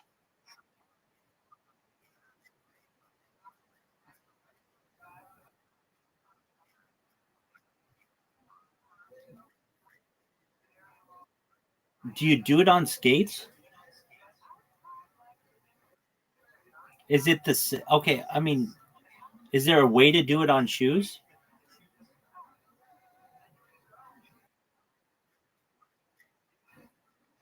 Yeah, that's true. Okay. Is the goal the same size?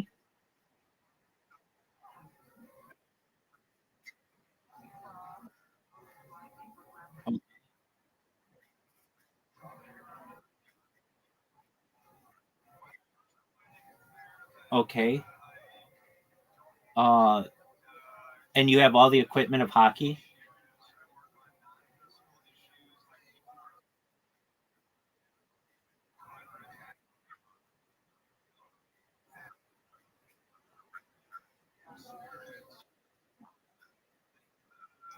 Okay. You can't touch the. Can the goalie touch the ball still?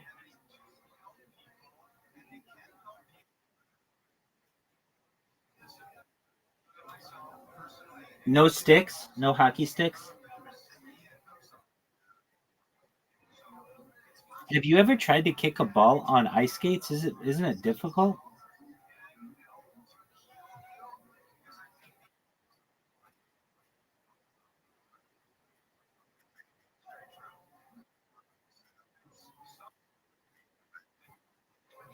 Yeah, my fear would be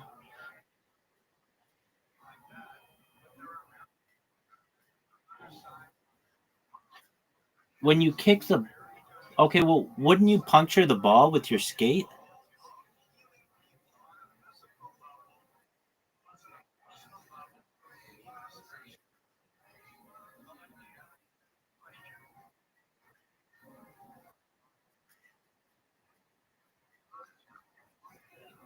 That doesn't make any sense. Um, what about so it's just like an extra thick ball?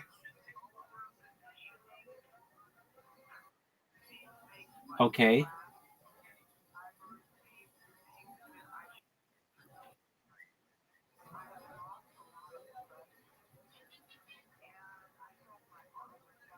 Why isn't this a sport?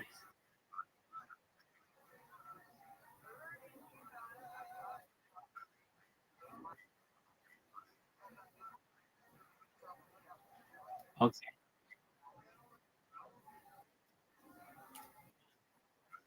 Dog, that's a cool idea.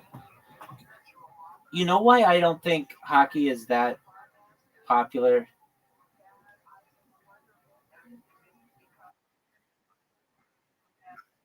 No, I understand that, but people don't like to be cold.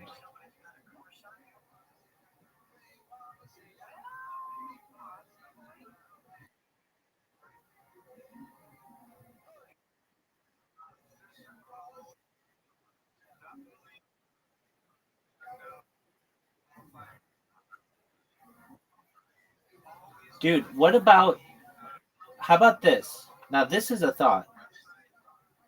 Yeah, I know people in Arizona do it to cool off, but the Arizona doesn't have hockey anymore, so it shows how well that worked. They became now the Utah Mammoth. Duh. Um, okay. What about this? Hockey, but it doesn't have to be in a cold environment. It could be like 75 degrees. So like basically super chill the ice.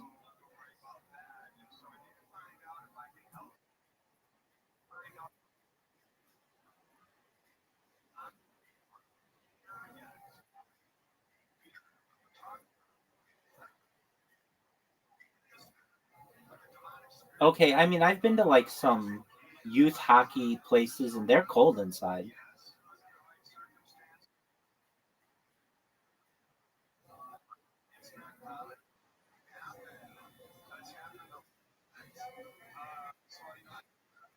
Like the Anaheim Ducks play in the Honda Center and they have like um regional hockey centers And those are always really cold.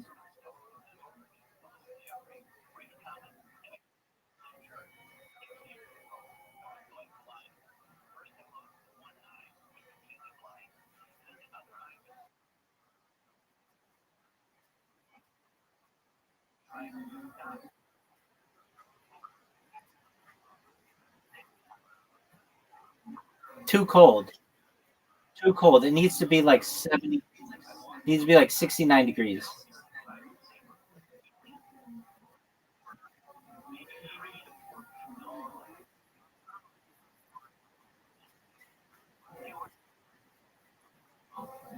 It's still a little. It's still a little. No, I get that. Okay. I just think it should be a little warmer in there. 69 degrees. Like, yeah, exactly.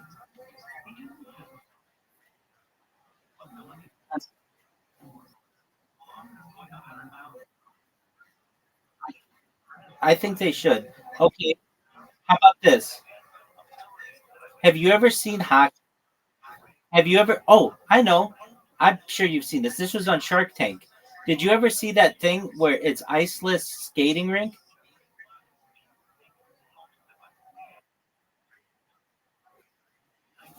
Right. It's really expensive though.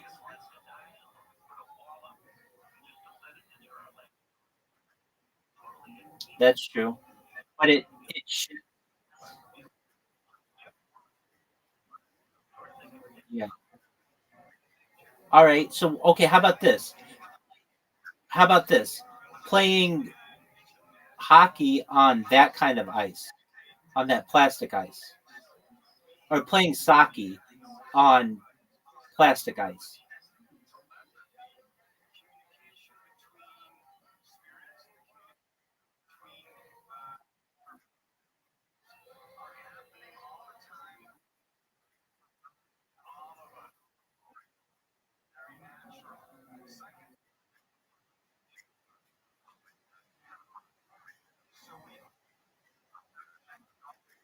Exactly. Right. Right. All right. Have you ever seen somebody play pickleball on a an ice hockey rink? And if so, what would you call it?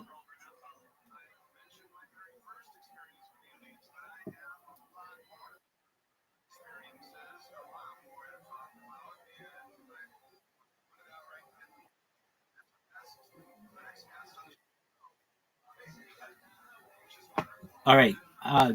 Give me give me give me 30 seconds to come. Hey, I'm gonna get my food. Just a moment.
All right. I think that's probably the best name that you had, hockey ball or whatever. What about air hockey, but like a big version of air hockey? What are your thoughts on that?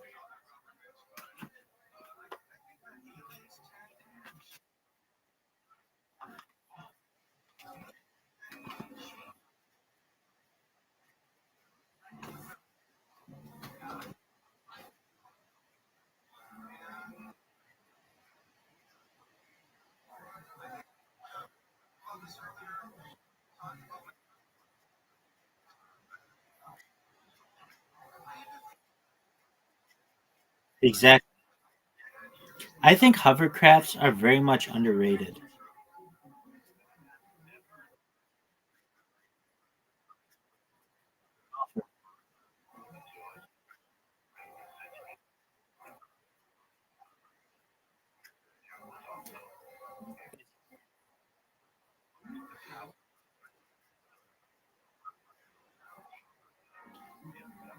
Is it?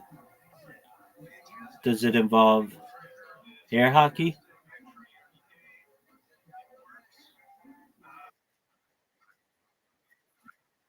Yeah, I know.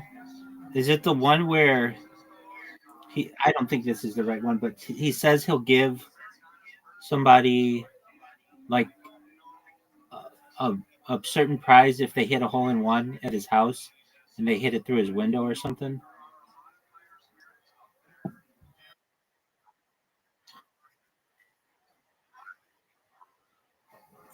Is it better than hoodoo?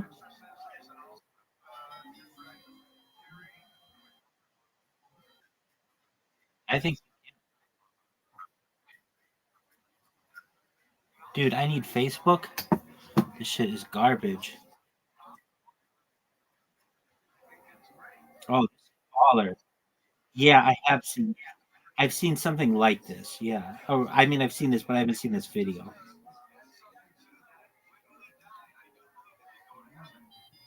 This is baller,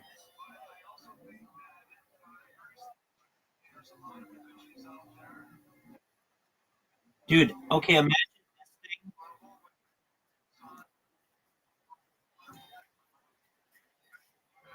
bumper cars.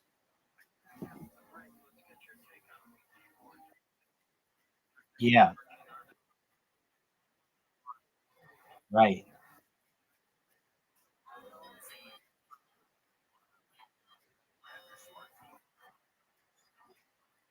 right. How baller would that be?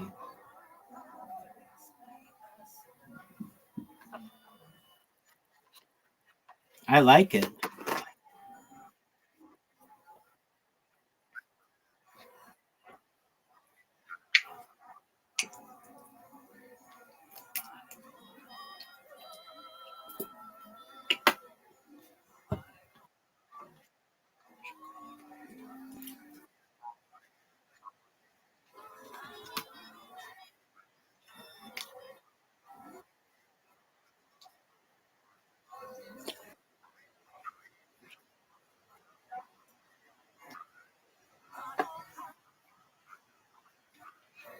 It's called a swamp cooler.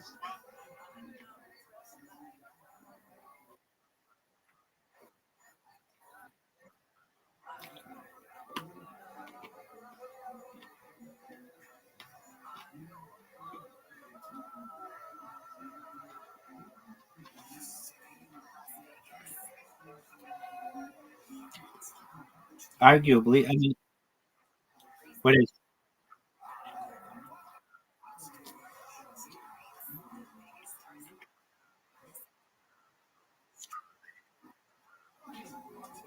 I mean, don't you need the convenience of a cave?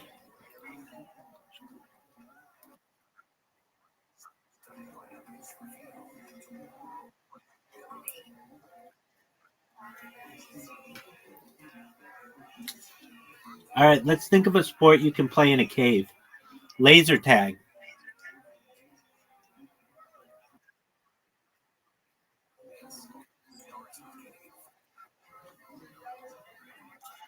Yeah, let's see. Is there any cave laser tag?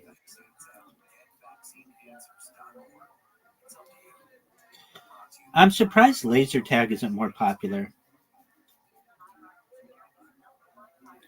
They have laser tag Berlin and a bunker. Underground laser tag.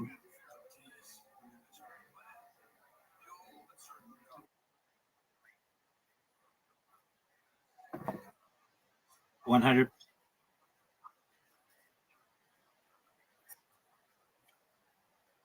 What's that, big dog?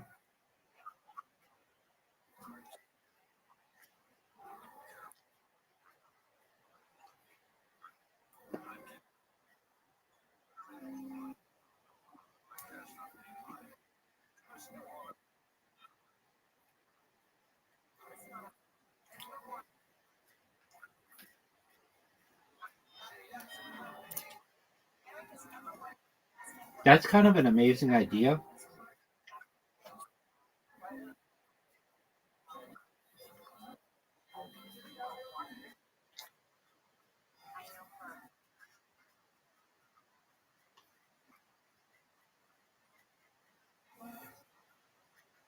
Right?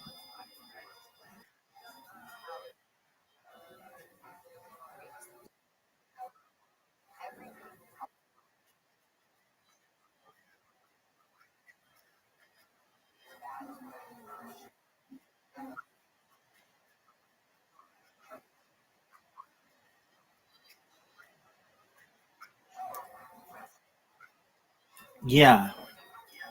How could you do that?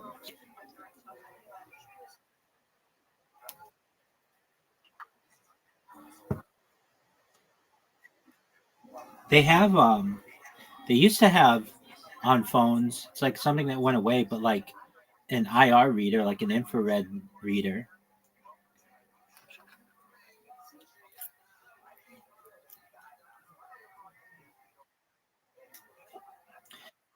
You used to be able to not like that, but hold two phones. Yeah, but that would cause issues. That's a laser that could hurt people's eyes. No, it was you hold two phones together closely and it would transmit data.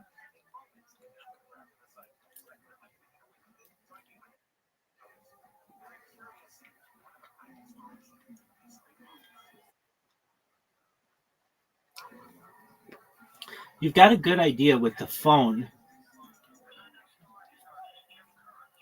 laser. I mean, is there something just called phone laser tag?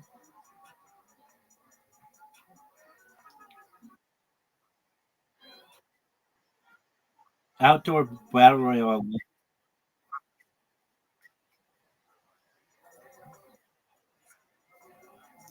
smartphone laser tag. Oh, dude.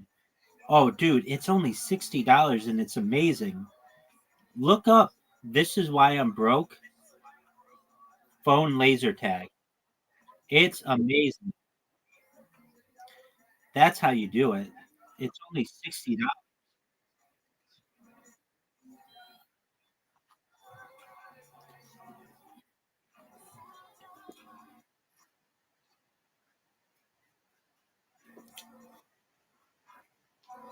It's on Reddit.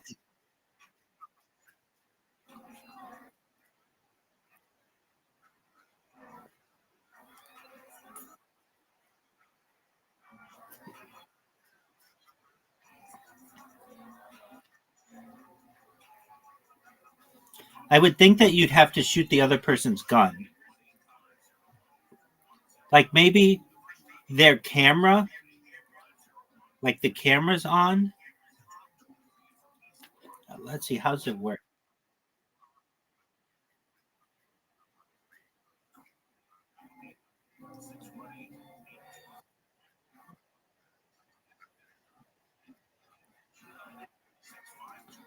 That laser tag gun is cool. Play laser tag with all your friends with the smartphone laser tag attachment and app. Available for both Android and iPhones. This laser tag app and gun not only make laser tag games instantaneous, but it also has cool features like armor, ammo, and health packs. That's baller. Wait, you're shooting each other, right?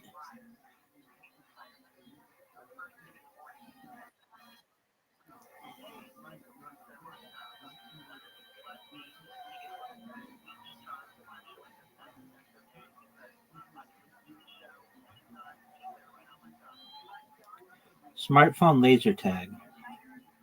Yeah, yeah, okay. Move over nerf laser tag is back. Skyrocket recoil.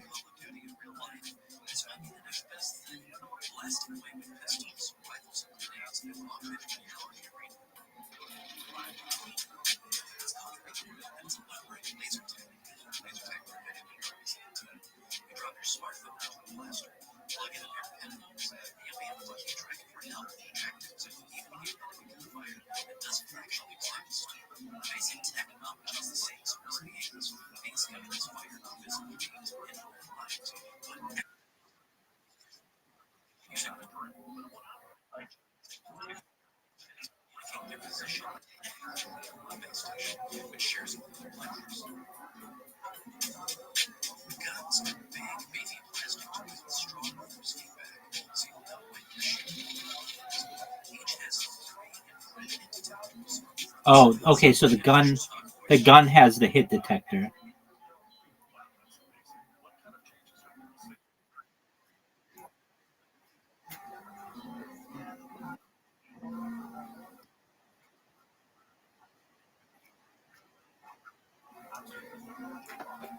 No, that has your health and all your other shit on it. Armor.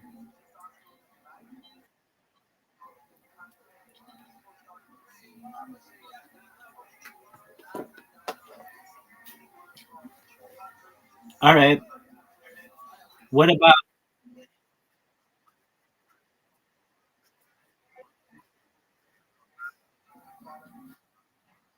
you charge your phone in your with your umbilical cord?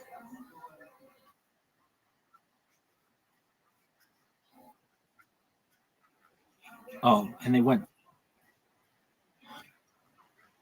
Okay, not that. Are you ever on the "This Is Why I'm Broke" subreddit? It's amazing.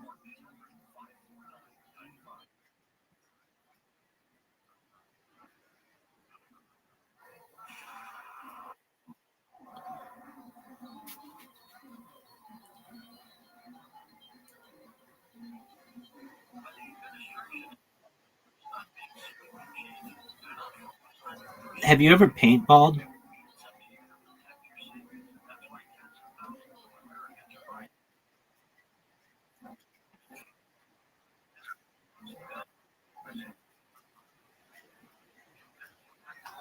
Okay, that was going to be my next question.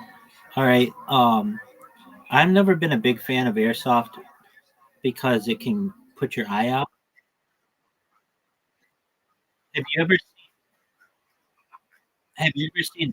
Yeah, but you have to have those on, and somebody's gonna be a dick and just shoot off rounds. Have you ever seen gel blasters? They're sponsored Kill Tony or were. They're based out of Austin. It's like the water.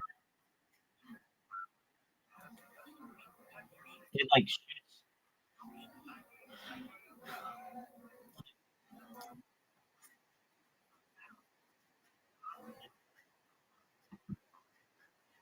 no, that's fine. I think it's probably you could probably eat that stuff and it wouldn't be too big a deal. I think you probably could.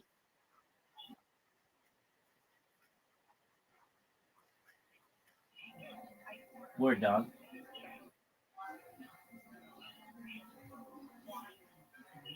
I think it should be mandatory to have cameras on every cruise line in 360 degrees.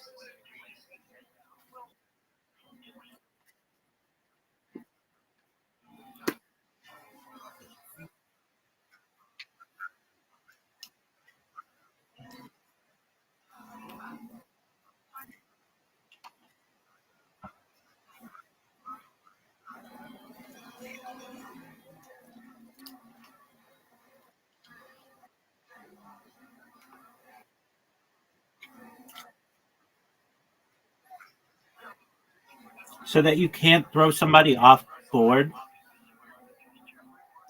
It's just, and I don't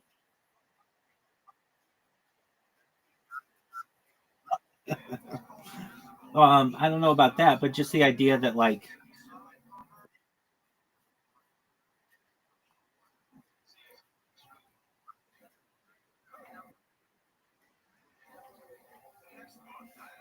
I don't know why that's not a thing.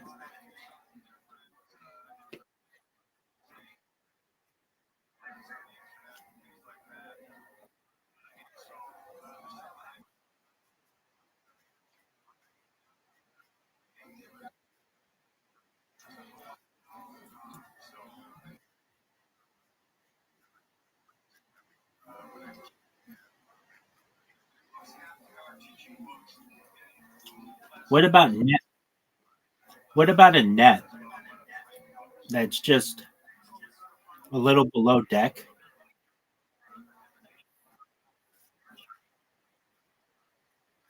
I mean, I know it wouldn't look good for aesthetics, but it would save people's lives.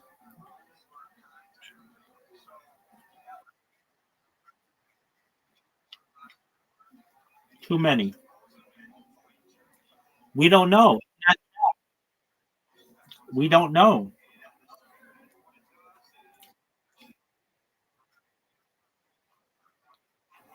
Let's look this up.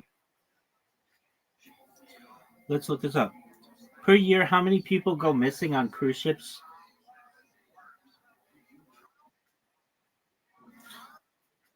15. I said 15. They say 19 to 25. That's too many.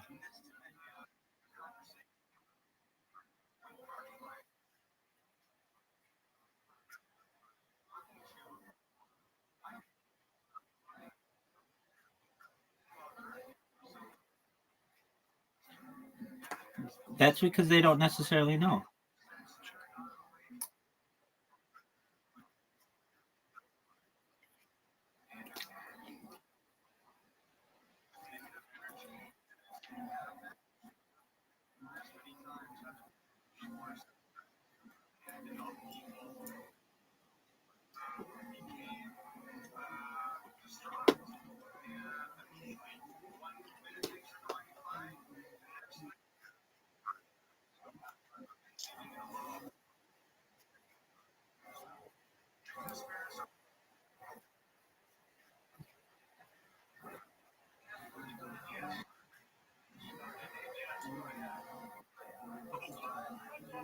Well, 200 people is just too many.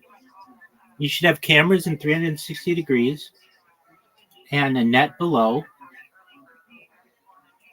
That's not that crazy. You could make a net that doesn't look bad.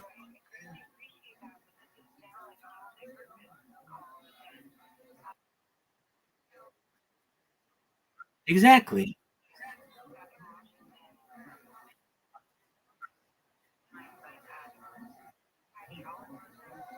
You couldn't cut the net. If you if you jump below, it sends off an alarm. The ship stops. I mean, if anything, it would just give people like an alert. Though I hear and like if you fall from the deck to the ocean, it can kill the fall can kill you, depending on the size of the ship. But these mega ships that are like $1 billion ships, there's no reason you can't put 360-degree cameras and a netting system that alerts somebody if they fall overboard.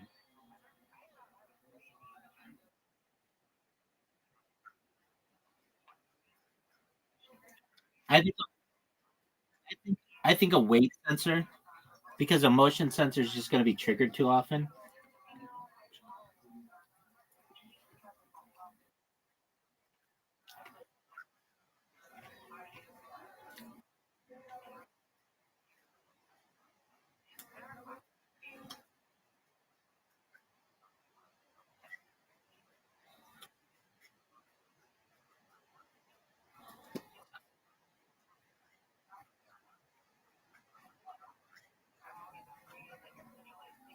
No, that's what I'm saying.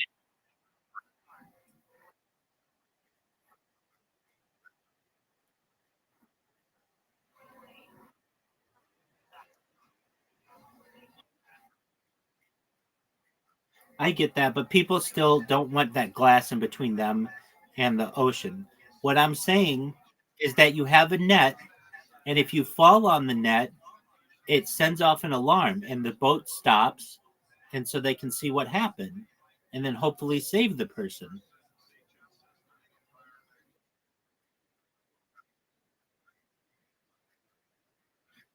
'That's cool. You have 360 degrees of cameras operating, and that person gets banned from ever being on the ship again.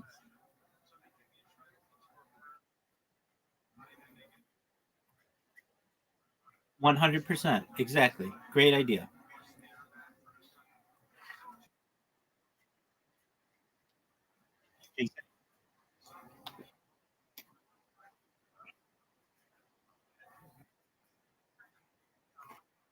and nobody's going to know.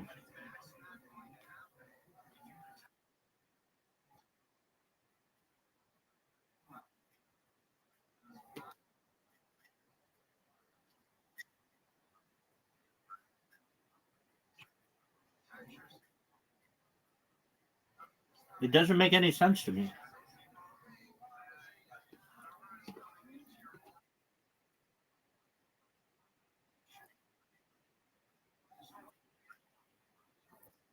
That wasn't your idea. That's my idea.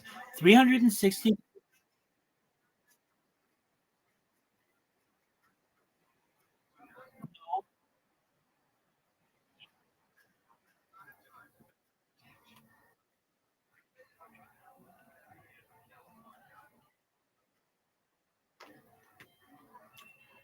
No, no. You're saying that you put up plexiglass. I'm saying no.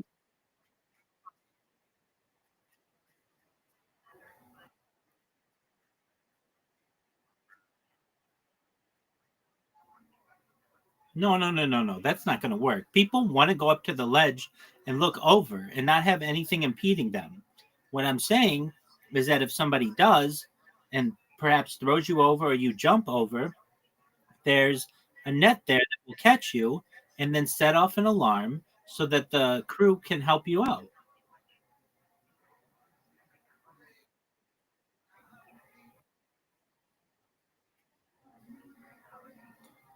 So, so what part of this idea was yours?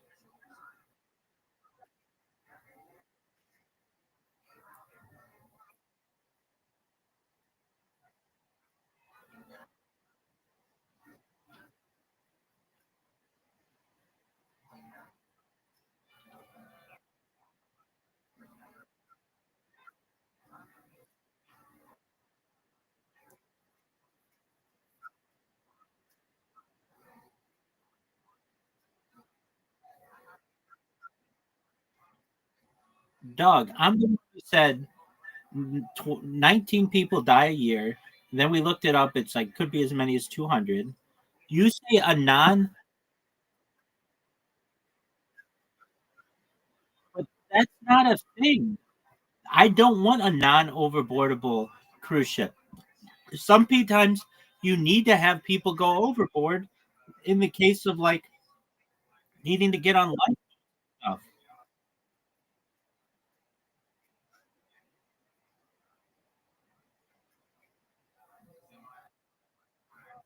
Look, I'm the one who even mentioned cruise ships.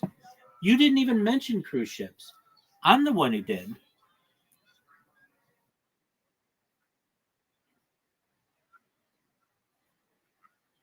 No, not at all. I'm going to YouTube. I'm going to check it out. What I said.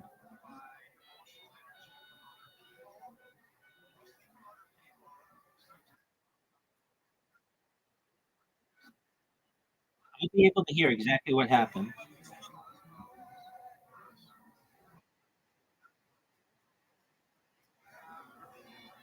Dog,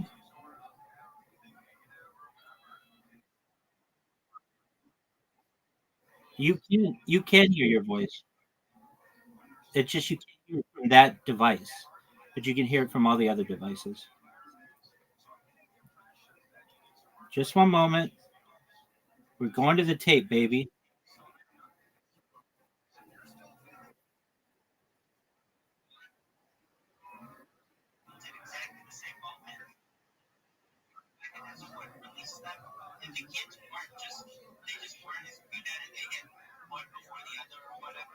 Okay, I'm talking about vending machines.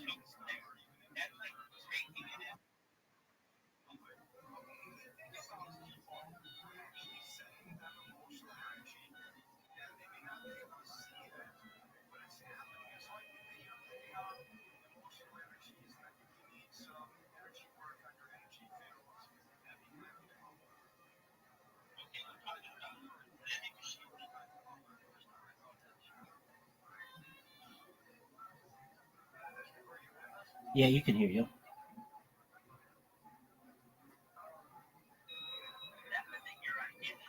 I'm saying that wasn't your idea. That was my idea.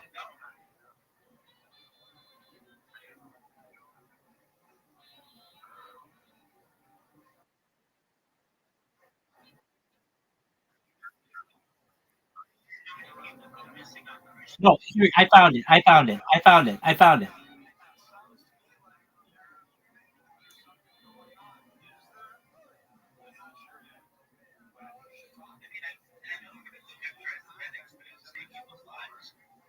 Okay, I'm talking about the netting.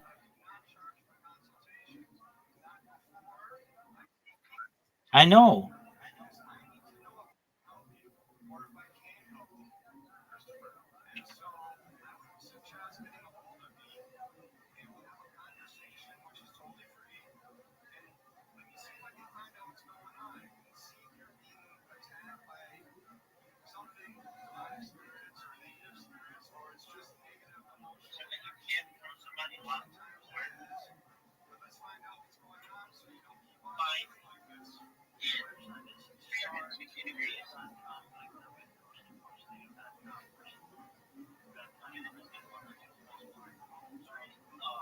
Okay, here we go. I think I found it.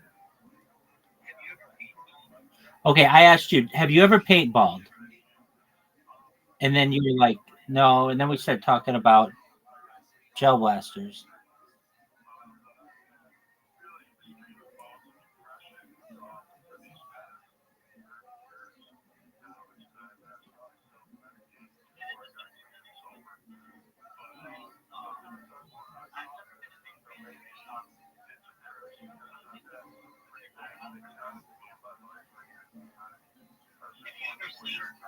Okay, so we both say that we're not fans of airsoft because it can put out your eye.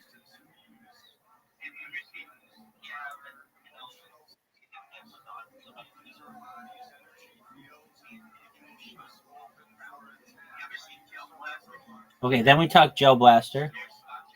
Their sponsor, Kill Tony. They're based out of Austin. It's like the water that shoots.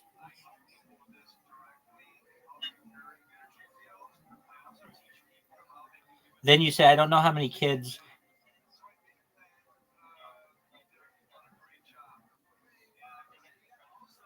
eat the little things.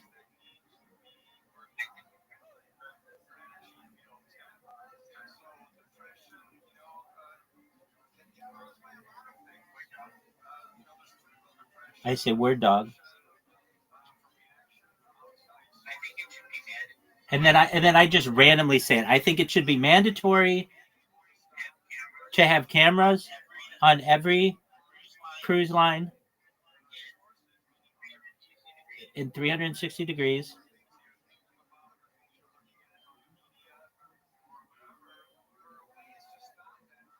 Yeah, so I definitely brought it up. We were talking about gel blasters, and then I randomly talk about this 360-degree camera thing because it was a similar conversation that we had the other night about national parks. Don't you remember?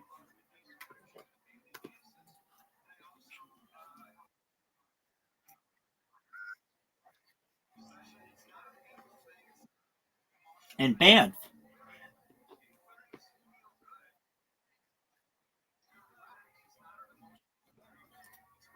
Exactly. Okay. How about this? How do you stop people from getting lost in national parks?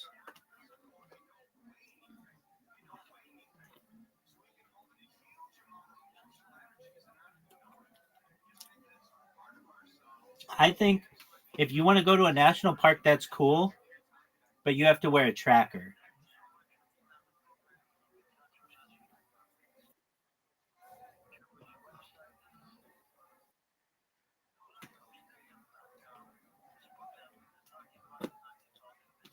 And you have to take a bear scare with you. They're mandatory. It doesn't work in the national park because there's no cell phone service.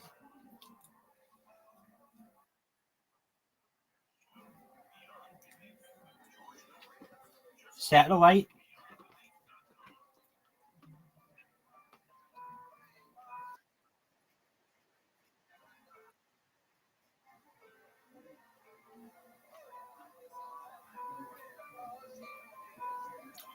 It's a little button that you put on your clothing. It's a good point.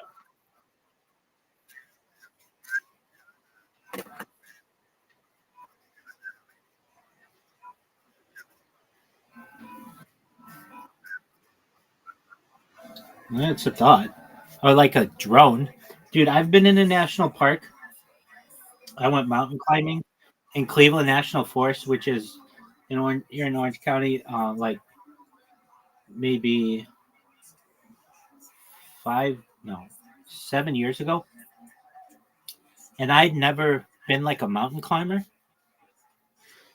And I just thought, all right, well, I'm just going to try to do it. I'm going to try to climb to this peak. And I had to drive my car into this national forest. And it's like, you really need four-wheel drive to be able to do it. And I was able to get in and park, but I got there later in the day than I thought I should. And I got this, I knew a cell phone wouldn't work there, but I got this thing at RDI or Dick's Sporting Goods or something that was like a satellite GPS. And I started climbing this mountain, and man, it was so hot, uh, and it was around fire season, and I really thought that like I could spark it. Like if a fire started here, it would just take up like I would be a dead person. There's no way to survive, and I just got really like I started noticing that all these people were coming down from the mountain, and no one was going up to the mountain, and I recognized that it was probably getting a little late. And so I remember turning around, and I was just pretty exhausted because I'm climbing like a serious mountain, and it's called Mount Diablo, and or no, that's a different one in Northern California. Is that it's Mount Santiago, and I basically just was very fortunate to turn around when I did, because by the time I got to the bottom of the mountain, it was like dark, and I would have been stuck on this mountain all night, and I had to work the next day, and it was just I don't want to say a terrible experience. So then I wanted to climb at least like one mountain that month, and I climbed Mount Lee, which is where the Hollywood sign is. If you've ever seen, you know what the Hollywood sign is.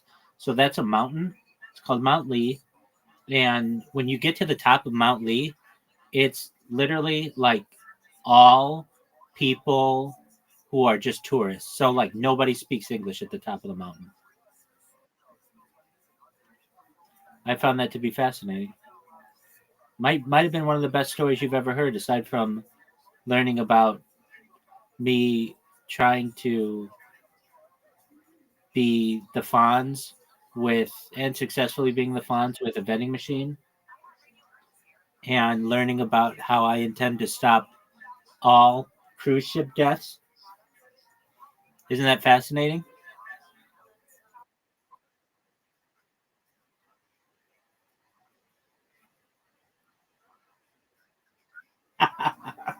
Do you know? No, that's hilarious. Do you know?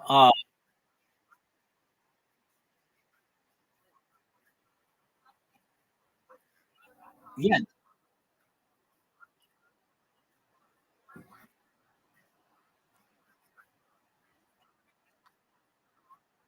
it would.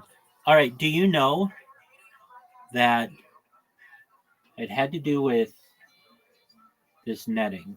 Oh, well, so what was I talking about? So I think that I know why I told that story about climbing mountains, because I feel that if you're going to go into the national forest, they should have, like, for rent or free or whatever, those little trackers that I had that basically told you where you were. Because if not, you could get lost very easily. That's what I was saying. So basically, to prevent people from getting lost who were unprepared to go mountain climbing or deep into a forest, you should be able to get a tracker at the front, and it should be free.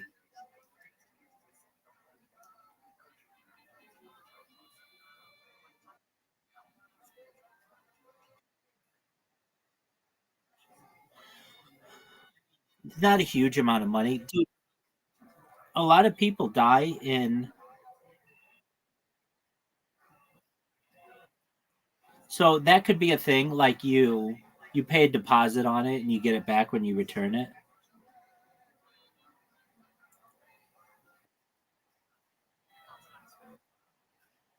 Right.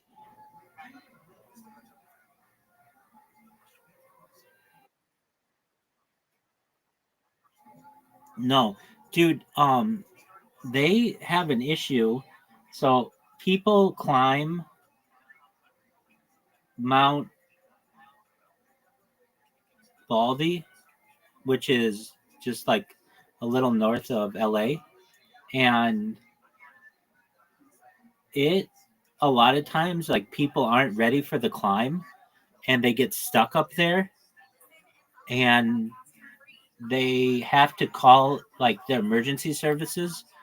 And like fortunately now, like I don't know fortunately but whatever, um iPhones now have like some kind of setting that can send a signal to a satellite, and it's very expensive to get yourself down, and they charge you personally. So what am I? Yeah, just for the purpose of emergency services. It's on like the newer iPhones.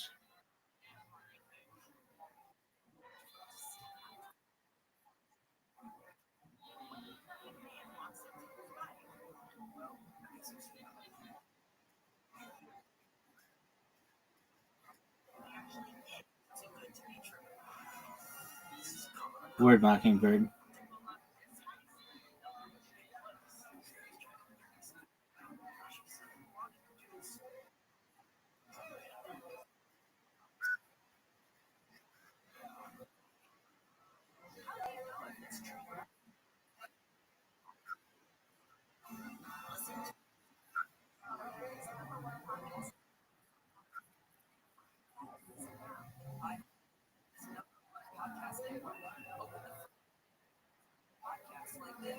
We're saving the world, dog.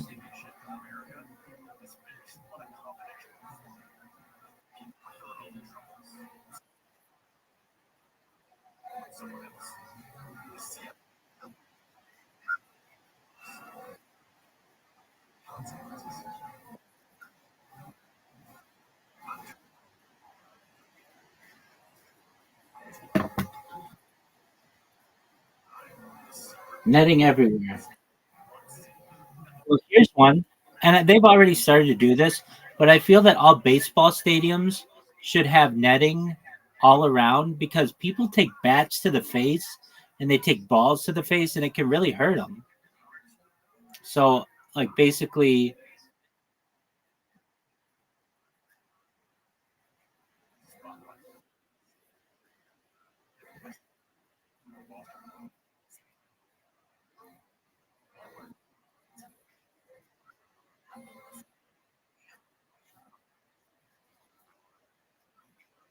and that could be prevented. Exactly. Well, they've started to because there was some law, or it wasn't a, it was just a court ruling that said that baseball stadiums are not responsible for those kind of injuries. But more and more people have died that way, and so that opens up issues. So I just personally think that you should play baseball, and it should be a completely netted field. And that so what that if that means you can't catch a foul ball anymore or baseball, that's fine. Those days should be over. If you want to catch a baseball, go play baseball outside. But too many times somebody's not paying attention, or the sun's in their eyes or whatever, and they get seriously hurt or killed.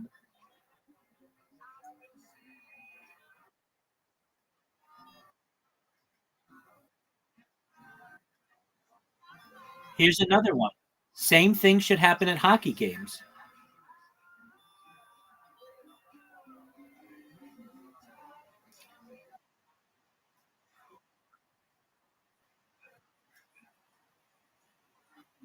I understand, but still, my aunt was at a hockey game and somebody got hit up with a puck right behind her, kind of like your parents. Same thing, but it knocked them out cold. They were bloody all over. I think towards center ice, and just the puck went awry.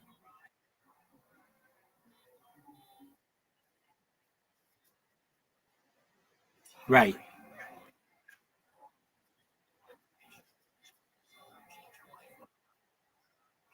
right. I think it might have deflected off something at some point. I'm not exactly sure. And I mean, I'm not saying she was exactly at center ice, but like not behind the net or not behind the, yeah.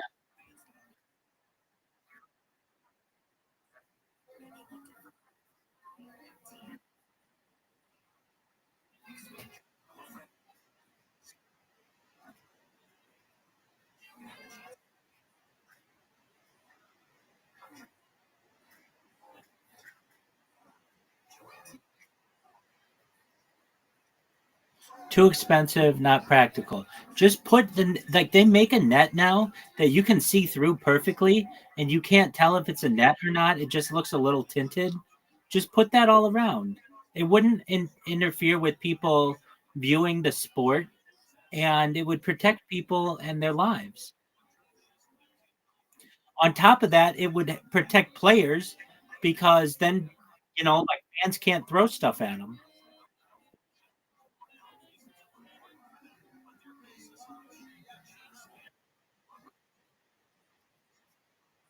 Yeah, but they make new kinds of netting that is really, it's like almost like pantyhose, like tights, like it's really, really sheer and you can just see right through it. It's not even like thick. It's almost like it's like it's like a trampoline, but you can see through it.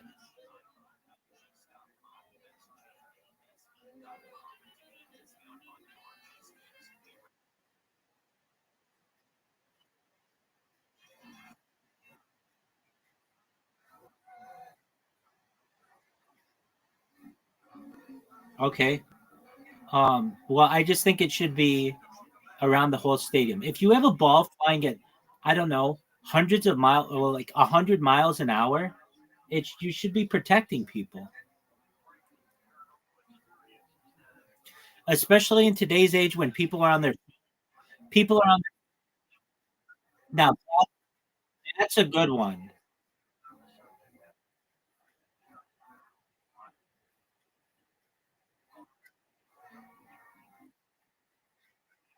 You can't stand in the fairway, but you can stand like 10 feet off of the fairway, and if the golf,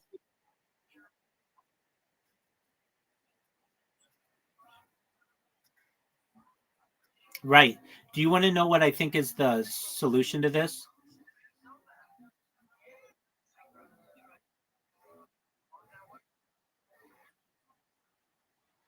No, because guys still hit drives in the wrong direction, and it's still going to hurt people.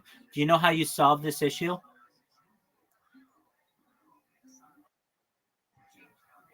Rubber balls. No, I'm serious. I even had one growing. It's a, no, no, no. That's still going to hit random people. And then you have the issue as well of like municipal courses and people hitting it onto the street and hitting cars and stuff. But with rubber balls, they just bounce, and you can hit them 300 yards still.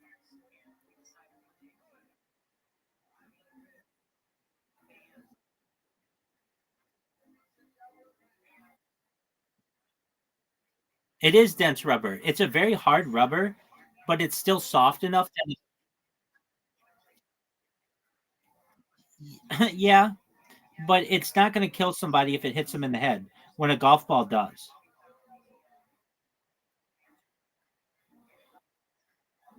Right. I mean, it's less lethal, but a rubber bullet's traveling at a much faster speed than a rubber golf ball. So the only difference,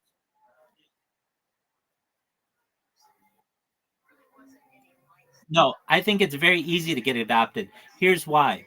There are enough people, at least in the United States, but I'm sure in Canada as well, who live on golf courses. And it causes all kinds of property damage every year. I mean, thousands and tens of thousands of dollars for individual homeowners that it hits their windows, it breaks. I'm not saying it's going to stop necessarily breaking windows, but you could get stronger windows where the golf hole is. And um so with that, then also the golf course itself won't have any possibility, or less possibility of having any of the people die on their property. Like that's a liability worry that they have. And it's just going to continue to increase, especially with as far as people hit the ball. And and then on top of that, the surrounding areas of a golf course. And it's not going to be that hard to change. I've already had a rubber ball, and you could hit it just as far as a normal ball. It's just it would. Yes, I had them when I was a little kid. Yeah. So, I don't know how I got them, but basically, when I was a little kid, we would play golf a lot, and somebody got me some rubber balls, and you could hit it just as far as a normal ball, but it would not hurt, at least not nearly as badly as a normal ball. You know, a normal ball, if you cut it in half, it has like basically different layers. This a rubber ball is just rubber all the way through, and it has the little um, indentations like a normal golf ball. Everything about the ball is the same. It has the same flight path. The only thing that's different is it bounces differently, and that's generally just on concrete. Like if you hit the ball on the golf cart or on the cart path, it'll go probably like maybe 50% further than a normal golf ball.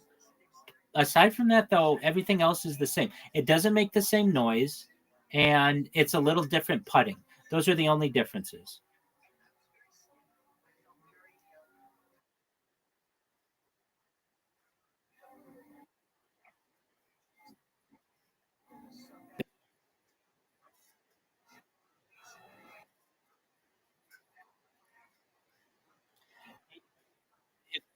Exactly. The only thing is, I'm just trying to make it less lethal. I don't want to kill people. Look, I'm telling you, as somebody who started this stream to straighten out my golf swing, I've hit balls every which way. I've hit slices, I've hit hooks. I've been able to straighten out my drive as well. And you just don't know where it's going sometimes. And it can be very dangerous to people.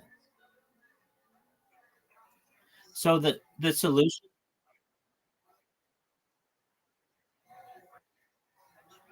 well, I mean, I'm sure it kills people a year, but it does a lot of property damage as well. And it's not like it would make the balls any more expensive. In fact, I bet you they're cheaper if you just make them all rubber. I mean, have you? It's not the same, but I don't know. Have you ever seen a squash ball? Okay, you know how a squash ball is like a dense rubber?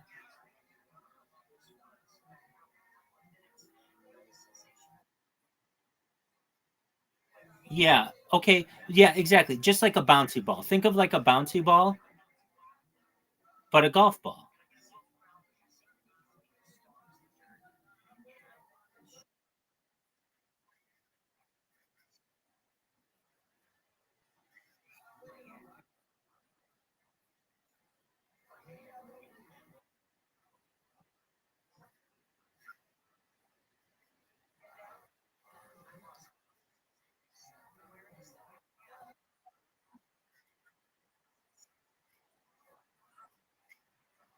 Yeah, I'm not talking about like a super bouncy ball. I'm just talking about like um that kind of density. And it comes off the club basically the same way, and you hit the ball exactly the same distance or not exactly, but very, very similar. And look, if they can change a rule in golf that you can have the pin in when you putt, which you currently can do, but you could not do when I was a young person, that was a 2-stroke penalty and like a total no. They can change what the ball's made out of.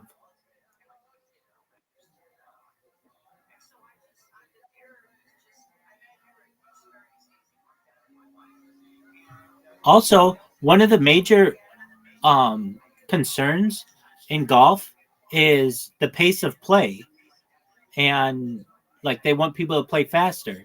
And the argument could be made that a bouncy ball like um, ball, I don't know if it'll necessarily be faster, but it's not going to do as much damage, which means you won't necessarily have as many holdups. And like, imagine well, the perfect example: you're playing into someone, and you're like, "Oh, this ball will never catch them," and then it does. It actually hits somebody. Then you're going to have all kinds of issues where they're going to have to seek medical treatment and all the other stuff. If it's a bouncy ball, it's just going to hit them and bounce off them, and it's no big deal.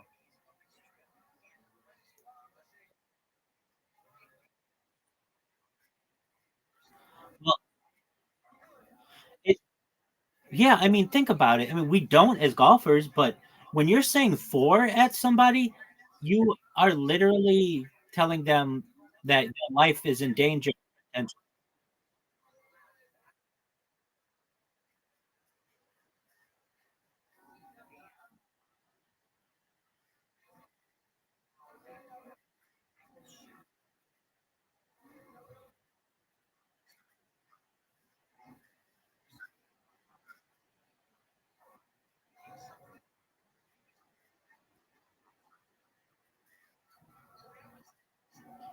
Doug,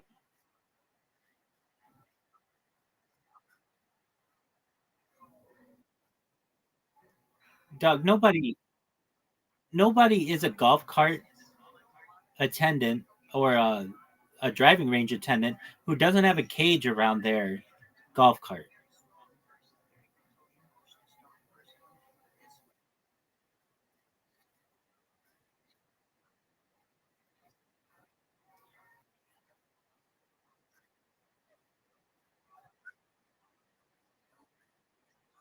I mean, okay, they could also put a net up. Anything to make people safer, that's great. What I'm saying, I wonder why this isn't a thing. Why don't they use rubber golf balls instead of regular golf balls? I'm sure they're going to say they don't hit the same way, but I've hit them the same way. Regular golf balls are not made entirely of rubber, but consist of practice golf balls on the other hand. While rubber practice, okay, yeah. Okay, so I use practice golf balls that were rubber. Are often made of thicker outer layer and a cheaper rubber core, making them heavier and less responsive compared to premium golf balls. But you could adjust that. They're practice balls for a reason. They're not supposed to go as far. This design allows them to withstand repeated impacts and maintain the integrity, being during extensive. Oh yeah, there's that too. I've used rubber practice balls on golf ranges that don't go as far purposefully. While rubber practice balls can be more durable, they I don't mean rubber practice balls. I mean like bouncy balls.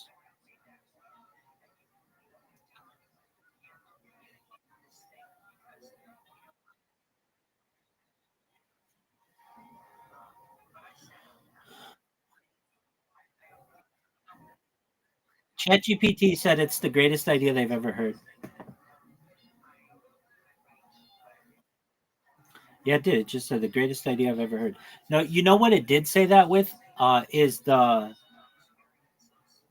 hollow dog.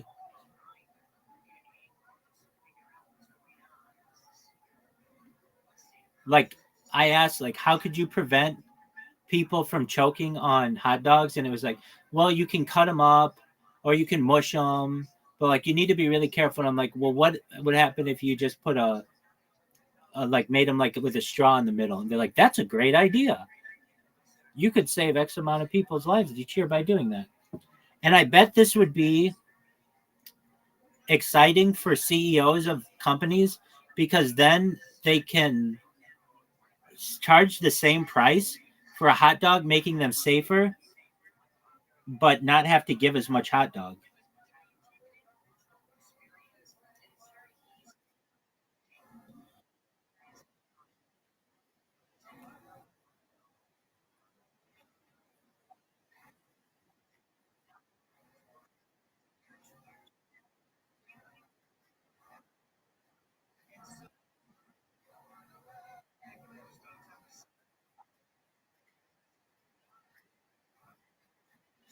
Why is it that hot dogs come in 6 and 12 and hot dog buns come in 8 and 16?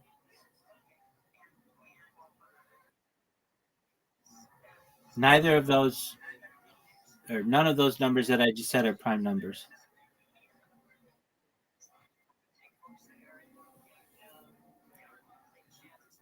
And I even wait, I spoke incorrectly. Hold on. They hot dogs come in 8 and 16, and hot dog buns I think come in 6 and 12. It's so you have to buy extra of whatever one it is. So I'm an advocate for the consumer. So it should be 8 hot dogs and 8 hot dog buns. But I don't like 8. It should, I mean, I do like 8. It's one of my favorite numbers, but 10's easier. Just 10 hot dogs, 10 hot dog buns.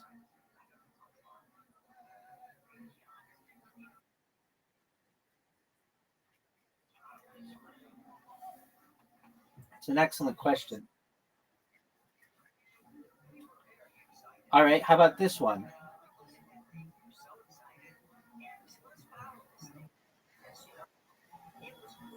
Have you ever been? I've never been snowmobiling. Have you ever been snowmobiling? Okay.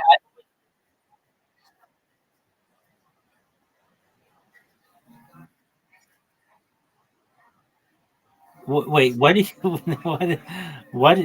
Calling them a snow machine would be would be a new move. Wait. What do you call it? Snow machines?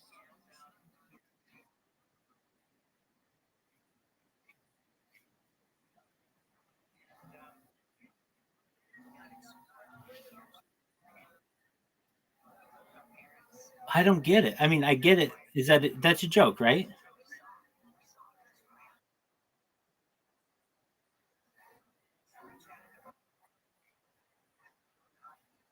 Oh, Yupik people call them snow machines.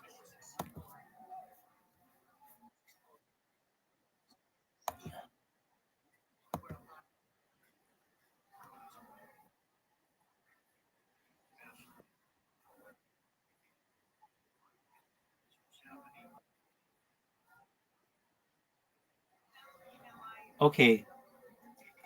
I mean, like the transportation using the little. It's like a motorcycle, but for snow. That's a snowmobile, right? Why are you calling it a snow machine? A snow machine is different. That's a snowblower.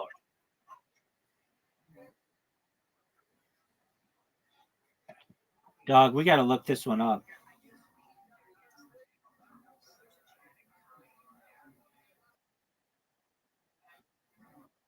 Consider yourself fact checked. Do Yupik and Inuit people call snowmobiles snow machines? And if so, why?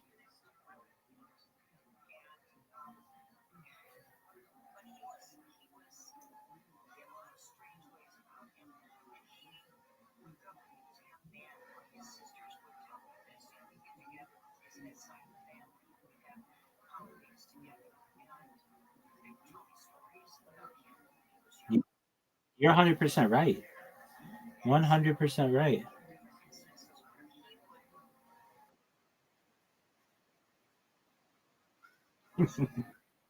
Well, this is for Alaskans.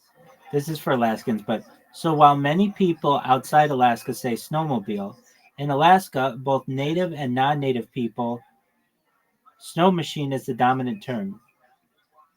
It's like referring to it as an ice chest or a cooler. It's a different name, or like soda and pop.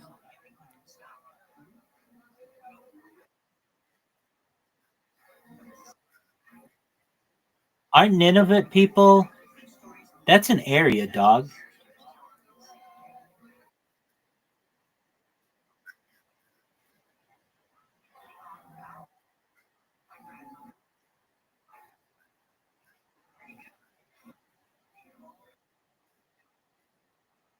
You know there are like how many people do you think are in Greenland?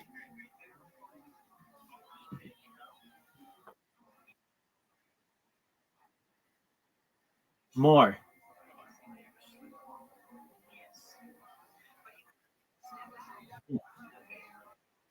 lower.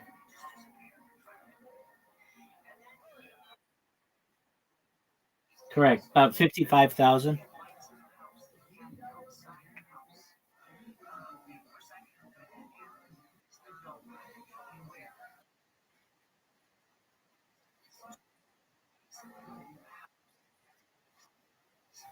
Um, the capital of Greenland. It's where the only um, hospital is, Nook, and it has a population of about 19,000. You want to know what, like,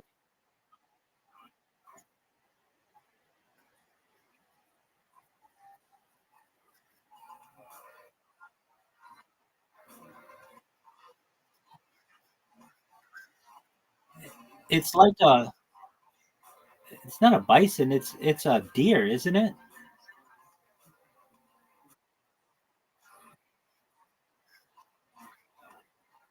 Do you know what their cultural traditions? Wait, I think this could be like incorrect, but we'll look it up. But basically, if you were a traveler in that area, it was tradition that you were welcomed. You would be given dinner by the husband and wife, and then the husband would leave, and you would stay with the wife and be expected to impregnate her, and that would create diversity and a stronger population. Let me see if that's correct. Yo, dog, what's that Greenland tradition where if you had a traveler, it was like an expectation that the husband would leave and the wife would spend the night with you to create like stronger lineage? You're referring to a traditional Inuit custom, sometimes called wife hospitality or sexual hospitality, which is practiced among some Inuit groups. Okay, so including those in Greenland and other Arctic regions like parts of Canada and Alaska. The practice is not universal and varied by time, place, and culture.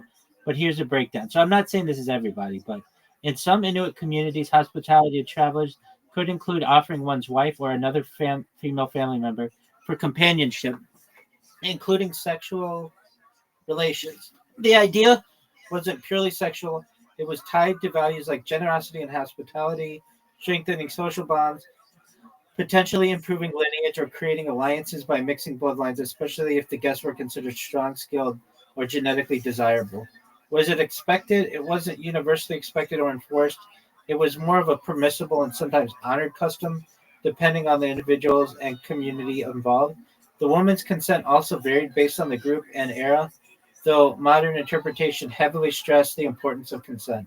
Is it still practiced today? No, it is not practiced today in modern Greenland or in other Inuit societies. Contemporary Inuit communities follow modern cultural norms, and this historical tradition is usually discussed in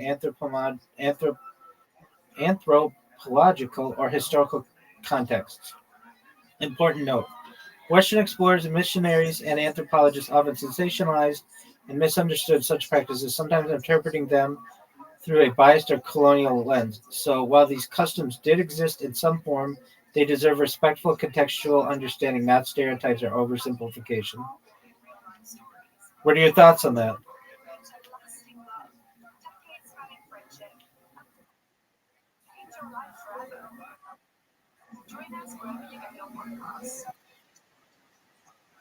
I think it's kind of hot.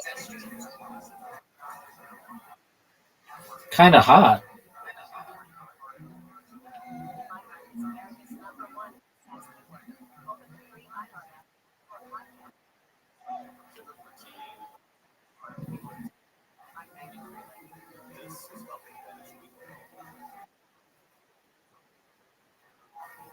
Like having a huge dong. Check.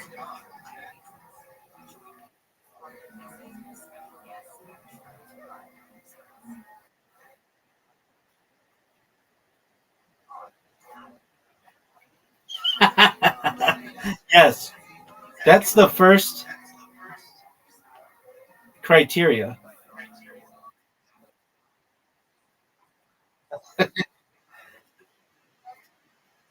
They will in the future. It'll be like, "What's your story?" And someone will be like, "Oh, I don't really have one." And then I'll be like, "Just YouTube me, baby."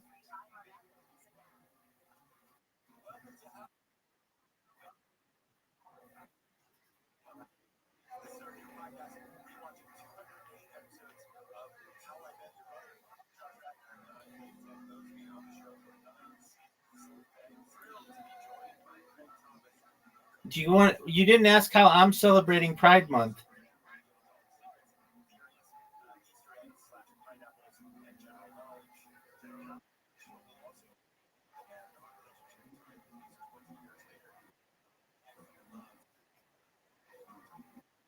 by solving all of the world's problems with Riser.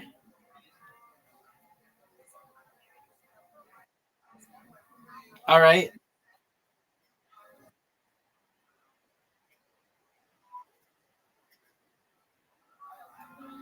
No, I've never been to anything gay. Oh, wait. I went to a gay bar one time, and that wasn't my choice. My friend was leaving for Iraq, and we were underage, and none of the bars would serve us, but the gay bar would because we were like young men. And so we went to the gay bar, and they didn't make us pay cover or anything. We were like, it was like the you got treated like a hot chick. And my friend got wasted, and because he was leaving for Iraq the next day, and I had to basically pull him out of the place. And the reason why I did was some guy came up to me and said, "May I buy you a drink, you handsome twink?" And I was like, "We're gone."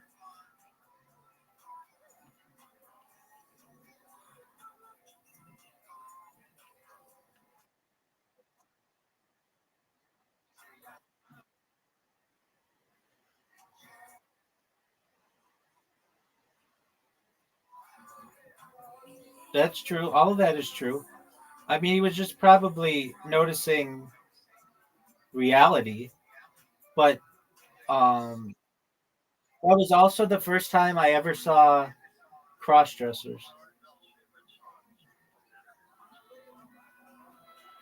And, and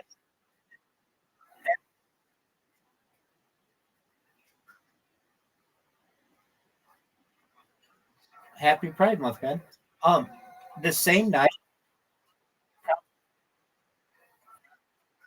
probably the same night as well. My friend and I tried to go to this lesbian bar. We were going to every bar that we could. Like literally, we were just going to the bouncer. Like, dude, he's leaving for Iraq tomorrow. Won't you let him get drunk? And everybody was like, no. The lesbian bar, they were definitely not letting us in, but this gay bar did. And I remember having to drag my friend out of it, and he got really drunk, and then he went to Iraq the next day.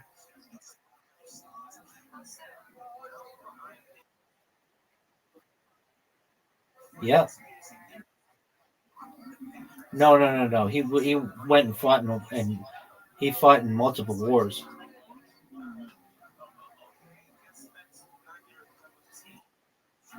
Yep.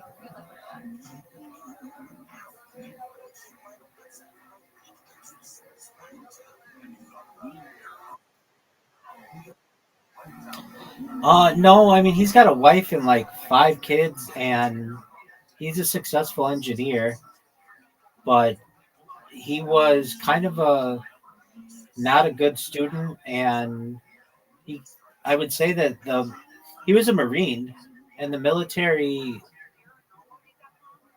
basically he wanted to be a Marine his whole life. His dad was in the Marines. His dad fought in Vietnam, and it was kind of just like his destiny. And he's straight, but that night, if I wouldn't have pulled him out of there, I could have seen him going home with a dude. Not because he's gay, but because he was so drunk.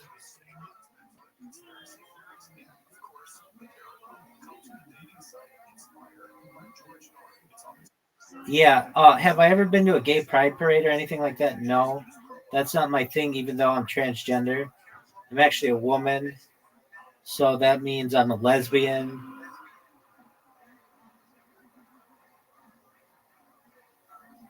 You figure it out. Did I tell that to who? Oh, yeah, that one guy? Yeah, yeah, yeah. Or one person? Yeah, I did. He misgendered me, which is like, he was like, oh, I'm sorry. He's like, oh, I'm sorry, she. And I'm like, it's actually they. But no big deal. I don't care. Just call me whatever you want. But I felt badly. I still feel badly about misgendering that person because I saw in their profile it was like she, her. I'm like, that's not real. That's just somebody fucking around with me. Did I tell you? I know I told you. That person got fired that later that night. That was wild.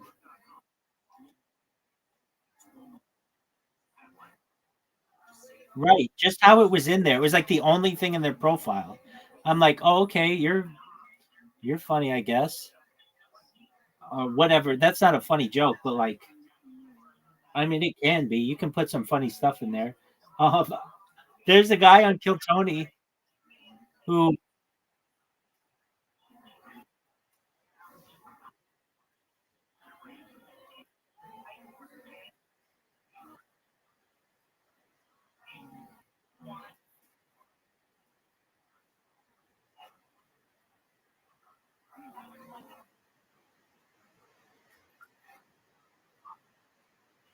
I think we should just remove pronouns altogether. Just call people by whatever their name is.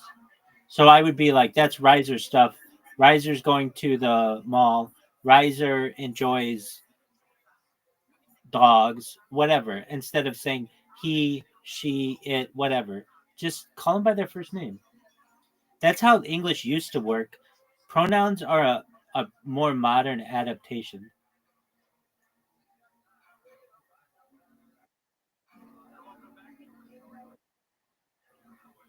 Word, Mockingbird.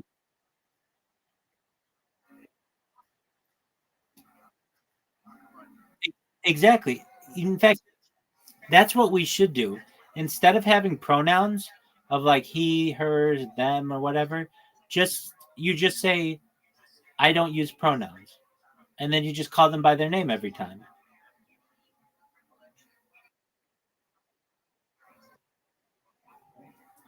Right.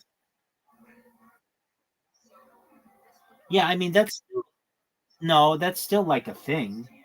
Like, but at least people wouldn't get so offended. There's this TikToker. I'm sure they just do it for views. You might have even seen them. They like they look like a dude wearing women's clothing, but they sound like a dude. They're not even trying. And then they just record themselves at fancy restaurants. And when the waiter or the waitress or whatever, the service staff comes up to them and they're like, "What can I get started for you, sir?" And they're like, I'm a woman," and they just do it for views. And then the person's like, "Oh, I'm so sorry," and they're like, "It's," and they say this every time. It's like a knife to my heart, and it's like, dog, like I would look more feminine in women's clothing than you do. You aren't even trying. Like, I get it. Yeah, but it looks like a dude in. It looks like someone in drag, as opposed to like a. They're serious, but I think yeah, but they do it just to get views. Okay, how about this one? Why isn't why isn't cross dressing considered like female blackface?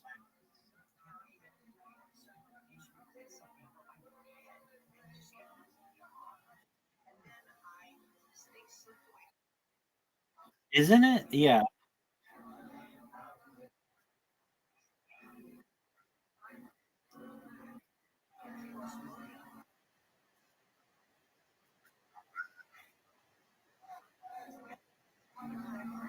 Well, no, it's where you wear like black on your face.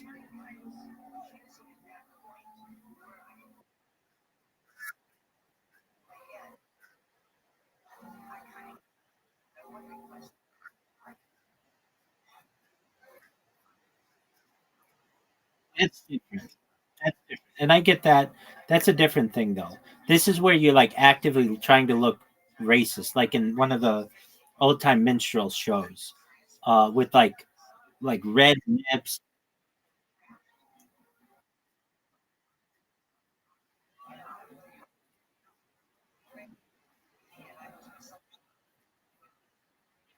So it's intent.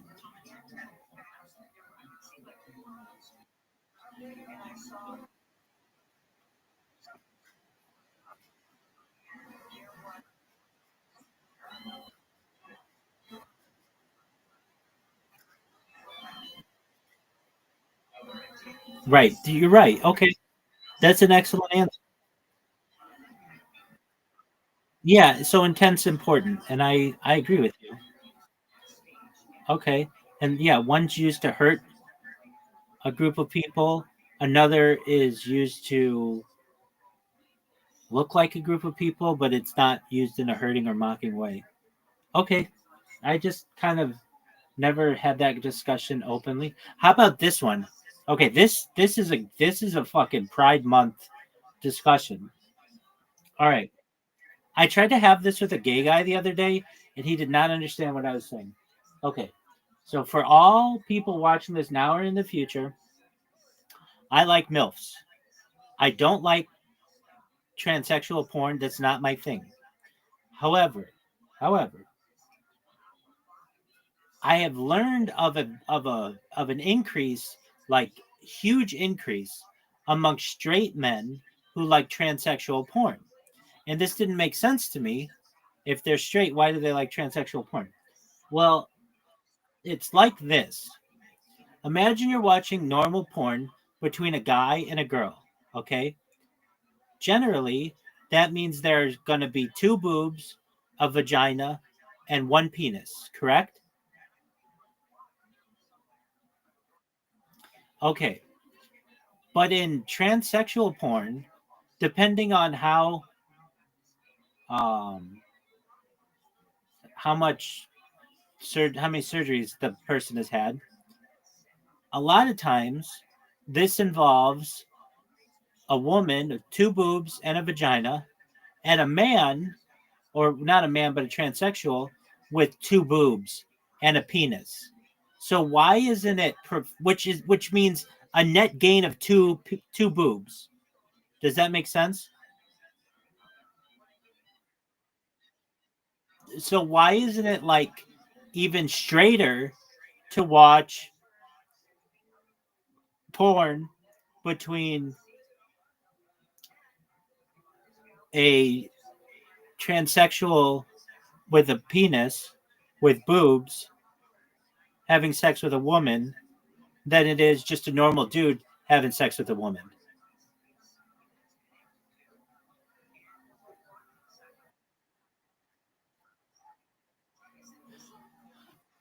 No, I think that it's like basically you're getting two extra boobs.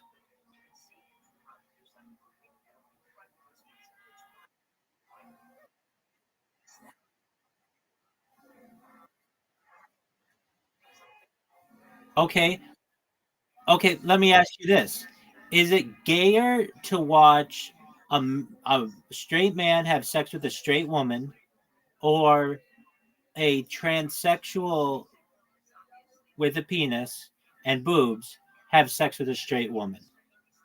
Which one's gayer? I actually think it's the first option. If you're looking at the dude, if you're looking at the dude, so like I agree with you. I mean, if that's your thing, that's cool. But I kind of think that so then it gets into the question, is lesbian sex the ultimate for a dude, for a guy, the ultimate straight porn because there's no penis involved at all?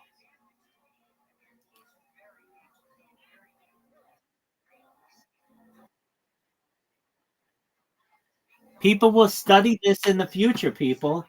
I know you will. There'll be college classes have just occurring, people getting really in depth on this. I tend to think that the more boobs there are, the straighter the pornography.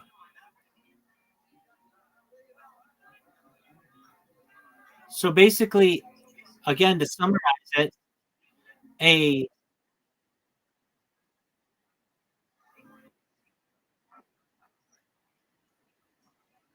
no, I think it's more. I'm trying to make it more mathematical. Here's the difference: when you're watching porn, allegedly, you're not watching the dude if you're a straight dude. You might be watching the dick go in the woman and imagine it's your own dick, which I think is like the normal thing to do. But you're not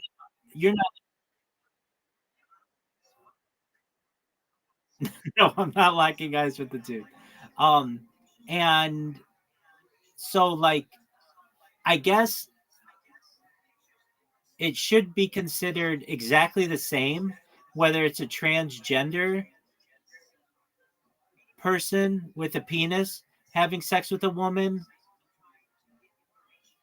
versus a straight man having sex with a woman, because all you should be really looking at is like everything from shaft going into the chick. You don't want to look at the dude.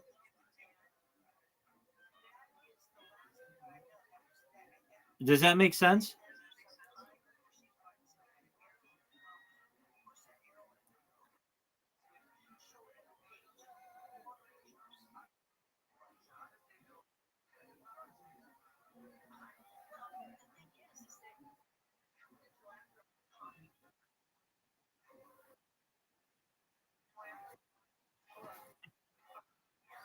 um no, that's like that's like the straightest thing I think there is.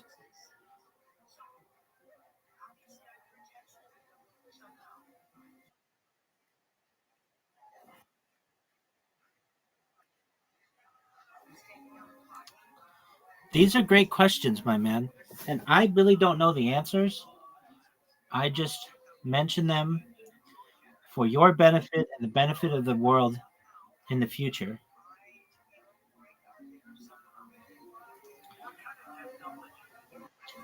So what's straighter porn? Two chicks having in a porn? Wait. Two chicks having sex in a porn, or a straight guy having sex with a straight woman?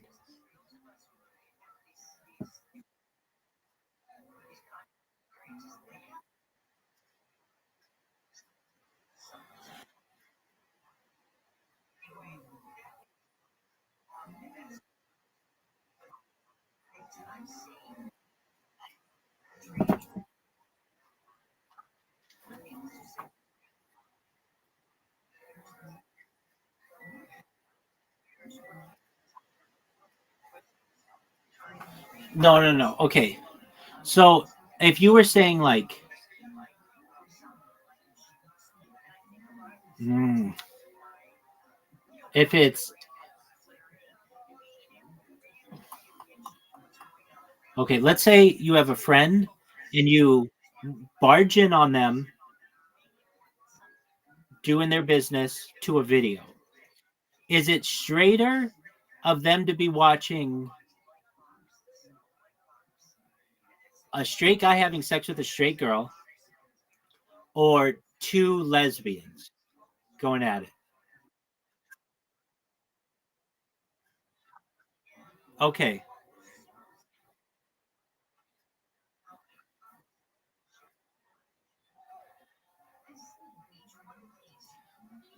This is a tough one. It's paradoxical. Okay.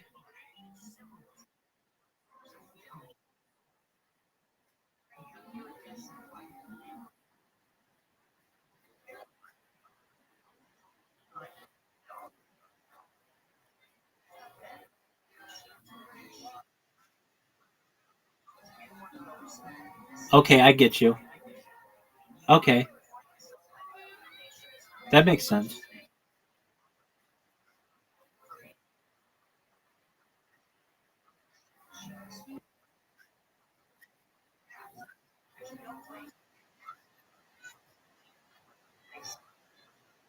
Right.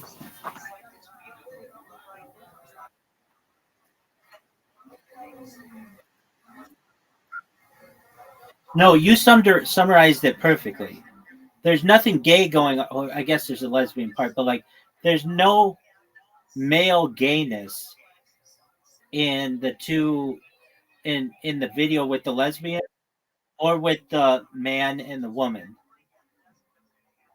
Okay, how about this one? Let's say same scenario. You barge in on your friend and he's watching a trans like a person with breasts and a penis have sex with a woman. Somehow,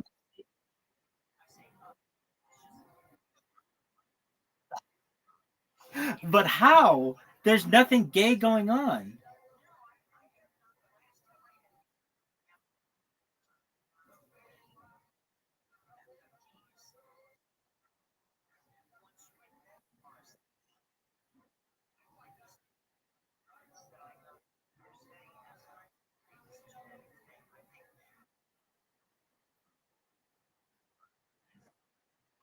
No, I'm saying your friend, you barge in on him and he's watching a person with breasts and a penis have sex who's straight, let's say they just want to look like a woman, have sex with a female who's straight. According to your logic, that's just as straight as a dude having sex with like a normal guy having sex with a woman or two lesbians having sex with a woman. We're just not used to it because it's not like a thing.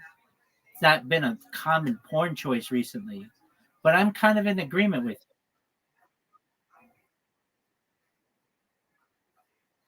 you. You said in the video, nothing. You said in the video,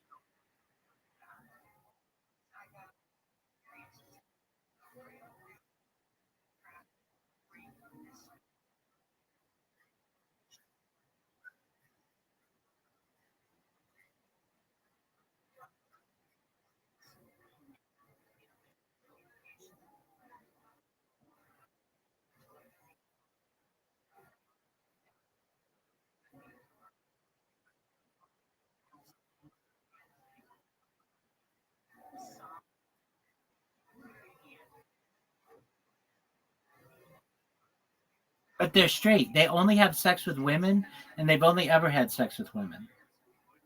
They just want to look. They just want to look like a girl.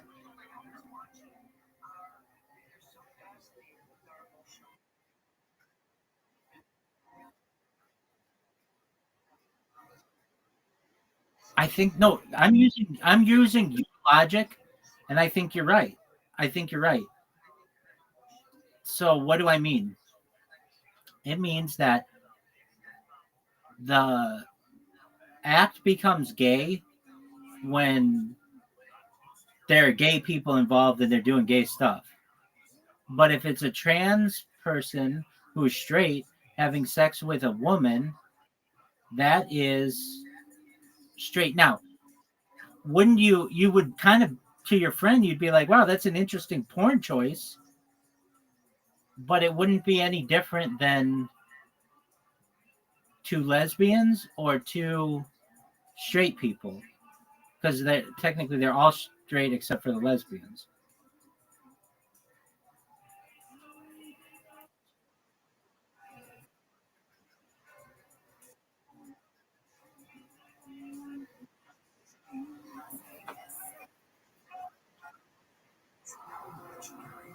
No, you summarized it. You summarized it very well.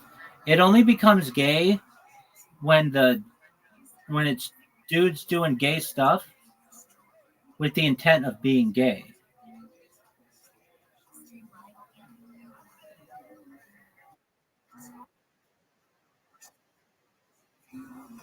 Yeah. So then it would be like your friend who was watching the trans person have sex with the straight girl. It would be like the same as somebody who had like a um it would just be like somebody of a different race having sex with somebody else. It would just be like that's still straight. So it would be,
there you go. All right, what about this one? Like if you know, like,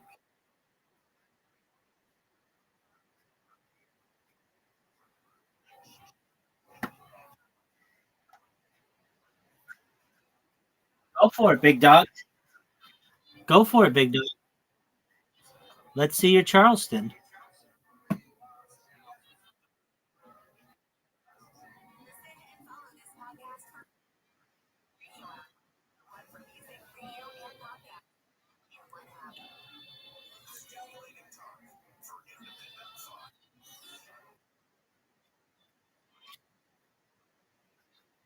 All right, I got a tough one. So if you know anything about Greek philosophy during, let's just say, like Socratean era, Plato's time, Aristotle, the the relationship between two men, well, it was I don't even like this one, but the greatest relationship, even higher but than a man and a woman, was considered to be a younger man and an older man, because the older man, like from a sexual way, because the older man could bestow knowledge on a younger man. And there was also an idea that, like, when you go to war, you care about those people more than you could even care about your wife. So my thought is this: I think there's a higher level of love that really hasn't been achieved or doesn't get achieved, except in some rare cases, where you would go to war with your spouse and they would save your life or you would save their life, and then you'd have sex with them, and then you'd also learn from each other, like in platonic.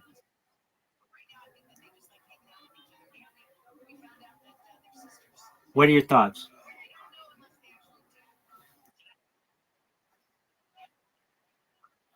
Oh, dude, he totally fucked dudes, young dudes.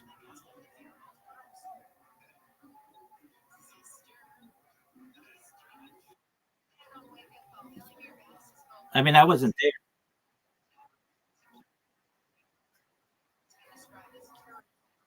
Bagel Tinder?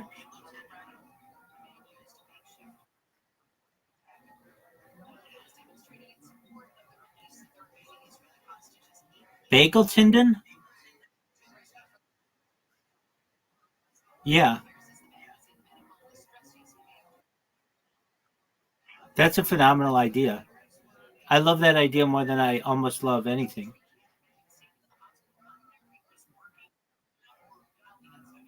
We wouldn't call them that though.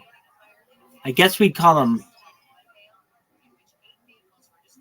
bagel holes.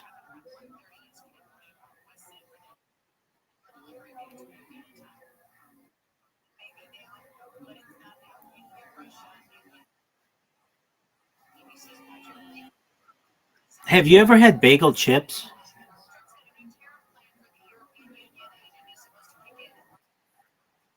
Dude, they're chips made out of bagels. They're amazing.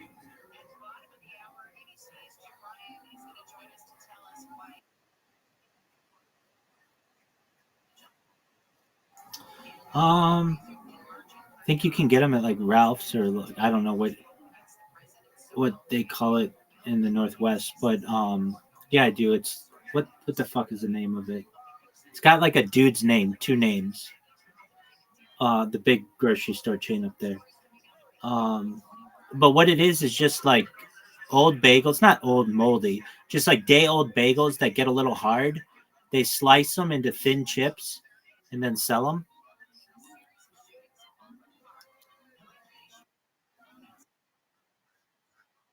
No, no, no, no. They become like croutons. They're really good.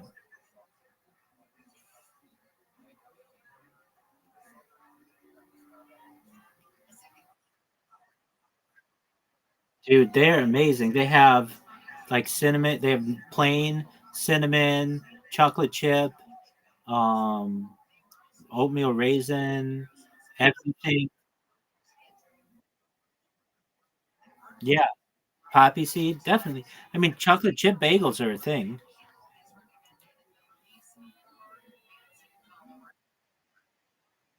Dude, they're amazing. It's basically like a bagel, but with a little bit of chocolate in it.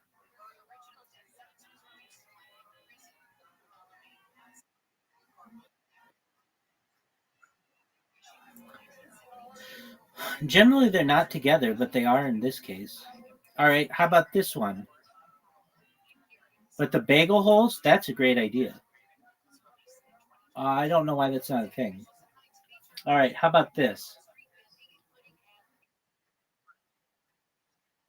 Let's ask AI why it's not a thing.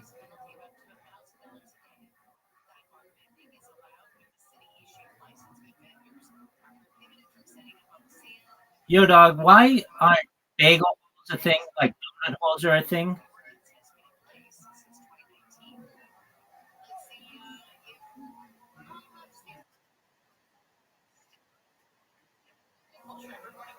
I don't have them in California, but I've um I've heard of them in like neighboring like cities that neighbor Canada, like Seattle and Detroit and Buffalo.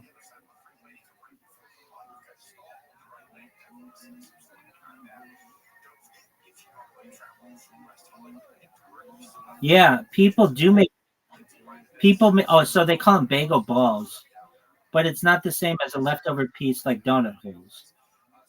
If someone wanted to bake mini dense boiled and then bake dough nuggets and mimic bagel texture, boom, do it yourself bagel holes. Trademark it and you're on to something. Dog, that's a great idea. I've never heard AI say trademark something and you're on to something. It says trademark. The last words are trademark it, and you're onto something. Want a recipe for bagel hole style bites?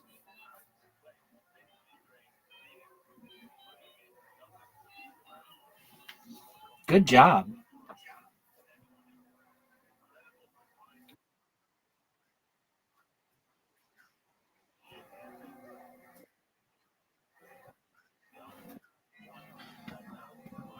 Well, it goes back to.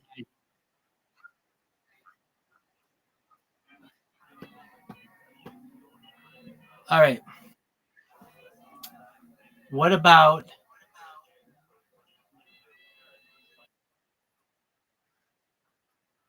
No, they're like made.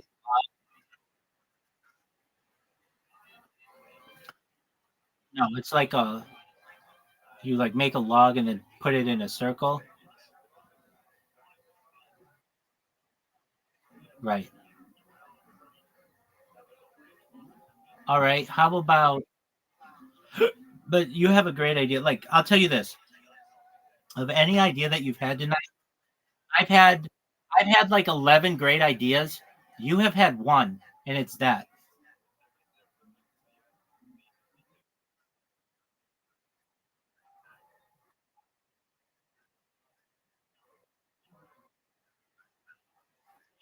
Dude, the non-overboardable ship doesn't make sense. You have to go overboard sometimes to get people off if they're in danger.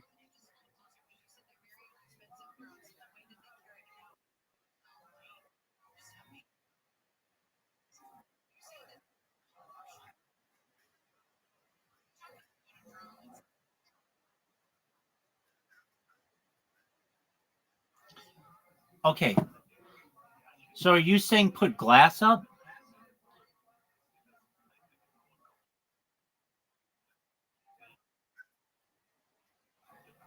Okay, but I'm saying you don't put it like vertically, you put it horizontally below the deck. So you can't even see it.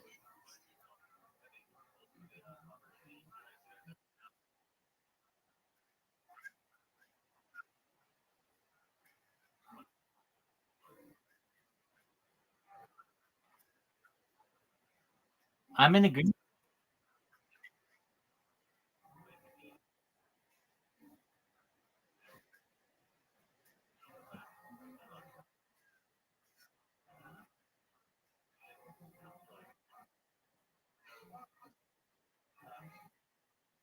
All right, how about this one?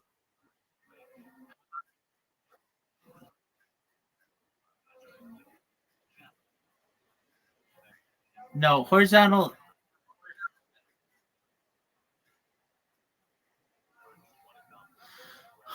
Okay. No, no, for like donuts and stuff, it still has to be a dozen. It's just traditional.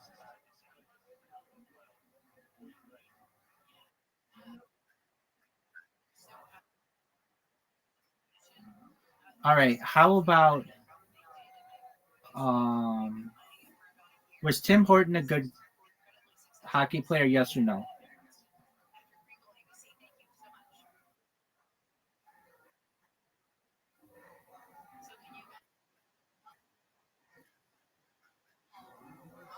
All right. How about this?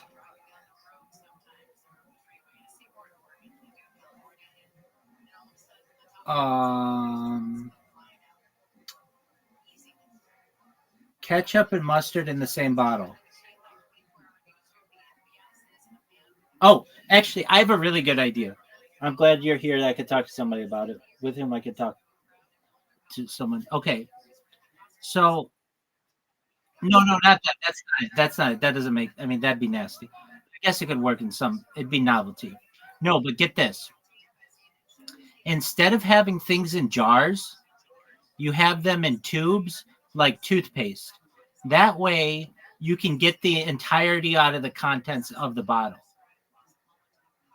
or the tube. So, like, what do I mean? Instead of like having peanut butter in a jar and it's really hard to scrape the sides and you're still never going to get it all out, if you put it in a tube like toothpaste, you can basically squeeze every single morsel out of it. It's basically it's it's more economically beneficial to the consumer. It's more environmentally friendly because you don't have all the plastic waste. It's like not as much uh, plastic waste, and I think it's cost effective to the consumer. It's like it's easier for them to get everything out. Like I have a bottle here. I'm never going to be able to get into some of these grooves and stuff, and probably like 5 or 10% is just going to get thrown out. But if it were like a toothpaste container, I could get it all out. Does that make sense?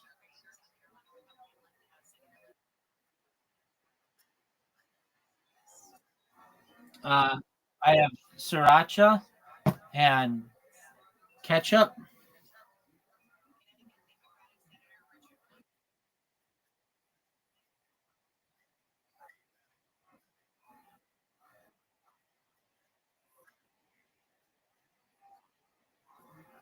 especially in glass bottles.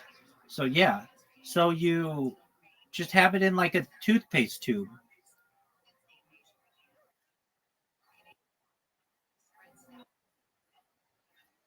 Absolutely.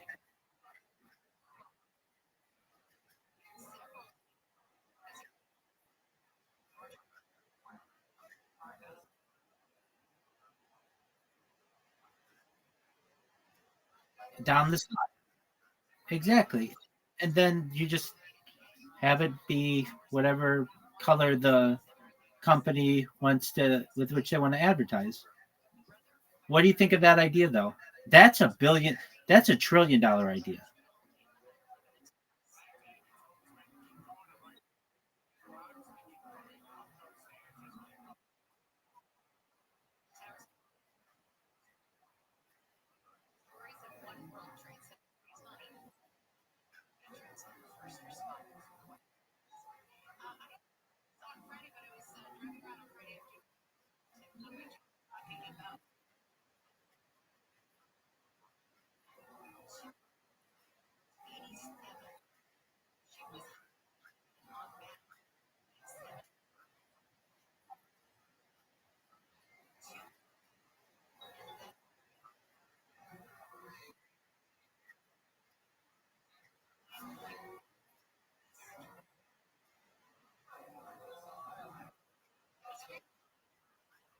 Dog, haven't have you ever seen those little keys? Basically a thing that you put at the end of a tube of toothpaste and you twist it and it like makes it so you get everything out. So it's like this little thing that just fits on the end of a toothpaste and you just twist it and it like flattens the tube out and so you get like 99% of everything out.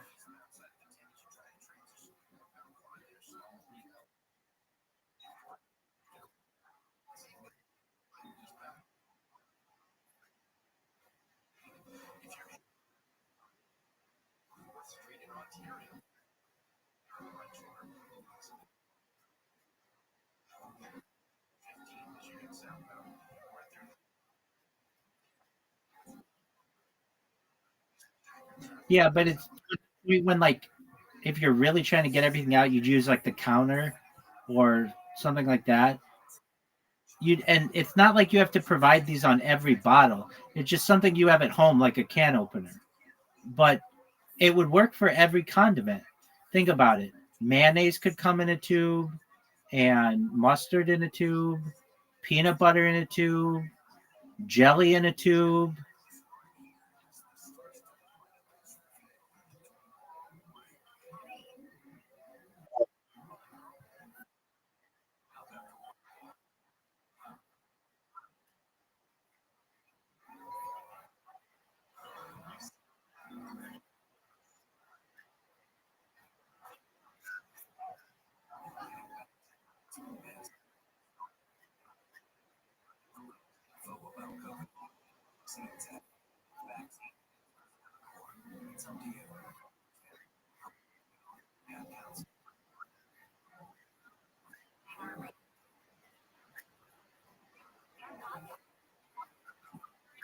Exactly. Exactly. Right. I agree.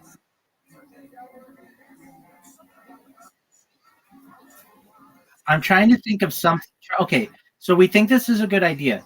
Try to think of something that does not work in the tube. Maybe salsa, because salsa has like chunks in it. It could still work. It just needs a bigger mouth.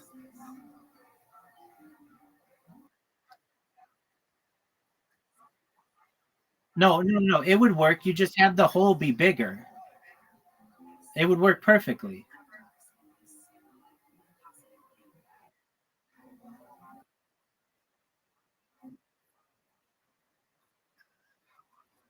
Right. But no, you just have it be like the size of a soda bottle.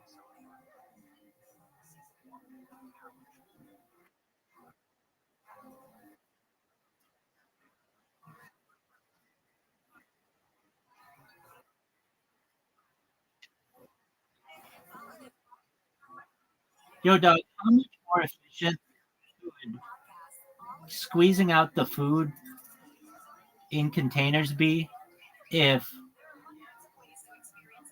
people use tubes like toothpaste as opposed to jars like peanut butter? Give me percentages. Like it seems like you would use maybe like 95% of everything in a tube and perhaps only 90% of everything in a jar. Something like that approximate. Can you help me out there? Yo, I got you. Let's break down with some approximate efficiency numbers. Tube style packaging, like toothpaste, you can squeeze almost everything out, especially with flexible tubes. Rolling from the bottom gets the last bit. Estimated efficiency 95 to 98% usage of the product. Jar style packaging, like peanut butter, harder to scrape the sides and bottom, especially as it empties. Some always gets left in grooves or corners. People often give up before it's totally clean. Estimated efficiency 85 to 92%, depending on the shape of the jar and the thickness of the food. If it's sticky, it's harder. Approximate comparison tube toothpaste waste is about 2 to 15%, and a jar is 8 to 15%. Real world implications that's potentially 5 to 10% more usable product from a tube. Over time or scale, think manufacturing food service survival rations. That adds up big.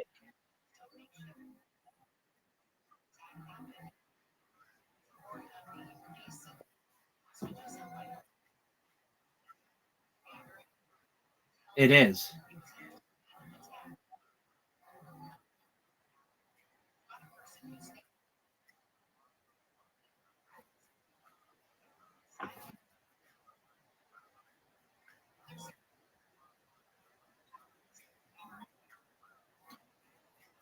Isn't this used more often?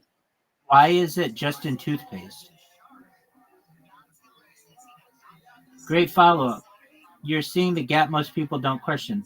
So why aren't toothpaste style tubes? Okay, top reasons. The cost to manufacture. Tubes are more expensive to make than jars, especially multi-layer ones that prevent spoilage. Oh, I would think that it wouldn't be as much. Jars, plastic or glass, are cheap, mass-produced, and easy to fill in production. Production type. Tubes are great for semi-soft, squeezable stuff like toothpaste, mustard, and ketchup, some icing or frosting. But they don't work as well for solid or chunky food, salsa, chunky peanut butter, foods that need to be scooped or spread thick, like hummus or Nutella. User experience. People like the feeling of scooping or spreading from a jar, especially with things like peanut butter. Tubes can be frustrating when they get near empty unless they're super well designed. Storage and presentation. Jars look more appealing on the shelves. That's why I think it is. Branding, space, transparency, shape.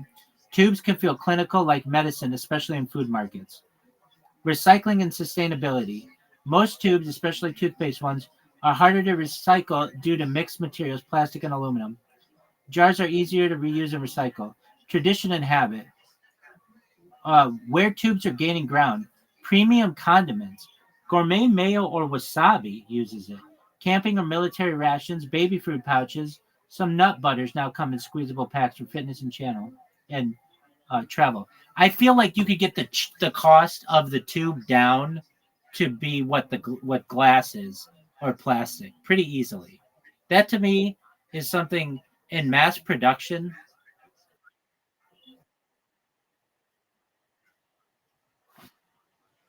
Exactly.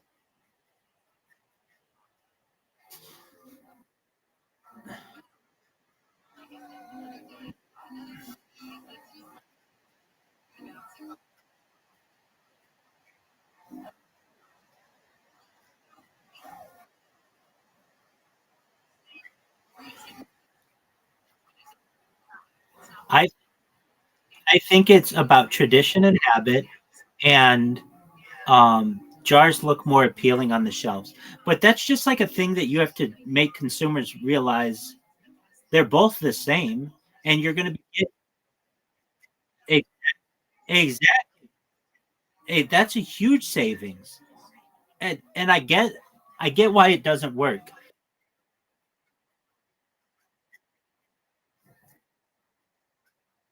No, it's like 10%.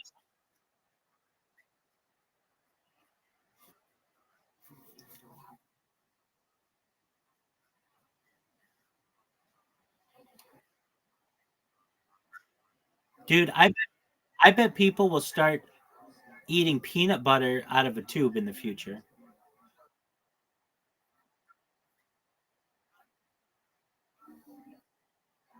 100%. Umami. They'll have umami through the roof. And if they get an ice cream headache, they just need to take the and place it on the roof of their mouth.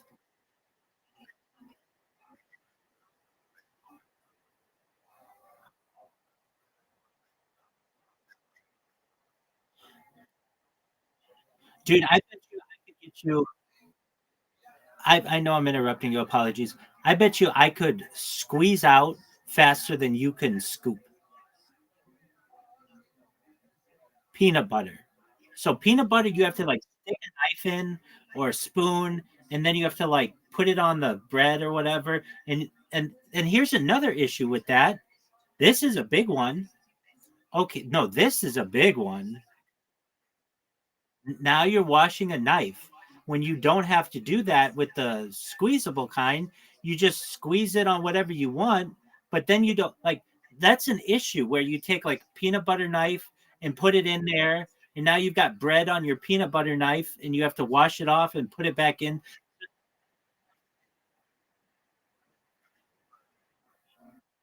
Well, wait, I don't think you might be catching it, but no, think about this. You're making a peanut butter and jelly sandwich. You take and you have one knife, though the way to do it is two knives. But anyway, you take one knife, there's that. But then you're contaminating your peanut butter with whatever's on your bread.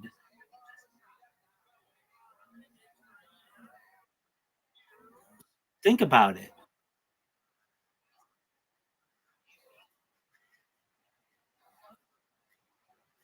Yeah, and then that's going to be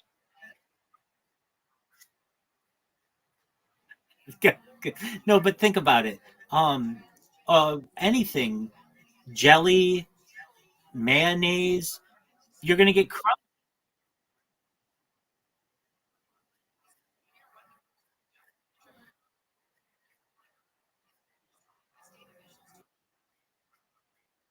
soaps. Soaps a great soaps.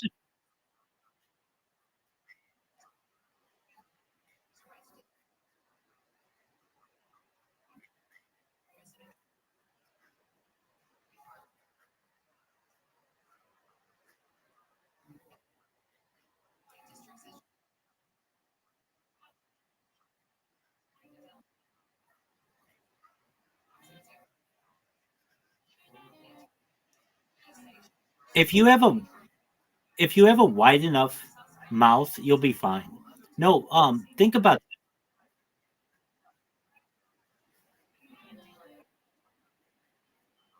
no soap's a perfect one. I know I haven't done this, but I've seen people do it on Reddit. When they're done with their shampoo bottle, they cut it open to get the remainder out. You know where this is a really is is women's makeup. Women's makeup is the biggest one because it's so expensive and it gets stuck to the sides and you can't ever get it out because it's in like a little glass bottle. This would, dude, this is like a multi-trillion dollar idea.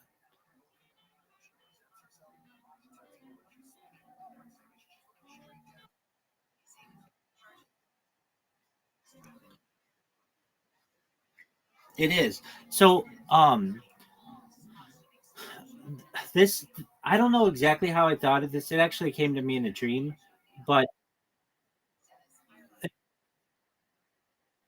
so did you. No, I'm serious about this. This happened like 3 years ago. I had like this idea, like this whole thing, me streaming my life, came to me in a dream. Um, and it's like I say, like I wanted um to record my golf swing, which is true, but that even came to me in a like this all. I just had a dream, and it was very, it was more vivid than anything I've ever had. It was as close to an alien um like there weren't, to my knowledge, aliens involved, but it could have been. But they had in this stream all of these inventions that would come out of this stream, and hoodoo was in there. That ASMR idea, that was a dream that came to me in a dream. That's why when you said, "Hey, I've got this idea for this," like that's how I already knew that this was an idea. And then that's how the toothpicks came about as well, because I knew people hurt themselves with like the club sandwich. And then I think like that's why I'm so about the cameras on a ship, because I had heard about the amount of people who go missing on ships, and um, the netting around a baseball stadium, that as well came to me in the stream, and I'm just now talking about it. And then the container squeezing all the stuff out, that was all in the stream. Um, dude, it was a dream unlike I've ever had before. It was like, um, yeah, exactly, and it was more vivid than any other dream I've ever had. Like any other dream I have, I only remember like a couple of things from it. But this dream that I had, I was with no, it wasn't any time around that. It was just like I was with some rabbinical colleagues in one of their houses, and they basically said that I was a very special person, and that I was going to be like almost like I was going to create something that was bigger than the Bible. And it was basically, they explained that it would be um like we have different epochs of society, like epics. So the first one was like the Epic of Gilgamesh. The second one was like the Bible, and this had the potential to be the third one. And that it would essentially be like a new kind of um how would I say it? Like a new event for society, that like this stream would be like the story of someone's life, and it would be very impactful. Now, not everything in this dream that I had has come true perfectly, but I was told that it would be like funny in the end. Like I would be like, I don't know, whatever team is going to win the World Series, and they don't win the World Series, but eventually 50 years from now, it would be found that the team that actually won the World Series was doping, and then the team that lost actually should have won, and they'd be rewarded, like awarded. So like, but like there are some things on the stream that were in the stream that have definitely come true. Me live streaming my life, me straightening my golf drive. I used to always have a really bad slice and a really bad or just a really bad slice, and I was able to straighten that.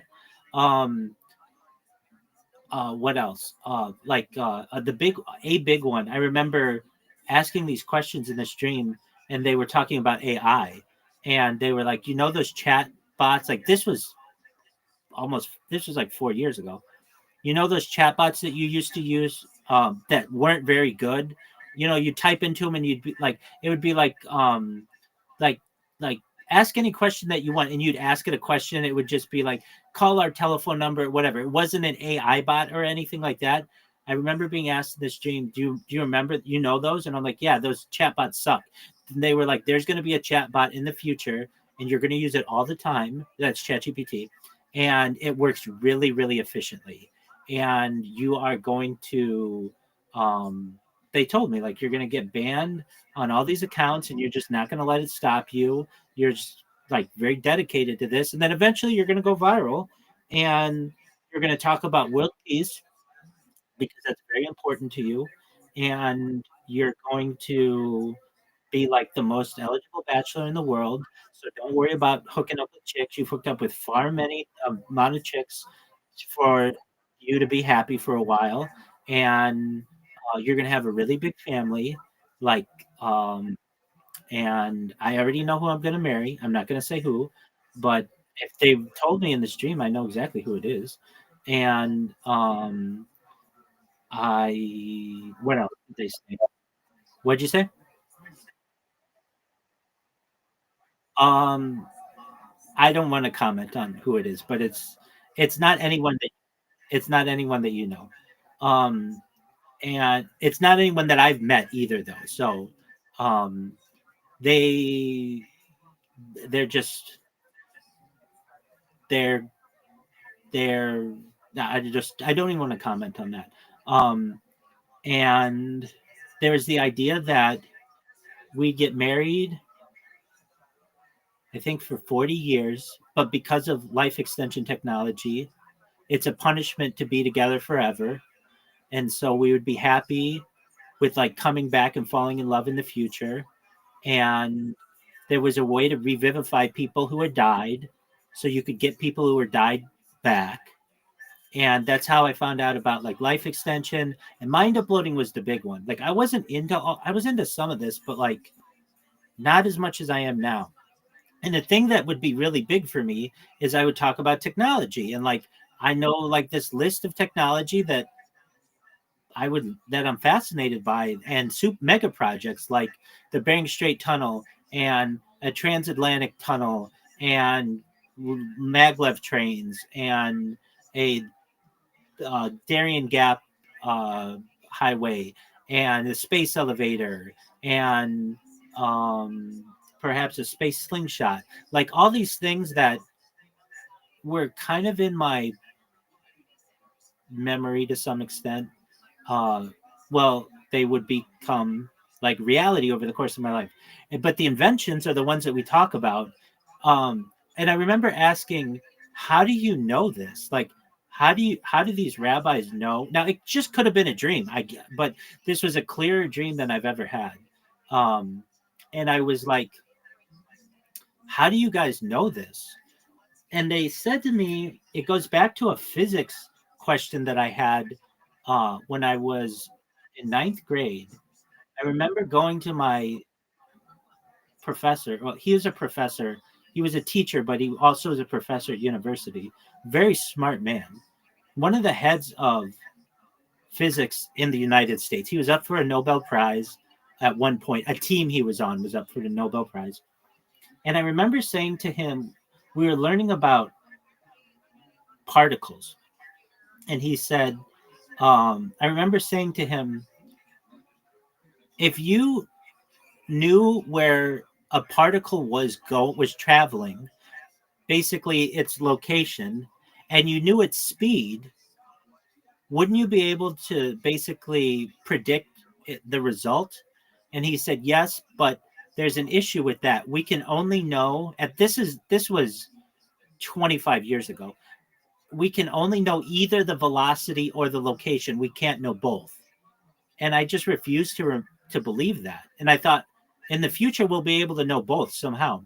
And so this idea was that these if you knew the location and the speed of all the atoms or all the particles on Earth, you could run a simulation with a powerful enough computer and know where everything in the world where it would result.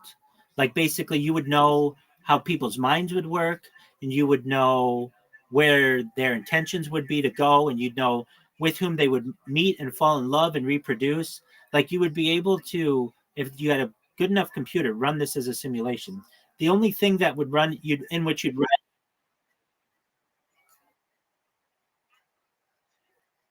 well, your free will is basically pre-programmed into you in particles.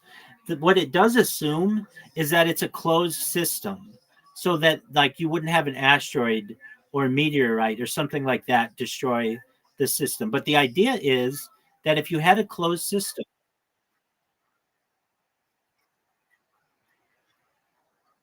well, so I was thinking only the solar system.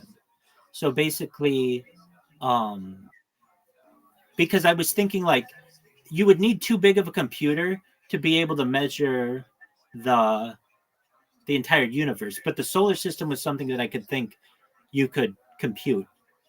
And if you could do that, you could predict the future. And these rabbis were like, that's exactly right. And I remember being like, okay, well, so I wanted to know the big questions of the world. Like, I knew we weren't alone. I know there are aliens out there. And this very well could have involved aliens. I don't know. The people in it were what it's called the rabbinate, basically like collective group of rabbis of the world. And it's not like they were all there. It was like they were. I was there with a colleague, and he was speaking on their behalf. And um, so I asked the big questions of the world, like, okay, what about the Big Bang? Like, is that accurate? And if so, what happened 1 second before the Big Bang?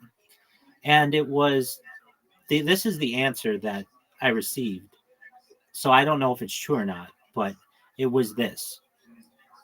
Our human minds currently at current capacity cannot understand what happened before the Big Bang. We can't compute. The best way to describe how to picture time is like this. So, we were talking about a donut or a bagel. That's a toroid shape. They would tell me that I would really like that shape, that circular shape. And so, if you took a string and it was like your timeline, and the Big Bang was the start of that string, and you wrapped it in a circle to the point where it was the shape of a bagel or a donut or something, eventually you wouldn't be able to know where the start of the bagel was, of the string, I should say, because it would be all wrapped into a bagel. And essentially that's how and then perhaps at the end um when it ends, like the big crunch or whatever, if you could perhaps tie the two together, but basically you would just have like a big ball of yarn. And I remember even this, there was an emoji. It's the yarn emoji, if you've ever seen the yarn emoji. And I didn't use emojis before this. There are a lot of things that this dream caused me to do that I mean, I wasn't on social media, and now I have more social media than any person ever. Um, okay, so if I go to the emojis, there's a yarn emoji that would be like very important. Okay, yeah, here it is. Oh, so it does look like that. So it's like a big ball of yarn. And I guess in this version, you can see kind of where that starts. But it would be like, imagine you took that end of that yarn emoji and stuck it inside the yarn. You wouldn't know where it started or where it ended. And that's essentially what time is, the way that we can contemplate it as a human. So, what does that mean? That we will spend our entire lives as humans trying to figure out what happened before the Big Bang, and we cannot compute that with our minds. It's like a limitation on our brains. But once I was able to tell this to people, it would give them, that's just what this dream was. I'm not telling you whether that's true or not. I'm saying just that's what this dream was. This was not my idea. Same with the ASMR software. So about that, um, I remember in the stream they were like, there are going to be a lot of there's a lot that comes out of this. There's more that comes out of this than the Apollo program. And I'm like, okay. And they're like, um, you are a really big critic of the Apollo program, but you won't be in the future. You'll basically think of the astronauts to have been really brave people because they were forced to do what they did, and eventually you guys would be able to get through the Van Allen radiation belts and everything, and it would just be you wouldn't see them as complete charlatans or frauds because anybody who was put in the same position would have done the same thing. And the all of that, yeah. And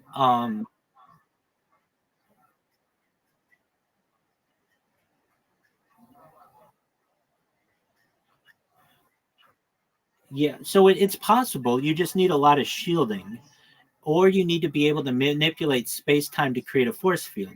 And that's the most efficient way to do it. But there are ways to do it with just lead shielding or other types of shielding.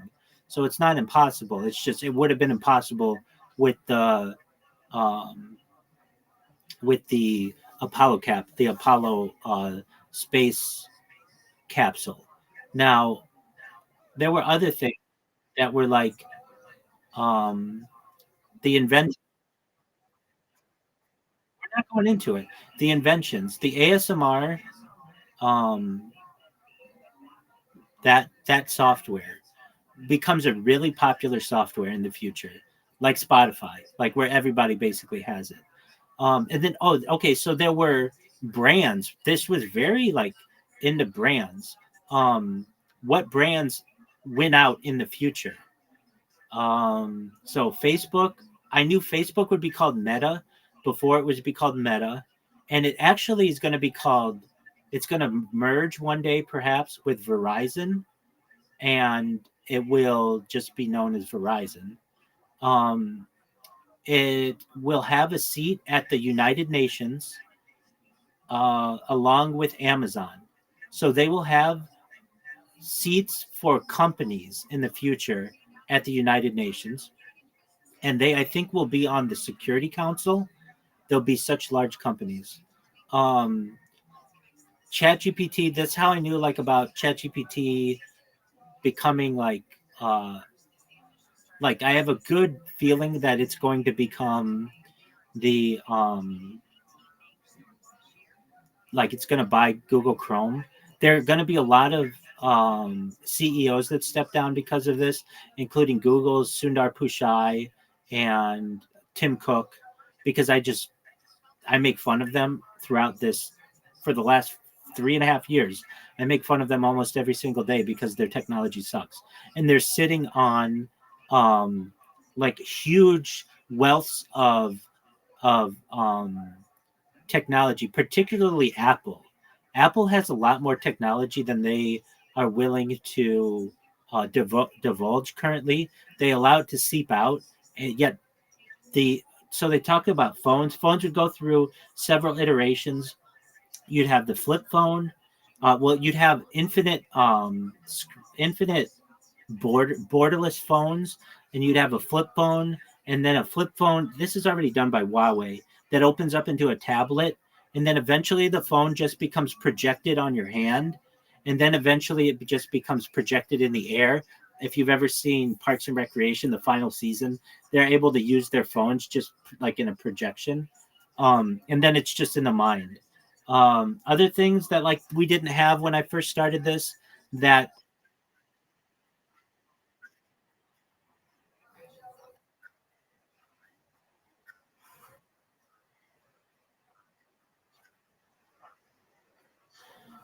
well, they are resting on their laurels of Siri, and it sucks, but it becomes really good in the future.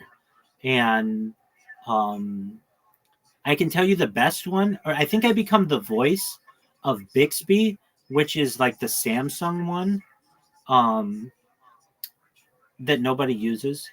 Um, I can tell you that now this is just a dream, and again, not everything took place, and it could be wrong. But like I'm a major advocate for the self-driving car, and I actually have like elements of the self-driving car on the stream. Um, and then I do a lot of digging into that. I can tell you that um,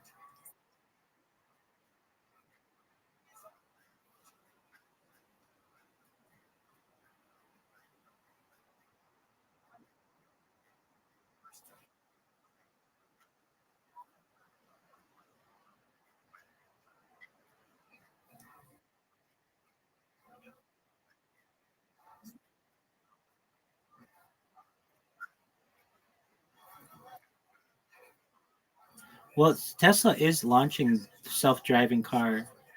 I think in June, so this month. Um, there's oh, I know the Tesla isn't really a car company; it's a robotics company, and robotics would be really big in the future. Obviously, like I talk about building robots. I never built robots before, um, and so the big robotics companies like would be like Honda and Toyota. They would no longer create cars in the future. Perhaps they would just focus on robotics because these companies don't make a lot of money on selling cars. Um, they're just very expensive, and they make more money on robots. Tesla, Boston Dynamics is the big one. Um, what else would be a big?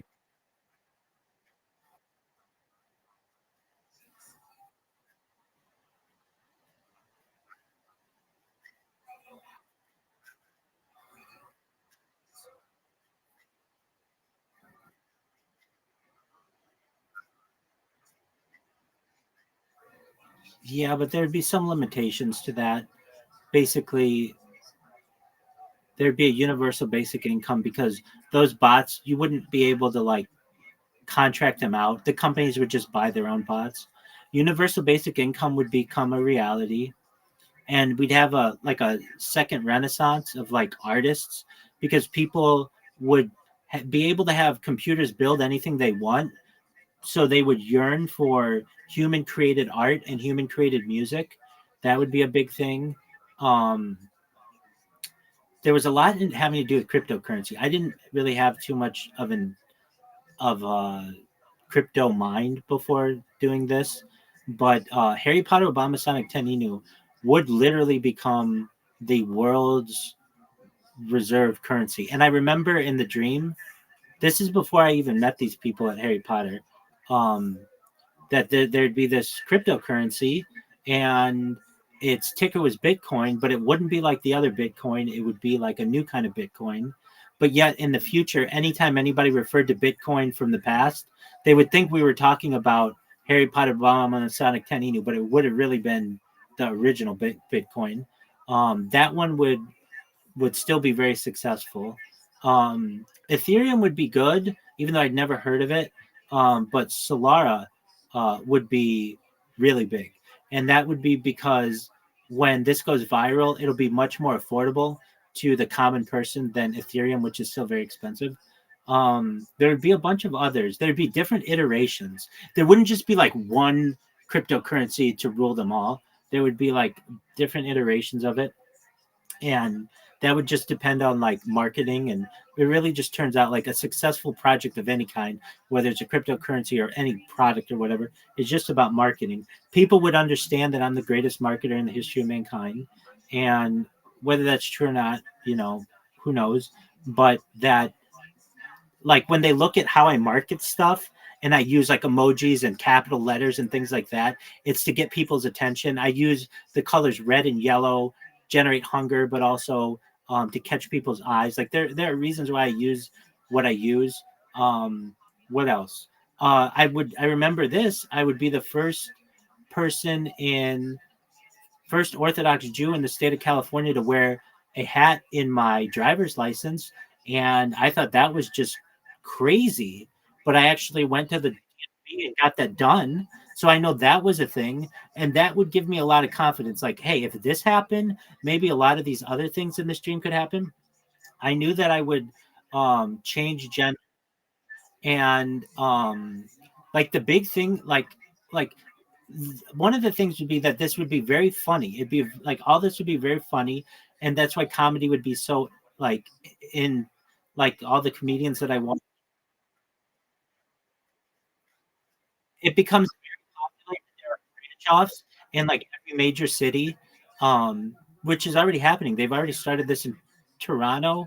They have like 2 minutes to kill is what it's called. Um, what else? Okay, so cities that would change. So like the University of Vancouver actually becomes a thing. I know we joke about it, but it's like there's a reason why we were. Oh, absolutely. That's absolutely right. Bear scare becomes a thing. That's an invention that becomes a thing. Um, okay, what else? All the things we talked about tonight. So that would be hoodoo, um, the you pick toothpicks, all the things about like making not making fun of, but like how we talk about the Inuit people and the Yupik people, and even the Newfies thing. That like there are reasons why we get on this topic and I'm like, let's switch it to this or whatever. Like there's all of that. There would be a thing, there would be a contingent of people with whom I become friends on this, and they'd be very diverse, which they are, all over the world. That I wanted to know like how do I go viral? And I thought it would be so here's the thing. I that would be a big question I would have, and it would be like we're not going to tell you, because if we told you, it would ruin the surprise, kind of. But it's gonna.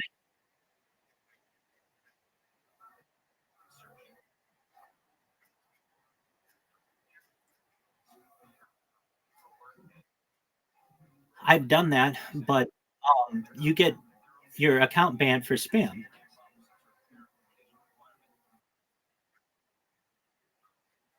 Oh yeah, definitely. I think they don't tell you the exact parameters either, so you don't know what the actually, it's funny enough that you say that.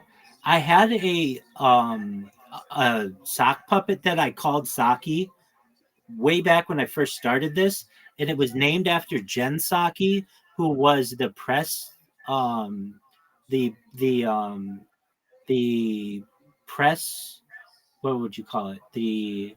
Um the head press woman. She was, I think, what would you press secretary of the United States. Her name's Jen Psaki. Um and so I had this like you. I think we've talked about this. Do you remember who Lamb Chop is from Lamb Chop's Play Along, like a sock puppet? Anyway, I think we've talked about that. But anyway, I had created one. Um, Pickleball becomes really, really big. Flag football becomes really, really big. Um, uh, hovercrafts become really big. Um, what else becomes big? That's what.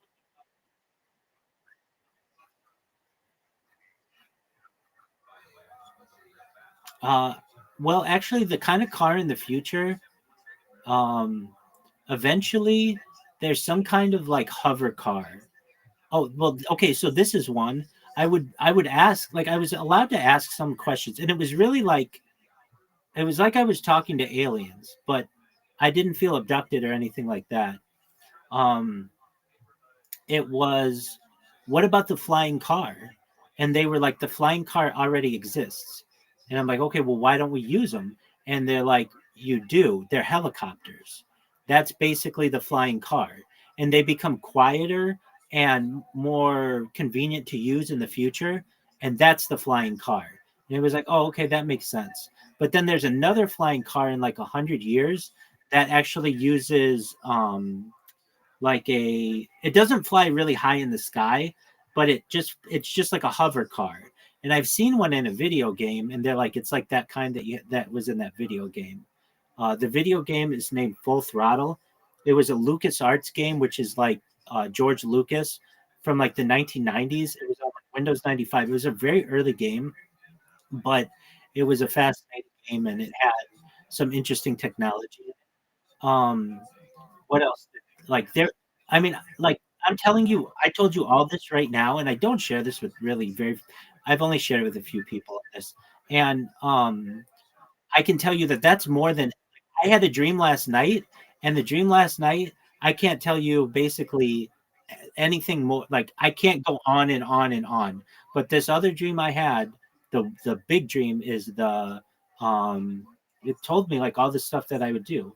Um I had I would have this list of chicks I would bang when I would go viral, and I know that I don't like this is kind of embarrassing to even say, but and I could be wrong because again, they told me some of the stuff you say is not going to be right, especially in terms of politics, but it'll be funny in the end. And at the very, very end, everything that you say will be right. And that could be because of time travel or whatever. But the first chick that I bang when this all goes viral is Hillary Clinton. And I know that sounds crazy, but that's kind of how it was. Um, the what else was it? Oh, there's a lot. Especially in terms of like city growth and what happens with the earth. So like I was like at least with global warming may not be as much man made as perhaps some people think. Perhaps it's more than other people think, but nevertheless, the earth is going through a period of warmth, and areas like Vancouver or Toronto or even like New York will become warmer than they once were, and the winters won't be as bad. So those will be more desirable. Puerto Rico would be the 51st state. It won't be Canada. And Guam and um, Samoa will be like the 52nd and 53rd states. California will secede from the Union and become its own country. It's already the fourth biggest economy in the world. New York would do the same eventually.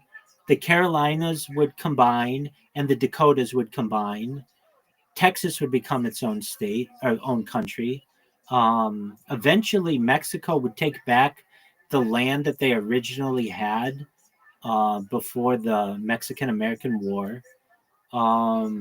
Eventually, like things would be borderless, but that's like a long time from now. What else? Like I know I'm just rambling, but this was all in one dream, and it was just fascinating. Well, the idea of the tubes, like that all was in this dream, and that saves people a lot. And I haven't mentioned this yet, but the way that it's marketed by executives is this: we have a premium product. We want our consumer base to use it all because it's of value. We don't want them wasting the product. Does that make sense?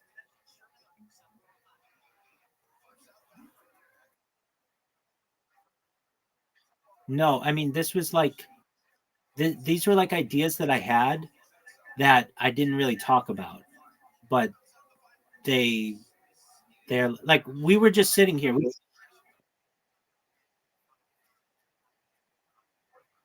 Yeah. Oh, so this is what I wanted to say. What kind of even started me on all of this? There was a dog toothpaste that I would use, and not I would use. I shouldn't say that on my dog, and it was peanut butter, and it was like a peanut butter flavor, so the dog liked it. And I remember thinking, why doesn't normal peanut butter come in a tube like this? And it was just an idea, but is that something that I came up with tonight? No, is the first time I talked about it on the stream. I think so, but it's not. This is something that came in the stream. Um,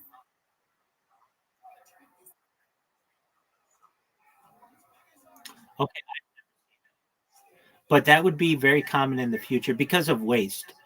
Um, so what else? I don't want to keep talking, but like those are just some of the things.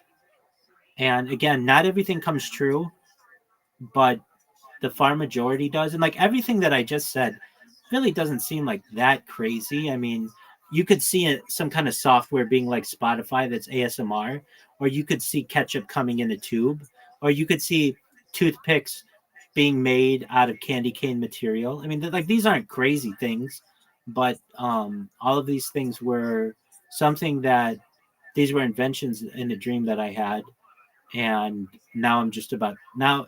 This is the first I've talked about them, but and you may be like, well, we came up with those together, or like a lot of them tonight, and it would be like, well, this is how it was described to me. I asked these rabbis, how do you know what you know? And they explained to me it would be like this. Imagine we watched your streams in the future. We could tell you everything about what happened on them, and we could like explain it to you in reverse. And so it would be as if somebody saw that discussion that we had about putting, creating toothpicks out of candy canes, and somebody told me that. And then they would be like, you would be in this conversation, it would come about. And so, but like, is tonight the first I've ever thought of the tubes or ASMR software? No, like this is all I've thought about it before, but I didn't. I would love to tell you, Riser, that this all came to me because I'm super smart, but it wasn't. It came to me in a dream. Isn't that wild? Absolutely.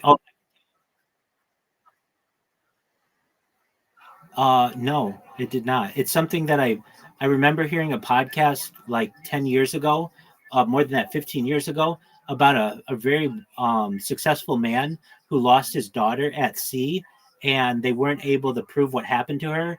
And he basically dedicated his entire life to making people aware of that the cruise industry is very corrupt, and that these cruise ships are flagged in different countries, and they're not, since a lot of this happens in international waters, there's not like a really good way to have a judicial system. And um he didn't say anything.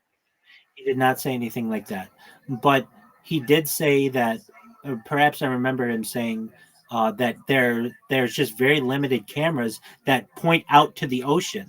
If anything, they all point inwardly, and they should point them in both directions, so you know if anybody ever goes overboard, so that you can, because it's very easy to kill, like to murder someone this way, and it does happen.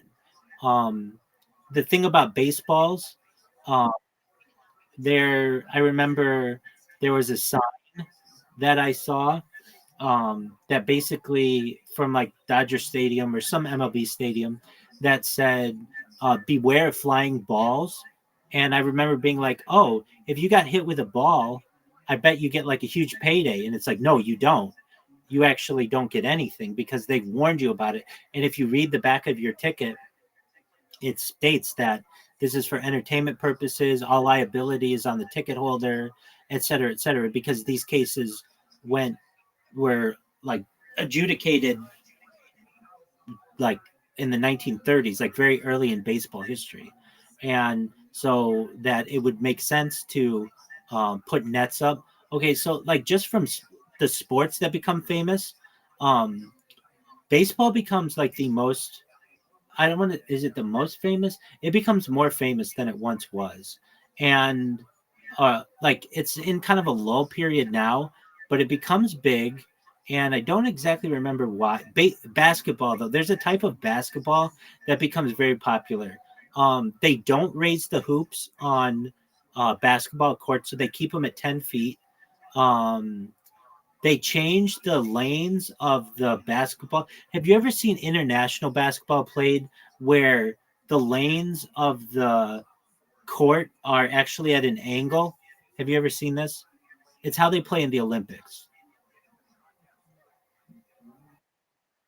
Okay, so if you want to see it, just look up exactly, and you'll see the lane is at an angle, and that actually becomes the standard. Um, and the NBA becomes boring to people. It's already boring to people. So they start adding some different features. Like they add a 4 point goal. It's like a circle near half court where you can shoot. And then eventually the most exciting kind of basketball, if you look up, it's Steph Curry.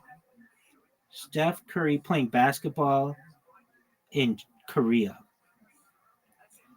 This becomes the most exciting kind of basketball. Now, again, I could totally be wrong here, but he played. It was a one-on-one. Yeah, it's Steph and Seth Curry take on some Korean comics.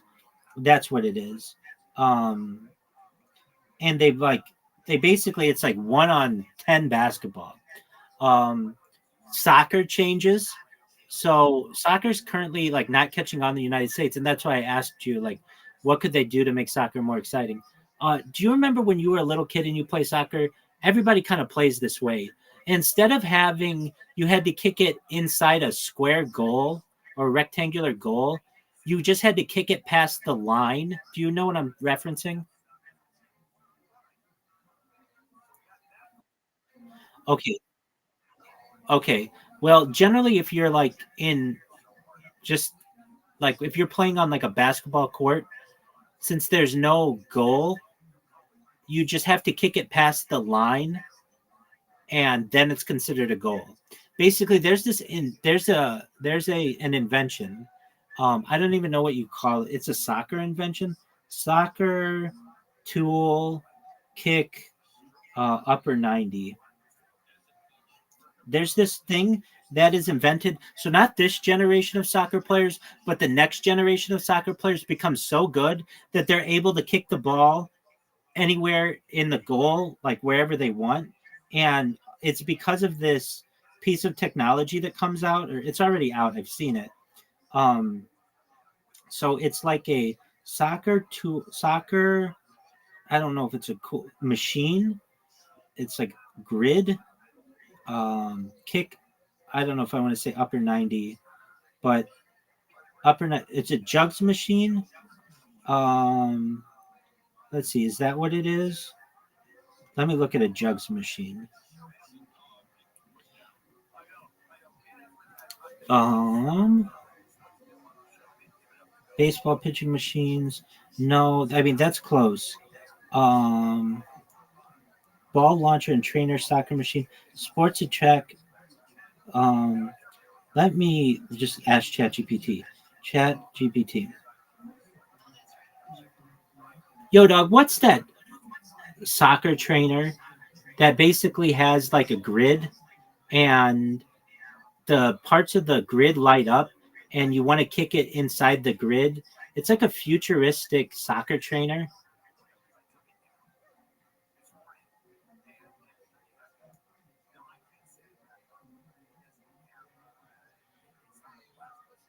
It's doing that searching the web thing, which I don't like it to do. Blaze Pod, a high tech. Okay.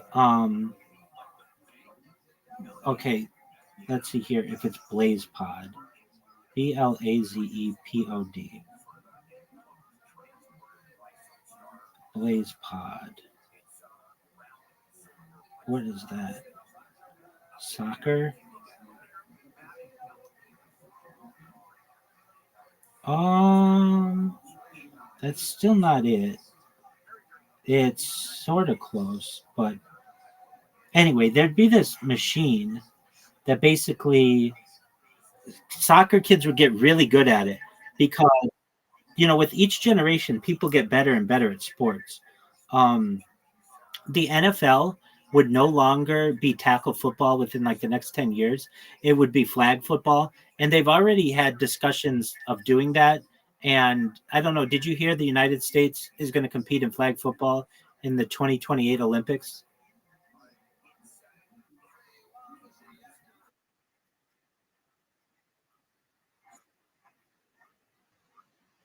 Okay. Well, perhaps I've said too much, but these were just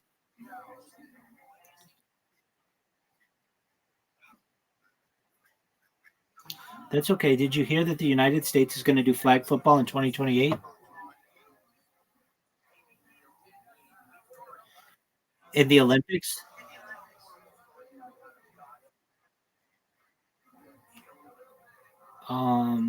So basically, the United States has a current flag football team, but that flag football team is basically not going to be as good as the NFL players, and the NFL is going to allow people.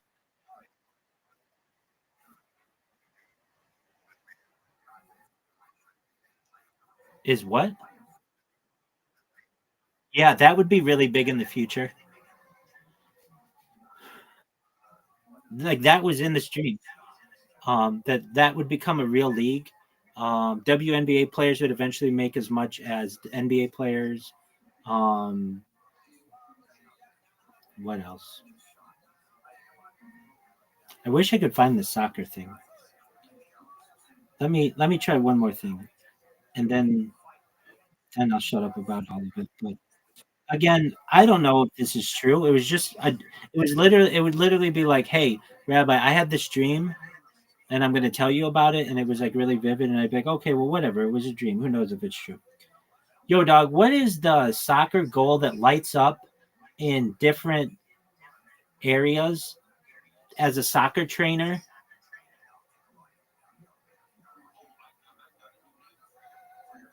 The smart soccer goal. The goal or area lights up in specific zones. That's what it is.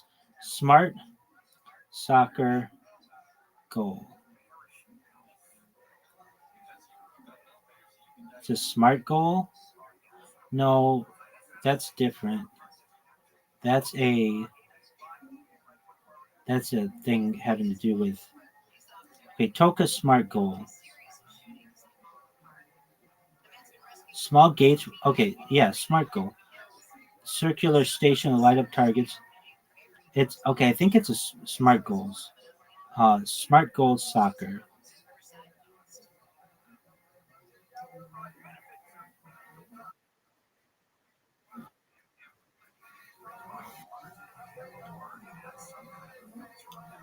Um, Still, it has like different pods that light up. Smart goals, cognitive. You know what? I mean, I know where I saw it.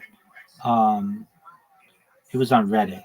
So, and Reddit becomes really big. I mean, not that it isn't already, but it's not used like Facebook and TikTok. It becomes that big. Soccer goal lights up or light up. Okay, let's see if that shows. Okay, media. Um, Let me just put future soccer goal trainer.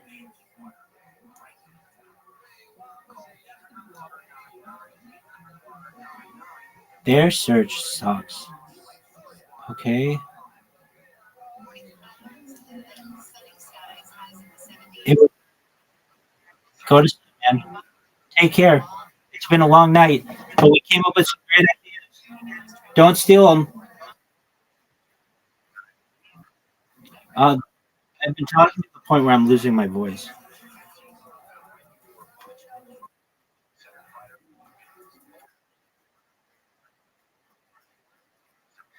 I don't know about that, but I know there's one for bad breath.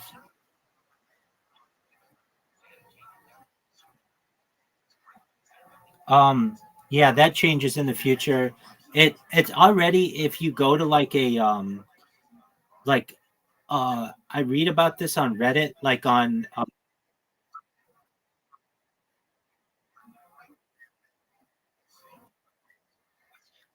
they come in bags.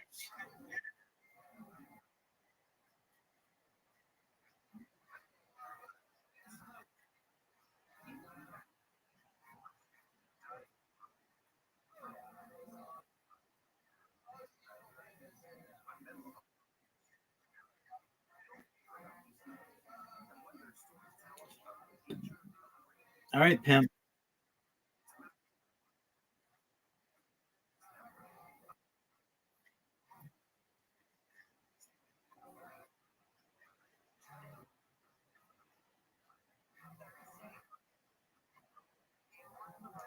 Right.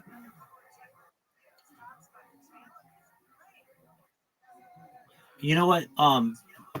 Before you go, one last thing that I recall: you don't buy laundry detergent in bottles anymore. You buy it once in a bottle, and then you go to the store to refill it. It's like almost like a soda. Okay, there you go. Well, it didn't when this started. Exactly. That becomes the future. The future's now, old man. All right, pimp, go get your sleep. It's late as fuck.